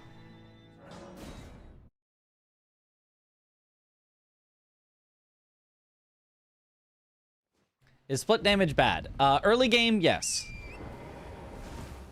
It lets the enemies apply their defense to your attacks twice. Late enough when you have enough damage, the only thing that really matters is the percent defense that enemies have. But early game, what matters is the flat defense that enemies have. So, just to give you like a little idea here. Let's say that an enemy had 50 physical resist, flat, just number, and 50 magic resist, flat number. If you were doing all physical for 300, you'd only get reduced by 50 once, so you'd be doing 250 damage. But if you have split 150 physical, 150 magic, they both get reduced by 50. Now you're only doing 200 damage instead of 250. Whereas, let's say that you had, you know, 1,000 physical versus 500 of each. Yeah, you technically still get 50 taken off of each of them, but it just doesn't matter that much. It doesn't do that much when you have a high enough damage amount.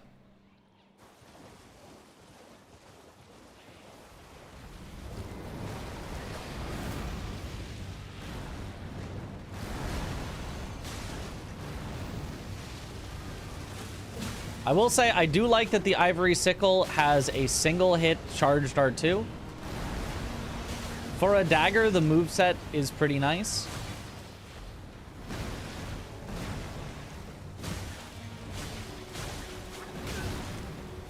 But the damage, less nice.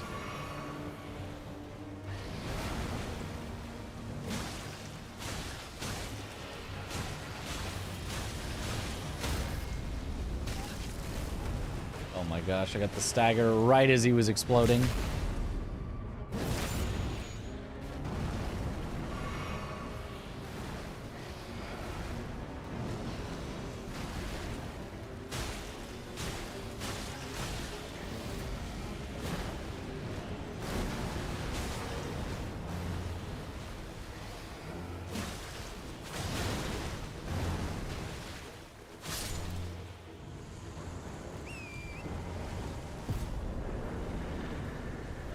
Have I done? I've not. Sacred Tear.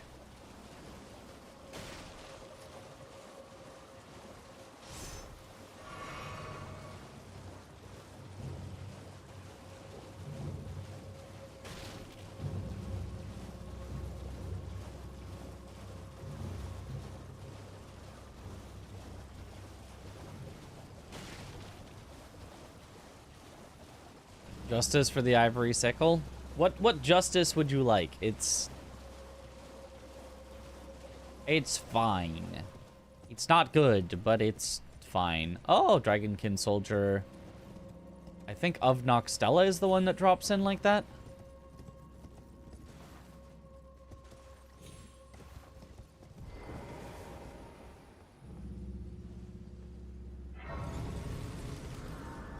Fine is better than sucks. I'll take it. Yep.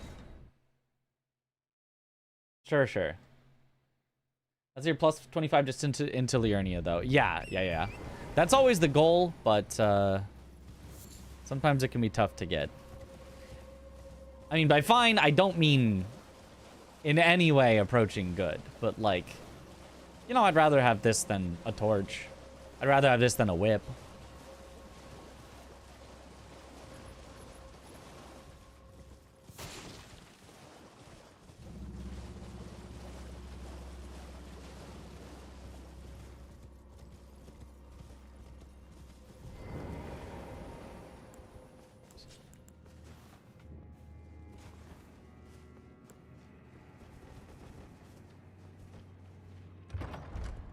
Oh, big hand next to big cliff that I could be pushed off of.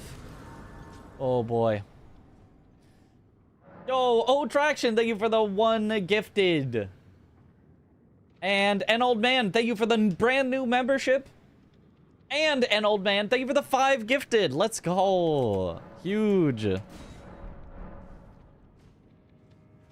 Unfortunately, I haven't figured out how to get the alerts to happen for YouTube, but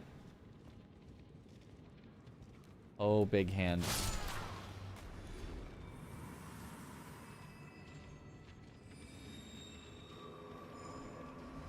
Oh gosh, this is... I might just have to rush down.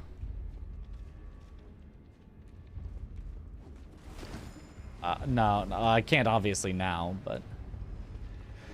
Excuse me.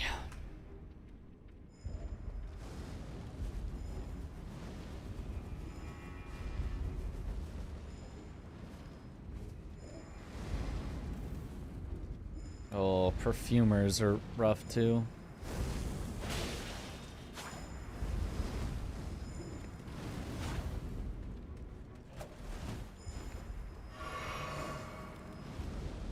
bless you. Thank you for the bless.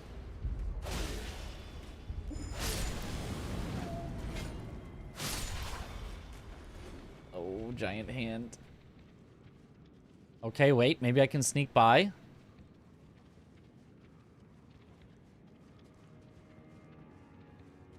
Okay. Should be fine.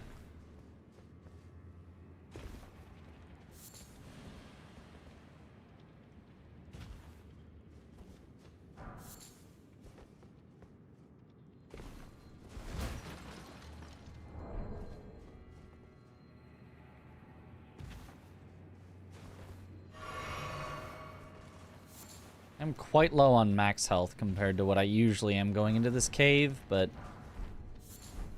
hopefully it's fine.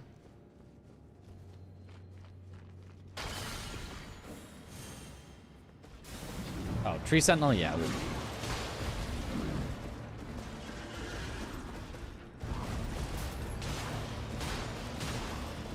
Just have to worry about his shield moves.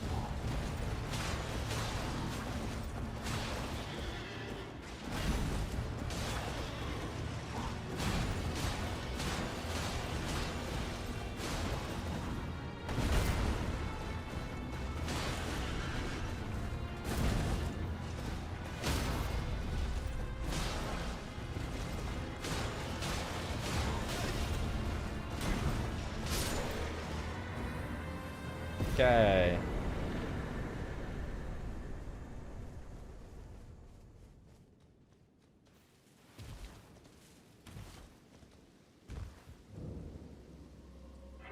You can use the emotes now. Nice. This weapon seems OP. Wow, this must be the greatest weapon, actually.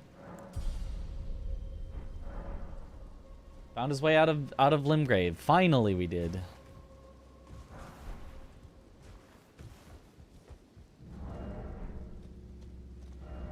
Okay. Let's go Albinoric yet? Next, I think. Doing some work with this candy cane looking dagger. It's like a hook. I don't know that I'd even really call it a dagger. It's like a mini sickle or something.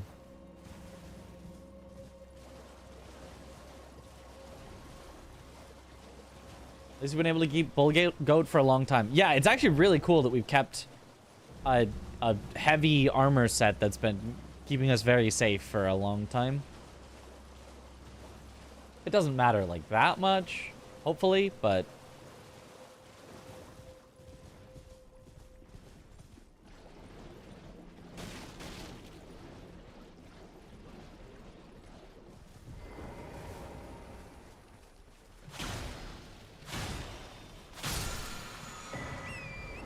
stone sword key.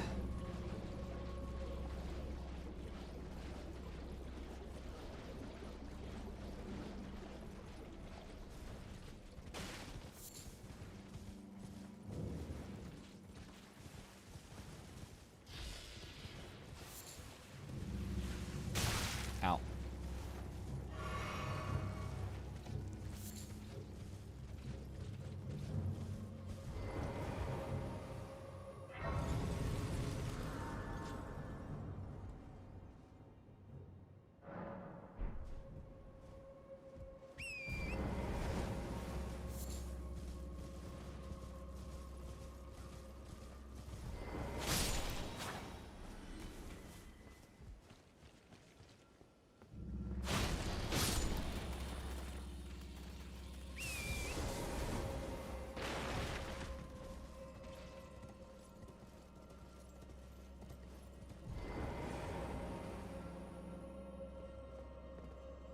Surely that's not a laser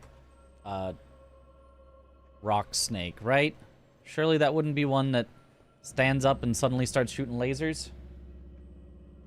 Am I a fan of God of War? I haven't played any of the God of War games, so I do not think you would call me a fan. Oh, it just... Just rolling.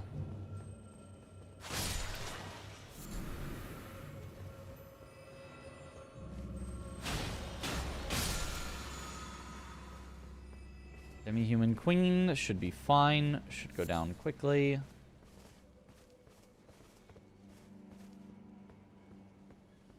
Just need her to see me.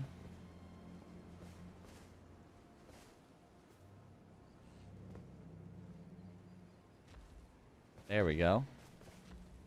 Did that coffin just disappear? She just stepped so hard that the coffin just vanished.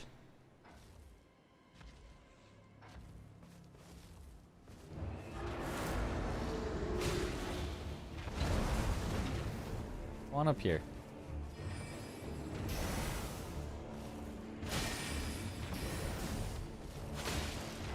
Oh. I can't have you backing up over to more enemies. I mean, that's just what you're gonna do, though, isn't it?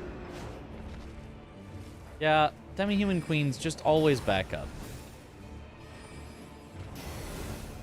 I guess I need to kill that mesmer soldier, then?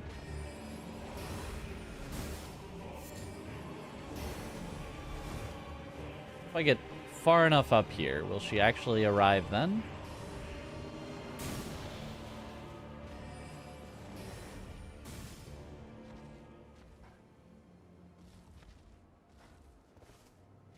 She's just scooting side to side, and now she's backing up. Okay, okay.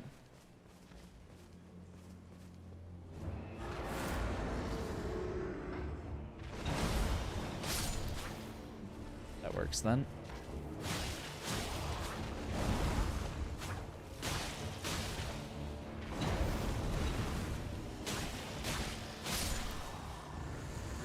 Okay.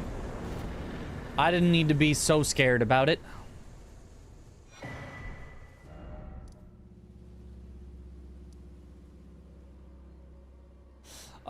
I'd probably still rather not fight Dancing Lion with this weapon. It should be fine, but...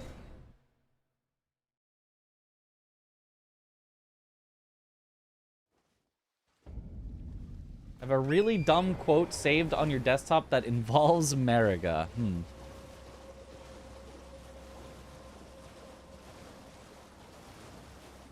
God of War Ragnarok came out on PS5. It has such a cool mechanic for the controller, where you could aim your ranged attacks by physically moving your hands that were holding the controller. So it was like a Wii aiming. I think I've seen that actually, and I think for precision you actually turn that off because it's easy to like slightly shake your hands and then miss. Gyro aim. Yeah, I think I have seen that. Cool, but I think suboptimal. Bunch of PC games support it too. Ah.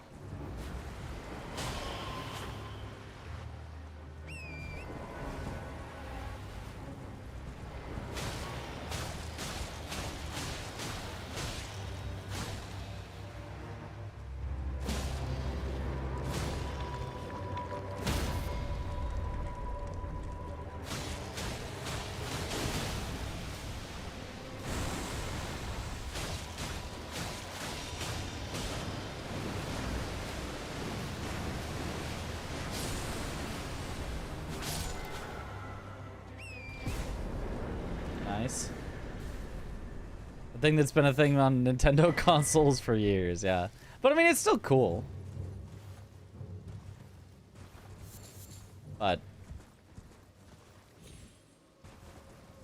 yeah, not super novel. And honestly, probably works better on the PlayStation than it ever did on a Nintendo console.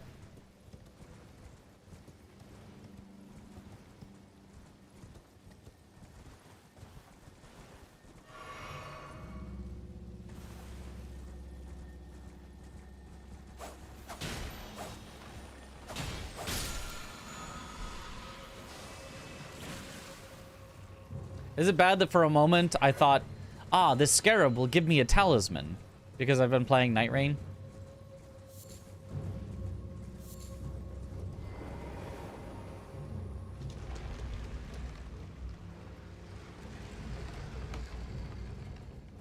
Ghostbusters for the PS3 did gyro aim too, and it was super fun and intuitive. I didn't know the PS3 had gyro. And they also had a little bit more time. The Wii is from 2006. Well, why didn't Nintendo just go back in time and perfect their gyro aiming in 2006?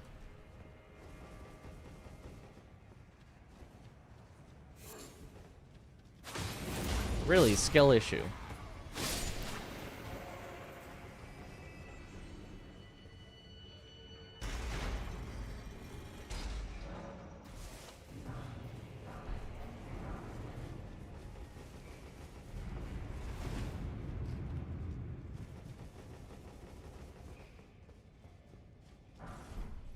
People that try hard with controller in shooter games use gyro.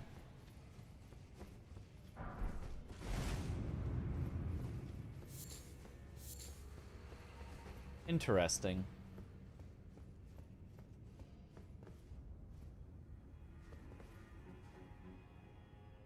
I mean, I guess it's just because you want the auto aim to activate, so you just do whatever you can to get near enough to the enemy that your auto aim, your aim assist, activates.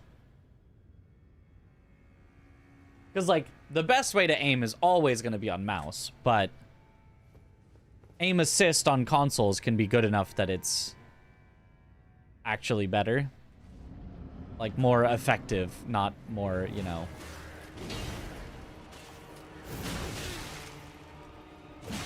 not a better indication of your ability to aim. It's harder to aim, but then the game just gives you the hits anyway.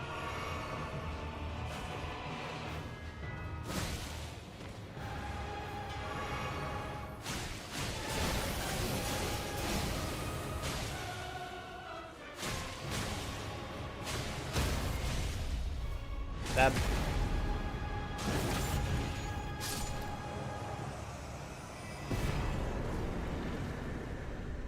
Aim assist gets you to the enemy's body. Your hand small movement gets you to the head. Seems like it'd be imprecise, but I guess with enough practice. Let's go to that now, I suppose. Aim assist, unfortunately, is kind of the go-to for most shooters that support it nowadays, especially in games with a lot of movement, because stick movement is usually better than WASD movement. I'm not sure that has anything to do with it.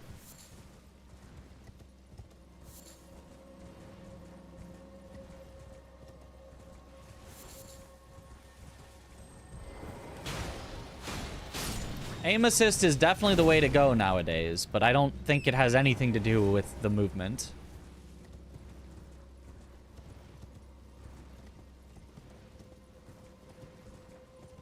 I think it's just because the aim assist is good. I think if you took the aim assist out, obviously everyone would be mouse and keyboard.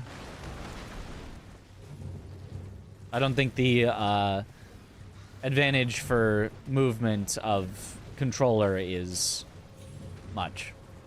It's got to be some. In a Souls game, you don't need it because I don't need to literally aim my character.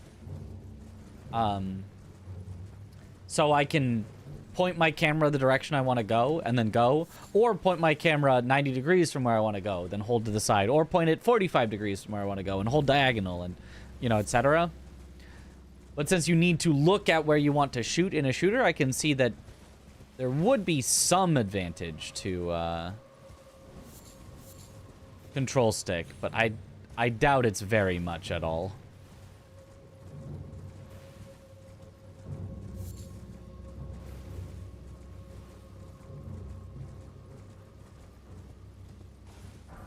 Like, even at the pro level. Aw, there goes my bull goat armor. Gone forever.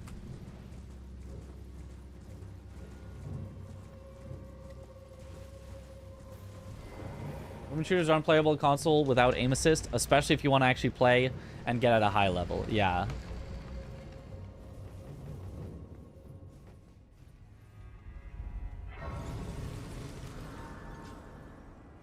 If you tried to play a shooter with zero aim assist, it's impossible on controller. Yeah, but we used to do it. Back in my day, We probably had aim assist and I didn't know it.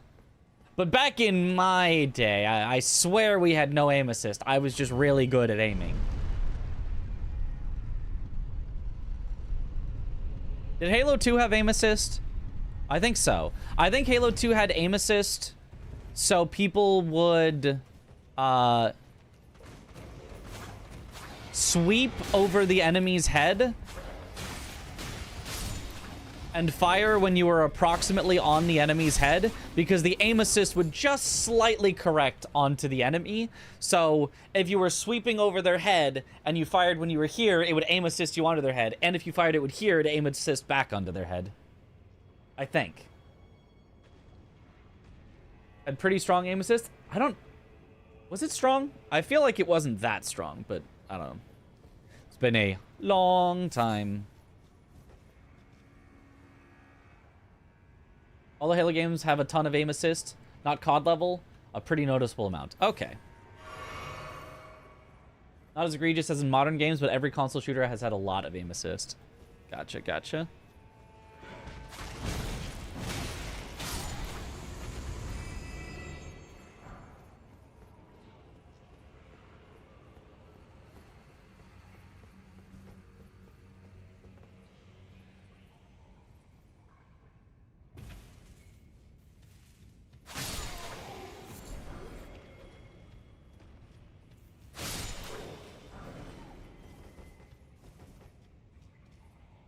Halo 2 without aim assist would be unplayable for a lot of casual players. Yeah, probably.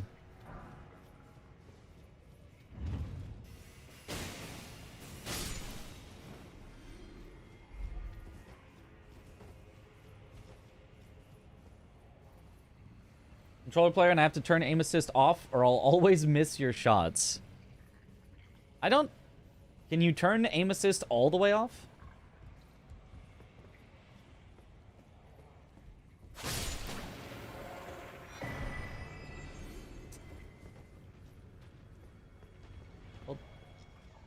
Okay, you know what? That's fine. It didn't completely block my way. Ooh, Raging Wolf armor. I like that armor. We're kind of dripping. Ooh, we're kind of... A little drip?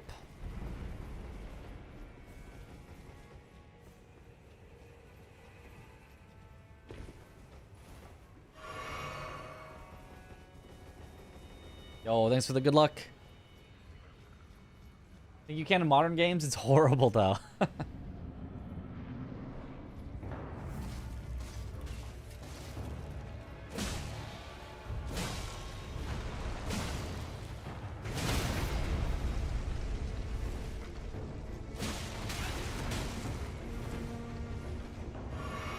So very rude.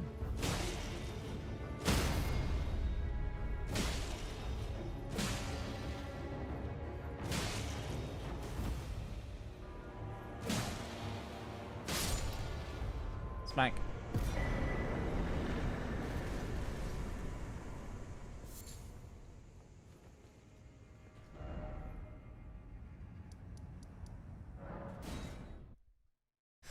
If you played on console, you'd be competing against controller players. If you played on PC, you would compete against mouse and keyboard players. It was separate and therefore not an issue.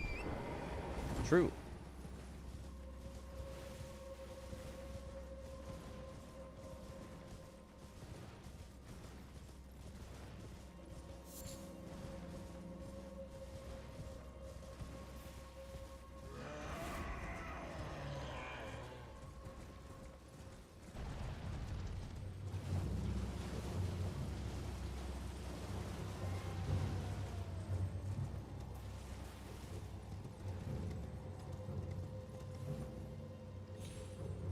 Yeah, I mean, I guess I would say aim assist should always just be whatever makes the game the most fun to play.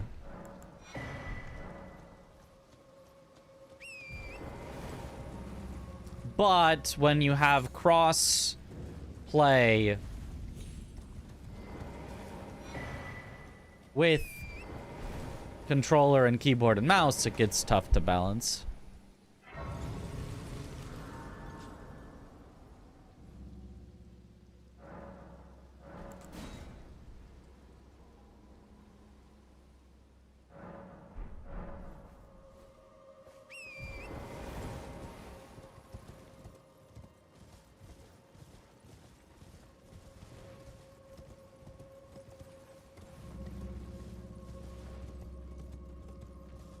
Ah, falling star beast.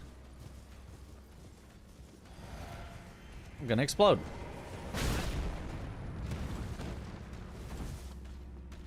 That was not worth it.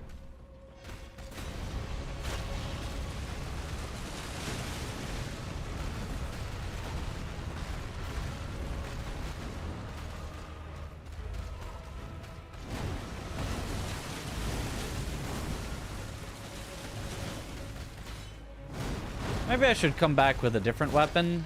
Well, it's doing fine. I was gonna say, not because I can't win with the ivory sickle, but daggers are very, very hard to hit falling star beasts with.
I guess I'll finish with a riposte.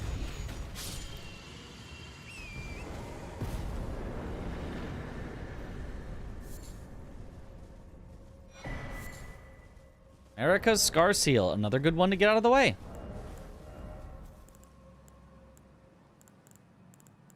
We've got both bad casters, data cars, 1 scorpion, and 2 sore or scar seals. The forbidden ivory sickle stagger. Never been done before.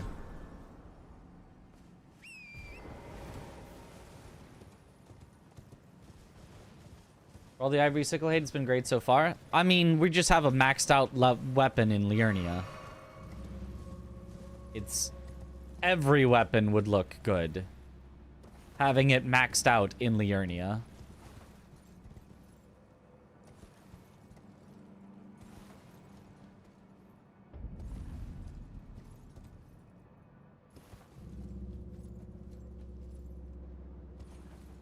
Like, you know how I said, oh, it's got split damage and that sucks? It doesn't really suck when it's maxed out, because now we're doing way more damage than their flat defenses.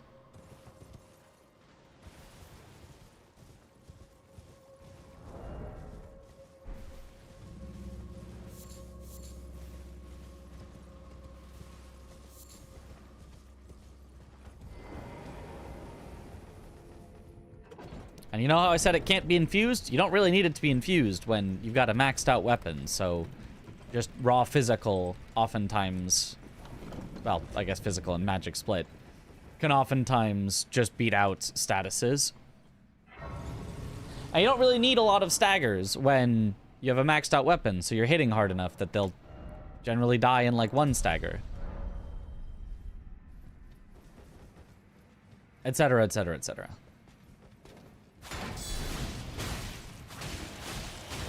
There's something a weapon can be... maybe now you can kind of see this is just a guy and, like, struggling. It's still not doing great, but we do have the maxed out weapon.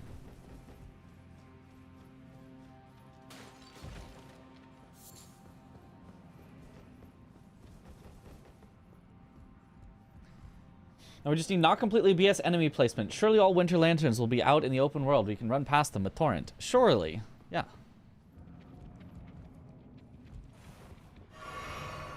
Oh, I do not appreciate this.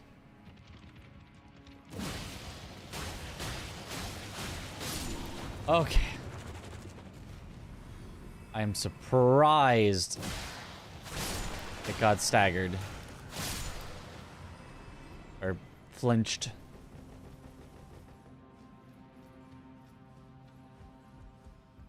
Oh, red bug.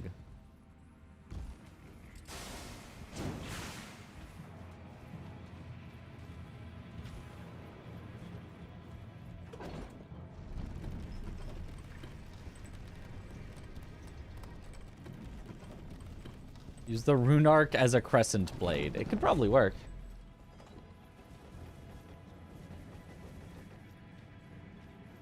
Although it'd be pure holy, which can be really bad on a lot of bosses.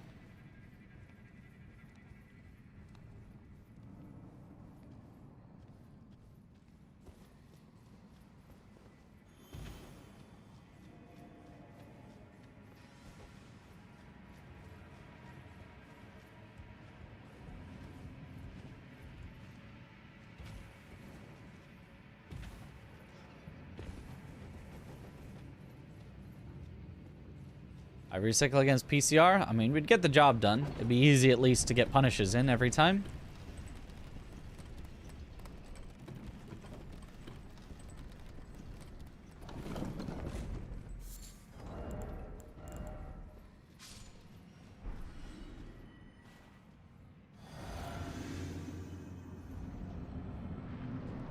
Moge.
All right.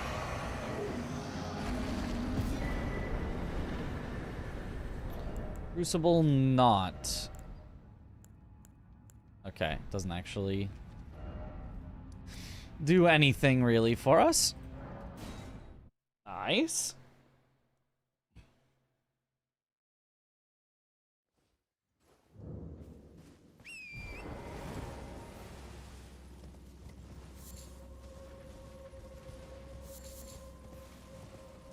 Oh, lion. Is that a bad Crucible Talisman or no? No, it is not. It has no negative effects, and, I mean, kind of might as well be no positive effects either. Ooh, Bewitching Branches. If we come across a commander, that could be neat. Are there any other bosses you can use Bewitching Branches on, aside from commanders?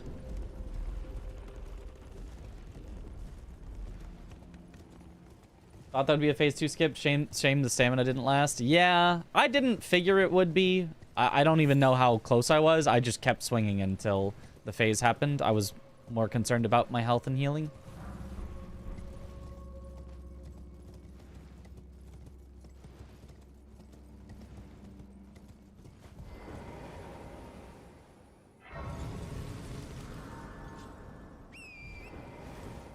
Beastman of Farah Mazula. Beastman of Farah Mazula, what?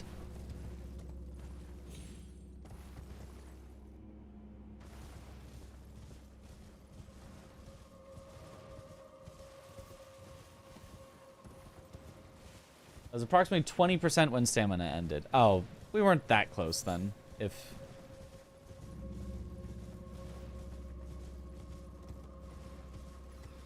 if that's the case.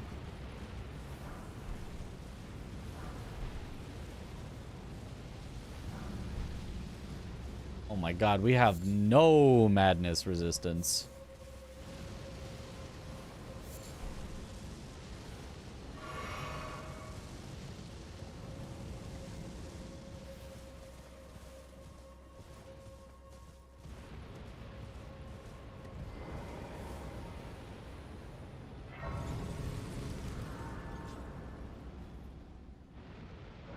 Demi-human plus ads?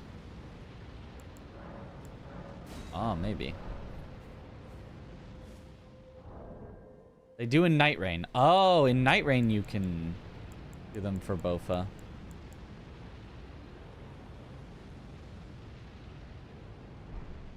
Maybe. I don't know.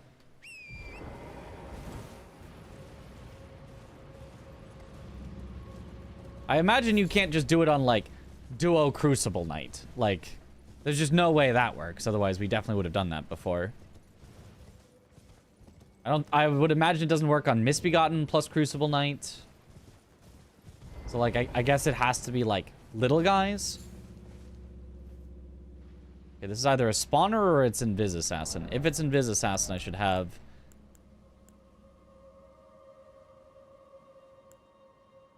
I guess Soul Jars of Fortune. Which would not be the greatest Ash to summon, but...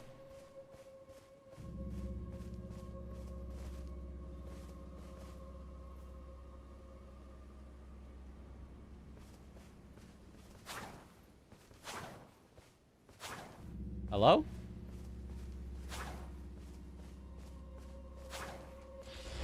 Oh. That's not where you're... Oh, they're off-centered because they're... I see.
Jump part 2's not staggering is so unfortunate.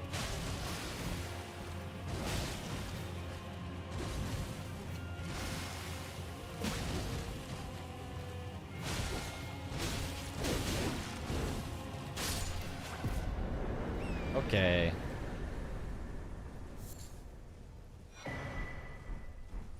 Ooh, two-handed talisman.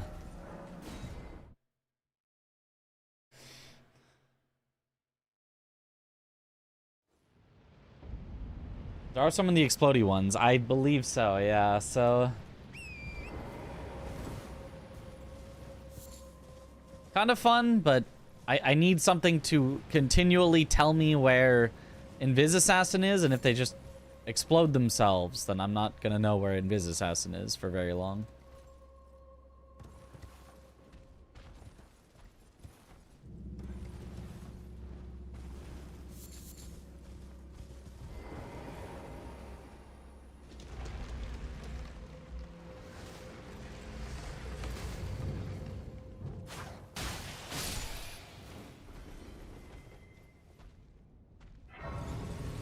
What even is clean rot anyway? So I think it's based on the idea that in Elden Ring, rot destroys, but it also creates.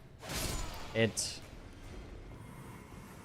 replaces something with new, different, rotty life. So it's like wiped clean with rot kind of a thing, I think. I don't know.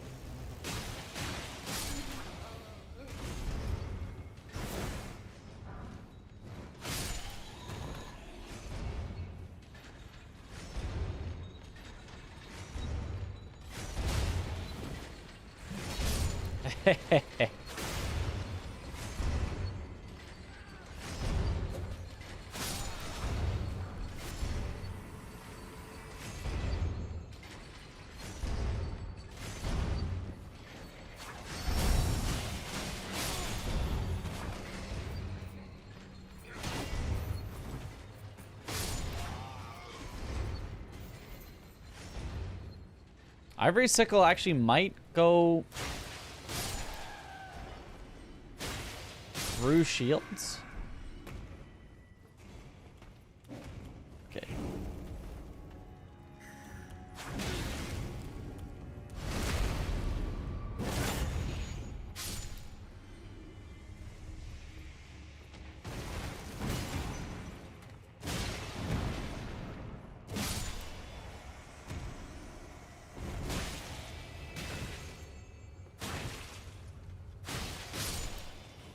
Don't push me.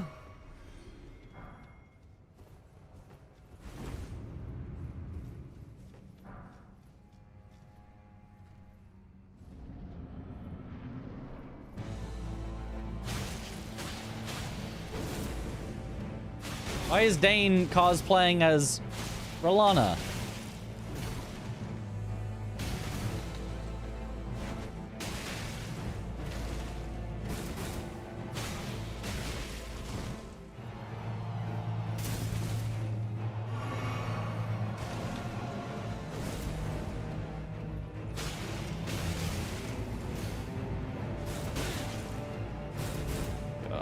Dagger.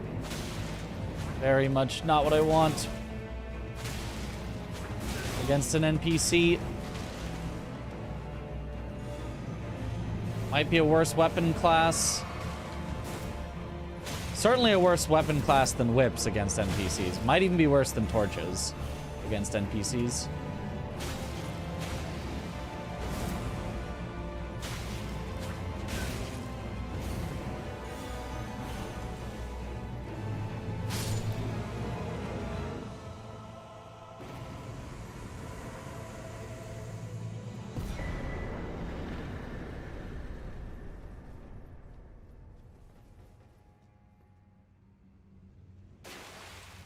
He's doing it for the kicks.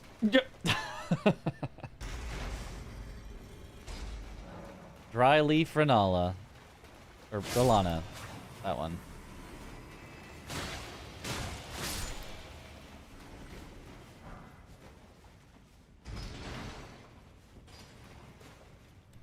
Your armor is mobile enough, fighting hand to hand is just badass. Seems still like a not great decision, but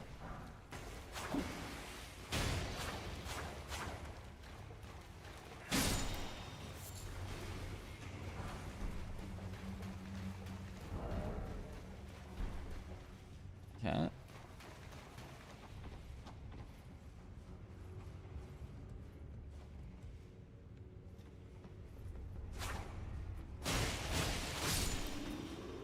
How many bosses have I killed with this dagger?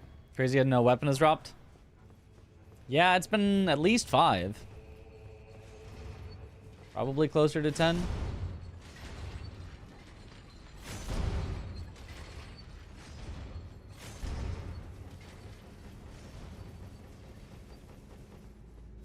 Words on stream that uses Elden Ring lingo would be cool. I don't know how you'd make that, though. Because it just includes, like, all the words that you could make.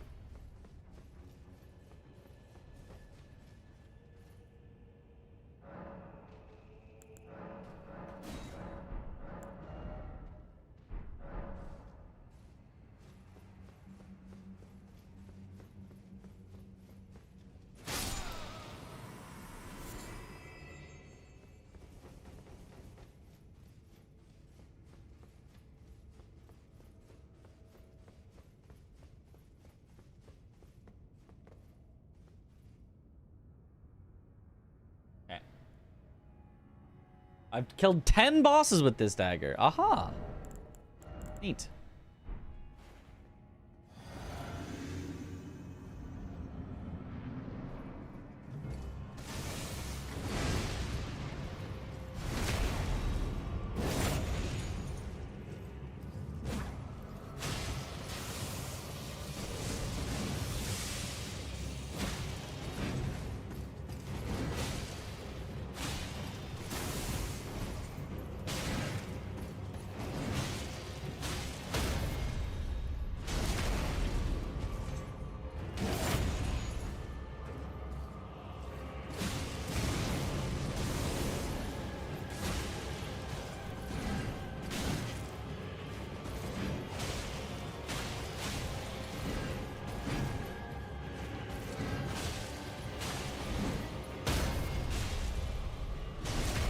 Nice.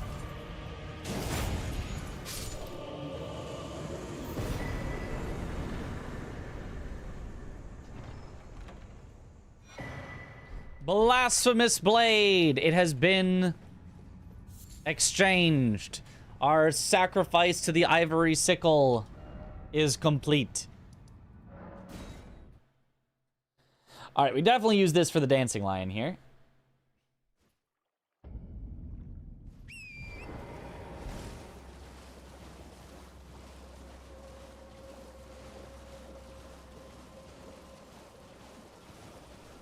It does mean noble rot knights, noble knights of the rot, or alternatively knights of the noble rot.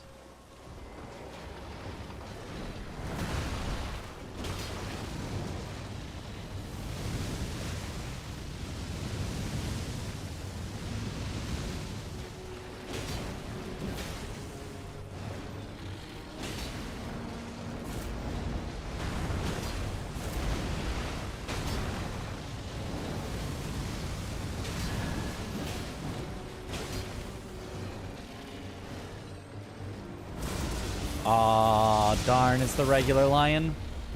I was really hoping we'd get the Deathblight one out of the way.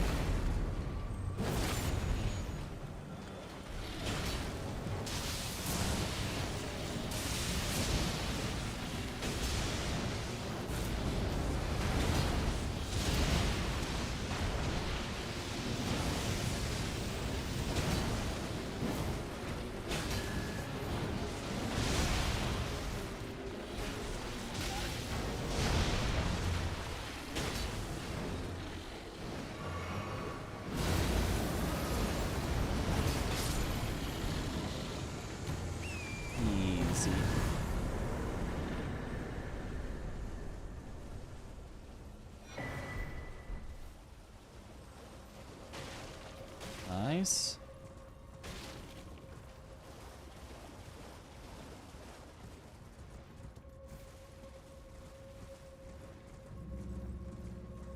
Is it snowing in game? It's Christmas. Look at this. It's snowing.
Nice.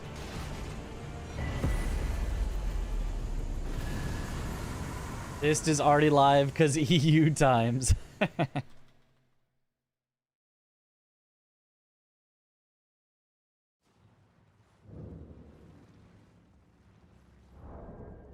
Okay, what have I not done? Stillwater Cave, of course. Academy Crystal Cave. There's a lot I still haven't done. Okay. I got very confused because we were going so slow. It feels like we've been in Liurnia forever, but... Blasphemous Blade, best remembrance weapon. It is a greatsword. Are there any other remembrance weapon greatswords?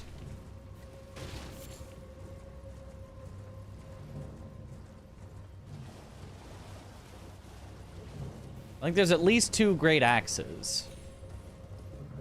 3? 4 great axes? Not sure about great swords, though. Radon is colossal. Radon is, yeah, something that's not a great sword.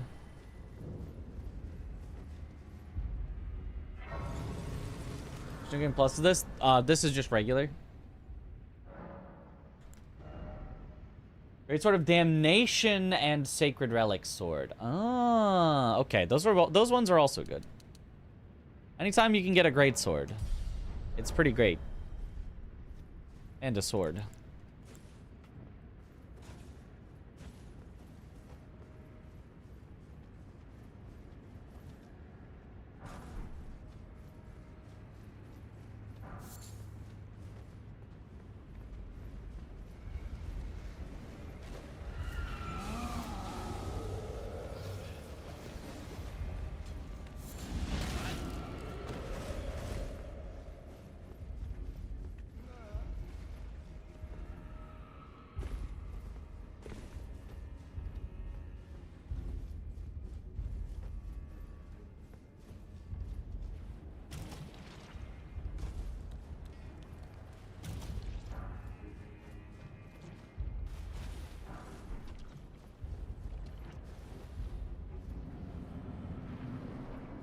Malekith's is colossal, I'm pretty sure. Okay, gold free. We're going on to this one spot in the arena that's pretty devoid of poison. Although it'd probably be fine if I got poisoned, because I can't imagine myself losing to gold free, but...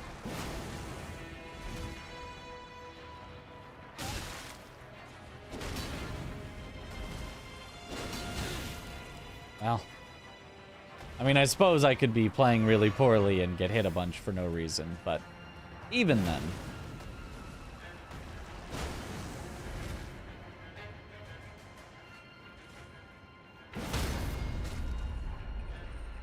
Yoink.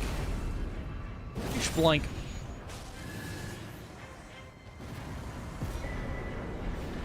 Oh, Academy Key.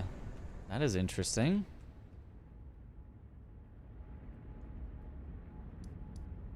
I didn't do these yet because it was something that I didn't want to fight with a dagger.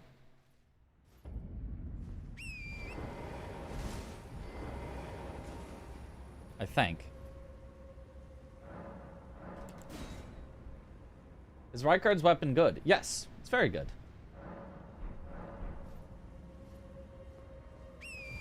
Ah, right. It was Dragonkin Soldier of Noxtella.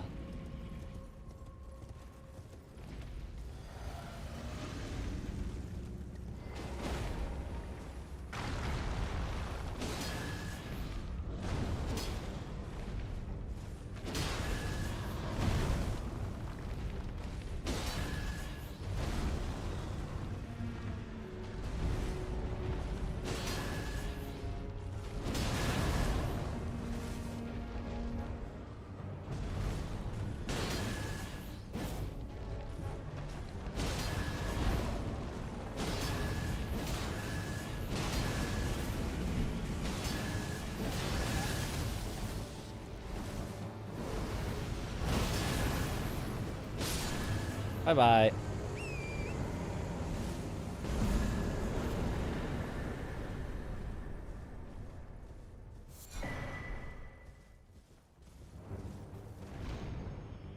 Midra's Remembrance gives a great sword. Yeah, great sword of damnation. That's what somebody said, and I was like, great sword of damnation. Which one is that one again? Yeah, Midra's. Yeah. There's a lot. So there's a good number of good great swords. Is that a trio? That's a trio. Hopefully we can engage them one at a time. I'm not sure if that's possible here.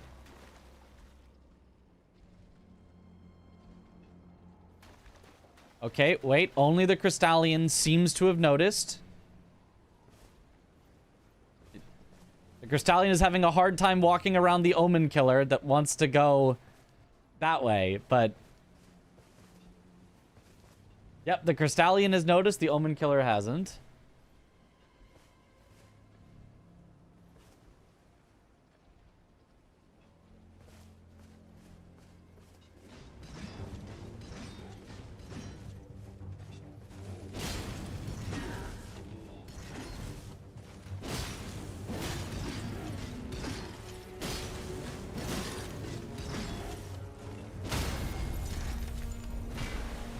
Oh, barely took that riposte in time.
Nice. What a weird trio, yeah. Just completely unrelated trio.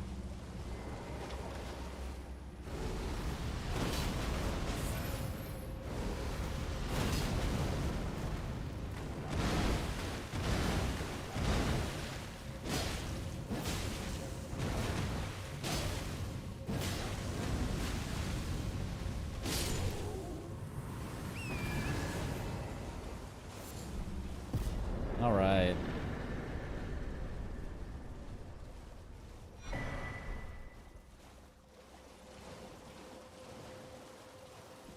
Awkward. Omen Killer had headphones in. Watch out! Oh no, he's got headphones in!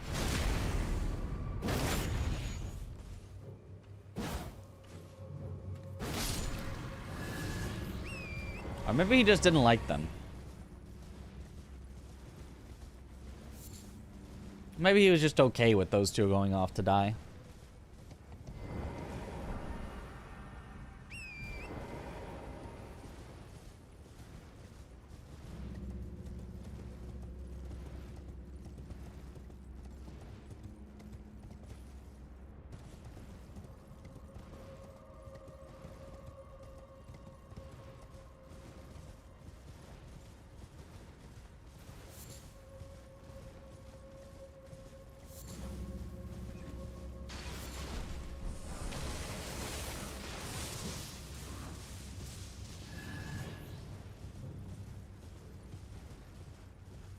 Bro was not getting paid enough for that. I don't know if they were paying him at all.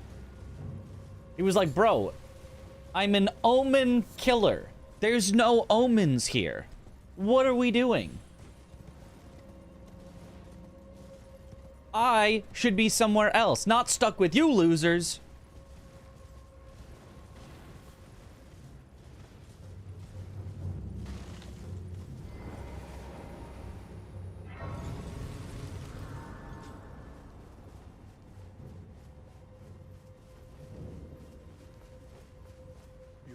I am my apology. Do you know how it came? You know what would be really funny is if there was a duo of the Omen Killer and one of the Fell Omen twins. I would, sir, if you find, unless in which case. Like, you're not doing your job very well. You wish to know more of Lord Radigan?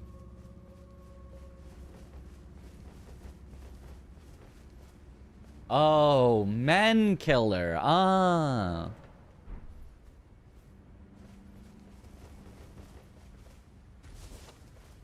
He's an Omen Killer. He killed them already. That's why there's none here anymore. He's great at his job. Oh, you're right, actually.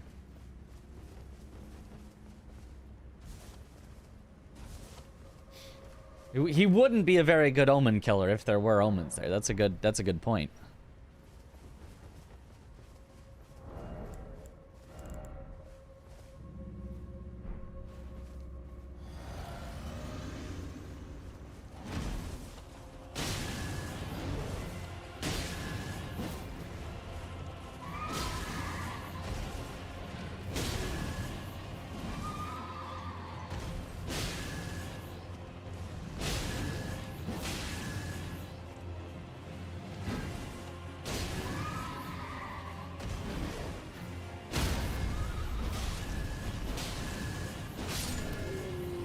Dang, this is quite a build.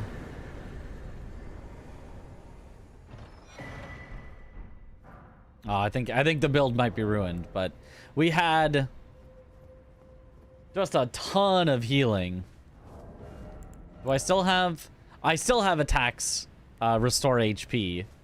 We had Taker's cameo, so I think that's kills restore HP. I think Blasphemous Blade has healing, and then obviously I could just use Taker's Flame, which would do which would heal me as well. Like, we were so survivable.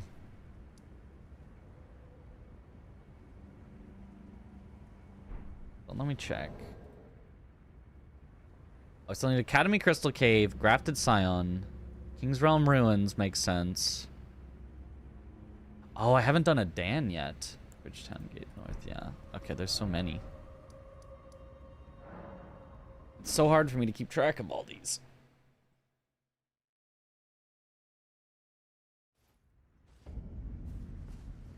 If you grind the French challenge long enough, you start to see Knights Cavalry in your sleep.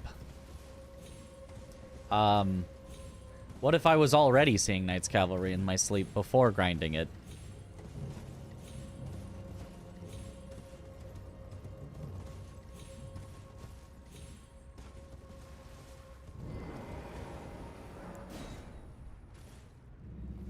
What's the concept of this run? And if I may ask, I'm new to your lovely channel. So it is a randomizer, so everything's random. Anytime that I pick up an equipment, it's automatically equipped. That's use what you get. I need to complete all bosses in the game. There are 207 of them. If I die, I have to start all the way over. And I need to complete all the bosses in one region before I move on to the next region.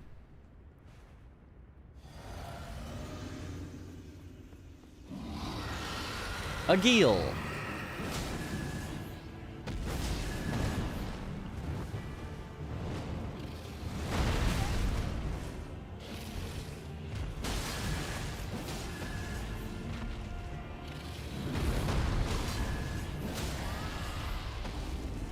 Oh, you can't mount up. Alright, I guess I just have to...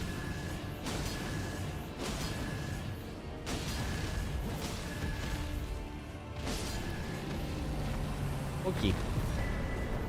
Talisman pouch. An unfortunate thing to see, but it was gonna happen sooner or later, so... Sounds fun, holy, and difficult. I would say it would be fun without the die start over. But it's...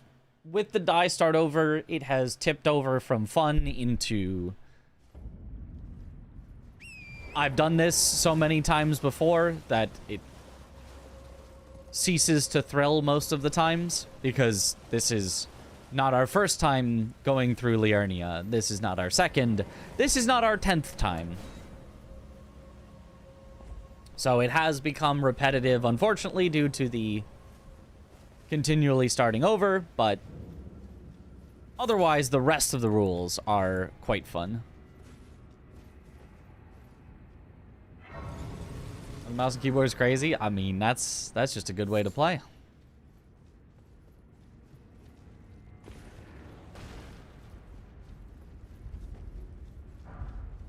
Was there still 2 Agil and 2 Lanciacs in Randomizer pool, or was this corrected? I have no idea. I didn't know there ever was 2 Agil and 2 Lanciacs. I've never kept track of the number of Agils and Lanciaxes.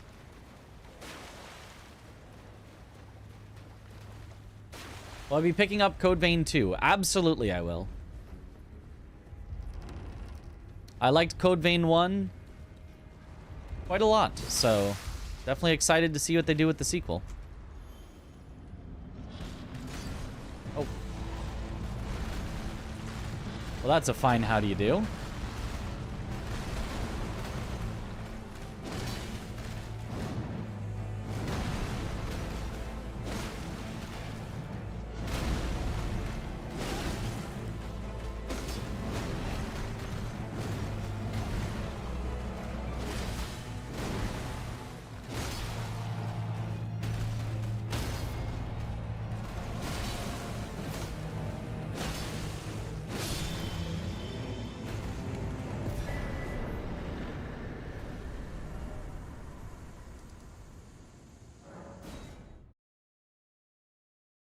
Keep getting this run mixed up with the previous run. Yeah, it's very easy to do that.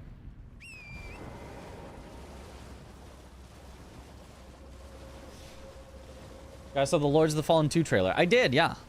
Art looks great. We'll see. We'll see if I like the gameplay. I'll definitely check it out. I'll definitely try it. We'll see. We'll see if I love it. First one I did not love.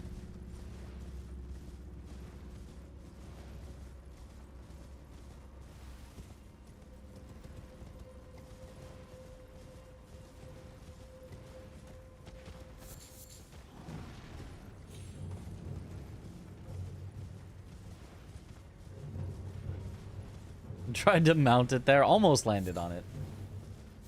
You activate Rykard's Great Rune, right?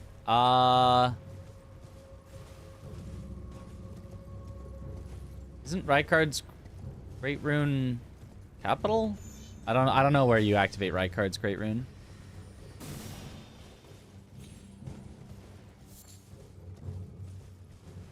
So I don't. Could I?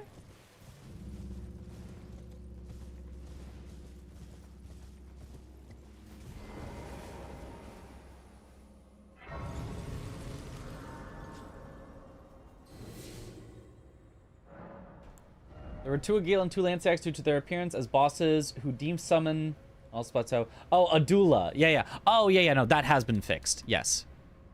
Yes, that has absolutely been fixed.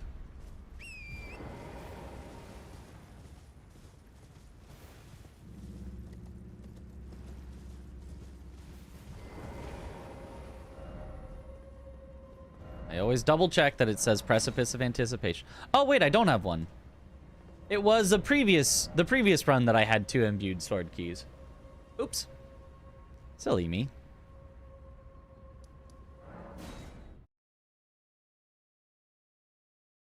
Did you ever stream or play Lies of P? Yes. Quite a lot, actually. I'm on the charts as one of the most total watched Lies of P streamers because I streamed it for a very long time, doing speedruns, doing a lot of playthroughs.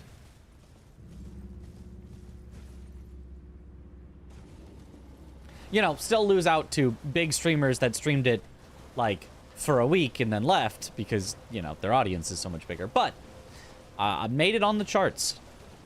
It was pretty neat.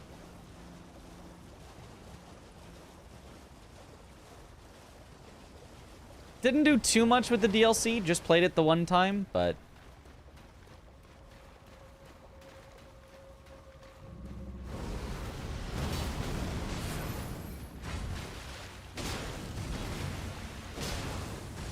Not because I didn't love it, I just at that moment was not really in the mood to lock into a speedrun, I think.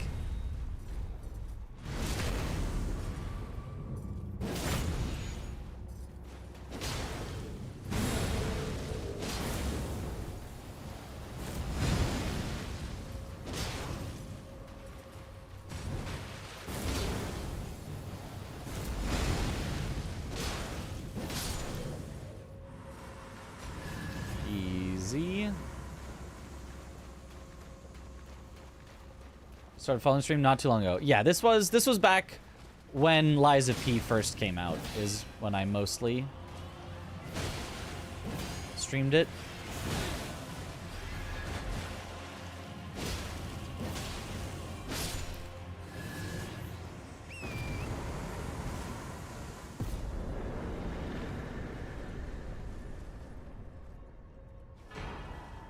Oh, Godric's Great Rune. That's a good one.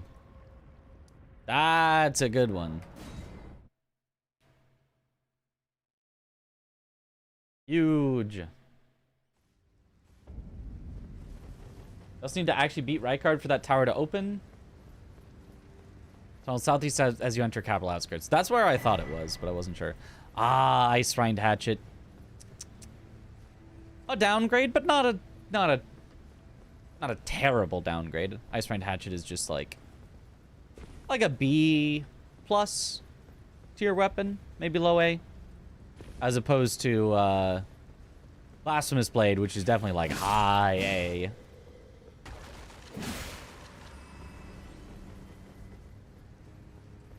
Ice Aggie Hatchet.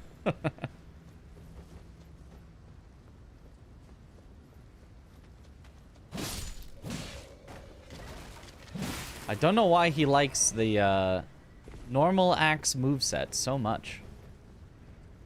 I think it's fine, but I love the greatsword moveset. Following runs the streamers last year. Blanks is back on the Liza P grind, yeah. He saw there was time to be saved, and he said, I'm gonna save that time.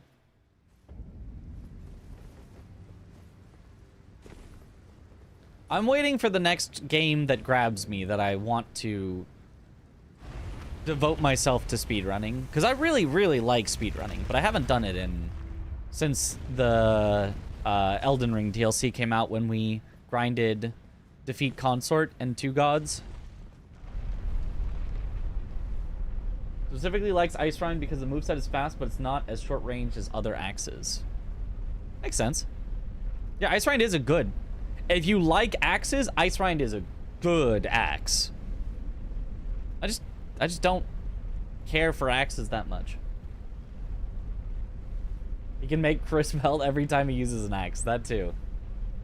One more light grade swords. The DLC spoiled you. I mean, I would like more light grade swords as well. Bring a little parity up with others, but I hate light grade swords. I think they are just blech. Blech, blech. Hate the moveset.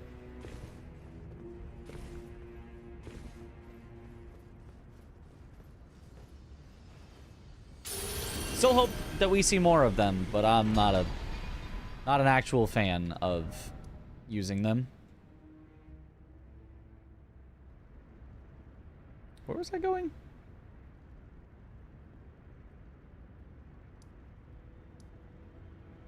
Ah, yes.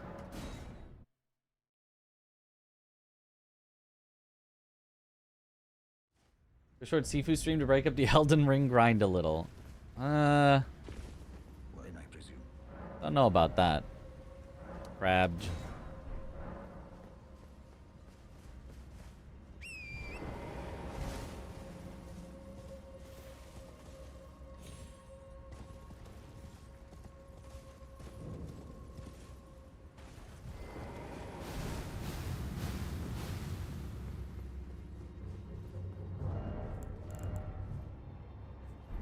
Okay, well, this isn't gonna help, but at least it's not gonna hurt. I guess I can start ABC. Always be crabbing. Rick!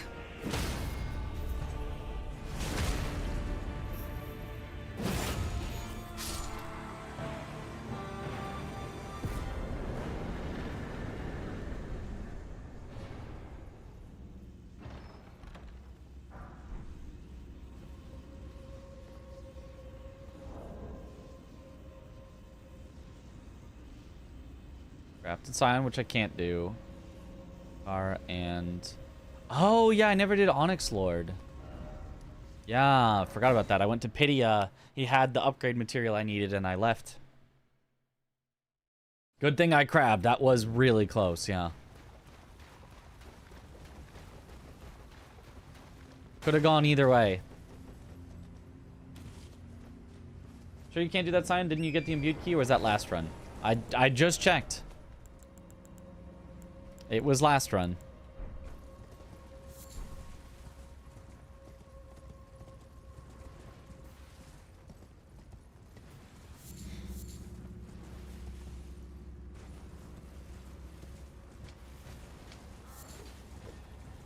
Which was willing to play Kanagi Usagi but does not want to try Sifu.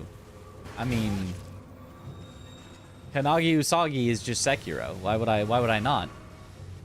And it took like an hour to 100% the game. And it was free.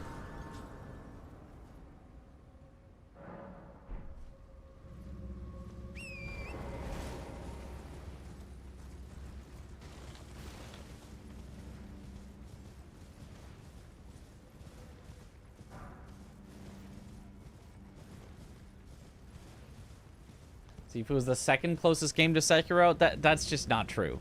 I've seen Sifu played. It looks fun. Don't get me wrong. It looks definitely not that close to Sekiro. Always be crabbing. Oh, okay.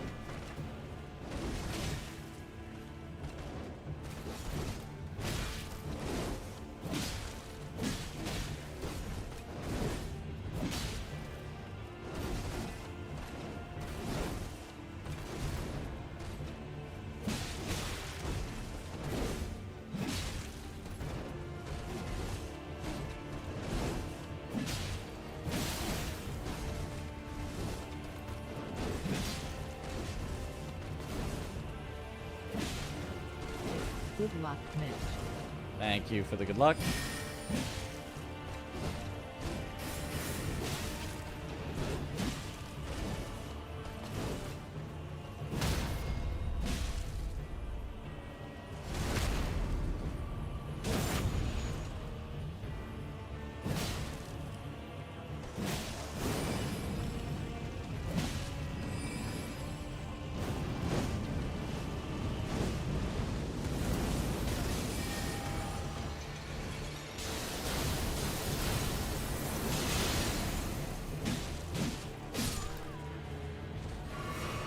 Cool.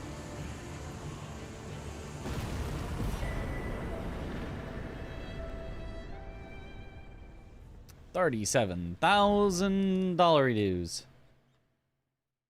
How much percent does crab negate damage? Also, is it only physical? I believe it is 20% only physical.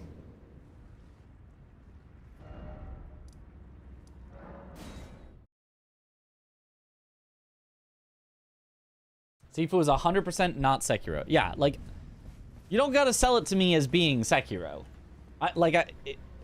If you sell me a game as saying it's Sekiro, and then it's not, and then I look inside, you know, and it's not Sekiro, I open it up, tear open the package, I'm like, oh my god, I'm gonna get Sekiro! And I open it up and it's not Sekiro inside, you're gonna disappoint me. You're not gonna make me have a higher opinion on a game by calling it Sekiro when it's not.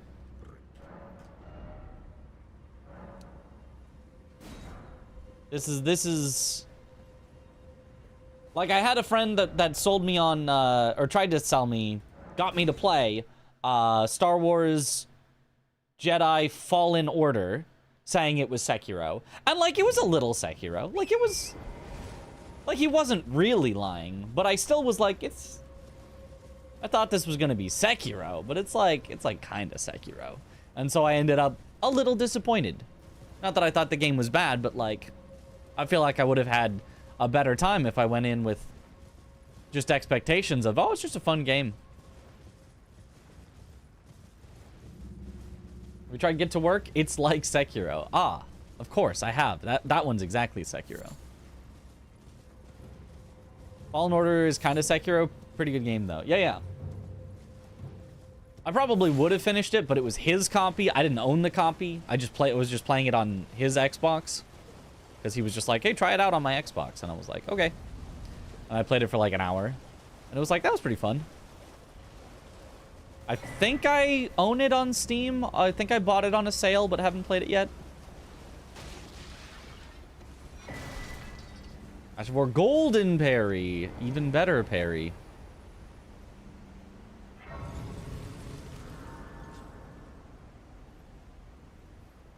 Curious, many other games have parry mechanics. Why is Sekiro glazed so much? Well, partially because it has a deflect mechanic, not a parry mechanic. I mean, but so do other games. But aside from just deflecting feels good, so does dodging. So, like, that's also kind of why Souls games gets glazed. Sorry, I'm talking in circles. Let me get to the point. Sekiro is so good for reasons that have almost nothing to do with the deflecting. The deflecting is great. It's everything else that you can also do. It's the fact that enemies will not only hit you with moves that you block, or perfect block, a deflect, but they'll throw in moves that you cannot block, that you need to jump over, that you need to dodge, that you need to what am I forgetting? Oh, that you need to do the special counter, the Mikiri counter.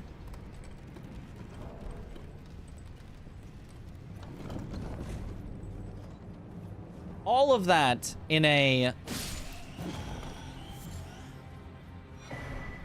fast-paced, very back and forth. Like, literally back and... Like, most combat systems, people could describe as back and forth, and it would not really be accurate. This is very accurately back and forth. It is your turn, then it's their turn, then it's your turn. Combat system. Aw, terrible dagger.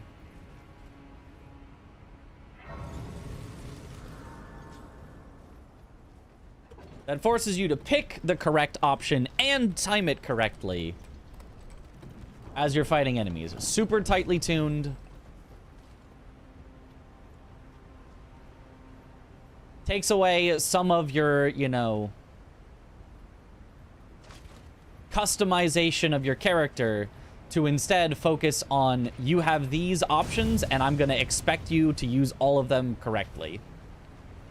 Instead of, here's a million options, pick whichever one you like the best, it's, here are 10 options, you'd better have mastered all 10. Oh, that's bad. Oh, that's real bad. Wait, how do I...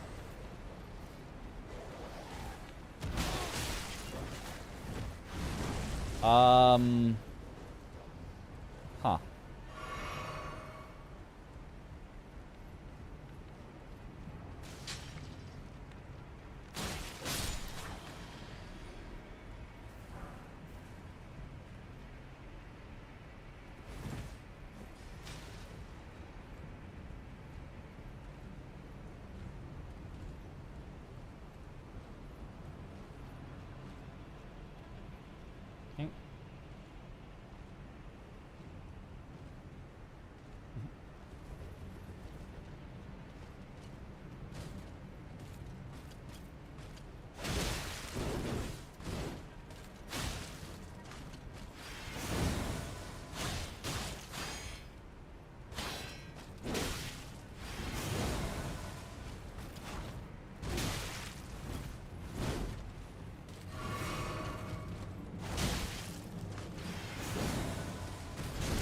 Okay.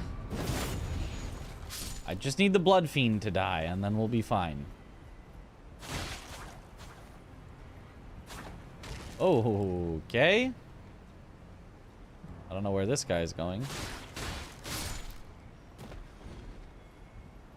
How else do I sell seafood to you? I can tell you that it is very fun Chinese martial arts inspired combat with evades, deflects, structure breaking, cool moves, and the fights are so dynamic and intense you'll still not play it for some reason. I mean, I still might at some point, but just It's just not on my list right now. Like, I just...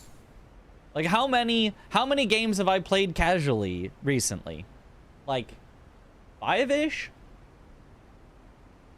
And what have they been? They've all been, you know, like, pretty directly related to current hype, things that are going on, and, like, very close to being...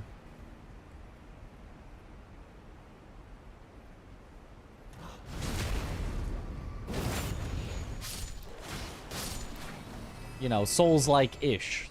Like, it's just... I don't play every possible game casually, so it's just... Of the ones that I choose, Sifu is currently on the outside looking in terms of choices. It's not in the bin, the I'll never try, but it's not currently on the... Oh, that's one of the next ones I'm gonna try.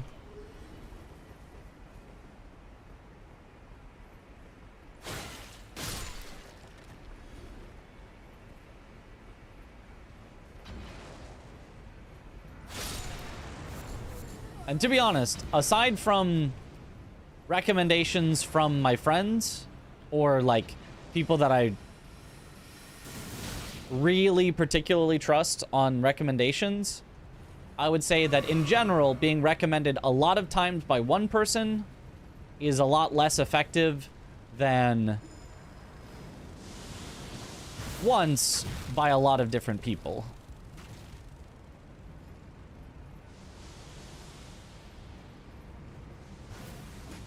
It doesn't, you know, make it go up so much in my, because I totally right, if I get a recommendation, I understand you really like it. So the same recommendation from the same person is like, yes, I already understood. You really like it. Dark Souls 2, when? It will happen, because I have to, even though I don't want to. I'd rather play Sifu than Dark Souls 2, but... I have to play Dark Souls 2 at some point. It's in the contract of being a Souls streamer. You must suffer through. Jagged Peak Drake.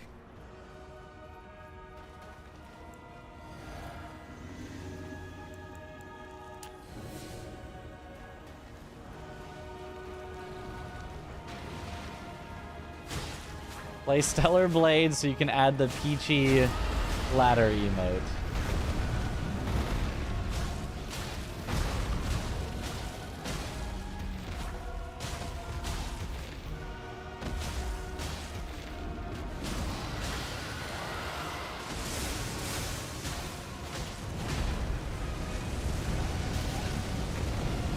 Cool.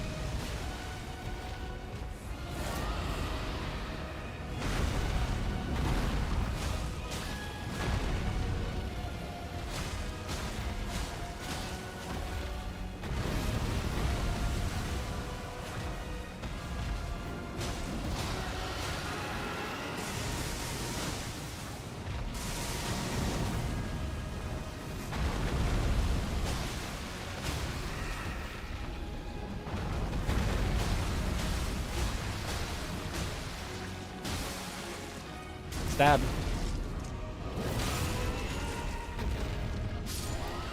Stellar Blade, more like mid blade. Nothing stellar about it. It looks kind of fun, but again, that's another one on the outside of list of games to play. That's another one that's like, yeah, I would play it if I had infinite time to play infinite games for sure, but it's not on the list of games to play right now. DS2, so you can do a solo archipelago of DS 1 to 3, Sekiro, and Elden Ring. Sekiro and Elden Ring are not in the archipelago, but once they are, I will do that. I will do that. For sure, for sure. What's the French challenge? It is randomizer, use what you get, all bosses, permadeath, so if I die I have to start over, and I have to complete an entire region before I move on to the next one. Alright. Now we have fully finished as much as I can do in Liurnia. We'd be on to Altus next. But it's pretty late. So I think now is probably a great time to stop. Steel Rising is a Souls-like. Yeah, Steel Rising is again on the, like, yes, I might play it at some point. If I eventually make a goal to play every Souls-like, then Steel Rising would get played. But if I'm not playing every Souls-like, if I'm missing some, then I don't see a need to play Steel Rising. The in an Archipelago is already a nightmare because of the number of pickups. I can't imagine Elden Ring meshing well with any other game. No, it would mesh horribly, which would make it so much fun. It'd be so much fun, though, you know? To have literally, like, a week of cycling through the games going, oh my god, I've missed a check somewhere. I've missed a check in one of the games, and I don't know which game I'm missing a check in. Oh god, which game could I be missing a check in? For an entire week? Sounds great.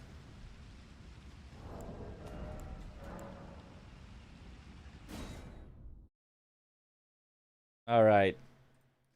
You only like it's because it's good. Quality slop. Made me laugh so much. That is such a good meme. That's a good one. I'm making you playing, just saying it's closer, but didn't write the whole sentence. Ah, I see. Alright. Let's raid. I mean, I guess we mentioned it earlier. Dist is actually on. Let's raid Dist, who's playing Look Outside, which I think is a horror game?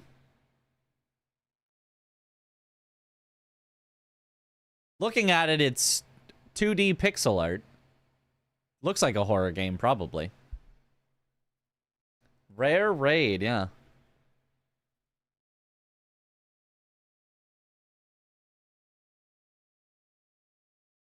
Zero Rising was one of the few Souls-like I was truly disappointed in. The movement felt awful. Shame because otherwise it has a lot to offer. I've played like a little bit of it at a GDQ because it was being run at a GDQ. And it felt okay. It felt fine. It felt like I'd probably, you know, I'd probably like it. I'd probably like it as much as like Anatria, which I did like. But I don't know. We'll see.